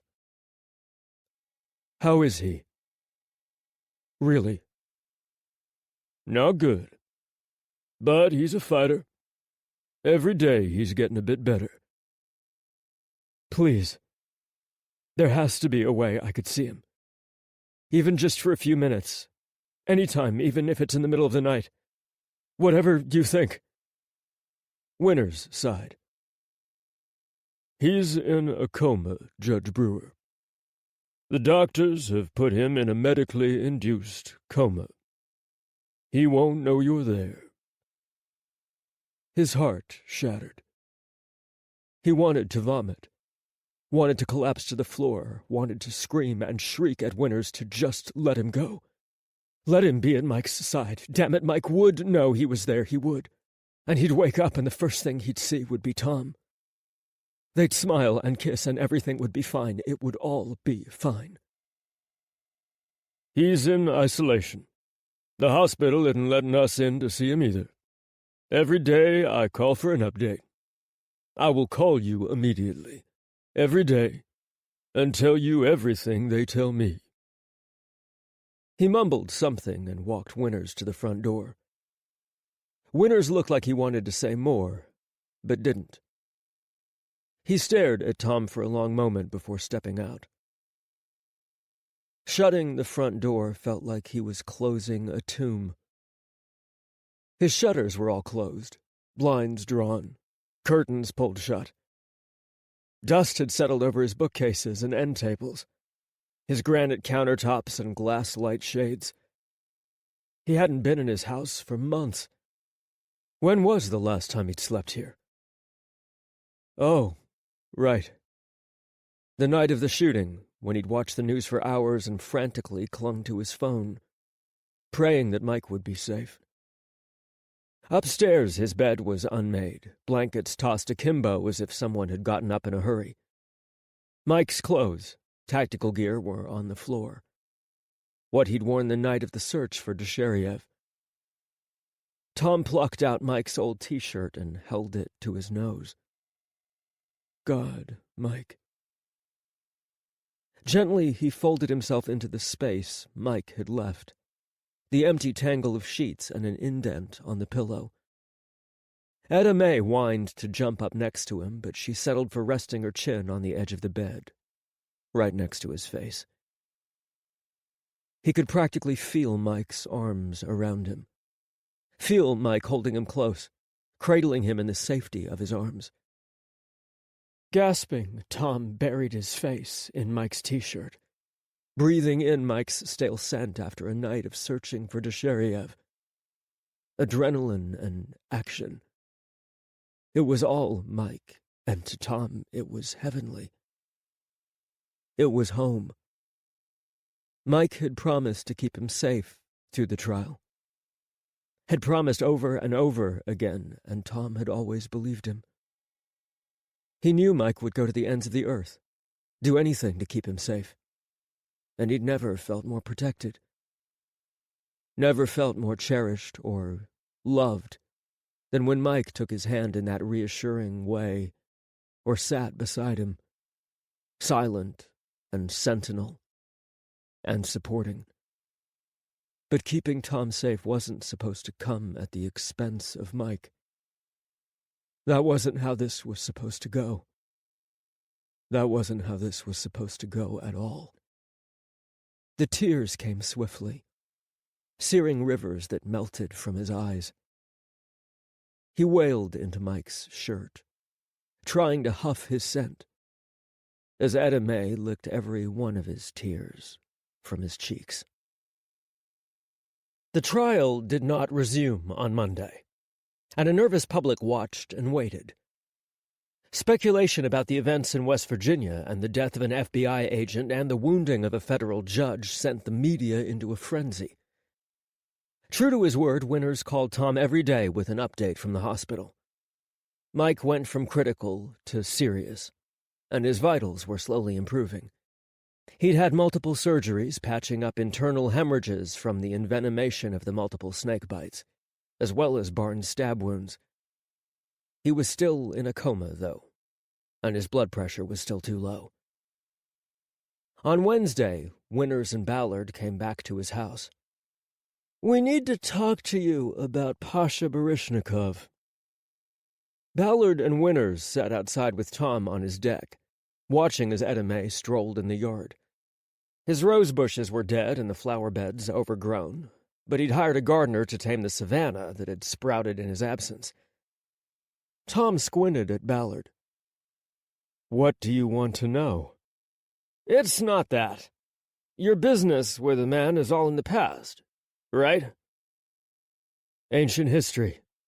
A different geological epoch. Ballard smiled. We wanted to know if you were open to helping the investigation. Baryshnikov has given us information on Barnes in order to spare his ass a one-way ticket to Guantanamo, but he's not saying anything else. He says he'll only talk if he gets to see you again. Talk to you. Tom turned away, watching Etta May root around in his dead planters. Circles within circles within circles. His past roaring back in every which way, every possible way imaginable. Freedom and incarceration. Choices made and unmade and remade. The last time he'd seen Pasha had threatened to attack him and kill him. And the time before that, 25 years ago, Pasha had cradled his face and told him he loved him. Loved everything about him and wanted to be with him forever. The same man, a lifetime apart. Circles within circles within circles. But he was a different man than the Tom Brewer who'd been there for both of those memories. Different from 25 years ago, and different from just a few days ago. No. Pasha is completely free. Free to talk, free to deal, free to make up his own mind. He's capable of deciding whether he speaks up to save his own neck without me. I won't be blackmailed into seeing him again. He has no power over me. Nothing and no one has any power over me. Not anymore. I have no obligation to the man. If he wants to condemn himself over his stubbornness, that is his free choice. On Thursday, Tom watched Dylan Ballard on TV, giving an address from the steps of the courthouse. The United States government has come into new evidence which changes the course and focus of our investigation. At this time, the government is declining to continue the prosecution of Mr. Vadim Kryakov. Mr. Bulat Deshiriev, who has already pleaded guilty to 4 counts of homicide and attempting to assassinate the Russian president, will be sentenced at a later date. He did not take questions. The media frenzy tripled. Russian President Vasiliev exploded in a press briefing after, accusing the United States of covering up their own conspiracy and trying to get away with murder, as well as his own attempted murder. He vowed that the Russian people would not stand for this abject degradation of the international order and the international rule of law, and he put, officially, the United States on notice. In the new light of understanding, Tom saw his words for what they were. The bluster of a buffoon. The railings of a man trying too hard to sell his outrage. He ranted and roared, and the media gobbled the outrage up, utterly convinced the world was tipping over into the chasm of the next global conflagration, a war that would devastate millions, perhaps billions. Russia would react over this, the news assured Tom. They would seriously react over this. What on earth was the U.S. government thinking? Still, every nation on the planet was locked and loaded, ready for war. Sides were already being called, alliances drawn up. Military exercises ramped up in the South China Sea, the Norwegian Sea, and off the Baltics and Kaliningrad. Chapter 41, August 7th. Friday morning, President McDonough sat with his Secretary of State, his National Security Advisor, his close staff, and Dylan Ballard in the Situation Room at the White House. They all listened to Russian President Dmitry Vasiliev, his booming voice echoing out of the speakerphone embedded in the long conference table. Mr. President, you cannot expect that we will allow this travesty to stand. You know we know the truth. You know we know what you and your CIA ordered. This, Mr. President, is an act of war. Actually, Mr. President, you and I both know what really happened here in D.C. It was an act of war. An act of war against America by Russia. How dare you? An act of war perpetrated by you, President Vasiliev. We know all about it. First you attempt to kill me, and now you threaten me with... We have Pasha Baryshnikov. I understand he's an old friend of yours. At least that's what he's telling us. He's also telling us about the plot you two concocted. How you planned this entire operation. Not just to frame America for the attempted assassination, but to wipe out two troublesome dissidents as well. Bulat Dushariev and Vadim Kryakov. Kryakov has been a thorn in your side for some time now, hasn't he? Wasn't he the man who exposed the sexual abuse going on in Russian prisons? He kicked off that investigation by Amnesty International, right? And wasn't Russia accused of gross human rights violations? Wait, I have the report here. Let me refresh my memory. Yes, that's right. Gross human rights violations. Silence from Vasiliev.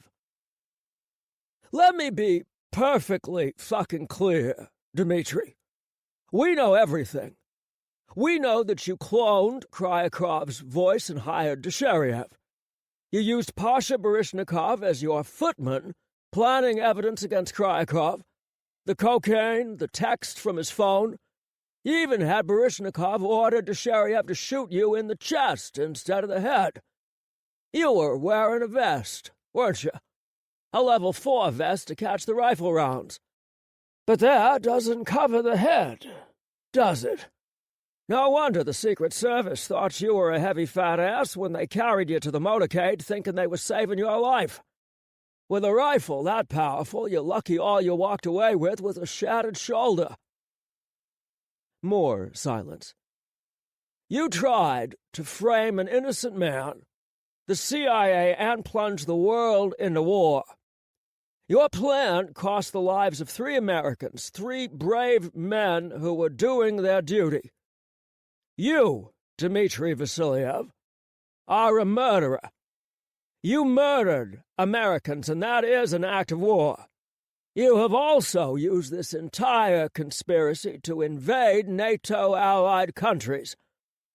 I will say this once, and only once. Get your fucking troops out of the Baltics, or we will force them out. Vasiliev hummed, a combination grumble and hiss. Estonia has experienced internal secession problems of late. That is entirely an internal matter. We do not care about such things. I expect every single Russian soldier to be gone, out of NATO lands in 24 hours, or our missiles will take care of any stragglers. Vasiliev snorted. The American diplomats you have illegally arrested will also be released. Immediately. Have I made myself perfectly fucking clear, Dmitri? Vasiliev hung up. Chapter 42. August 8th. Mike had been dreading this moment. This very moment. Winters hovered outside his hospital door, finishing a call. He was about to walk in, face Mike, and read him the riot act. Probably hand over his termination papers. Flush him from the Marshals. He deserved it, he supposed. And he wouldn't change a thing, but it still sucked. If only he had a time machine and he could skip past this part. Skip past all of this. From waking up bleary in the hospital bed with a nurse crowing about how they'd been certain he wasn't going to last the first night, what with the number of snake bites he had, the blood loss he'd endured. He'd needed bags and bags of blood, triple the number of anti-venom doses usually administered. He'd needed multiple surgeries after the anti-venom brought him back from the edge of death. He'd been on a breathing machine for days, and had come to as she was pulling his breathing tube out of his throat. Miraculous, she said, watching over his recovery. Miraculous. I have something to live for, he'd told her. Someone. She'd thought that was the dreamiest thing she'd ever heard, and she batted her eyelashes at him every time she came in to help him to the bathroom or help him hobble up and down the halls. She'd rushed in and given him an early warning that the whole ward had been alerted that Marshal Winters was on his way. Mike picked at the sheet, pulling fibers from the scratchy hospital gown. At least he was in clothes. His nurse had gotten him a pack of boxers and some T-shirts. He wasn't going to be talking to his boss in a flimsy gown with his ass hanging out. Finally, Winters hung up. He hesitated before walking in, and Mike didn't know how to read that. He straightened, squaring his shoulders, and tried to look respectful, professional as Winters marched to his bedside. Sir. Winters held out his hand. Drop the sir, Mike. You're back from the dead. You can relax. He smiled and shook Winters' hand and then leaned back just slightly. Thank you, sir. Winters sent him a droll look, but pulled up a hospital chair and sat down. He peered at Mike. The moment stretched like a rubber band, pulling and pulling until Mike thought he was going to snap. Sir, I know. Why didn't you tell me about your relationship with Judge Brewer? He hunted for words. The right thing to say. It was brand new at the time. When you asked if I had anything to share. I didn't know if it was going to last the rest of that day, much less the week. The month. We'd only gone on our first date. And after that, you didn't come back to update me. Mike hung his head. I didn't want to be pulled off his protective detail. I'd have gone crazy not being able to be there for him during this trial. You could have worked command staff on my team. Not off the detail, but not the point man. And you wouldn't have had to hide where you were every night, either. Mike peeked up at Winters. A marshal and a judge have never, ever hooked up. I know, I checked. There are procedures in place for AUSAs, defense attorneys, other agents, and witnesses. First time for everything. Winters arched one eyebrow. As you might have realized, the Marshals are more of a cowboy kind of organization. We circle the wagons. We protect our own, sometimes to the wrong ends. For good or for bad. But we never cut a marshal loose or hang him out to dry. Ever. His eyes bored into Mike. We're also flexible. We adapt to new situations. No one ever thought a judge would want anything to do with a marshal because most judges are ancient, or married, or otherwise undesirable. A glint appeared in his eyes. But you happened to find the one judge who was the exception to all that. Silence. What happens now? Mike croaked. Now you heal. You're coming back from the dead. Take time to recover. And after? After? You'll report to the courthouse where you and Villegas will switch court loads. You can date Judge Brewer and manage his security. But you don't have to be escorted out of the building because of it either. He didn't know what to say. The sheet he'd been mangling was a mess, ripped threads, balled-up sections, torn fabric, and knots in the strings. He shifted, stared, opened his mouth, closed it. Can I see him? Judge Brewer. Not yet. We're still chasing down our last leads. Judge Brewer has been put in temporary witness protection until we're sure Pasha Baryshnikov doesn't have any more agents, Russian or American, working for him. He slumped back. Damn it. It's best you keep a low profile. You and Judge Brewer are known to be close associates now. If someone wants to get at either one of you, they may strike from the side. You can best help Judge Brewer right now by lying low. He fixed Mike with a firm glare. That wasn't a suggestion. It was an order. Mike nodded. Winters pulled out an envelope from his jacket pocket. He passed it over. These evidence photos were taken at Tom's cabin in West Virginia. They were not pertinent to the overall investigation, so they were pulled from the file. He flicked through the photos. His and Tom's duffels. Their messy bed, their clothes strewn everywhere. 2 pairs of men's underwear on the floor. Lube on the nightstand. Obviously a bedroom where 2 men had made love. Over and over again. The room where he'd told Tom he loved him. And where Tom had said the words back. He replayed the memory 1,000 times a day, listening to Tom's breathless whisper, watching the sparkle of his eyes as he gazed up at Mike, in the darkness behind his eyelids. Tom loved him. That would still be true. Still be there after all of this. Right? He'd said he wasn't going to go back to the closet. No matter what. That they were going to be together. Hopefully forever. The room where he'd bared his soul to Tom looked drab and lifeless in the harsh light of the evidence photos. There was a chill to his memories now. A pall that felt like death. Would Tom cling to that conviction now that everything was out in the open? It was easy to love in secret. It was much, much harder to live in the sunlight and be known. Make the world your own. You should know. Winters peered at him. I call him every day with an update on your status. Mike closed his eyes. Tom, I miss you so damn much.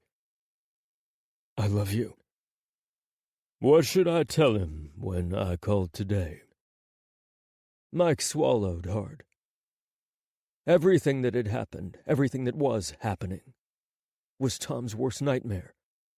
A public outing. The spotlight of the media, the world's gaze turned on him, and his secret painting him in shades of shame and self-hate. What would happen to them?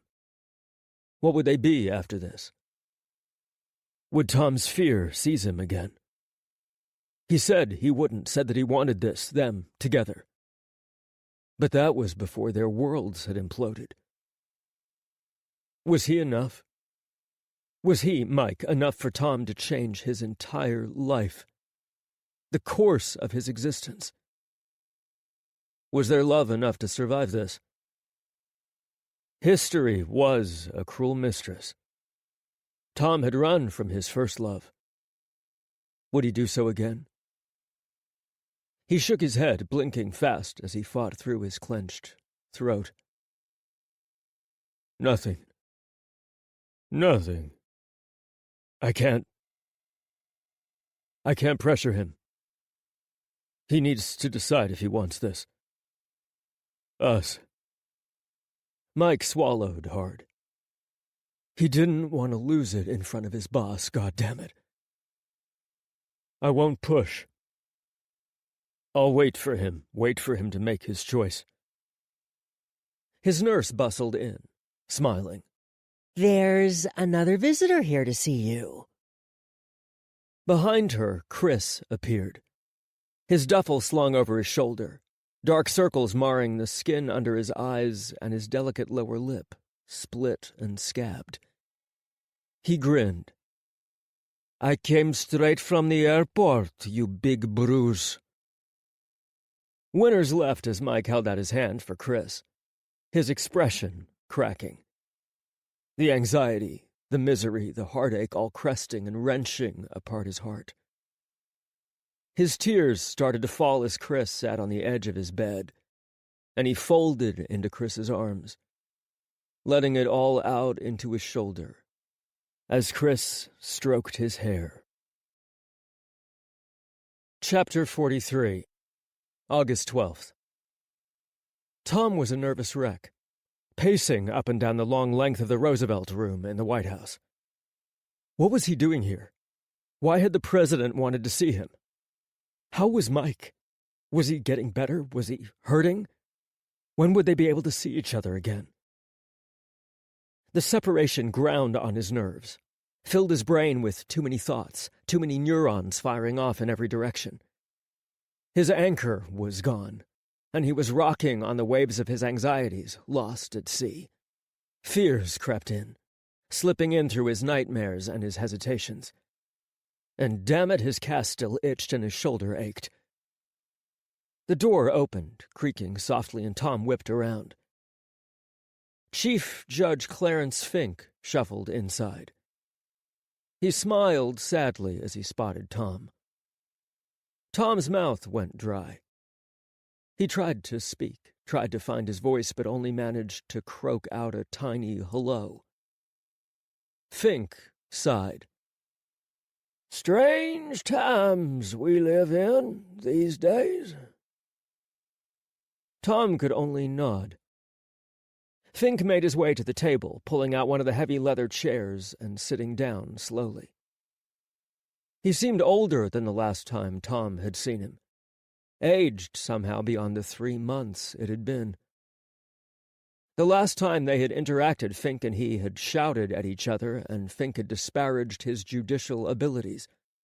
He'd bucked Fink's authority, refusing to bow to his command at the court. Fink stared at the wall, at a painting of Teddy Roosevelt. "Tom?" He didn't look Tom's way. "Is it true, what they're saying at the courthouse? You and that Marshal." He breathed in slowly. "His name is Mike. Inspector Mike Lucciano, Deputy U.S. Marshal. And, yes, we're seeing each other." Fink's shoulders slumped, sagging deep into his chest as he curled forward. "I'm getting too old for this world. I was born in the 1920s.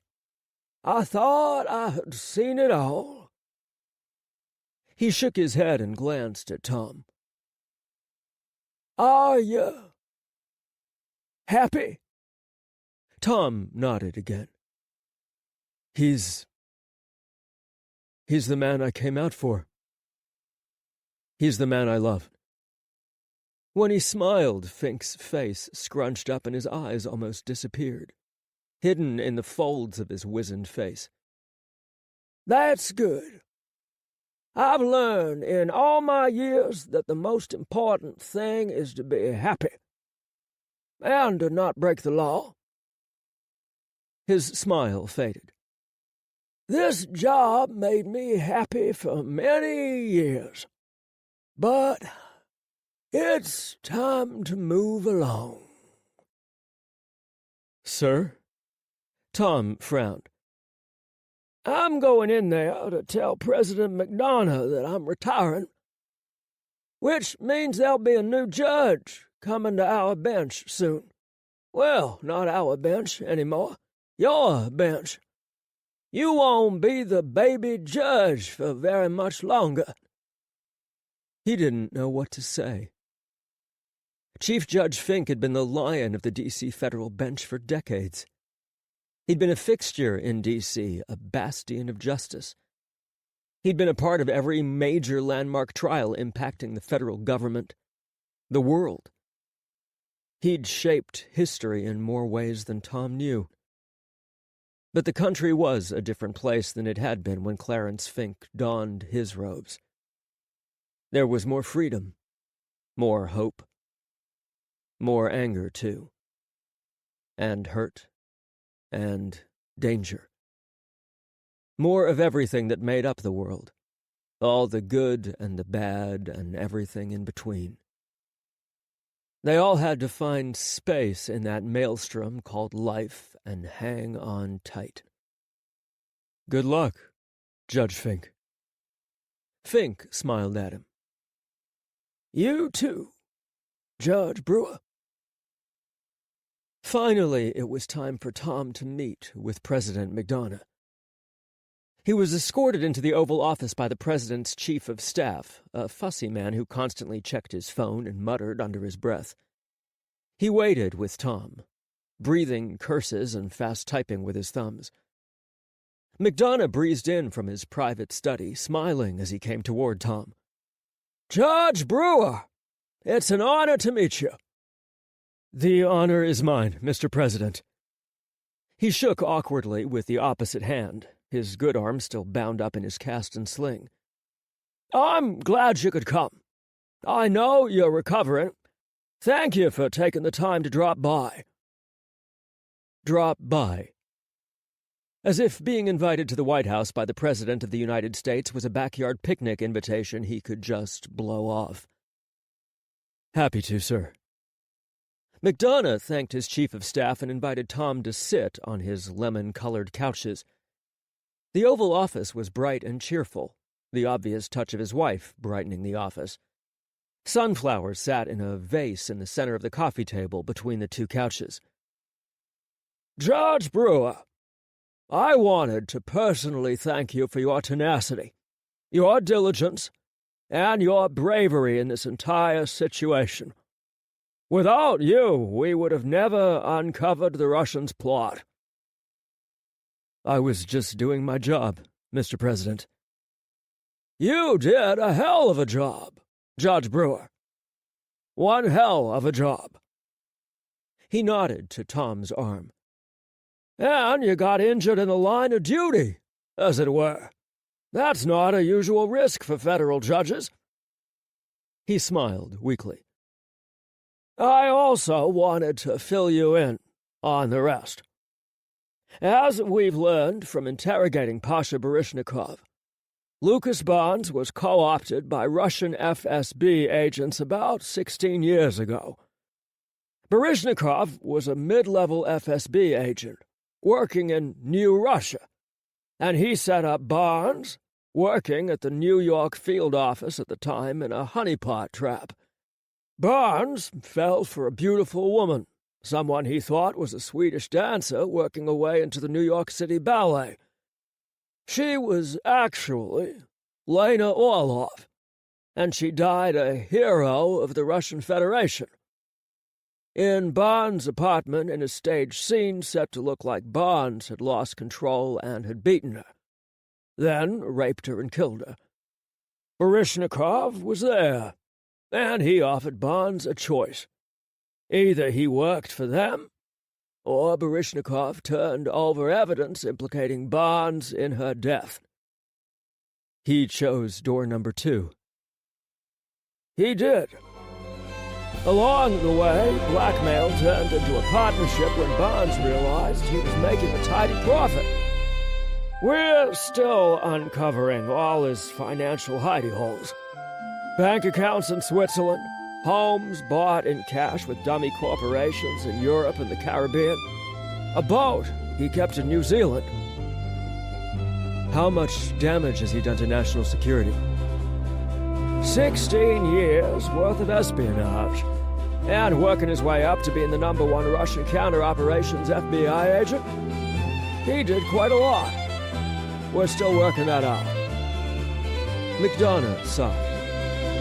He and Baryshnikov and Vasilyev almost got away with this. They almost got away with pushing the planet into war. The world still thinks we're heading for war, Mr. President. Have you seen the news? I'm about to address the nation. The White House gave the networks a heads up when you arrived. I'd like to ask you to join me as I speak. Judge Brewer. Me? Every story needs a hero, Tom. McDonough stood, buttoning his suit jacket. And you're the hero of this one.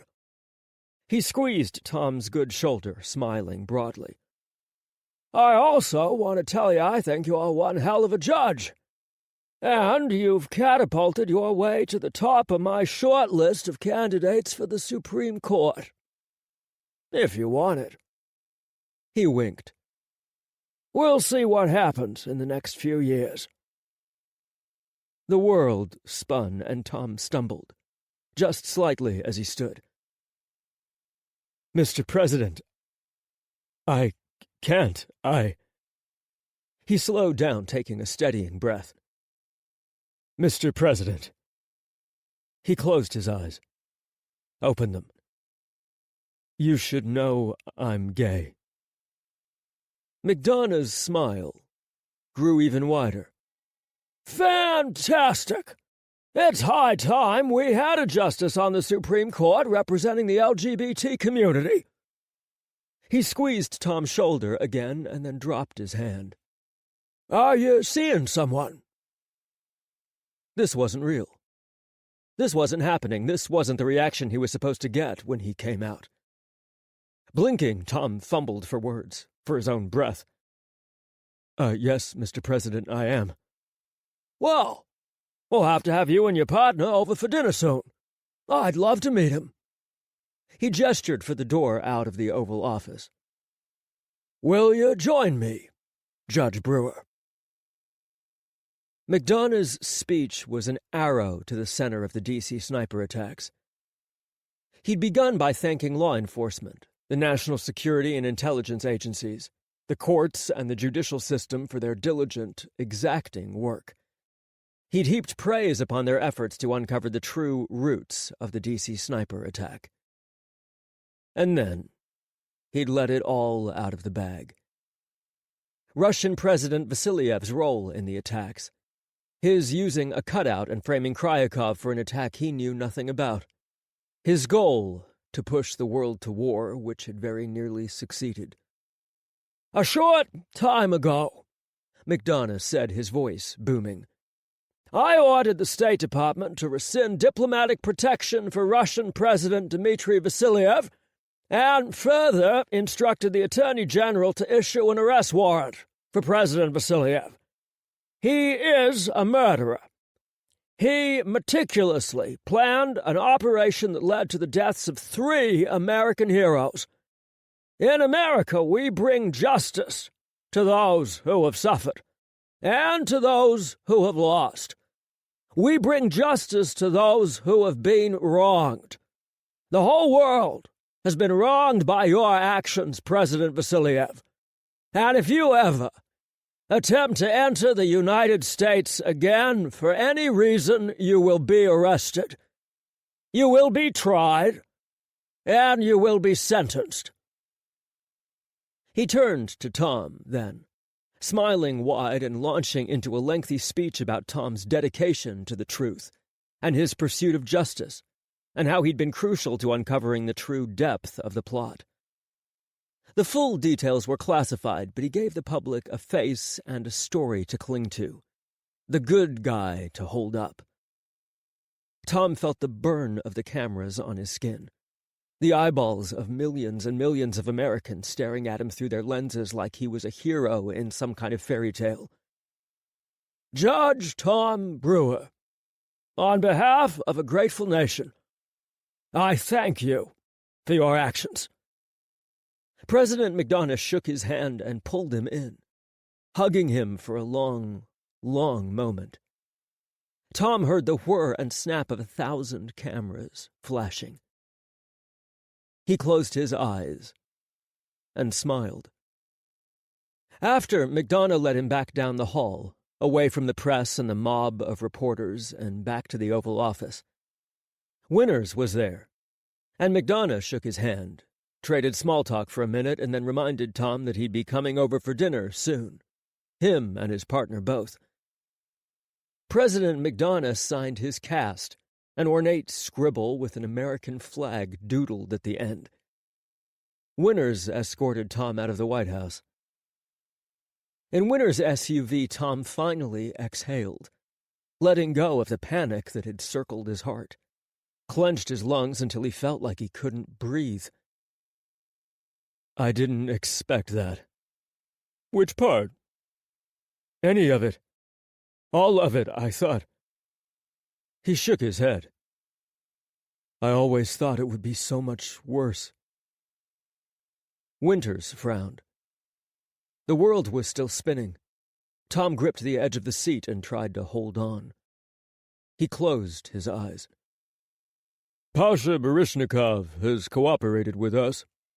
We now know his cell was only Barnes, himself, and Vasiliev. We've downgraded the threat level against you and against Mike. You don't need personal protection anymore. Winters smiled. And Mike was released from the hospital. He's back at home. Tom whipped around, staring. His heart hammered, joy thundering through him. A million lines of fire and lightning racing to his heart, his soul. Take me to him. Mike stared at the TV screen, clutching his pillow to his chest. Another tear rolled down his cheek, running sideways to his temple. Chris brushed it away and then went back to running his fingers through his hair. He'd been secreted out of the hospital by a team of marshals and brought back to his place with Chris. Chris thanked them for their chauffeuring and threw the entire team out, and then settled Mike on the couch. He pillowed Mike's head on his thigh and stroked his hair, over and over and over. Your man is a hero. I know. Another tear slipped free. I'm scared, Chris. Why? This is exactly what he doesn't want.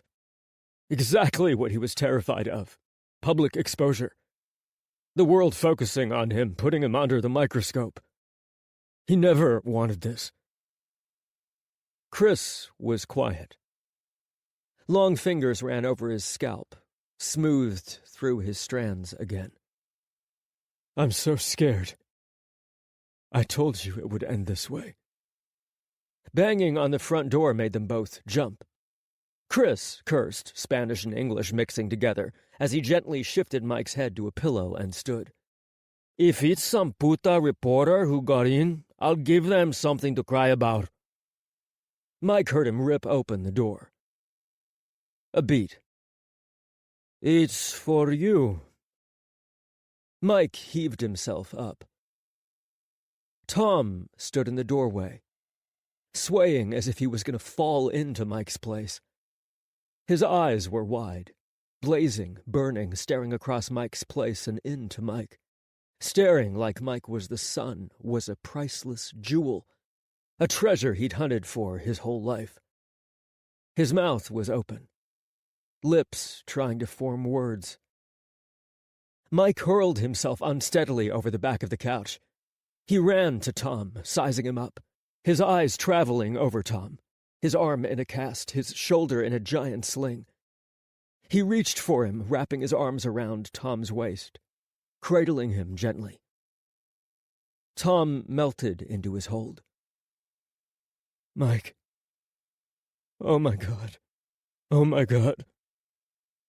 Closing his eyes, Mike pressed his cheek to Tom's hair, gasping as his heart finally shattered, burst apart in the best possible way. He tried to keep his sobs in, but couldn't. He gasped again, shaking, and pulled Tom close, pressing their bodies together. Tom clung right back, burying his face in Mike's neck. I did it, he breathed. I did it. I came out. Mike pulled back. What? I came out. To the president. I told him I was gay. That I was seeing you. Mike's jaw dropped. He said he wants to have us over for dinner. Tom laughed, breathless, nearly hysterical. Mike. Beaming, Mike wrapped his arms around Tom again, laughing with him, the tears on his cheeks now ones of joy. I love you. I love you so much. I love you too. Chris slipped out as Tom and Mike started the I love you more game, breathing promises of everlasting love in between kisses and stroking hands. He smiled. He'd been like that once. At the curb, he spotted a dark SUV and a familiar man behind the wheel, tapping at his phone. Marshal Winters. Chris leaned in the open passenger window, smirking. I haven't seen you since the Ali Mohammed thing. Winters arched a single eyebrow toward him. What Ali Mohammed thing? Chris winked. Exactly. He opened the door and slid in. Winters kept staring at him. Well, where to? Much later, Tom lay propped on pillows in Mike's bed, wrapped up in Mike's arms.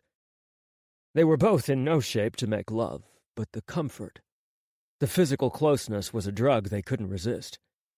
Didn't want to resist. Tom cupped Mike's cheek, traced his cheekbones with his fingers, the line of his jaw, the curve of his lips. He wanted everything with Mike. Mike was his fairy tale, and they'd worked through the dark part, the danger. They were out of the woods now.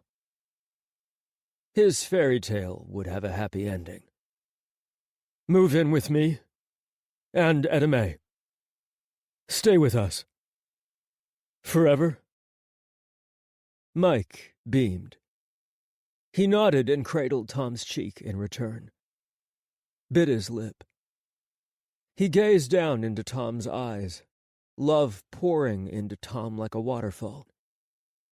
Marry me, he breathed. Not next week, or next month, not even next year, if you don't want. But someday. Marry me. Smiling, Tom leaned in for a kiss, holding Mike's gaze. A whisper away from Mike's lips, he breathed. Yes. Yes, Mike. Yes. This concludes Hush by Tal Bauer. Narrated by Joel Leslie. Copyright 2017, Tal Bauer. This unabridged audiobook is published by arrangement with Tal Bauer and was produced in the year 2018 by Tantor Media Incorporated, a division of Recorded Books which holds the copyright thereto. Please visit Tantor.com for more information on our growing library of unabridged audiobooks.